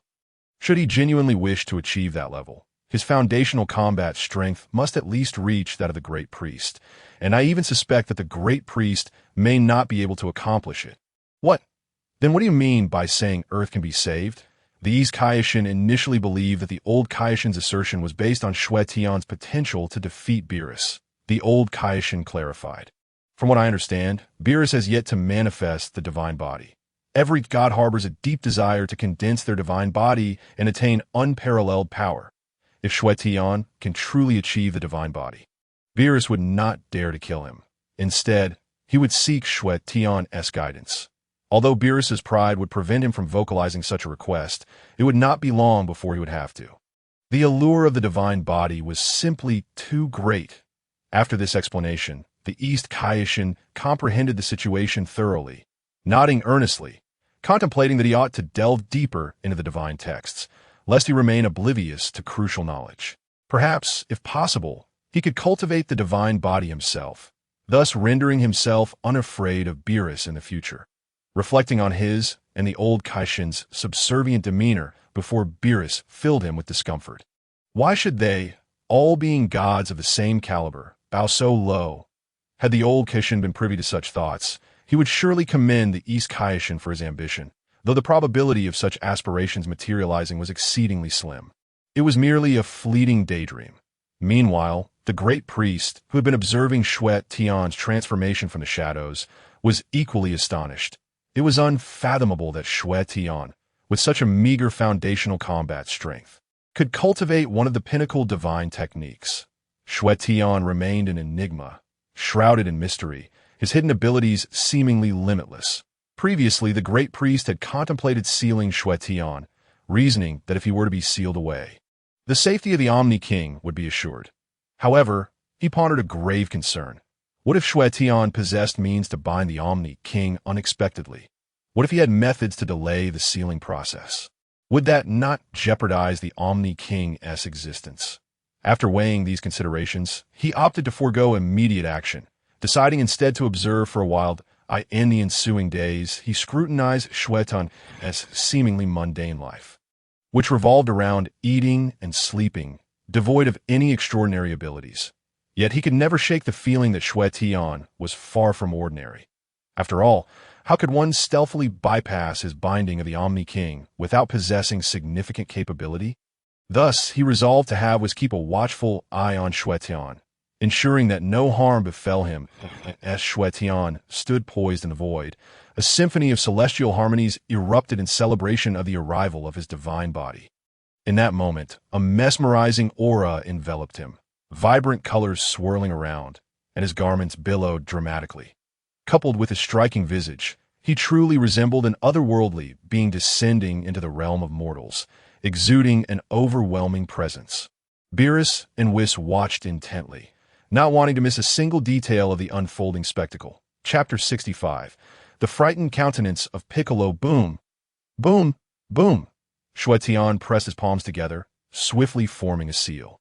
As waves of divine energy surged forth around him, abundant and robust, surpassing even the divine energy found in the palace of the Omni-King, Whis glanced at Vegeta, who was gazing skyward, and advised, "If you wish to solidify your Super Saiyan God form, now is the time to fly out and absorb the divine energy that Xue Tian has generated." Vegeta cast a sidelong glance at Whis, skepticism flickering in his eyes. However, for someone eager to enhance their strength, doubt would not deter him. He propelled himself forward at high speed, breaking through Whis's protective barrier. Given his prowess, he knew that as long as the attacks were not directed at him, he would not be harmed by the residual force. Upon breaching the barrier, he felt the divine energy flowing into him, invigorating his spirit and steadily augmenting his combat power. Although the divine energy Xue Tian produced would not elevate Vegeta to godhood, it would significantly enhance his fighting capabilities, surpassing years of arduous training. Suddenly, a figure materialized beside Vegeta in the sky. Deeply engrossed in absorbing the energy, Vegeta was startled by the sudden appearance and exclaimed, "Kakarot, what brings you here?" The newcomer was none other than Kakarot himself. Goku, grinning sheepishly and scratching his head, awkwardly replied, "The old Kaishin sent me, saying I could absorb the divine energy released by Xue Tian to boost my strength." Vegeta shot Goku an irritated glance, silently cursing the old Kaishin for his meddling. As Goku absorbed the divine energy, he marveled, "This is incredible. My combat power is rising so quietly and effortlessly." At that moment, Xue Tian's divine body was reaching its final stages, on the brink of being summoned. With a swift motion, he raised his hands and bellowed, "Ha! Condense!" Boom! Another deafening roar echoed, prompting Goku and Vegeta to instinctively cover their ears. channeling their energy to shield themselves from the overwhelming sound. The magnificent sound crescendoed, yet it did not overwhelm or irritate. Rather, it was soothing and purifying to the spirit, almost cleansing the soul. Suddenly, a colossal figure emerged behind Xue Tian, towering at an astounding height of 3,000 meters. This figure was none other than Xue Tian himself, crowned by a magnificent divine halo that shimmered in a spectrum of colors, radiating resplendent beams of light. The vibrant hues enveloped the immense form of Xue Tian, exuding an aura of sanctity and majesty. Upon witnessing this spectacle, Vegeta, Son Goku, and their companions felt an overwhelming urge to kneel in reverence. While the ordinary folk fell prostrate, fervently bowing and making wishes, Whis murmured, "Truly a divine manifestation. Xue Tian possesses remarkable prowess." Beerus, with a serious demeanor, lost in thought, expressed astonishment. "It is utterly astonishing that you have attained the divine manifestation. I had assumed you merely conjured a few hand seals to intimidate others. Clearly, I have underestimated your strength." Xue Tian replied nonchalantly, "Did you not wish to witness my capabilities? This is but one of my techniques." As he spoke, the towering Xue Tian also began to articulate, his colossal voice reverberating with such intensity that it numbed the ears of those nearby, causing the sea beneath to surge to dizzying heights. Merely speaking stirred the waters into a frenzy, showcasing his unparalleled might. "Humph!" Beerus scoffed heavily, visibly displeased, and coldly remarked, "Even if you possess the divine manifestation, so what? Defeating you would still be a trivial task. No matter how formidable the divine manifestation may be, it cannot alter the fact that your fundamental combat power is weak." With a rush, Beerus's aura surged, his violet flames intensifying, clearly indicating a significant boost in his strength as he charged forward. Delivering a devastating punch aimed at Xue Tian in the presence of the towering Xue Tian, Beerus appeared as diminutive as an ant, yet he understood that to overcome the divine manifestation, he must primarily target the core. Xue Tian's essence stood at the same level, directly confronting him. Bang! As Beerus's punch approached, Xue Tian exhibited no fear or evasion, meeting the blow head-on. The immense divine manifestation also sprang into action, delivering a retaliatory punch that drained the air within a 10,000-meter radius, causing the sea below to churn violently and the nearby volcano to ominously rumble, as if on the brink of eruption. Piccolo, visibly alarmed, turned pale and gravely stated, "A mere casual punch could result in catastrophic earthquakes, volcanic eruptions, and tsunamis for Earth. If a battle truly ensues, the planet will be unable to withstand the force of their combined might." Krillin, hearing Piccolo's words, stammered an analysis. Meanwhile, Din was unwilling to see Earth meet its end. Having just become a grandfather, he had yet to see his grandson, and the thought of dying without a glimpse was unbearable. Suddenly, his peripheral vision caught sight of Whis, who had accompanied Beerus, given that he had erected a protective energy barrier. Whis undoubtedly possessed extraordinary power. Perhaps, if he intervened, Beerus would cease his reckless behavior. Din turned to Whis, pleading, "Excuse me, could you please halt their battle?" Whis smiled slightly. Normally, he would not intervene, but with the directive from his father, the Grand Minister, to ensure Xue Tian's safety, he could indeed intervene. However, at this moment, he was reluctant to do so, eager to witness just how formidable Xue Tian's divine manifestation truly was. Moreover, he sought to glean insights from it, hoping to master the divine manifestation himself, thereby enhancing his own combat prowess. "I apologize, but I cannot intervene at this time." Din felt a wave of despair wash over him, uncertain of what to do next. Yet he refused to give up. "Please, as long as you prevent Earth from being destroyed, I will offer you countless delicacies." Whis' eyes sparkled at the tempting proposition. "Rest assured, Earth shall not be destroyed. Enjoy the spectacle of this battle." Chapter 66. Whis and Beerus's renewed astonishment boom. Beerus's fist collided with Xue Tian's, the formidable punch of the divine manifestation swiftly retaliating, striking Beerus and sending him hurtling thousands of meters away, disappearing like a distant star. Yet, in the blink of an eye, Beerus reappeared, a colossal purple energy sphere coalescing in mid-air, measuring 100 meters in diameter, plummeting towards Xue Tian's core. Unfazed, Xue Tian seized the opportunity to test the true extent of his divine manifestation's might. With a commanding gesture, he conjured a protective barrier and grasped the massive purple energy sphere. Boom! A thunderous explosion erupted as the energy sphere detonated upon contact with Xue Tian's hand, obliterating one of his arms. Cough! Xue Tian coughed up blood, acutely aware that his divine manifestation was intricately linked to his consciousness. Should the manifestation be destroyed, he would suffer significant damage. Although losing an arm was indeed painful, it did not amount to a grave injury. With a flick of his mind, he formed a hand seal, and his severed arm instantaneously regenerated. The control over the divine manifestation hinges on his mental focus and physical stamina, while its power derives from his inherent strength. Thus, as long as his essence remained intact and his stamina was not completely depleted, the divine manifestation would persist, evading total annihilation. Once his colossal arm had reformed, Xue Tian reached out to seize Beerus. Aware of the divine manifestation's properties, Beerus understood that as long as the core remained unscathed, the manifestation would endure.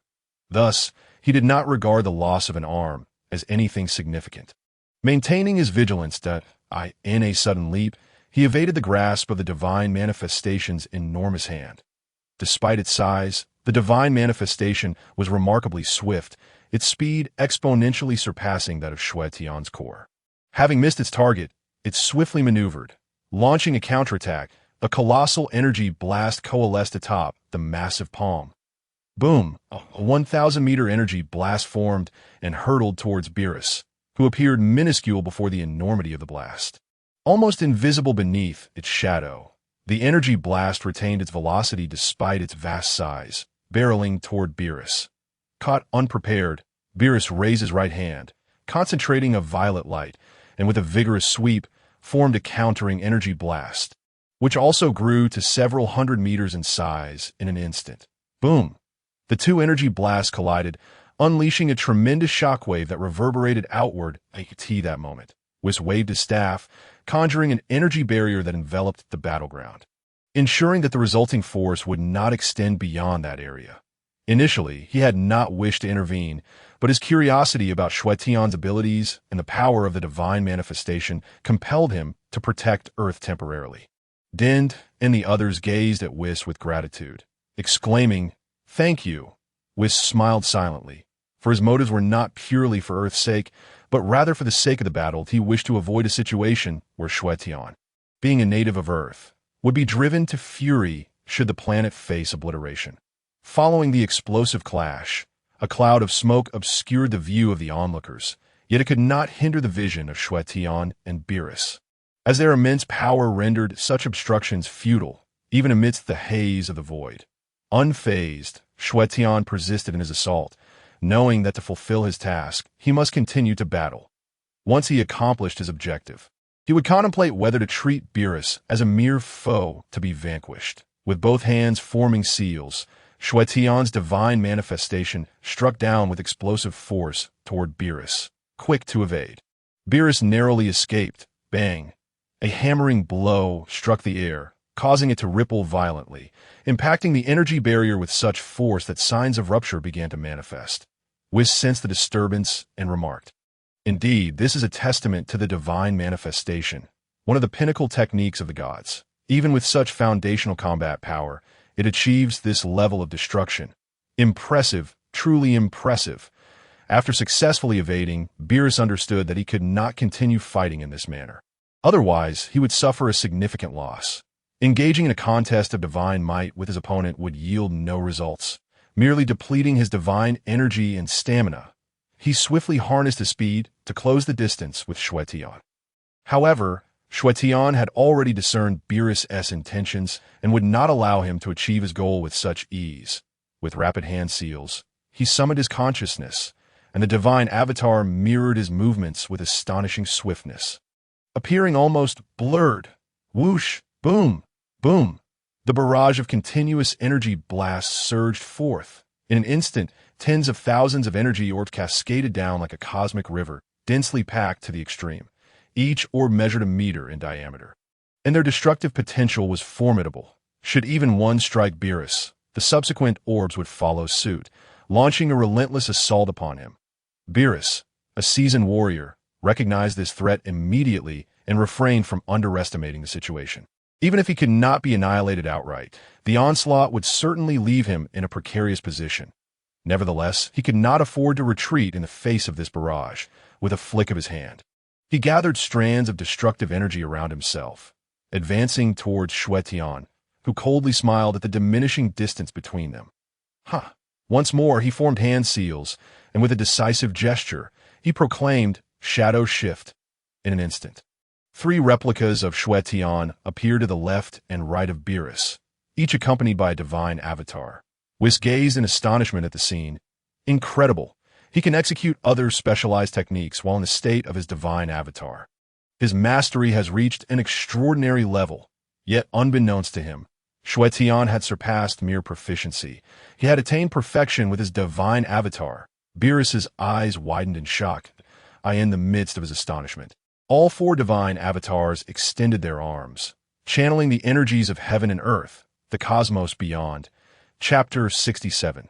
The resilience of the Void bloodline. As Beerus marveled, all 4 divine avatars simultaneously unleashed their arms, gathering the energies from the universe. Judgment blade of the 4 divine avatars. In that fleeting moment, a colossal, rainbow-hued shadow emerged behind Xue Tian's divine avatar, its sheer size magnifying the vastness of the shadow to cover an expanse of 2,000 to 3,000 meters. The 4 divine avatars cast immense shadows that enveloped everything around them, shimmering in vibrant colors, while Beerus found himself ensnared beneath the dazzling lights, akin to being caught in a slow-motion disco. This judgment technique was derived from the fused Zeno abilities, acquired by Xue Tian during a previous mission. It could be deemed one of the divine techniques, powerful yet not as overwhelming as the ultimate flash. Crucially, the range of the Judgment Blade's attack was exceptionally broad. No matter how Beerus attempted to evade, it would be nearly impossible to escape unscathed. Soon after, the 4 radiant shadows transformed into countless points of color, resembling stars scattered across the night sky. With a wave of his hand, Xue Tian summoned the power within his being. Whoosh, whoosh, whoosh. These colorful points descended upon Beerus like a flurry of swords, their speed rivaling that of shooting stars. In mere moments, the number of these points reached into the millions, dense enough that even if they were merely droplets, they could easily flood an area. Beerus, witnessing this deluge of attacks, dared not underestimate them. While he had previously evaded Xue Tian's continuous energy blasts with relative ease, this time, the sheer volume of attacks made evasion a daunting challenge. The likes of Piccolo, Krillin, and Android 18 watched in shock, envisioning themselves caught in such an overwhelming assault, certain they would have no chance to resist and would be mercilessly overwhelmed. In the air, Beerus once again amplified his strength, unleashing 60% of his power. Enveloping himself in destructive energy, he spread his arms wide, layers of destructive force cocooning him as he braced for the onslaught of Judgment Blades, knowing full well that evasion was futile. Instead, he opted to nullify these energies with his own destructive power. Boom, boom, boom. Millions of Judgment Blade energies collided against his protective shield, instantaneously dissipating into nothingness without inflicting any harm upon Beerus. Smoke billowed, and in the blink of an eye, the surroundings were shrouded in a dense fog, reminiscent of a natural phenomenon. The mist enveloped an area of several 100,000 meters, a result of Whis' energy barrier. Had it not been for this barrier, the entire realm would have been obscured in haze. Krillin could not help but exclaim, "What terrifying power!" Just as he spoke, the protective energy barrier created by Whis shattered, leaving a gaping hole several meters wide. In an instant, an overwhelming pressure descended upon everyone, causing even the billions of beings on Earth to tremble with fear as they gazed skyward. Those with weaker wills fell prostrate, paralyzed with terror. This was merely the result of a small breach. Should the entire barrier collapse, the sheer force of the 4 divine avatars could easily crush all life on Earth. Although Satan possessed some combat strength, he found himself closer to Xue Tian than the others. Collapsing to the ground in distress and casting a pleading glance at Whis. Witnessing Satan's plight, The others hastily conjured a protective barrier to shield him. Bulma, Chi-Chi, and other ordinary individuals in the air. A mechanical voice echoed within Xue Tian's consciousness. Ding! Selection 2 complete. Borrowing from Beerus to double combat power. Reward. Second stage of flash technique. Wait, so soon? Xue Tian was astonished. He had scarcely been engaged in battle for long. His stamina had barely waned. And after resting for just a few seconds, he felt rejuvenated to his peak condition. The void bloodline truly was remarkable, allowing him to recover stamina at an astonishing rate, as if he did not expend any energy at all. Normally, activating a divine avatar would consume a significant portion of stamina, especially when employing the shadow shift while in that state, followed by the use of 4 judgment blades. The consumption would be daunting. Yet he had barely expended any energy and had swiftly replenished it. After a moment of contemplation, Xue Tian resolved not to dwell further. Learning second stage of flash technique. Ding! Congratulations, host has mastered second stage of flash technique. Now that he had acquired this technique, he could allow Beerus to experience the second stage of flash technique while in the state of his divine avatar.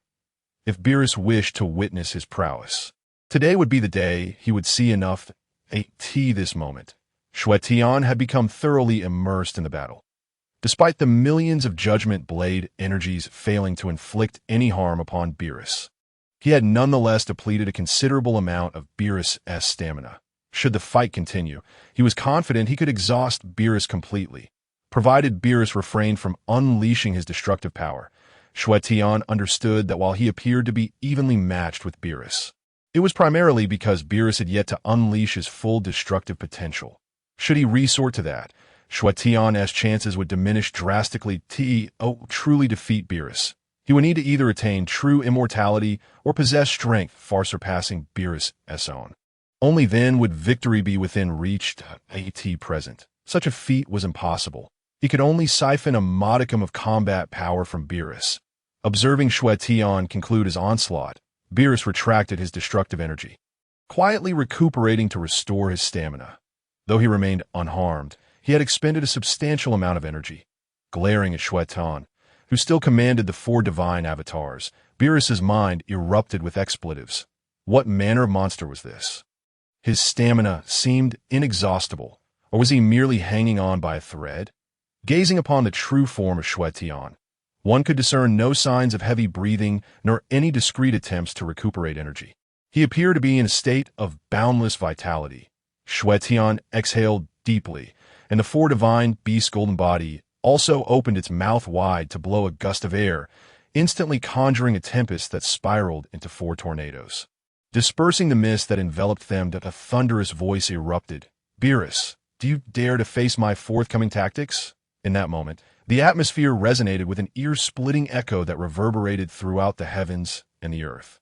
Reaching even the neighboring planets, Beerus, known for his ruthless demeanor and volatile temperament, felt his countenance darken to a shade of purple upon hearing those words, consumed by an intense fury. The god of destruction of the 7th universe. Being so brazenly challenged by one under his dominion was a profound insult. In an instant, his wrathful visage morphed into one that bore a semblance of a twisted smile, his eyes ignited with violet flames. A clear indication that he was genuinely enraged. Xue Tian, however, remained unfazed, holding the belief that Beerus would not dare to annihilate him with his destructive power. He also doubted that Whis or the Grand Priest would intervene. In fact, he suspected that the Grand Priest was already monitoring the situation, ready to act should Beerus truly attempt to eliminate him. On this point, Xue Tian's intuition was not misguided. The Grand Priest lingered in the shadows, observing them with his divine awareness, his immense power beyond their comprehension. With a swift motion, he formed hand seals, summoning the 4 divine beasts' golden body to harness the energy surrounding him, thus amplifying his momentum once more. Meanwhile, Krillin and the others, deprived of Whis' protective energy barrier, found themselves in considerable discomfort, particularly Yamcha, Bulma, and Pilaf, who struggled to catch their breath as Xue Tian executed the hand seals. The space beneath him began to pale and tremble, transforming into a cosmic vista on the opposing side.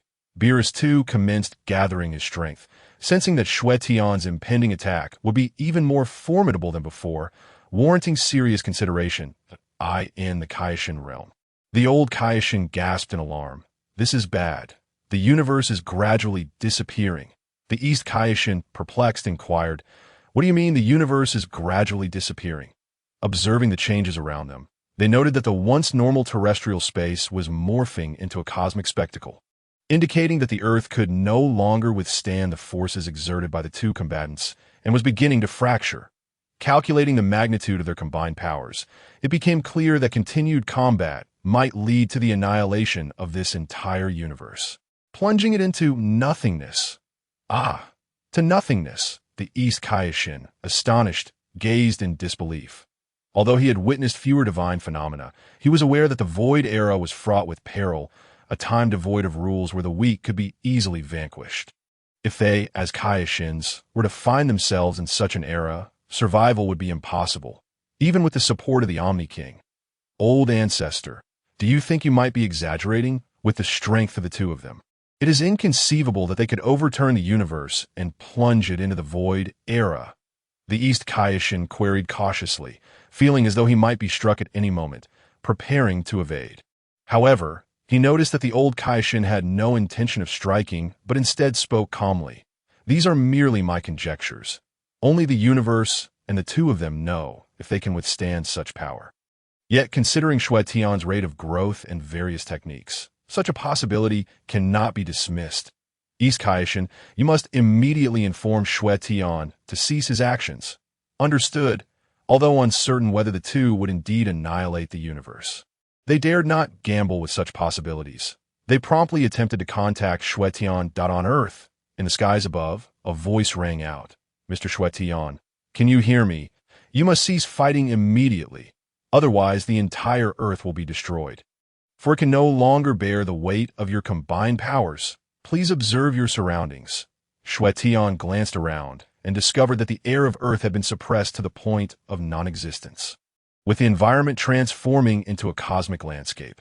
Internally, he mused that they could no longer continue their battle, despite not having fully satisfied his desire for combat. Nevertheless, his momentum remained undiminished. The old Kaishin, observing his indifference, promptly remarked, Mr. Xue Tian, you once promised me that you would protect the Earth, that if you destroy it through your battle, it would be tantamount to breaking your word. Xue Tian's lips twitched slightly. He had not anticipated that the old Kaishin would remember this matter, nearly having forgotten himself. Yet, recalling the earlier reminder, he realized it was impossible to overlook. With a nonchalant tone, he replied, Very well, one must not bite the hand that feeds. I shall not argue further. His overwhelming energy was instantly retracted, and the four divine beasts' golden body dissipated, reverting him to a normal state. Beerus, witnessing this change, was momentarily taken aback, perplexed as he queried, What is the meaning of this?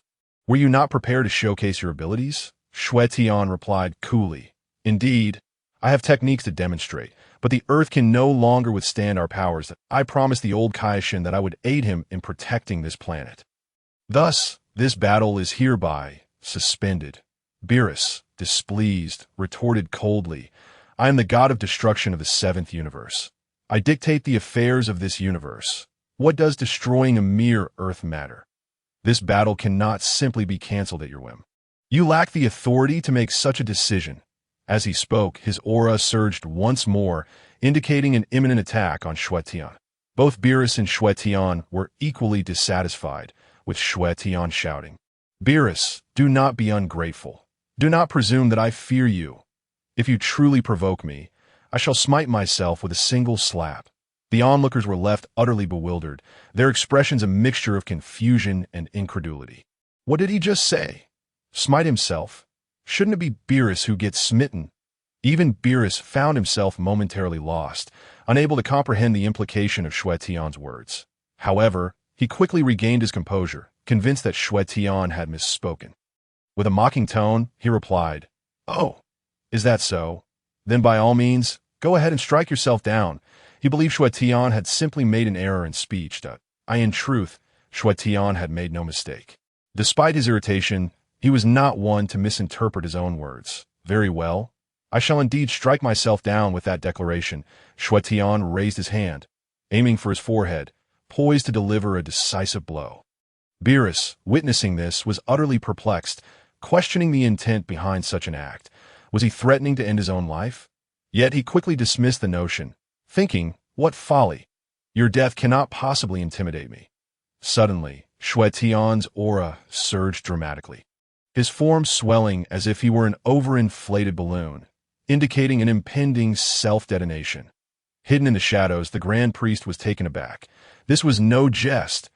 Initially believing Xue Tian's declaration of self-harm to be a mere joke, he now recognized the seriousness of the situation. Without delay, he urgently communicated with Whis telepathically. "Whis, why are you still standing idly by? Hurry and intervene to prevent Xue Tian from going through with this. If he truly takes his own life, we shall all face dire consequences." Weiss was curious to see whether Xue Tian would truly choose to take his own life.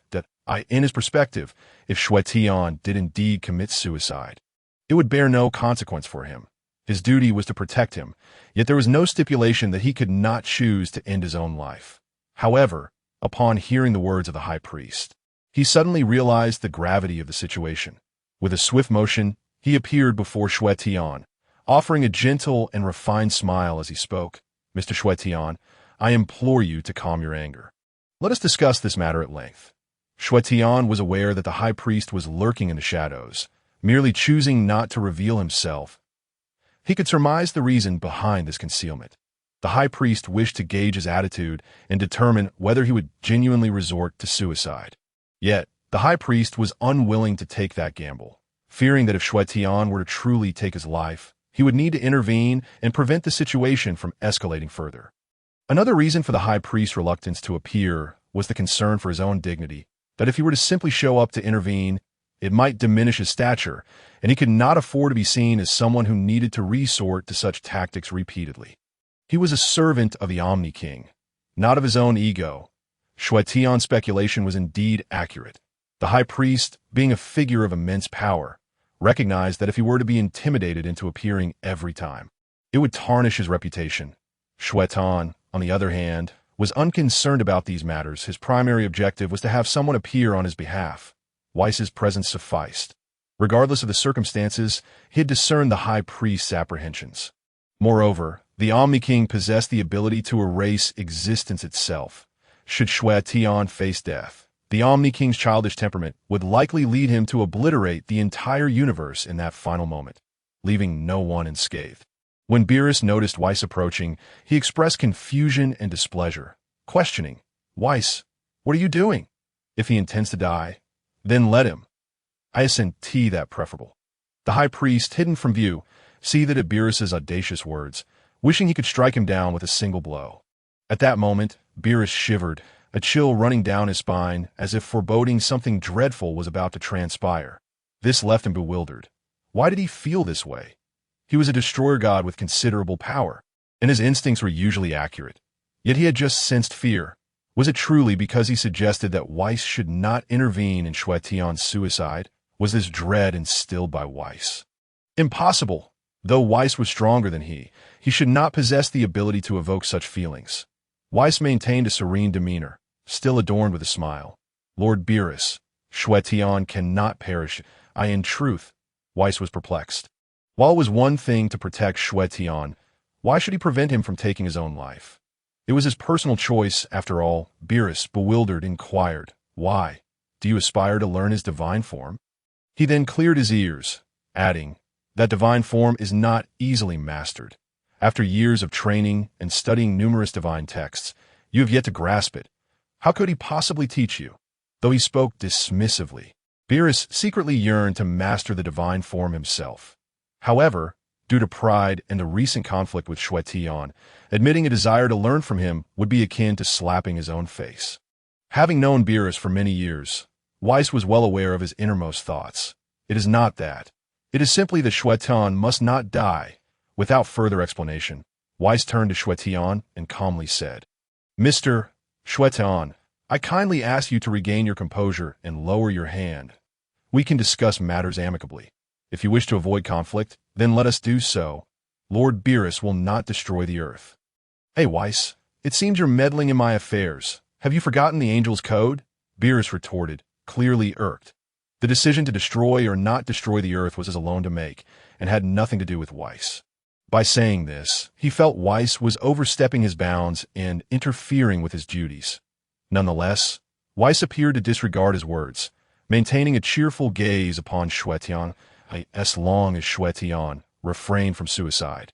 He could negotiate. While he could not dictate the fate of the earth, he still possessed the ability to thwart Beerus. With the High Priest's authorization, what did he have to fear regarding the angel's code? Xue Tian gradually lowered his hand and stated nonchalantly, "If you wish for me not to take my life, then let Beerus apologize to me." He intended to demonstrate to Beerus that challenging him was not a trivial matter. What if Beerus was stronger than him at present? An apology was still warranted. He had backing. What was wrong with being a bit arrogant? If Beerus was displeased, he could summon the Omni-King as a transmigrant. If he did not act with a bit of boldness, would he not be disgracing others of his kind? If he were to approach every situation with trepidation, showing mercy and compassion, he might as well become a saint. What? Beerus exploded, leaping high in disbelief, his eyes ablaze with purple flames as he glared at Xue Tian. Had he misheard? Had Xue Tian truly demanded an apology from him? No, this was a threat, utilizing suicide as a means to coerce Weiss. Once he regained his composure, a sly smile crept upon his face. Weiss, he threatens you with suicide. Weiss, slightly displeased, reflected on his countless years of existence. This was the first time he had been threatened in such a manner. He thought to himself, if Xue Tian wished to end his life, then so be it. He would no longer intervene. However, just as this thought crossed his mind, the chilling voice of the High Priest resonated in his consciousness. Weiss, are you defying my orders? Or do you wish to? The cold word struck Weiss like a thunderbolt. To not wish to be an angel, to endure suffering and the cycle of life and death. What a terrifying prospect. It meant relinquishing his angelic lineage and being reborn as a human, with a limited lifespan, burdened by mundane concerns, and possessing limited power. The mere thought sent shivers down his spine. In a hurry, he acknowledged his misstep to the High Priest. "Father, I understand my error. I will act to prevent him immediately." Weiss harbored no doubts regarding the High Priest's words, despite the High Priest's seemingly affable demeanor. All knew the true nature of his resolve. He was capable of severing desires and emotions without hesitation. To provoke him would only lead to one outcome: death, even if they were the High Priest's offspring. The result would remain the same. The High Priest's voice echoed coldly within his mind once more. "Weiss, I warn you once more. If Xue Tian truly takes his life, or if anything untoward occurs, you shall bear the consequences and forfeit your angelic lineage." The chilling command, though merely a thought, burrowed deep into Weiss's heart, leaving no room for insubordination.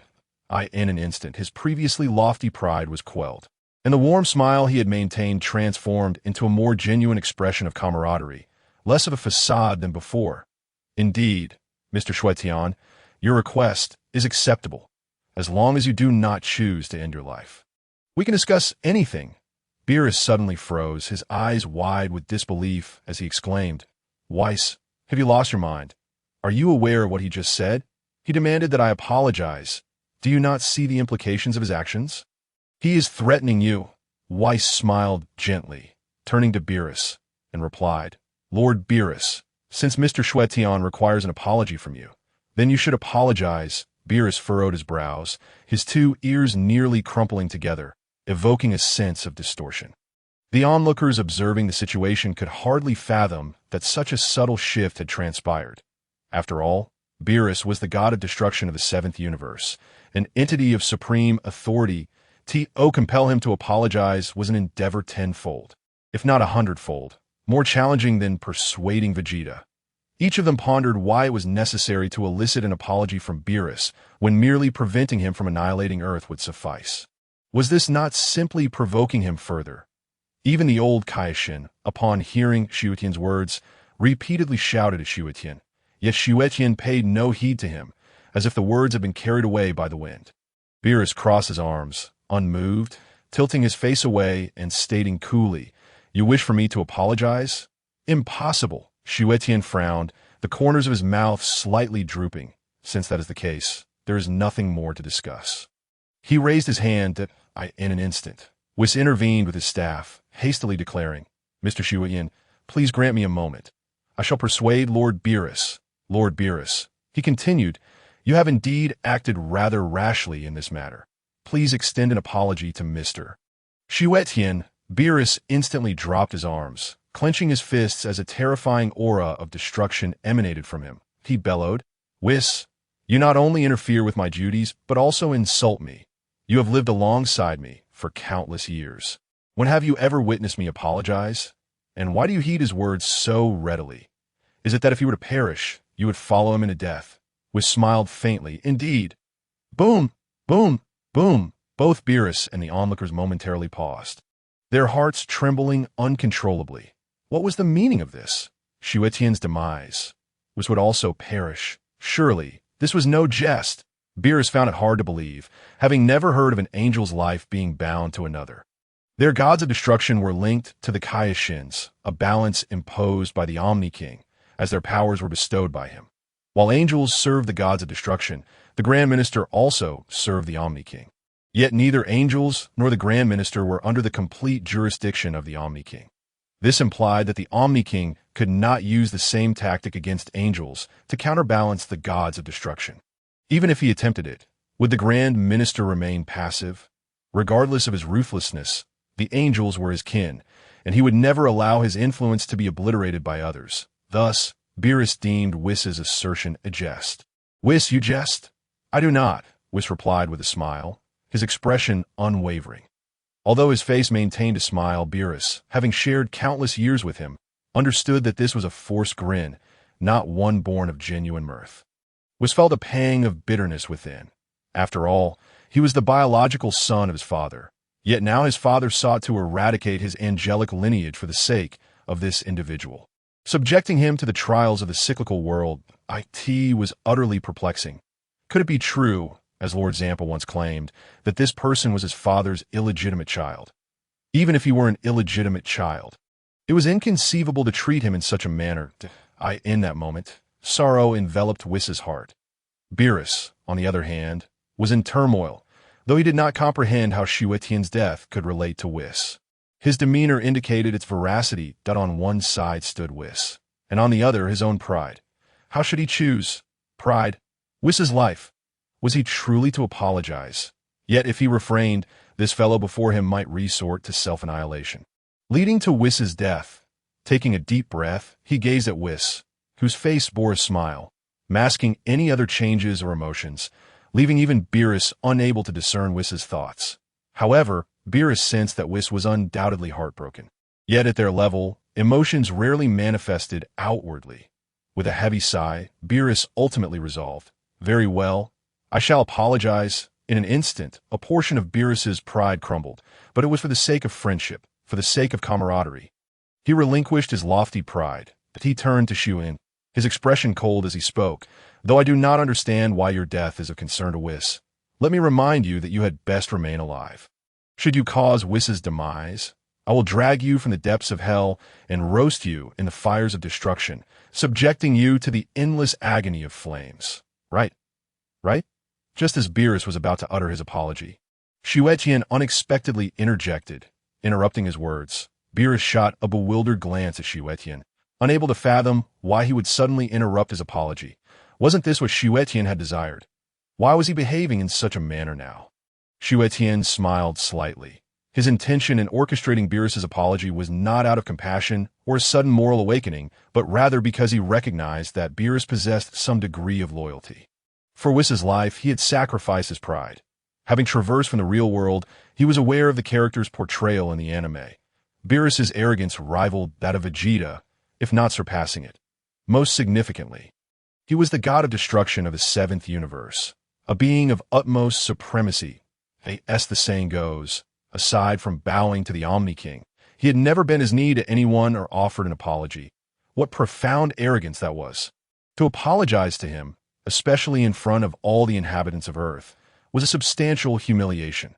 For Whis's sake, he could accept this, demonstrating that Beerus was indeed a person of loyalty. Xue Tian held a favorable impression of such individuals. as he had a brother in real life who had aided him significantly. Though he was not soft-hearted or benevolent, he could never bully someone, particularly not a person of loyalty, knowing when to retreat. Xue Tian achieved his objective. He compelled Beerus to apologize to convey that he was not an easy target. Unlike others in the 7th universe who could be manipulated at that moment, Beerus regarded Xue Tian with a newfound sense of admiration. The latter had not truly placed him in an excessively awkward position. Xue Tian continued, "Rest assured, I shall protect myself. I will not perish so easily. But should someone attempt harm, I shall end my own existence with a single blow." Beerus, why do I feel it is not others who seek to harm you, but rather you who bring about your own demise? Was turned to Beerus, expressing his gratitude. "Thank you, Lord Beerus." To be candid, had Beerus ultimately refrained from apologizing, he would have found himself in a precarious position. Compelling Beerus to apologize would necessitate conflict, which he wished to avoid. Beerus regarded Whis with an icy gaze. Yet within, he suddenly thought, as long as Whis was safe, what did his pride matter? Trading a modicum of pride for Whis's life was a bargain worth making in that fleeting moment, Beerus felt a surge of tumult within him. The power of destruction roiled within his being, waves of destructive energy enveloping him in layers. Bulma, having regained her strength and injuries from consuming his sense of being, gasped in astonishment. What is happening? Is Beerus truly going to destroy Earth? Did he not just promise not to fight? Is this due to Xue Tian's insistence on an apology? But they reached an agreement later, did they not? The others, witnessing the aura of destruction radiating from Beerus, sensed that he was utterly incensed. Goku and Vegeta perceived an anomaly. It did not appear to be mere anger. Whis, however, waved his staff, conjuring an energy barrier to shield Beerus. Xue Tian explained to the crowd. He is not angry. He has merely attained enlightenment. Indeed, Beerus had reached a moment of profound realization. Not born of rage at that instant, he comprehended that pride paled in comparison to Whis's significance, grasping a profound truth, the essence of emotion. The principle of destruction centers on unrestrained desires and impulses, yet Beerus had yet to transcend the realm of severing desires and emotions. One could even assert that he had not reached the state of emotional awareness. So how could he claim to be devoid of sentiment? Thus, at the moment he comprehended the essence of affection, he transcended, from affection to detachment, from detachment to desire, and then to the absence of desire. By severing the 6 desires and cutting off the 7 emotions, one could achieve the unparalleled supreme state. Upon hearing this, the crowd realized the truth of the matter. This was not their first encounter with enlightenment, yet it had seldom been ignited among them so far. Only Son Wukong, Vegeta, and Piccolo from their ensemble had triggered such a moment of realization. If Xue Tian recalled correctly, just before the onset of the Tournament of Power, Krillin would also experience a moment of enlightenment. This occurred when Son Wukong and Krillin inadvertently wandered into the Dark Forest, where they encountered foes they had previously vanquished: Vegeta, Frieza, Cell, Jinyu, and others, each a source of trepidation for Krillin. Nevertheless, Krillin ultimately achieved enlightenment, calming himself with sheer willpower, overcoming his fears, and defeating these former adversaries, significantly enhancing his combat prowess. 10 minutes later, Beerus concluded his moment of enlightenment, retracting all the destructive energy into his being. Clenching his fists, he couldn't help but chuckle. I never anticipated that I would attain enlightenment, elevating both my destructive power and mastery of self to a new pinnacle. Was congratulated him, saying, "Congratulations, Lord Beerus." Beerus smiled knowingly and turned to Xue Tian, incredulously uttering, "Thank you." He was acutely aware that had Xue Tian not revealed to him the concept of affection, such enlightenment would have remained beyond his grasp. Xue Tian, too, was surprised that his unintended guidance had led Beerus to enlightenment and a breakthrough in power. Next time they sparred, he would be faced with an even greater challenge. However, while Beerus had experienced a significant enhancement, Xue Tian had also made considerable strides. Through this battle, not only had his foundational combat power seen a rapid increase, but he had also uncovered another effect of his void lineage: minimal energy consumption. He could essentially sustain an infinite supply of stamina, surpassing even that of the androids. There's no need for thanks. This is merely your fortunate opportunity. You ought to express gratitude towards your own choices rather than to me. This statement surprisingly resonated with Beerus, whose perception of its profundity deepened, leading to a notable increase in his fondness for Xue Tian. Bulma, observing the harmonious atmosphere, declared, "Everyone, come down. The party is still ongoing, and we have a grand prize to draw." As the three descended, the sky instantly returned to its former clarity. The ocean ceased its tumult, and a gentle breeze swept through, restoring the vibrant vitality of the surroundings. The group landed on the ship and began to indulge in a variety of delectable dishes. After Beerus had dealt with Bu, the latter became considerably more subdued, choosing not to share a table with Beerus. Naturally, the others dared not to arrange for the two to dine together, instead having Satan guide him to another side to feast. Faced with the array of culinary delights, Bu forgot his earlier reprimanding, and similarly, Beerus found solace in the food, momentarily dismissing previous discord, leading to an atmosphere of merriment. After a while, as everyone had nearly finished their meals, they arrived at the final segment of the celebration. The grand prize draw. Bulma instructed Trunks to bring forth a large spinning wheel, which bore the words "Mysterious Grand Prize" at its apex. She explained the rules. Spin the wheel, and if it points to the mysterious grand prize, you win. But if you don't land on it, those who haven't spun will receive a consolation prize of 100 million, while those who have will receive 50 million. Upon hearing the rewards and rules, Xue Tian couldn't help but marvel at Bulma's status as the wealthiest character in Dragon Ball. Her extravagance was indeed remarkable. Thus, the lottery commenced. The first contestant, Android 18, did not win, but the consolation prize of 50 million was still commendable. Next was Launch, followed by Krillin and Piccolo, none of whom succeeded. When it came to Sun Wukong, he too was unsuccessful. Vegeta, initially reluctant to participate, eventually acquiesced to Bulma's insistence, as it was her birthday, and reluctantly spun the wheel. It still did not win to this point. The only participants remaining who had yet to spin were Xue Tian, Tien Shinhan, Whis, Beerus, and Yamcha. Bulma's urging, Xue Tian casually spun the wheel, which unexpectedly landed on the mysterious grand prize.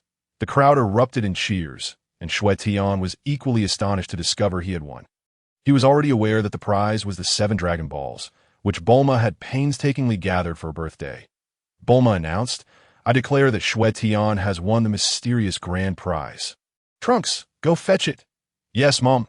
Krillin touched his wig and remarked, "Hey, Xue Tian, your luck is incredible. You actually won." The others gazed at him with envy, knowing that Bulma's mysterious prize would undoubtedly be extraordinary, with the consolation prize being a whopping 100 million. The grand prize must be worth 10 times that. Even Beerus and Whis were intrigued by what this mysterious reward could possibly be. Moments later, Trunks and Goten emerged carrying a tray covered with a red cloth. Upon seeing the tray, the crowd began to speculate. Krillin exclaimed, "Oh, the mysterious grand prize must be this." Piccolo chuckled. Only something like this could elevate 100 million to a mere consolation prize. Vegeta, who had been observing silently, was asked by Sun Wukong, "Did you collect this?" The two interacted like a married couple, exchanging playful banter. Sun Wukong was not genuinely attempting to tease Vegeta. It was merely an unconscious jest. Vegeta grunted coldly. "Humph, I have no time for such trivialities." However, upon hearing the earlier incident where Beerus had struck Bulma, he had shouted, "My Bulma!" Sun Wukong questioned with feigned seriousness that Vegeta's expression darkened dramatically, as if he had been struck by frost, becoming both black and purple. Kakarot. Having always looked down upon matters of love and affection, he found it particularly embarrassing to be exposed in front of others, leaving him utterly mortified. Bulma stifled a laugh at the sight. Yamcha enthusiastically remarked, "Xue Tian, why don't you take a guess at what this mysterious gift is?" For them, the moment the mysterious gift was unveiled, they had already surmised its nature. However, they believed Xue Tian to be unaware, as he had never interacted with them before. It was as if he had materialized out of thin air, and they assumed he had never encountered the Dragon Balls, which had consistently been within their purview. Xue Tian, with his handsome visage adorned by a charming smile, was indeed amused by the notion of testing him with the Dragon Balls. In truth, within the realm of Dragon Ball Super, there was nothing he did not know. "The 7 Dragon Balls," he exclaimed. The crowd gasped. astonished. You know about the Dragon Balls? Of course, Xue Tian replied with a smile. Piccolo chimed in. He is aware of the past and the future. How could he possibly be ignorant of the Dragon Balls? The others quickly realized their folly. We were testing him all along. Ha. Krillin laughed awkwardly. Meanwhile, Beerus, reclining with a cold drink, curiously asked Whis, what exactly are the Dragon Balls? Whis, speaking with the authority of an encyclopedia, elaborated, the Dragon Balls are special orbs created by the Namekians. Totaling 7. When all 7 are gathered and the incantation is recited, one can summon the eternal dragon to grant a wish. Oh, how intriguing. Beerus expressed newfound interest after Xue Tian received the Dragon Balls. Bulma urged, since you know about the Dragon Balls, quickly make a wish. Xue Tian pondered for a moment, realizing he had no particular desires. If he were to wish for anything, it would be to elevate his combat prowess to that of the Grand Minister. Yet even the Eternal Dragon could not fulfill such a request. Even if a Super Dragon were summoned, it would be impossible to achieve that level, or else there would be far more than just 5 individuals of that caliber in the universe. What wish could he possibly have? One cannot refrain from making a wish, can they? After all, having traversed into the world of Dragon Ball Super, it would be quite a disappointment not to experience the act of wishing upon the dragon. At that moment, his peripheral vision caught sight of a figure. Launched, he realized what his wish should be. He placed the 7 Dragon Balls upon the ground and declared, "Come forth, Shenron, and grant my wish." With a dramatic flourish, the sky transformed. Dark clouds gathered, and flashes of lightning illuminated the distant horizon, interspersed with glimmers of golden light. Suddenly, a plume of smoke erupted above the 7 Dragon Balls, morphing into a majestic green dragon with 4 claws. This dragon swiftly ascended into the sky, illuminating the space around it. Xue Tian sensed that the dragon's combat power was nearly non-existent, yet it harbored a unique force within, the power of wishing. He couldn't help but admire the ingenuity and capability of the Namekians, who had managed to create such a wish-granting power. Now, he was about to experience the thrill of making a wish in this world of Dragon Ball Super. Pilaf exclaimed with excitement, "The dragon has appeared! I must make a wish to become the ruler of the world." The young Matoi, standing nearby, cautioned, "Lord Pilaf, this dragon was summoned by Xue Tian, that if you make a wish, could it be that he might harm you?" Pilaf was instantly taken aback, casting a glance at Xue Tian, who stood among the crowd. The flames of his earlier excitement were swiftly extinguished by a cold splash of reality. He had no grasp of Xue Tian's character. Unlike Goku, who would spare anyone who was not truly malevolent, it was entirely possible that this individual might indeed resort to violence. The thought of missing the opportunity to wish upon the dragon and relinquishing his dream of world domination left him feeling deflated, his mouth twitching in dismay.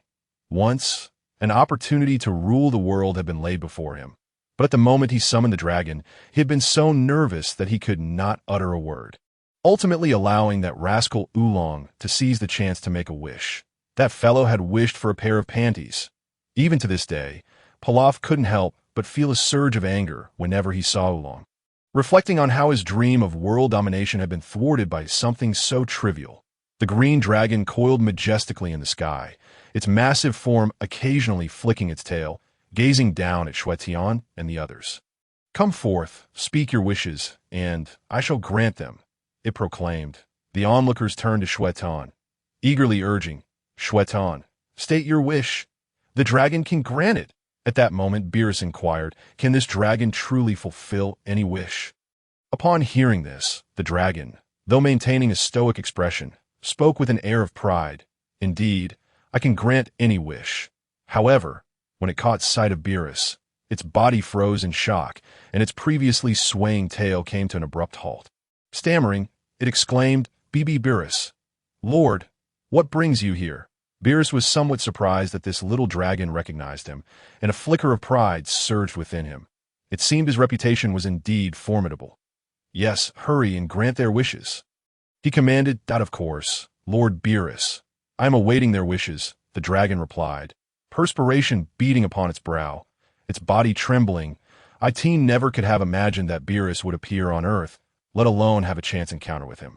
Most importantly, it was hovering above Beerus, looking down upon him, that it wished fervently that Beerus would not hold it accountable for this instance. Fortunately, it seemed that Beerus had no intention of reprimanding it, which alleviated some of its anxiety. The others, witnessing the dragon's evident fear of Beerus, were taken aback. In that moment, the dragon's previously exalted and divine status in their minds was shaken, revealing that it was not as formidable as they once believed. This realization later played a role in Bulma's decision to collect the Dragon Balls once more, threatening the dragon with Beerus as a significant factor. Thus, the dragon strained to maintain its composure until it finally fulfilled Bulma's wish. Turning to Xue Tian, the dragon's tone lost its prior arrogance and became much more placid as it inquired, "Please, state your wish." Xue Tian pointed at Lan Shi and stated, "I wish for you to cure her of her uncontrollable rampaging when she sneezes, allowing her to freely control it at will." The crowd was momentarily taken aback, entirely unprepared for Xue Tian's selfless wish. They had anticipated that his first wish would be for himself. They couldn't help but feel that Xue Tian truly cared for Lan Shi. Lan Shi, too, was taken by surprise, her heart swelling with warmth, akin to sipping a strong drink, as blood rushed to her cheeks. Oh, this is what it feels like to be cherished. Amidst her emotions, she also experienced a delightful sweetness of happiness. "This is quite a simple matter," the dragon declared. With a few flashes of light, a beam enveloped Lan Shi before dissipating. After the process concluded, Lan Shi felt a new sense of control within her consciousness, enabling her to manage her rampaging at will. "Thank you, Master," she expressed joyfully. Previously, she had contemplated making a wish to resolve her issue, but she deemed it too extravagant and felt incapable of gathering the Dragon Balls. Thus dismissing the notion, to her astonishment, her problem had ultimately been resolved through the Dragon Balls. The dragon continued, "Now, please articulate your second wish." Xue Tian turned to the others and asked, "Do you have any wishes? Please share them." "Huh? What do you mean? Don't you have a wish?" Bulma and the others were genuinely bewildered. Could they really wish for a second time and simply abandon it? Xue Tian smiled and nodded. "Yes, the wish it can fulfill for me is but this one. Any further wishes are beyond its capabilities." Unaware of the dragon's limitations, Bulma and the others assumed it could grant any wish and immediately protested. "That's not true. The dragon can fulfill any one of your wishes. There isn't one it cannot accomplish." "Right, dragon." The dragon hesitated briefly before affirming. "Yes." Xue Tian chuckled softly, realizing that this dragon had quite the ego, eager to maintain its image. However, he was not the type to put anyone in an uncomfortable position, so he chose not to expose the truth. "Go ahead and make your wishes. My wish has already been fulfilled." To those who had once known Goku and the others, this dragon indeed seemed capable of fulfilling all desires, as their experiences at that time were limited. However, the present circumstances were vastly different. Many things could not simply be accomplished by the mere power of wishing within oneself. The dragon, eager to maintain its pride and seemingly to emphasize its status in front of Beerus, proclaimed, "Speak your heartfelt wishes, and I shall grant them." Xue Tian waved his hand dismissively. "Forget it. Let them make their wishes." The dragon, sensing its abilities were being questioned, grew increasingly displeased. "Are you doubting my capabilities?" it demanded. "Speak your wish. If you do not, I shall take my leave." It had intended to refer to itself as this divine dragon, but upon considering Beerus's presence, it quickly amended its words, seeing the dragon's insistence. Xue Tian chuckled. "Very well. In that case, transform my base combat power into the strongest in the universe." The dragon stammered. With its current abilities, it was utterly incapable of fulfilling such a request, not to mention becoming the strongest in the universe. It couldn't even claim the title of the strongest on Earth with its current capabilities. If this wish had been made during the times when Goku and others were young, or at the emergence of Raditz, it might have been feasible, but now it was simply impossible. The power of wishing within it did not support such an endeavor. Noticing the dragon's hesitation, Xue Tian understood it was beyond its means. "All right, grant their wishes instead. Bulma, you still have 2 wishes. Do not squander them. Understood?" Bulma and the others quickly realized the dragon could not fulfill Xue Tian's wish. After some contemplation, Bulma discovered she had no pressing wishes of her own. After a moment's thought, she prepared to voice her desire. 18. If you're so hesitant, allow me to state the wish. Bulma could easily surmise Android 18's wish, which was fundamentally a matter of wealth. 18. What is your wish? I wish for 1 billion, that Marin has grown up and requires substantial expenses, that I shall help you fulfill that wish, or perhaps I will make a wish myself. Bulma exclaimed with great enthusiasm. Upon receiving Bulma's affirmation, 18 fell silent and stepped aside, standing gracefully. Bulma then addressed Shenron. Dragon, I wish to become younger and more beautiful. Ultimately, Bulma is merely human, and as time passes, she will inevitably age.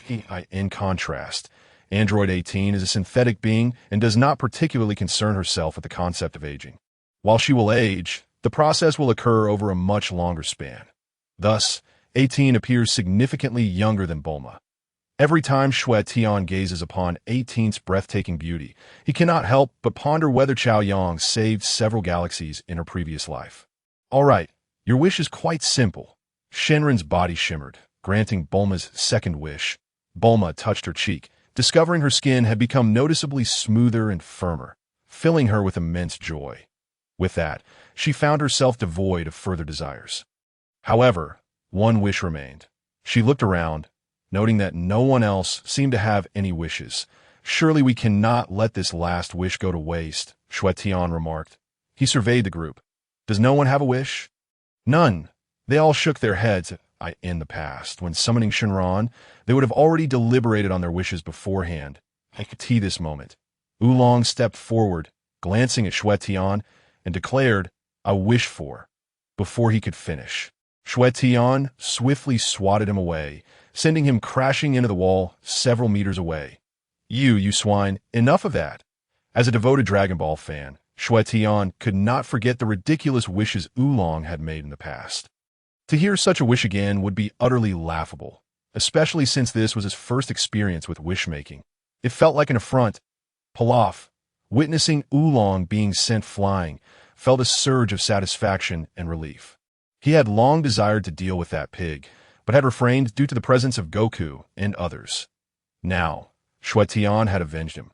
Truth be told, Pilaf also wanted to approach Xue Tian for a wish, yet he deemed it unrealistic.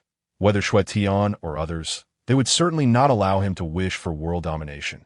Moreover, as long as Xue Tian and the others were around, he felt that such a wish could never be realized. Even if he were to rule the world, he would still have to consider their opinions, which, while enjoyable, left him feeling somewhat stifled. Shenron's body began to tremble, emanating a sense of urgency. Hurry, speak your wish. I can barely hold on. Were it not for Beerus's presence, he would have left after uttering a single phrase and would not have waited so long. After contemplating, Xue Tian proclaimed, Since no one has any wishes, I shall make a wish for everyone present, as well as for the audience. May you all achieve great wealth in the year of the rabbit. May all your endeavors be fruitful. May you excel in your studies. May your heart's desires come to fruition. May you be free from worries, and may you joyfully and healthily navigate each day. The golden light radiating from Shenron intensified, casting brilliant beams across the land, extending to every corner of the earth. Even an ant could feel the power of this wish. Your wish has been granted. With that, Shenron transformed into a golden mist and dispersed in 7 Dragon Balls, which then soared into various corners, awaiting the next fated person. However, these 7 Dragon Balls were predominantly claimed by Goku and his companions, becoming their exclusive possessions, following Shenron's transformation into the 7 Dragon Balls. The previously overcast sky returned to its original state. Xue Tian and the others continued their celebration. Several hours later, after enjoying food and festivities, they sat aside, resting and chatting. Whis, intrigued, inquired, Xue Tian, how did you come to comprehend the divine body? Beerus perked up his ears, clearly eager not to miss any detail, for even the slightest nuance could lead to understanding the divine body. Naturally, Xue Tian could not disclose that it was a reward from the system. Although it was indeed a reward, he had also developed his unique insights after mastering it. Understanding the divine body is not something one can merely wish for. It is an experience that must be grasped internally, requiring one to achieve enlightenment to comprehend its intricacies. This was not akin to the self-ultimate technique or the free ultimate technique. While this explanation might sound elusive, it was the truth. Hence, few had mastered it until now. Whis nodded gently. Indeed, but what subtlety did you grasp? Emptiness is devoid of compassion, treating all things as mere fodder. The divine indifference regards humanity as mere chaff, the 5 elements of the void. The rootless end, non-action yet accomplishing all, the absence of divinity yet the existence of divinity. That is the essence of the divine body. Chapter 75. Your fated person has arrived. Upon hearing this, was felt a jolt of realization. Grasping a fragment of understanding, albeit limited. Meanwhile, Beerus sat bewildered, unable to comprehend anything. Noticing Wiss's state, Beerus queried, Wiss, have you gained any insight? Wiss smiled slightly. Just a touch, but I don't understand a word, Beerus exclaimed. Feeling utterly lost, he couldn't help but poke his own head in frustration. Wiss chuckled silently. His comprehension contrasted sharply with Beerus's confusion. That moment, Goku approached, excitement radiating from him. Xue Tian, can you teach me the divine body? Upon hearing Goku's request, Beerus barely lifted his eyelids, his tone laced with disdain. Do you think the divine body is a common technique? If it were that simple to master, there wouldn't be so few who have accomplished it. Hey, worth a shot. Goku scratched his head awkwardly, clearly eager to learn. However, as Beerus had mentioned, it was uncertain whether Goku could truly master it. The divine body was far more complex than the free ultimate technique and self-ultimate technique.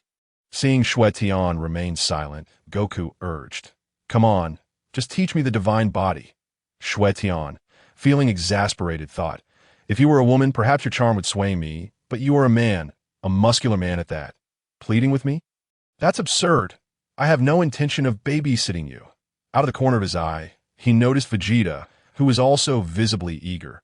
It was evident that if he taught Goku, Vegeta would soon follow suit. These two intended to latch onto him, seeking him as their mentor? Absolutely not.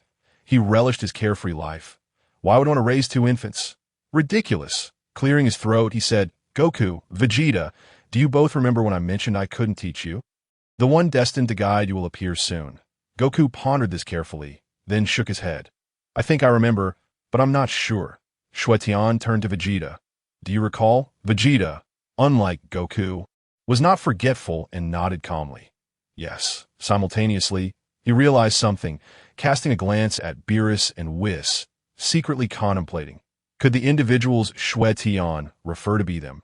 It must be so. Their presence here confirms it. With Beerus's strength, he certainly qualifies to instruct him, especially since his self-ultimate technique aligns with Beerus's. Although Vegeta also harbored a desire to learn the divine body, he had gleaned from Beerus and Whis' conversation that neither of them could teach it. Thus, given his own strength, how could he possibly learn? While he yearned to enhance his combat prowess, he was not as naive as Goku, believing he could master the divine body. It would be wiser to first master the self-ultimate technique. Noticing Vegeta's gaze directed at Whis and Beerus, Xue Tian understood that Vegeta had connected the dots and reminded him. Although Whis serves Beerus, it is Beerus who taught him. They share a master-student relationship. Upon hearing the news, Vegeta and the others were utterly astonished, gazing at Whis with disbelief, eager to ascertain the truth of the matter. Noticing the collective attention directed towards him, Whis chuckled heartily. Do not look at me so. It makes me shy. Observing his demeanor, everyone understood that his words were undoubtedly sincere. Vegeta, having had much of his arrogance tempered by his experiences, found his earlier restlessness considerably diminished. He turned to Whis and, with a noticeably softer tone, requested, Please, guide me in my training.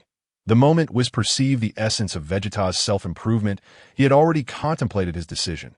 Furthermore, given that Beerus typically spent his time in slumber, the vast expanse of the Destroyer realm was essentially his alone, making him more than willing to impart knowledge to it would be rather embarrassing to refuse someone seeking his guidance. So he nonchalantly inquired, Guide you? Why should I? Ding! A selection task was activated. Choice 1. Disengage from Goku and Vegeta, preventing them from bothering him, allowing them to become Whis' disciples successfully. Reward.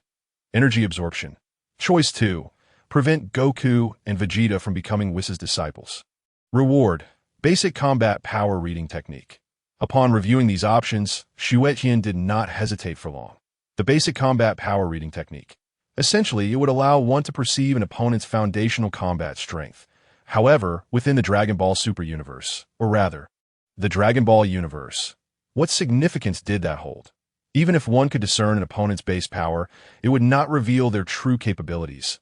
There was a risk that upon discovering an adversary's power was lesser, one might grow complacent, much like Vegeta did upon his initial arrival on Earth, mistakenly viewing Goku and the others as trifling playthings, only to be astonished by their formidable strength, had he not underestimated them from the outset.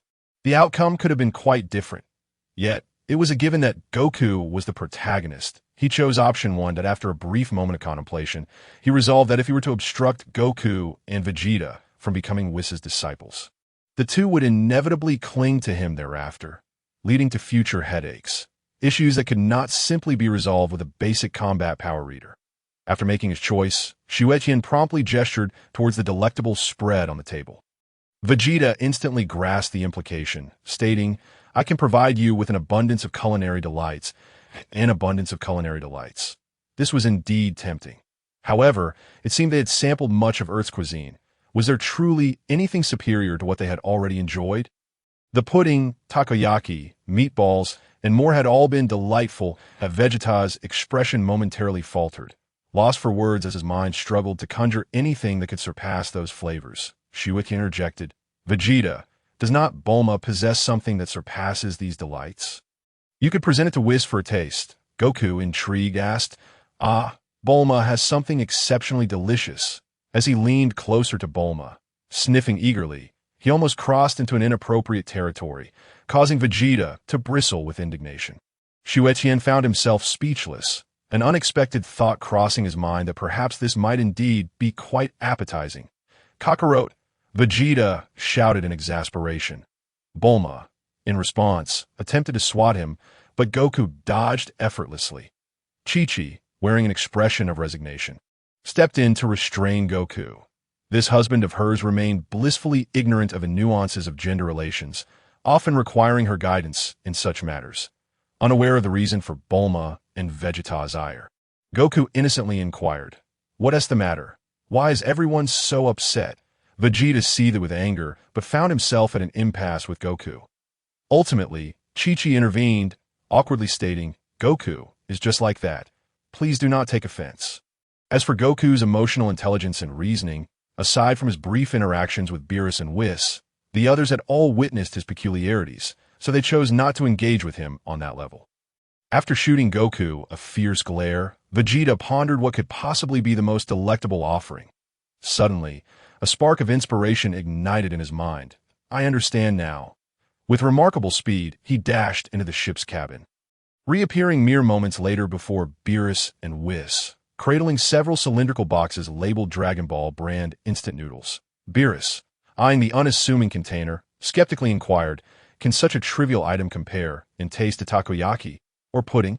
His tone dripped with disdain and disbelief. Whis, too, regarded it with suspicion. Vegeta promptly assured them, "Indeed, this surpasses pudding by countless measures." Bulma, having surmised his intentions upon seeing him scurry into the cabin, murmured to herself, "I knew it would be this." Vegeta swiftly opened 3 boxes of noodles, pouring in hot water, the steam rising as he confidently proclaimed, "In just 3 minutes, it will be ready to eat." Beerus remained unconvinced, as pudding had previously been his culinary pinnacle, and he found it difficult to believe anything could rival it. "Lord Beerus, you shall soon find out. If it is indeed delicious, you must allow Whis to train me." Vegeta insisted. Beerus's expression hardened, and he replied coldly, "If it is not delicious, I shall destroy you." "What?" Vegeta's heart raced with trepidation, never anticipating such a sudden ultimatum. He was momentarily flustered. What if it was not to Beerus's liking? Would that not signify his defeat? The stakes were high, and he realized that this was an excellent opportunity for Whis to take him on as a disciple. If he let it slip away, it might never return. He glanced toward Xue Tian, who, keen to complete his task, would surely offer guidance. Should Vegeta become Whis' pupil, Goku would undoubtedly follow suit. Xue Tian nodded subtly in agreement, signaling his support, with renewed confidence. Vegeta declared, "All right." It settled. 3 minutes elapsed swiftly.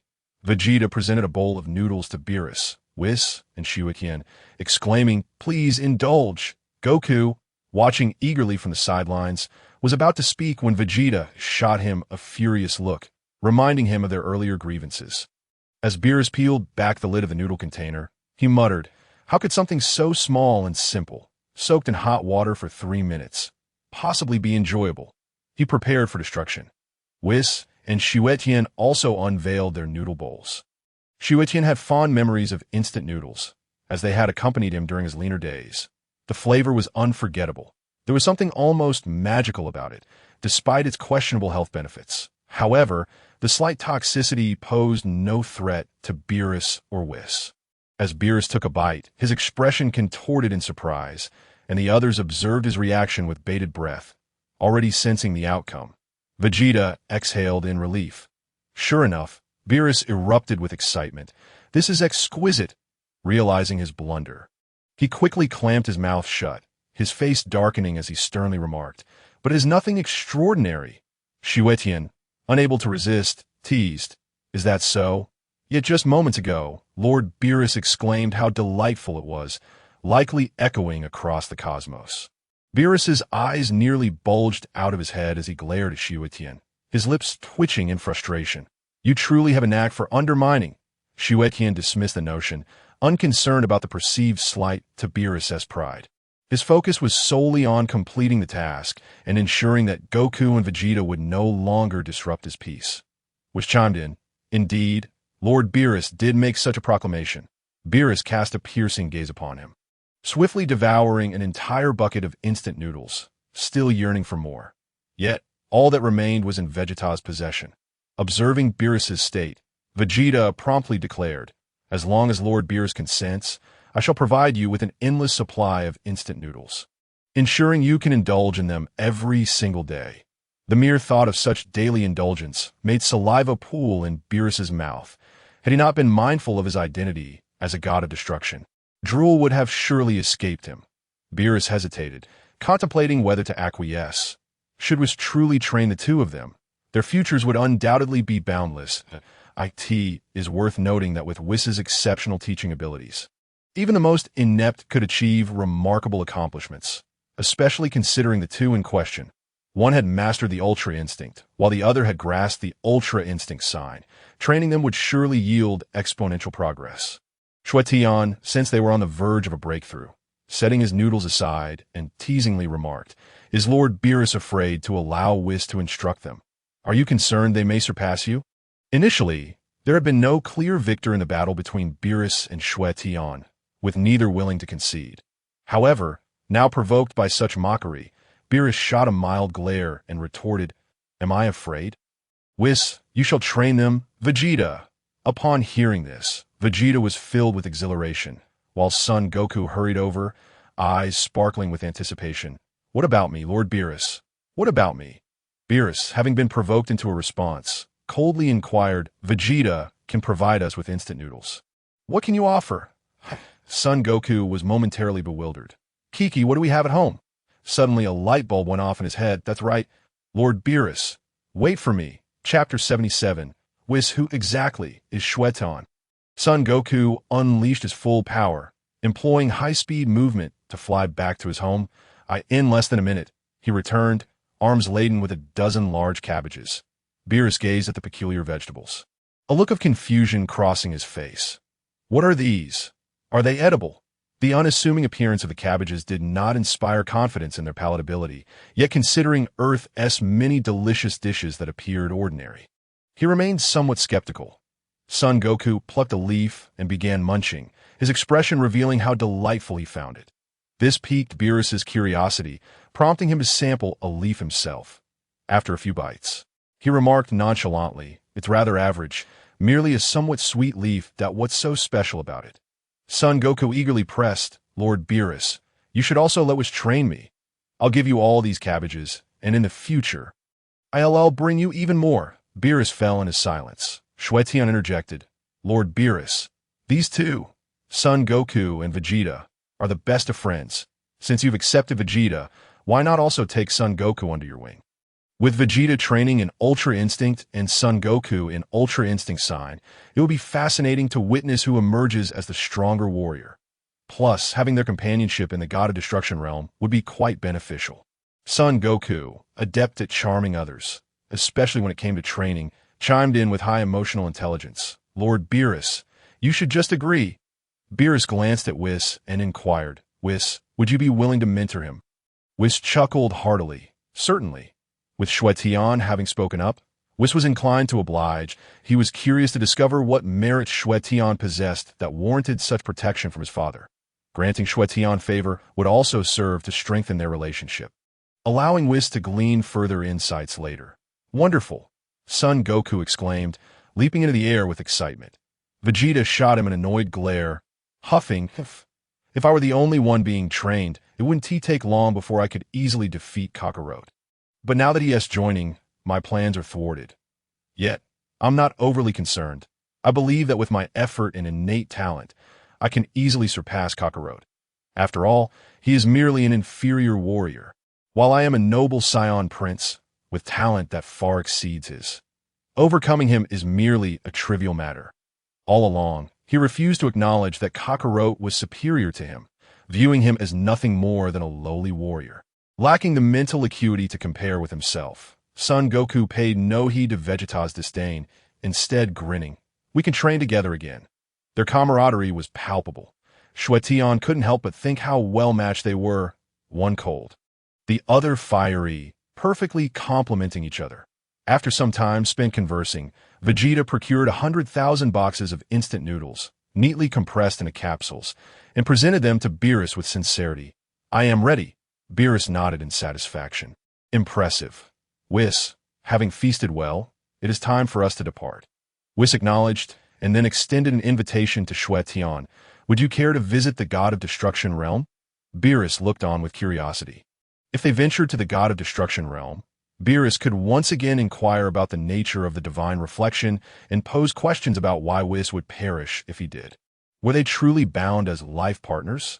Naturally, he could also ask Whis about this matter. As night fell, Xue Tian simply wished for rest and declined. I will visit when I have time. Very well. Farewell, everyone. Vegeta, Son Goku, put your hands on Lord Beerus's back. All right. Kiki, seeing Son Goku about to leave her side, wore a sorrowful expression. Son Gohan comforted her, while Kiki sighed in resignation. She had grown accustomed to this. Grateful for the presence of her two sons, especially the youngest, who remained by her side, Whis, accompanied by the three, transformed into a streak of light and departed. After they left, the rest also began to disperse. Xue Tian expressed his gratitude to Bulma for her hospitality before taking Lan Chi back home. Did I end the cosmos? Beerus inquired telepathically. Whis, why is it that if Xue Tian dies, you will die too? What is the meaning of this? I have never heard of such a bond between angels and anyone else. Could it be that you are also... He refrained from completing the thought, as it was too audacious. Whis responded telepathically. It is not that. Rather, Xue Tian cannot die. If he were to perish, not only would I die, but you would as well. Whis did not exaggerate. In his mind, if he were to die, his father would undoubtedly seek his life. So, would he let Beerus, who had slain Xue Tian, go unpunished? Clearly not. If his own son were to be killed, how could he spare an outsider like Beerus? Beerus's heart raced with alarm, and he asked in confusion, why? Who exactly is Xue Tian? Is he the son of the Grand Supreme Kai? No, that cannot be. The Grand Supreme Kai has the mind of a child. How could he have a son? Perhaps he is the illegitimate child of the Grand Minister. Yet, I sense no trace of angelic lineage in him. Whis, what is truly going on? Whis, equally perplexed and unable to provide answers, lamented, I do not know the specifics, nor can I divulge them. Beerus could sense Whis's genuine ignorance and muttered, it seems when I return, I must consult the prophecy fish. Whis remained silent. Clearly having contemplated this matter as well, he found his father's treatment of Xue Tian bewildering, unable to fathom why it was so. Previously, his father had always been calm and collected. In all his memories, he had never witnessed such a reaction. This was the first time he had expressed that if Xue Tian were to die, he too would perish. It was truly heart-wrenching. Simultaneously, it was a thought-provoking situation.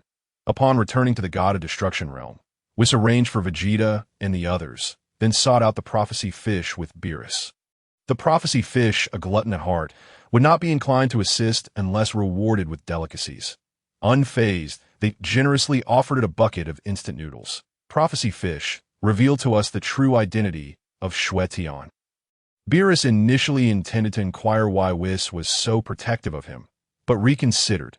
Since Whis had stated he could not disclose such information, asking outright would only expose Whis that it is better to directly inquire about one's identity, allowing for self-judgment later on. Chapter 78. He is but a mist. The oracle fish collected its items and commenced its prophecy. 8's time passed. 2 minutes elapsed, yet the oracle fish remained silent. This rendered Beerus exceedingly anxious. And even the typically composed Whis displayed signs of unease. Unable to contain himself any longer, Beerus demanded, "What is happening? Why has the prophecy not come forth after such a lengthy wait? Are you being lazy?" Another 2 minutes went by, and the oracle fish shook its head, elucidating, "I am unable to prophesy any information regarding this Xue Tian. My mind is shrouded in a dense fog, and all I perceive is a vast whiteness. It is akin to being lost in a misty forest where nothing is discernible. Such a peculiar occurrence," Beerus exclaimed in astonishment. Whis, however, did not find this unexpected, given that Xue Tian had the protection of his father. His identity was undoubtedly extraordinary. Even if he were not the illegitimate son of his father, other connections could exist. With such a formidable background, how could the oracle fish possibly predict anything? Initially, he had harbored a faint hope that the oracle fish might provide insight. But it became evident that his instincts were correct. Prediction was simply impossible. "Whis, what is the meaning of this?" Beerus inquired, puzzled. Whis shrugged, replying, "I do not know. We shall let nature take its course, as long as we do not offend him. All will be well." He then covered his mouth with a smile, adding, "As long as Lord Beerus does not impulsively destroy him, we shall coexist peacefully." Beerus glared, yawned, and, with his hands clasped behind his head, stated nonchalantly, "I feel a bit tired. I shall take a nap." Whis smiled silently. Meanwhile, at Xue Tian's villa, after Xue Tian and Lan Shi returned and refreshed themselves, they sat on the sofa watching television. Although Lan Shi was engrossed in the show, the sight of the handsome and remarkably powerful Xue Tian filled her heart with joy. Truly, he is worthy of being called master. Unable to restrain herself, she exclaimed, "Master, you are truly amazing." The sudden compliment caught Xue Tian off guard for a moment. However, as he regained his composure and noticed her adoring gaze, he couldn't help but smile bashfully, replying, "It's nothing much. If Beerus were to unleash his full power, I might not be his match." Lan Shi continued to admire him, saying, "In my eyes, Master, you are the most formidable." Xue Tian smiled slightly, contemplating that as long as Beerus did not resort to destruction and continue to engage in combat, the outcome remained uncertain. After all, the growth rate of his void bloodline's combat power was no trifling matter. If destruction were to be used, he would indeed be at a disadvantage, especially since he had yet to decipher the techniques of destruction. Destruction was a form of trickery. Even if Beerus lacked combat power, the mere act of utilizing destruction would render Xue Tian powerless against him, provided that destruction was aimed at him. If it were to be eliminated, no targeting would be necessary. A single thought could obliterate everything, which was utterly monstrous. However, currently, only the Omni-King possessed such power, and he was bound to Xue Tian in a symbiotic relationship. Naturally, the Omni-King could not eliminate him. Lan Shi then asked, "Master, with Sun Wukong and Vegeta training, could they surpass you?" Before Xue Tian could respond, Lan Shi quickly added, "Surely they cannot surpass Master. However, with their efforts, they will undoubtedly become the strongest after you and Beerus." Thinking of Sun Wukong and Vegeta's dedication, Lan Shi felt a sense of admiration. Every time a significant challenge arose, even if they initially faltered, they ultimately managed to turn the tide. Xue Tian replied earnestly, "They have no chance of surpassing me now that I can contend with Beerus. How could Sun Wukong and Vegeta hope to exceed me?" even if they master the ultra instinct and self-mastery techniques. What of it? Who cannot do that? Their progress pales in comparison to the rewards of the system or the rapid enhancement of my void bloodline. As for whether they are the strongest after me and Beerus, that remains uncertain. Why? Lan Shi asked, confused. Is there anyone stronger than them besides you three? Xue Tian smirked enigmatically. Isn't there you? Given the speed at which the combat power energy chamber enhanced her abilities, it could rival theirs. However, their foundational combat power had always been superior to hers. Relying solely on the energy chamber's boost, she might not surpass them in a short span. Lan Shi asserted confidently. I certainly cannot surpass them. They're already formidable. While I have only recently begun my training, do not underestimate yourself. It will not take long before you can contend with them, do not forget. You have your master to support you, Xue Tian encouraged. Thank you, master. You are truly kind. It is just a pity that I am somewhat lazy and averse to hardship, which hinders my progress and brings shame to you. If only I could have a disciple with strong comprehension, they would surely surpass Sun Wukong and Vegeta swiftly. Lan Shi felt a twinge of disappointment, aware that without diligent practice, significant improvement was challenging. Xue Tian reassured her, It is all right. You are already doing quite well. That I do not expect you to achieve an invincible level. As long as you can protect yourself, that suffices for taking disciples. I have no desire. There is no one in this universe worthy of my tutelage. Suddenly, Xue Tian had a realization. His brow brightened as he asked, Lan Shi, if you find training tedious, would you like to accompany me to engage in combat? Combat? With whom? Lan Shi inquired, puzzled. With someone who is about to become your junior brother. A mysterious smile graced Xue Tian's lips, leaving Lan Shi perplexed and unable to discern his intentions. After a brief pause, Lan Shi replied, in my current form, I would certainly be reluctant to engage in battle. However, I can transform in my golden-haired state. In her golden-haired state, she was exceedingly ferocious. Not only could she fight, but she could also devastate planets and annihilate universes. Yet she had always wished to present a delicate and demure image before Xue Tian. Especially after witnessing him battle Beerus today, she was left utterly in awe. Now, hearing that her master wished to take her into combat felt like an order, yet also a request for her opinion, compelling her to comply with his wishes. Moreover, since it was her master who proposed it, he would surely not mind her image. Unbeknownst to Xue Tian, had he known her thoughts, he would have found it both amusing and bewildering. Her golden-haired state was strikingly alluring, and he would never harbor any negative impressions. Chapter 79. Broly, Planet Vampa, a figure donned in a standard Saiyan battle outfit, with purple fitted pants, a green pelt around his waist, and a golden collar around his neck, which was not merely decorative but served as a control device. With an explosive hairstyle and a muscular physique, this individual was none other than Broly. Upon his birth, he was exiled by King Vegeta to the distant and inhospitable planet Vampa. The reason for his exile was due to his birth battle power of 10,000, which posed a grave threat to Prince Vegeta's status. To protect his son, King Vegeta had no choice but to cast Broly away. He had initially intended to eliminate him, but Broly's father, Paragus, fervently pleaded for his son's life. After weighing his options, King Vegeta chose exile, believing that as Broly was merely an infant, sending him to a harsh, uninhabitable environment would ensure his demise. Following Broly's covert exile, Paragus grew increasingly concerned for his son's safety. Knowing that Broly possessed a battle power of 10,000 from birth, he anticipated that once Broly matured, he could aid him in conquering the universe and becoming the new cosmic emperor. This was Paragus's opportunity for ascendance. How could he let it slip away? Thus, accompanied by his companion Biz, Paragus embarked on a quest to the distant planet Wampa in search of his son Broly. However, midway through their journey, their spacecraft encountered a malfunction. In a desperate bid to ensure they reached the remote Wampa, Paragus resorted to the heinous act of murdering his companion Biz. Ultimately, Paragus arrived on Wampa and found Broly, although merely an infant. Broly possessed immense potential. Even in the inhospitable environment of Wampa, unfit for human survival, he persevered until Paragus's arrival. Due to the ongoing repairs on the damaged spacecraft, Broly and his father Paragus lived together for a staggering 40 years.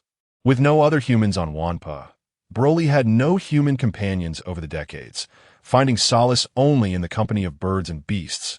Yet in Paragus's eyes, Broly was destined to become a being of imperial caliber in the cosmos. A formidable warrior at his side. How could such greatness be tarnished by the company of mere creatures? Paragus, concerned that word would spread and mock Broly, would eliminate these birds and beasts whenever he witnessed Broly associating with them. Gradually, Broly found himself utterly alone, steeped in solitude. As Paragus toiled to repair the spacecraft, he called out, "Broly, go fetch some fuel from the magma below. I wish to test whether the ship is fixed."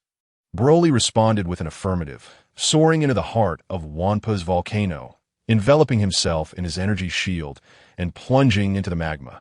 Despite the terrifying temperatures, the shield rendered him unharmed like a tea that moment. A streak of light pierced the sky, revealing a striking couple above the volcano, a handsome man and a woman of exceptional beauty, akin to celestial lovers. The woman stood slightly behind, clearly exhibiting a sense of reverence for the man. These two were none other than Xue Tian and Lan Qi. After agreeing to engage in combat, Xue Tian had utilized the cosmic shuttle to bring her to Champa, following the destruction of planet Vegeta. Few were aware that on the distant planet Champa, nestled within the 7th universe, resided two Saiyans, one elderly and frail, the other a legendary Super Saiyan, a rarity that appeared but once every millennium. "Master, what is this place? The air feels so thin. It seems unsuitable for human habitation," Lan Qi remarked, experiencing slight difficulty in her breathing. However, she was no ordinary person but a practitioner with considerable combat prowess. Quickly adjusting to the discomfort, in truth, this adjustment stemmed from her limited practical experience. Had she possessed sufficient experience, she would have adapted instantly upon arrival, rather than requiring a few moments to acclimatize. "It is not merely unsuitable, it is entirely inhospitable, and here lies your target for combat," Xue Tian replied with a smile. Lan Qi understood that her master would not bring her to such a place without reason. Scanning her surroundings, she soon spotted a figure amidst the volcanic magma, vigorously engaged in some task. "Master, what is that person doing?" she inquired. "He is harnessing the energy from the magma to serve as fuel for the spacecraft," Xue Tian explained. Realization dawned upon Lan Qi. "I see." Observing Broly with a smile, she pieced together her master's intentions. "Master, this combat target you mentioned. Could it be him?"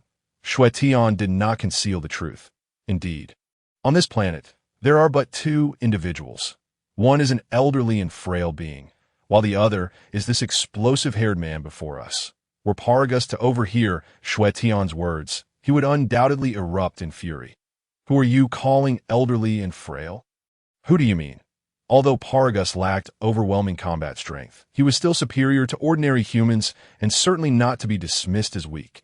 Such a person being labeled as elderly and frail would incite his wrath. Yet he remained oblivious to the conversation. Lan Qi expressed her astonishment. "Master, if this planet is unsuitable for human life, how can there be two people here? Moreover, this one does not appear weak." These two were originally Saiyans from planet Vegeta, but due to Broly's overwhelming power at birth, he had been banished to this desolate world by King Vegeta. Lan Qi quickly comprehended the situation. Though she remained shocked, aside from Vegeta and Son Goku, it was astonishing to discover the survival of Saiyans from planet Vegeta. Previously, she had heard tales of the planet's destruction at the hands of Frieza. With nearly all its inhabitants perishing, it seemed some survivors still remained. "Lan Qi, prepare yourself. The battle is about to commence." This Saiyan is named Broly, and though he has not undergone specialized training, he is a prodigy of legendary status. Possessing the bloodline of the fabled Super Saiyan, with terrifying growth potential, do not underestimate him. However, do not kill him right away. Just as he had stated, Broly had not received any formal training, at most. He had engaged in a few skirmishes with the creatures on Champa. With such foundational combat ability, should Lan Qi unleash her destructive powers from the self-extreme technique from the outset, she could easily eliminate him. As for later, Xue Tian had no concerns about Lan Qi's ability to defeat Broly. Rather, he would worry for her safety. Yes, mastered at that moment, Broly emerged from the magma, his eyes widening in astonishment upon seeing Xue Tian and Lan Qi. Having lived on Wampa for 40 years, it was his first encounter with humans, and he curiously inquired, "Who are you?" His expression was one of calm curiosity, reminiscent of an eager student. Xue Tian, aware of Broly's character in Dragon Ball Super, gentle, devoted, and reluctant to fight, yet driven by the bloodline within him, recognized him as a complex individual. The Broly of Dragon Ball Super was nearly the antithesis of the version depicted in the films, who was cold, ruthless, and capable of turning on his father, Paragus. In the anime, Paragus had repeatedly shocked Broly, and Broly's friends had admonished Paragus for his cruelty. Yet Broly had defended his father, a stark contrast to the film's portrayal, where such loyalty would be met with a ki blast. "Hello, Broly. I am Xue Tian, and this is my disciple, Lan Qi." Xue Tian greeted with a smile. Broly was taken aback, utterly surprised that someone recognized him and could call his name with such familiarity. "You know me." Before Xue Tian could respond, Lan Qi proudly interjected, "Of course, my master knows the past and the future. How could he not recognize you?" Having spent the last 40 years in solitude, Broly had interacted only with birds and beasts, and later, with none at all, living in isolation with Paragus, which rendered his thoughts quite simplistic. Many concepts eluded him, including Lan Qi's statement about knowing the past and future, which left him bewildered. Lan Qi observed his confusion and wondered if he might be somewhat simple-minded, questioning her own thoughts for a moment before opting for a more tactful expression. Xue Tian, perceiving Lan Qi's internal conflict, calmly explained he has not had any interaction with anyone besides his father for decades, which is why he struggles to understand many concepts. No one has taught him. In truth, he possesses great intelligence. With a little guidance, he could become a remarkable individual. Lan Qi comprehended the situation, and simultaneously, she began to speculate that her master might be considering taking this individual as a disciple. Xue Tian responded with a smile. "Certainly. If you wish to depart, I can naturally accompany you. I would never leave your father, Paragus, alone on this Wampa planet. Then we are eager to leave. I shall inform my father at once." Broly declared immediately upon hearing the response. His simplicity led him to believe that the other party harbored no ulterior motives. At this moment, Xue Tian chuckled and said, "Broly, do not be in haste. Before you can leave, you must first defeat my apprentice." Lan Qi, fully cooperative, soared in front of Xue Tian, her eyes scrutinizing Broly. Broly, in turn, examined Lan Qi. Having never encountered a woman before, he was oblivious to the notion of refraining from striking a female. However, one thing was clear. He detested fighting. "That I do not wish to engage in combat. I do not want to fight." Xue Tian recognized that Broly's normal disposition was to avoid conflict and refrain from commenting further. With a mere wave of his hand, he infused a surge of power into Broly's mind, conjuring images of Kakarot Goku as a child. Weeping in that vision, two children lay side by side. One was Broly, and the other was the neighboring Kakarot Goku, who, upon sensing the terrifying battle power emanating from Broly, was frightened into tears. Wah wah wah. Upon hearing this sound and witnessing the scene, Broly began to writhe in agitation. Descending into a state of fury, his body trembled, fists and feet stiffening involuntarily. Lan Qi, observing the spectacle, inquired with confusion, "Master, what is happening to him? He detests fighting, yet harbors a profound yearning for it within, unable to transcend his own limitations. Thus, I have lent him a hand." Lan Qi, exercise caution. "Heed your master's words," Xue Tian advised. "Yes, master." Lan Qi acknowledged, fully aware of the gravity of the situation. Since her master had declared this individual formidable, she understood that he was indeed not to be trifled with. "Kakar, rot!" Broly instinctively shouted. This took Lan Qi aback, leaving her puzzled as to why Broly suddenly called out Goku's name. Xue Tian explained with a smile, "Broly harbors animosity towards Goku. They were born on the same day." But Broly's battle power was a staggering 10,000 at birth, overwhelming the lower-class warrior Kakarot and causing him to weep. Thus, the sound of Kakarot's cries is indelibly etched in Broly's psyche, inciting his animosity. Lan Qi couldn't help but chuckle. Such a situation was indeed amusing, A rather embarrassing incident for Goku, as Broly gradually lost his grip on reason. His gaze became vacant and hollow, resembling that of a mere shell of a being. "Ah! Ha!" Broly bellowed, his voice resonating across an expanse of 10,000 meters, causing all nearby creatures to flee in terror at his chilling roar. Within the cave, Paragus, upon hearing Broly's shout, froze momentarily, holding a repair tool, and stood up bewildered, muttering, "What is happening? Why has Broly suddenly gone berserk? This shouldn't be." He hastily set down the tool and retrieved a remote control from his waist, designed to regulate the collar around Broly's neck, delivering electrical shocks to pacify him. Employing a technique to fly out, he swiftly emerged. Chapter 81. The Rapidly Ascending Transcendence. Paragus swiftly took to the skies, spotting Xue Tian and Lan Qi, his face a mask of astonishment. What is going on? Why are there two individuals here? How did they arrive? His gaze swept the surroundings, finding no sign of a spacecraft, deepening his confusion about how these two had traversed here. Even Frieza, the Emperor, would not be able to navigate space without a ship, would he? Paragus, noticing Broly's vacant stare and impending rage, called out, "Hey, Broly!"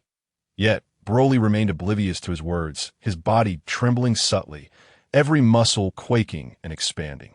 Recognizing the situation, Paragus knew Broly had lost control. Without hesitation, he brandished the remote. Bang! Just as he was about to press the button, the device exploded in a cloud of thick smoke. Paragus immediately turned his gaze to Xue Tian, demanding, "What have you done? Why did you destroy my remote? Do you comprehend its purpose?" Xue Tian casually nodded.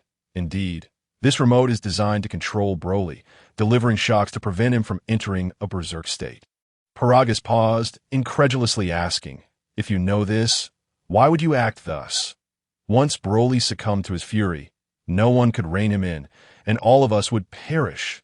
As he spoke, Paragus's expression darkened, fear evident in his eyes.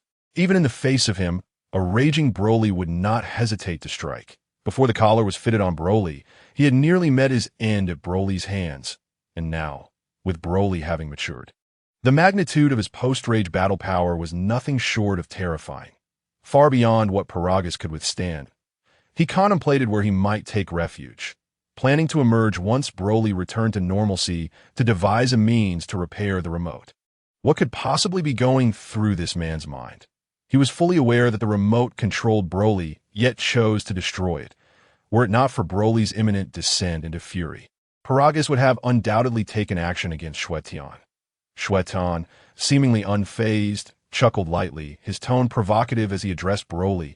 "Broly, do you not wish to leave? Then defeat my apprentice. If you cannot best my apprentice, you are nothing." Ha! Broly, already teetering on the edge of sanity, plunged deeper into madness upon hearing these words, letting out a furious roar as he charged at Lan Qi. Boom! A punch was launched toward Lan Qi. With ease, Lan Qi blocked it and retaliated, sending Broly hurtling hundreds of meters away. Paragus, upon hearing Xue Tian's words, inquired with confusion, "What did you just say? You can take us away from here." Xue Tian held little fondness for Paragus. Although he had cared for Broly over the years, appearing to fulfill a father's duty, Paragus's true intention was to exploit Broly to aid him in becoming the ruler of the universe. In his eyes, Broly was more a means to an end than a son. He was merely a capable henchman. Such a man, who sought to use his own son, was not someone Xue Tian could bring himself to like. "Indeed, I can escort you from this place. However, the condition is that your son must defeat my apprentice. Otherwise, I can take him away but leave you behind." Paragus was momentarily taken aback, grappling with the reality that he could take Broly away, but not himself. He wished to say more, but upon seeing Xue Tian's gaze shift to Broly and Lan Qi, he realized he was being disregarded entirely. Choosing silence, he resolved to observe the battle first. Simultaneously, he began to grasp that this young man was far from ordinary. Given his awareness of Broly's impending rage and his decision to destroy the remote, it was clear he held significant confidence in managing Broly's berserk state.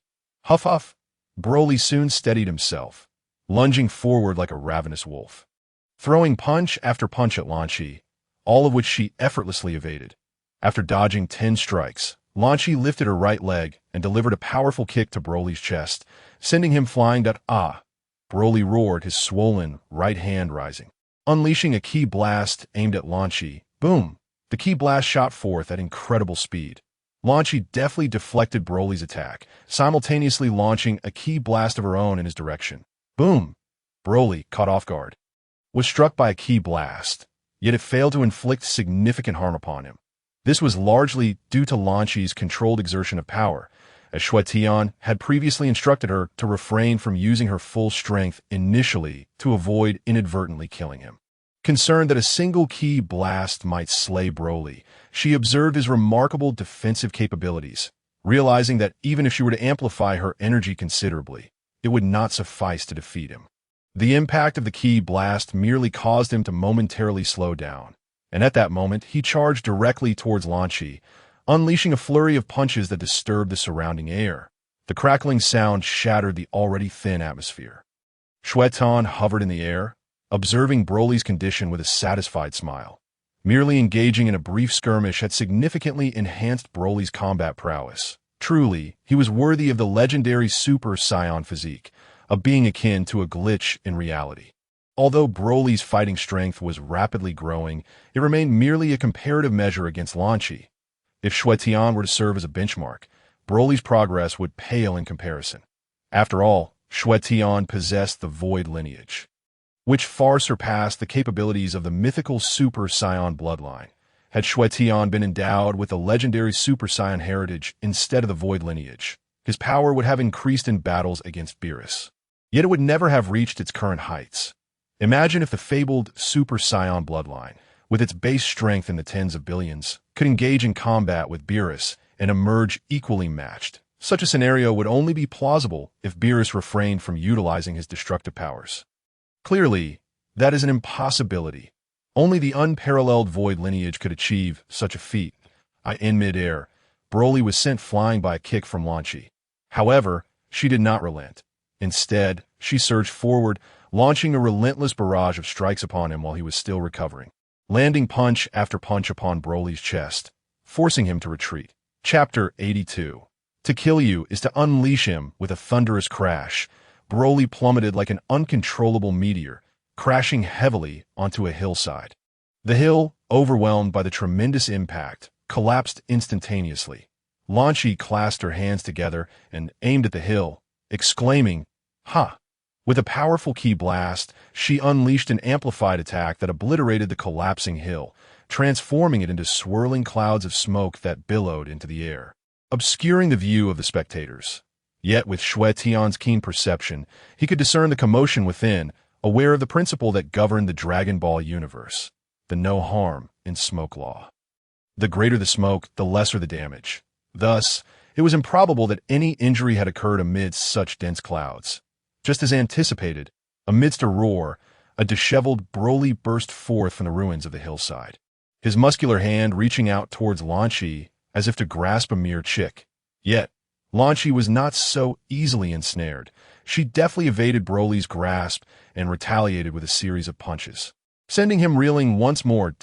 In a flash, she positioned herself behind Broly, delivering a powerful kick that struck another hillside. And on planet Paparagas, hills were abundant, yet they offered little else. Paragus, witnessing Broly's continual defeats, was taken aback.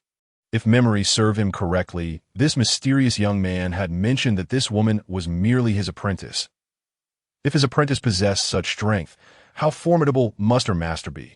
He feared that Broly would be unable to secure victory, leaving him trapped in this place. Hastily, he interjected, "Excuse me, sir, but Broly has never undergone any formal training. It may be somewhat challenging for him to defeat your apprentice. Perhaps we could consider a scenario where he simply endures the blows without being killed to claim victory." Xue Tian, well aware of Paragus' intentions, replied coolly, "I have another method to enhance Broly's combat abilities, but I wonder if you would accept it." "What method?" Paragus instinctively inquired. Yet upon seeing the mischievous smile on Xue Tian's face, he sensed that this suggestion might be rather unsettling. As expected, Xue Tian declared indifferently, "It involves killing you. Once you are slain, it will undoubtedly provoke the latent ferocity within Broly, unleashing his full potential and significantly elevating his combat strength. At these words, Paragus felt a chill running down his neck and hurriedly waved his hands in protest. No, no. Let Broly fight as he is. He might still be able to defeat your apprentice without any provocation. Xue Tian regarded Paragus's anxious demeanor with a faint, disinterested smile. What he had stated was the truth. Killing Paragus would indeed incite Broly. However, he needed to recruit Broly as his apprentice, and slaying Paragus would only foster resistance in Broly's heart, making it difficult to accept him as a disciple. As the battle continued, half an hour passed. Bang! Bang! Bang! Broly gradually adapted to the combat, no longer being sent flying by Lan Xi's punches. In fact, he landed several blows that nearly harmed her.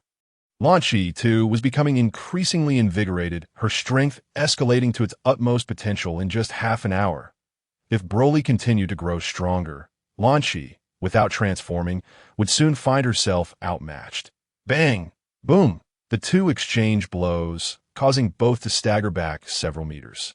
Before Lan Xi could stabilize herself, Broly charged at her once more, seemingly unfazed by the recent clash. Xue Tian observed this scene, contemplating that Broly's base combat strength was on the verge of reaching Lan Xi's level. The legendary Super Saiyan bloodline was no mere myth. It was no wonder that he possessed a starting fighting power of 10,000. But Broly advanced again, unleashing a powerful punch, simultaneously generating a massive ki blast from the center of his palm. Lan Xi countered with her own punch, but instantly realized that she had fallen into a trap upon seeing the ki blast in his hand. She attempted to evade, yet Broly's speed rivaled her own. However, she could still defend. She maneuvered her hands to form an energy shield. Boom! The ki blast detonated against Lan Xi's energy shield, leaving her unscathed but somewhat disheveled. Though her gentle nature prevailed, she felt a flicker of anger at this moment. Xue Tian seized the opportunity to comment, Lan Xi, there is no need for restraint.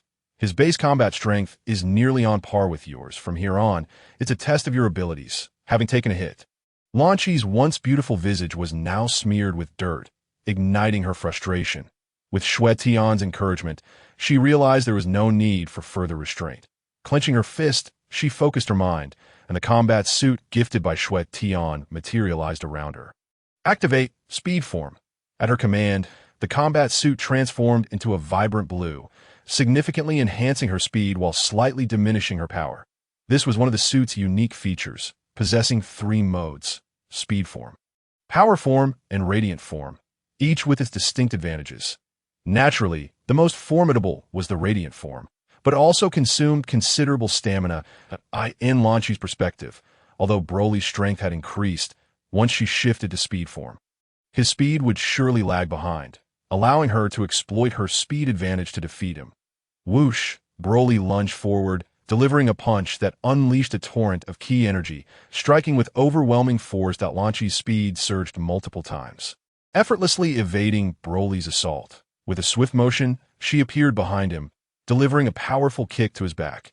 Just as she prepared to launch her next attack, Broly opened his mouth, aiming a colossal green energy blast at her. Ultimate technique. Lan Xi swiftly dodged, and the immense energy struck a hillside, reducing it to ashes in an instant. That moment, Lan Xi positioned herself above Broly, her hands overlapping. Converging impact. Boom! Ah! The energy from the overlapping impacts was unleashed upon Broly's body, resulting in the sudden formation of a massive pit hundreds of meters deep. Broly lay within this abyss, enveloped in swirling wisps of smoke. Chapter 83.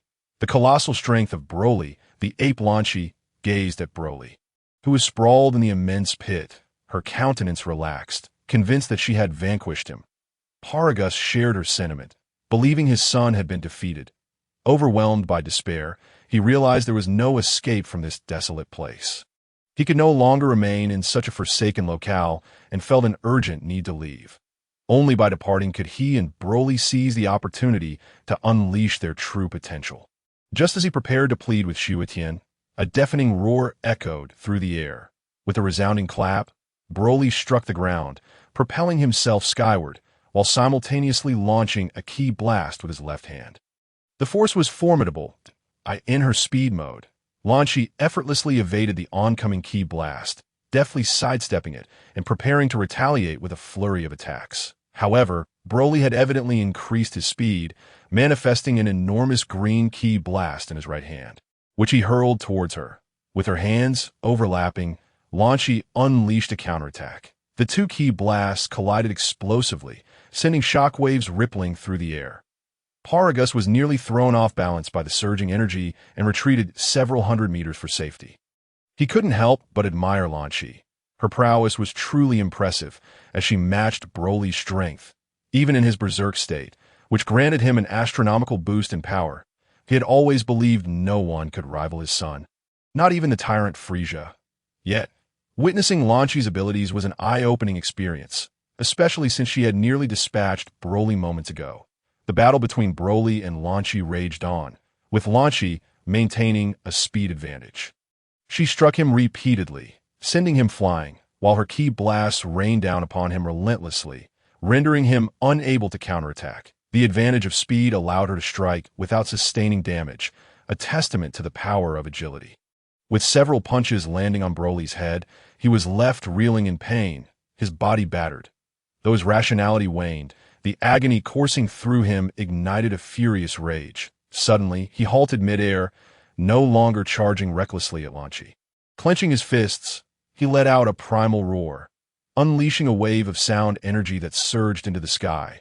While the energy within him continued to swell, the Broly's aura surged dramatically, creating swirling vortices around him. Xue Tian, observing the transformation, couldn't help but smile. It appeared he was about to evolve. This initial stage should be his ape form. Broly's transformation, known as the Fury Power, differed from the transformations of Goku and Vegeta. Instead of becoming a colossal ape, his physique merely expanded 2 to 3 times. Yet the strength he gained in this form surpassed that of Goku and Vegeta's transformations, as it concentrated the might of the ape within him.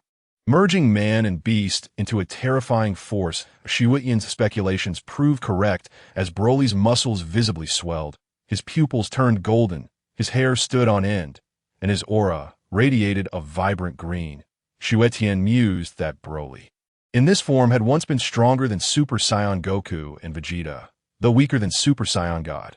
Over time, he adapted, eventually surpassing Super Saiyan God, but still falling short against Super Saiyan Blue Goku.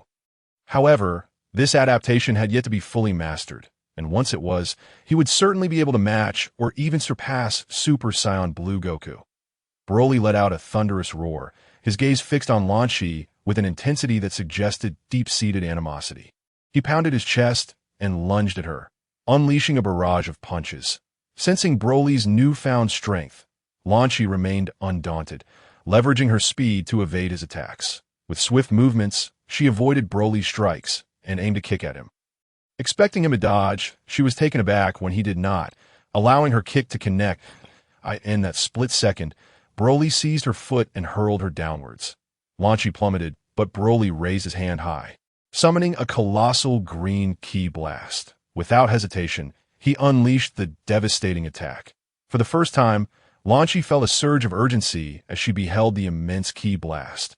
Without a moment's pause, she maximized her speed, narrowly escaping the blast's lethal range. The super explosive blast detonated upon striking the planet Champa, producing a thunderous explosion that reverberated across the landscape. The entire planet trembled violently. Glaciers shattered, volcanoes erupted, and tsunamis surged, only to be swiftly consumed by the ensuing chaos. Within moments, Champa was engulfed in flames, resembling a fiery sphere, with lava bursting forth. Paragus, witnessing the devastation, muttered in despair, realizing that Champa was doomed, and survival here was impossible. He had to escape. He needed to leave immediately. The catastrophic scene around him made it clear that remaining here would spell certain death. The clash between Broly and Lan Xi continued, and with his missed super explosive blast, Broly's fury intensified. He directed both hands toward her, unleashing a relentless barrage of green ki blasts that rained down like a torrential storm. Chapter 84. The legendary Super Saiyan Broly, as Lan Xi observed the relentless onslaught of ki blasts. She understood that no amount of speed could save her from this deluge.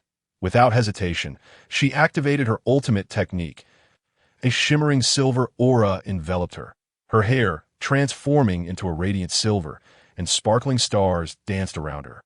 With the application of the ZZIJYG-ing technique, Xue Tian, hovering nearby, was not surprised by Lan Qi's choice. Without employing this technique, evading Broly's explosive storm would be impossible, despite the multitude of ki blasts.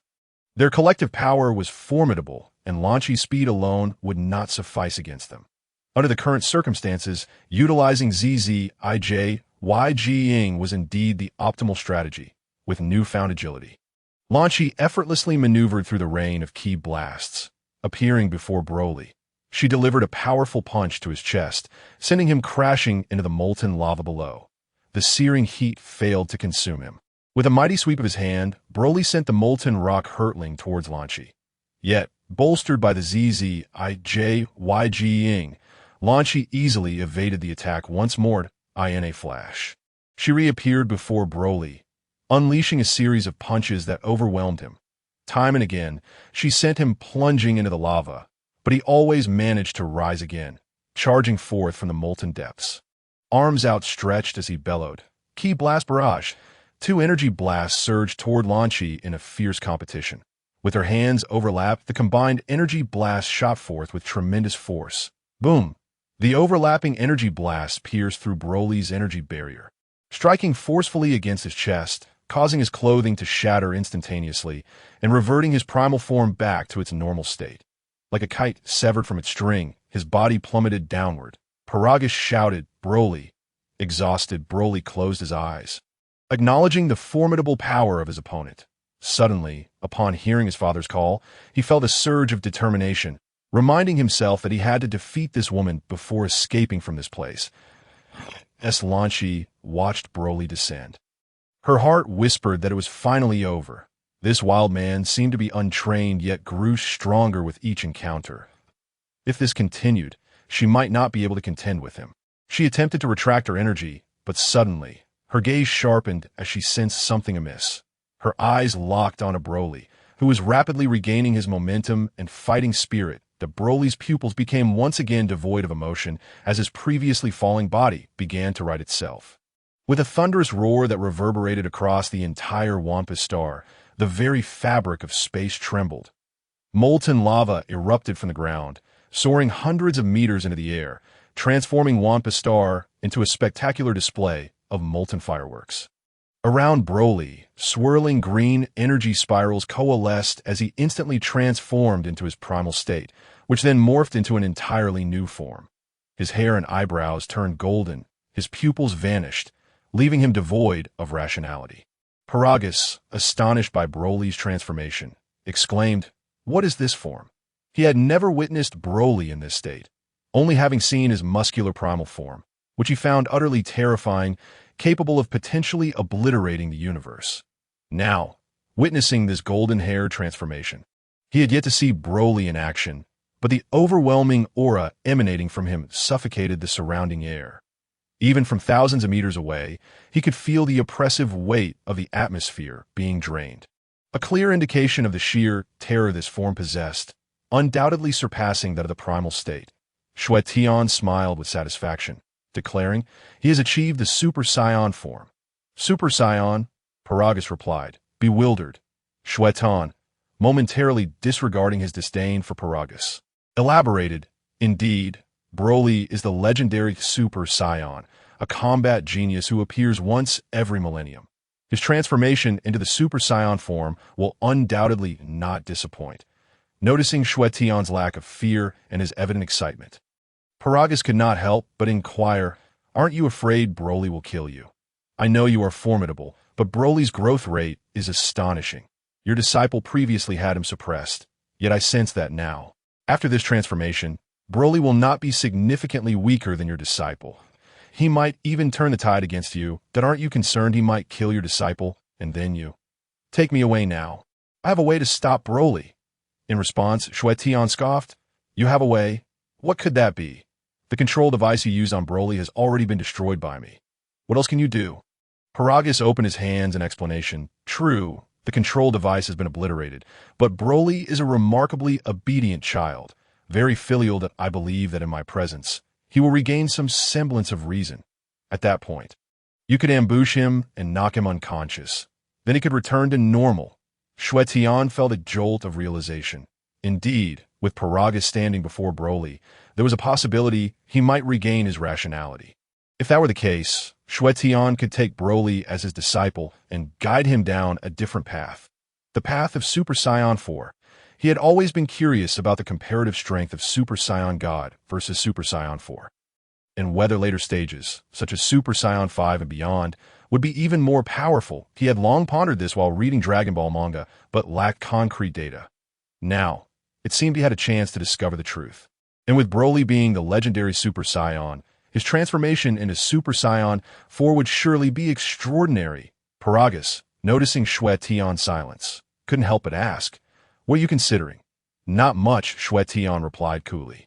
"If you wish for him to calm down, you can persuade him yourself. I have no habit of ambushing others. Why would he need to sneak up on Broly when he could easily subdue him?"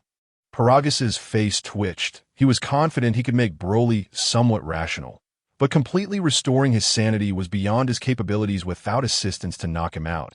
That ally would need to be nearly equal in strength to Broly. Otherwise, failing to subdue him could lead to disaster. As Broly's transformation into the Super Saiyan state concluded, he became enveloped in a golden aura that crackled with energy, emanating a terrifying pressure. Lan Shi, aware of Broly's legendary status, was unsurprised by his transformation into a Super Saiyan. However, she was utterly unprepared for the overwhelming aura he now exuded. Based on her understanding of Super Saiyans, Broly's current form was merely the first stage. If the first stage was this formidable, how powerful would the second and third stages be? Yet now was not the time for such contemplations.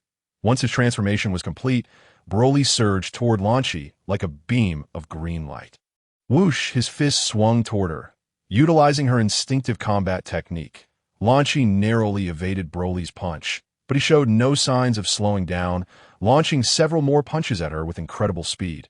Under the influence of her technique, she continued to evade his blows, seizing the opportunity to launch a barrage of attacks against Broly. Despite pushing him back, Broly appeared unscathed, swiftly regaining his footing and relentlessly charging at Lan Shi like a tireless machine. After thousands of exchanges, Lan Shi felt her stamina depleting, while Broly remained as relentless as ever, moving as if he were an automaton with infinite energy. Furthermore, Broly's combat prowess was escalating rapidly. Although Lan Shi's technique allowed her to evade, it was becoming increasingly challenging. The evasion granted by her technique, while significantly enhancing her agility, did not guarantee immunity against every scenario. If the opponent's speed surpassed her own, evasion became an arduous task. This divine technique minimized the time for conscious thought, allowing her body to instinctively evade attacks, as if it possessed its own consciousness. However, if the time for evasion was reduced, yet the opponent's speed was greater, it would ultimately lead to her being struck. After a moment of contemplation, Lan Shi realized that continuing in this manner was futile. She needed to defeat Broly before her stamina was entirely exhausted. With this thought in mind, she focused her energy, instantly releasing her technique and transforming from her gentle blue-haired form to the ferocious golden-haired state. In that moment, her gaze turned savage, radiating contempt and arrogance as she stared at Broly. Clenching his fists tightly, with a resounding roar, Broly, who charged forward, was instantly sent flying away. Meanwhile, a series of violet flames surged around Lan Shi, her eyes glimmering with a similar purple light. A pervading aura of annihilation seeped into the surroundings. Flowing outward like a tide, Broly's father felt the oppressive force and was overwhelmed by a sensation of kneeling, not for any reason other than the instinct to submit to the fear erupting from within. Lan Shi, in a wild and arrogant manner, taunted, "Little Broly, do you wish to challenge me, Lan Shi? Allow me to demonstrate the might of my self-transformation technique." Paragus paused momentarily, pondering the term self-transformation technique. He had never heard of it before. Yet this woman had appeared rather normal previously. Though her fighting prowess was formidable, she exuded an aura of gentleness, akin to a delicate bird. How could her demeanor shift so dramatically upon transforming? Broly seethed with rage as he noticed Lan Shi beckoning him dismissively, fully aware that she was mocking him. Her brazen expression only fueled his fury. Boom! Raising his right hand high, he unleashed a super explosive wave. Lanchi showed no intention of evading, her lips curling into a derisive smile. With her hands crossed, she proclaimed, "Overlapping energy sphere! Boom! Boom!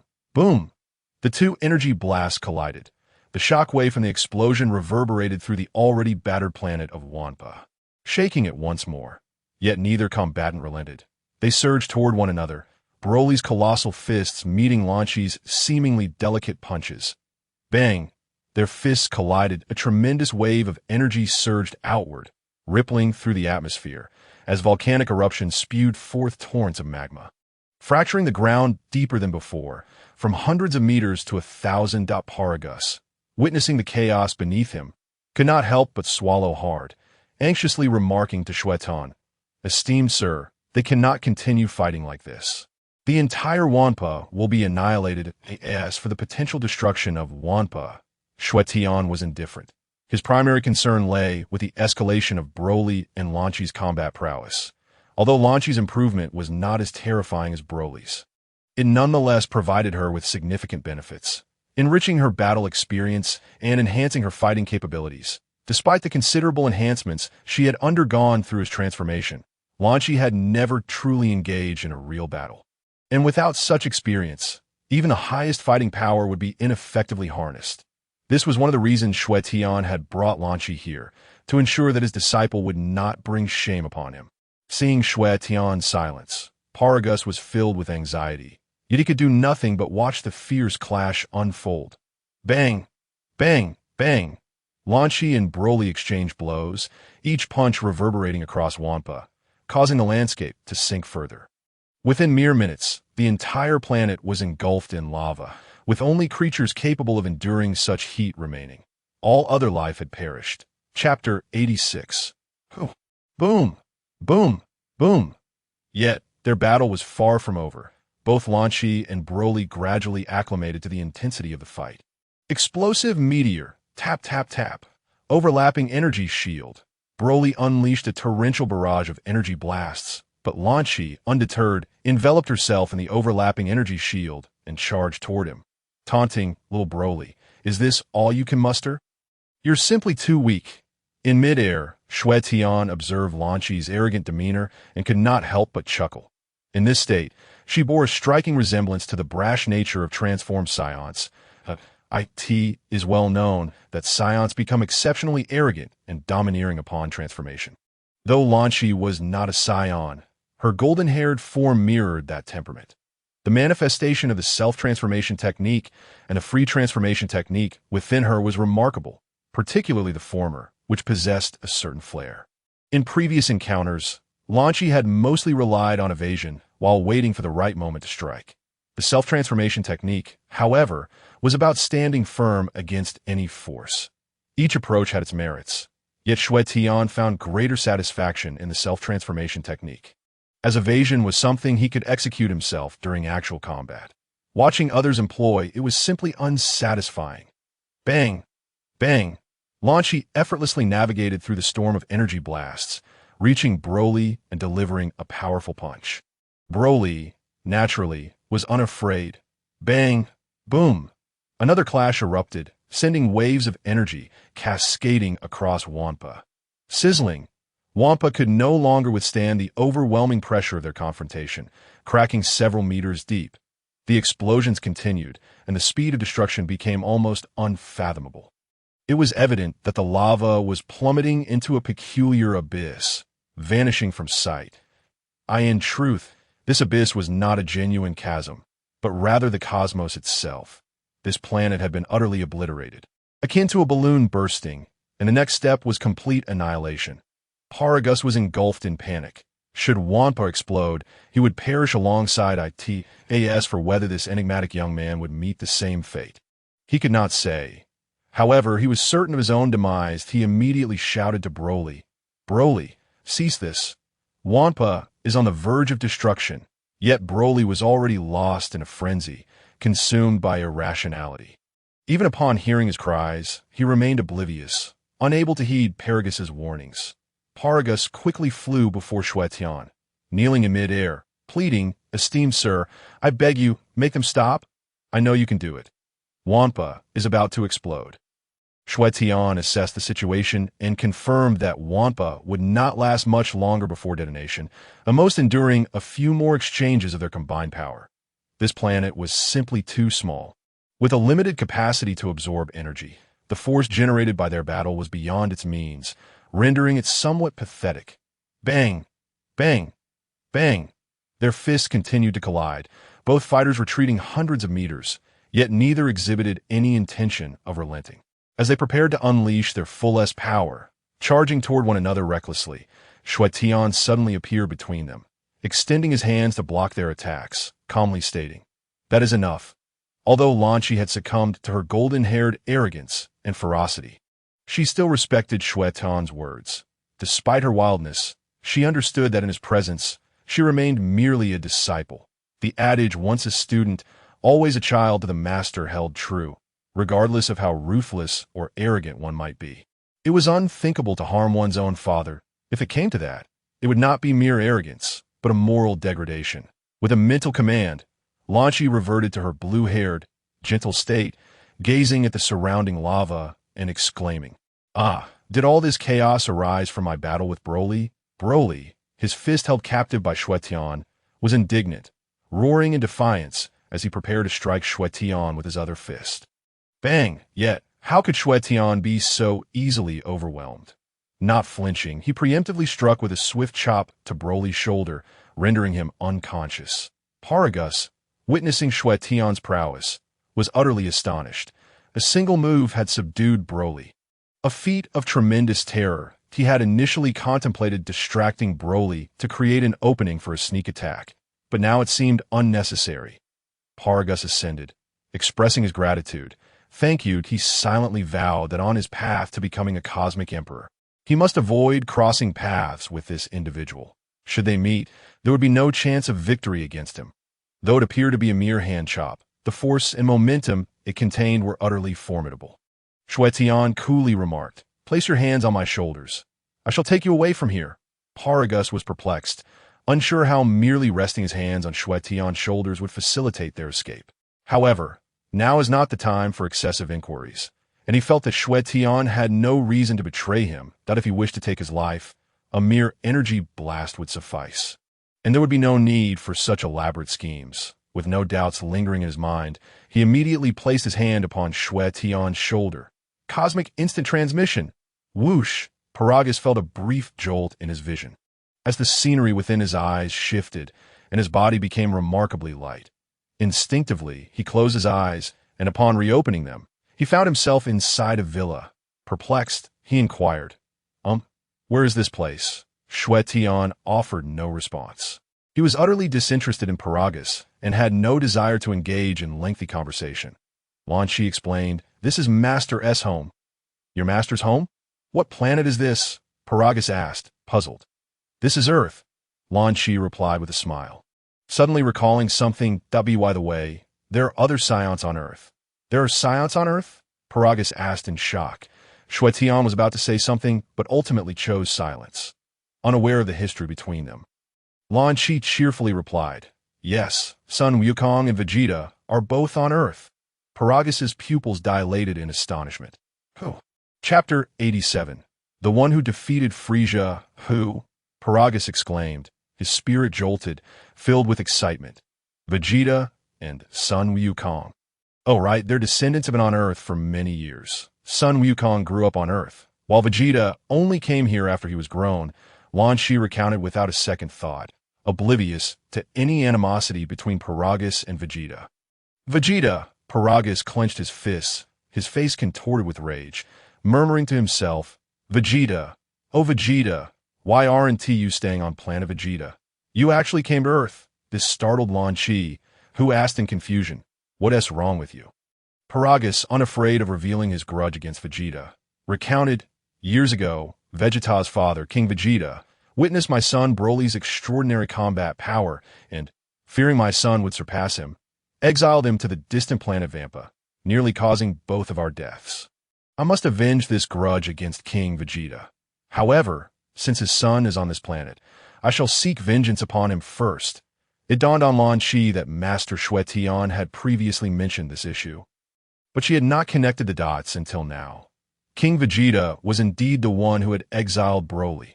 Feeling a wave of embarrassment, she glanced at Master Xue Tian, hoping he could somehow rectify the situation. Regret washed over her. Had she known, she would have refrained from speaking, for perhaps Paragus would have remained unaware of Vegeta's presence on Earth. Seeing the pleading look from his disciple, Xue Tian naturally intervened. Not with force, but with words, he glanced at Paragus and calmly stated, "You need not seek vengeance against King Vegeta." Huh? What do you mean? Are you going to help King Vegeta? Paragus asked desperately. He was aware of Xue Tian's formidable fighting prowess.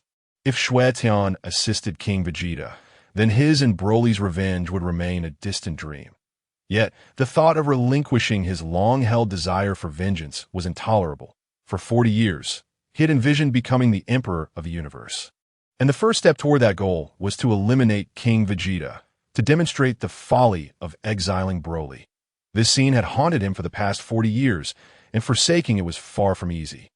However, if Xue Tian were to aid King Vegeta, he would truly be left with no means to exact revenge. Even if he were unwilling to let go, he would have to suppress the desire for now, waiting until Broly possessed the strength to defeat Xue Tian before confronting King Vegeta. Xue Tian perceived his thoughts and remarked nonchalantly, "I have no intentions of aiding King Vegeta, nor do I wish to assist Vegeta. I simply wish to inform you that King Vegeta has been dead for many years, and your planet Vegeta has long since been destroyed." "What?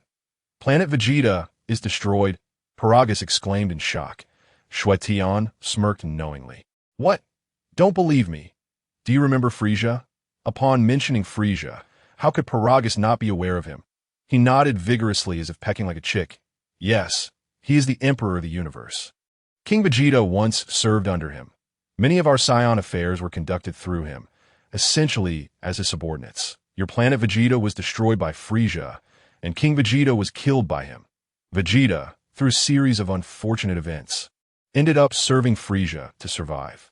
Though Paragus was astounded, Xue Tian's earnest explanation did not seem like a fabrication, nor did the latter have a reason to deceive him, since he was not seeking revenge against him. Exhaling heavily, Paragus clenched his fists. "King Vegeta, I never imagined you would die so soon. I had planned to seek vengeance upon you, but it seems that it is no longer possible that I shall take my revenge on your son. Vegeta, you exiled my son. Now, it's only fair that I eliminate yours." Xue Tian remained silent, reclining on a lounge chair. Upon hearing his muttering, Lan Qi quickly interjected. "What? You want to kill Vegeta?"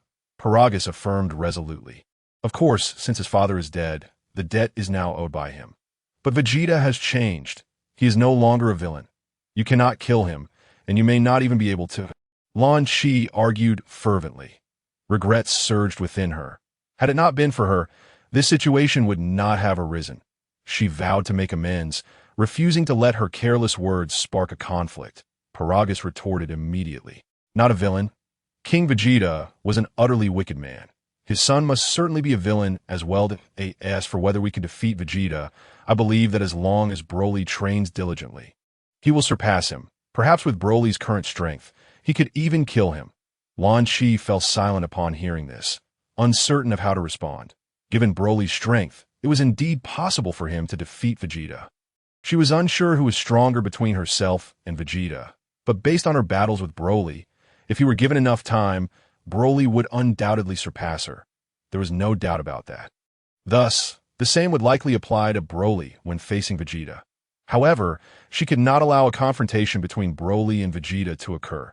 She urged Paragus, "Your desire for vengeance does not equate to Broly's wish for revenge. You must not impose your desires upon him. That would be exceedingly cruel and unfair to Broly. Furthermore, if Broly strikes against Vegeta, Sun Wukong will certainly intervene. In that case, Broly would be facing two opponents, Sun Wukong and Vegeta, and he would undoubtedly be outmatched." This was not the first time Paragus had heard of Sun Wukong. He inquired curiously, "Who is Sun Wukong?" Lan Qi was at a loss for how to explain. After a moment's thought, she stated earnestly, "You know Frieza, right? He is the one who defeated Frieza." Paragus's eyes widened in shock. disbelief etched across his face. What? The one who defeated Frisia. Chapter 88. Resolving Broly's troubles. What? The one who defeated Frisia. Paragus was acutely aware of Frisia's formidable reputation. He was the true emperor of the universe. Now, after 40 years, he must be even more powerful. Yet this individual, Sun Wukong, had managed to defeat Frisia. What manner of terror must he possess? In an instant, Paragus felt disoriented. With Vegeta aided by this Sun Wukong, should he still pursue vengeance against them? Just as he began to regain his composure, Broly awoke from his slumber on the ground. Observing the unfamiliar surroundings and seeing his father and Lan Shi nearby, he curiously asked, "Where is this place?" Subsequently, he rose to his feet. Lan Shi offered an explanation, clarifying that they were on Earth, in the abode of her master. It was at this moment that Broly noticed Xue Tian reclining in a chair. He promptly extended a courteous greeting, saying, "Hello, thank you for bringing us here." He was acutely aware that his presence in this place was entirely due to Xue Tian. As he had once stated, if Broly were to defeat his disciple, he would usher him to this planet. Could it be that he had indeed vanquished his disciple? Upon reflecting carefully, he realized that he had not defeated Lan Shi. It had merely ended in a stalemate. Moreover, he discerned that Lan Shi had not initially exerted her full strength against him. Had she unleashed her true power, he would have stood no chance against her. It appeared that Lan Shi's master had instructed her not to confront him with her full capabilities from the outset. Their intention was not to defeat him, but merely to assess his abilities. This realization deepened his gratitude. Suddenly, an idea struck him, and he respectfully inquired, "Might you take me on as your disciple?" Paragus observed intently, secretly contemplating that if this enigmatic individual were to accept Broly as a disciple, then Broly might indeed possess the potential to defeat Sun Wukong and Vegeta. Xue Tian sat upright and replied calmly. Of course, he bore no pretense, for his initial intent had always been to take Broly under his wing. Had the latter not expressed this desire, he would have sought an opportune moment to propose it himself. Broly knelt with a thud, exclaiming, "Master!" Upon hearing Xue Tian's affirmative response, Paragus felt a surge of elation. It seemed that vengeance was now within reach, and the elimination of Vegeta and Sun Wukong was no longer a distant dream. Xue Tian was well aware of Paragus's ulterior motives, yet to him, Paragus was merely a figure of ridicule, easily disregarded. Furthermore, he had no desire to involve himself in their quest for revenge. After all, such matters were theirs to contend with. As long as Broly was available to assist him when needed, that sufficed. Otherwise, what he had granted to Broly could just as easily be reclaimed. Very well. Rise! A notification echoed in Xue Tian's consciousness, announcing the completion of a hidden choice and awarding him a tenfold drawed. A hidden choice. Such a phenomenon existed. I had presumed all choices were overtly presented. A tenfold draw? Quite splendid indeed. The last tenfold draw had bestowed upon me the void bloodline. What marvels might this one unveil? The thought alone was exhilarating. Without further ado, he initiated the tenfold draw. Initiating the tenfold draw.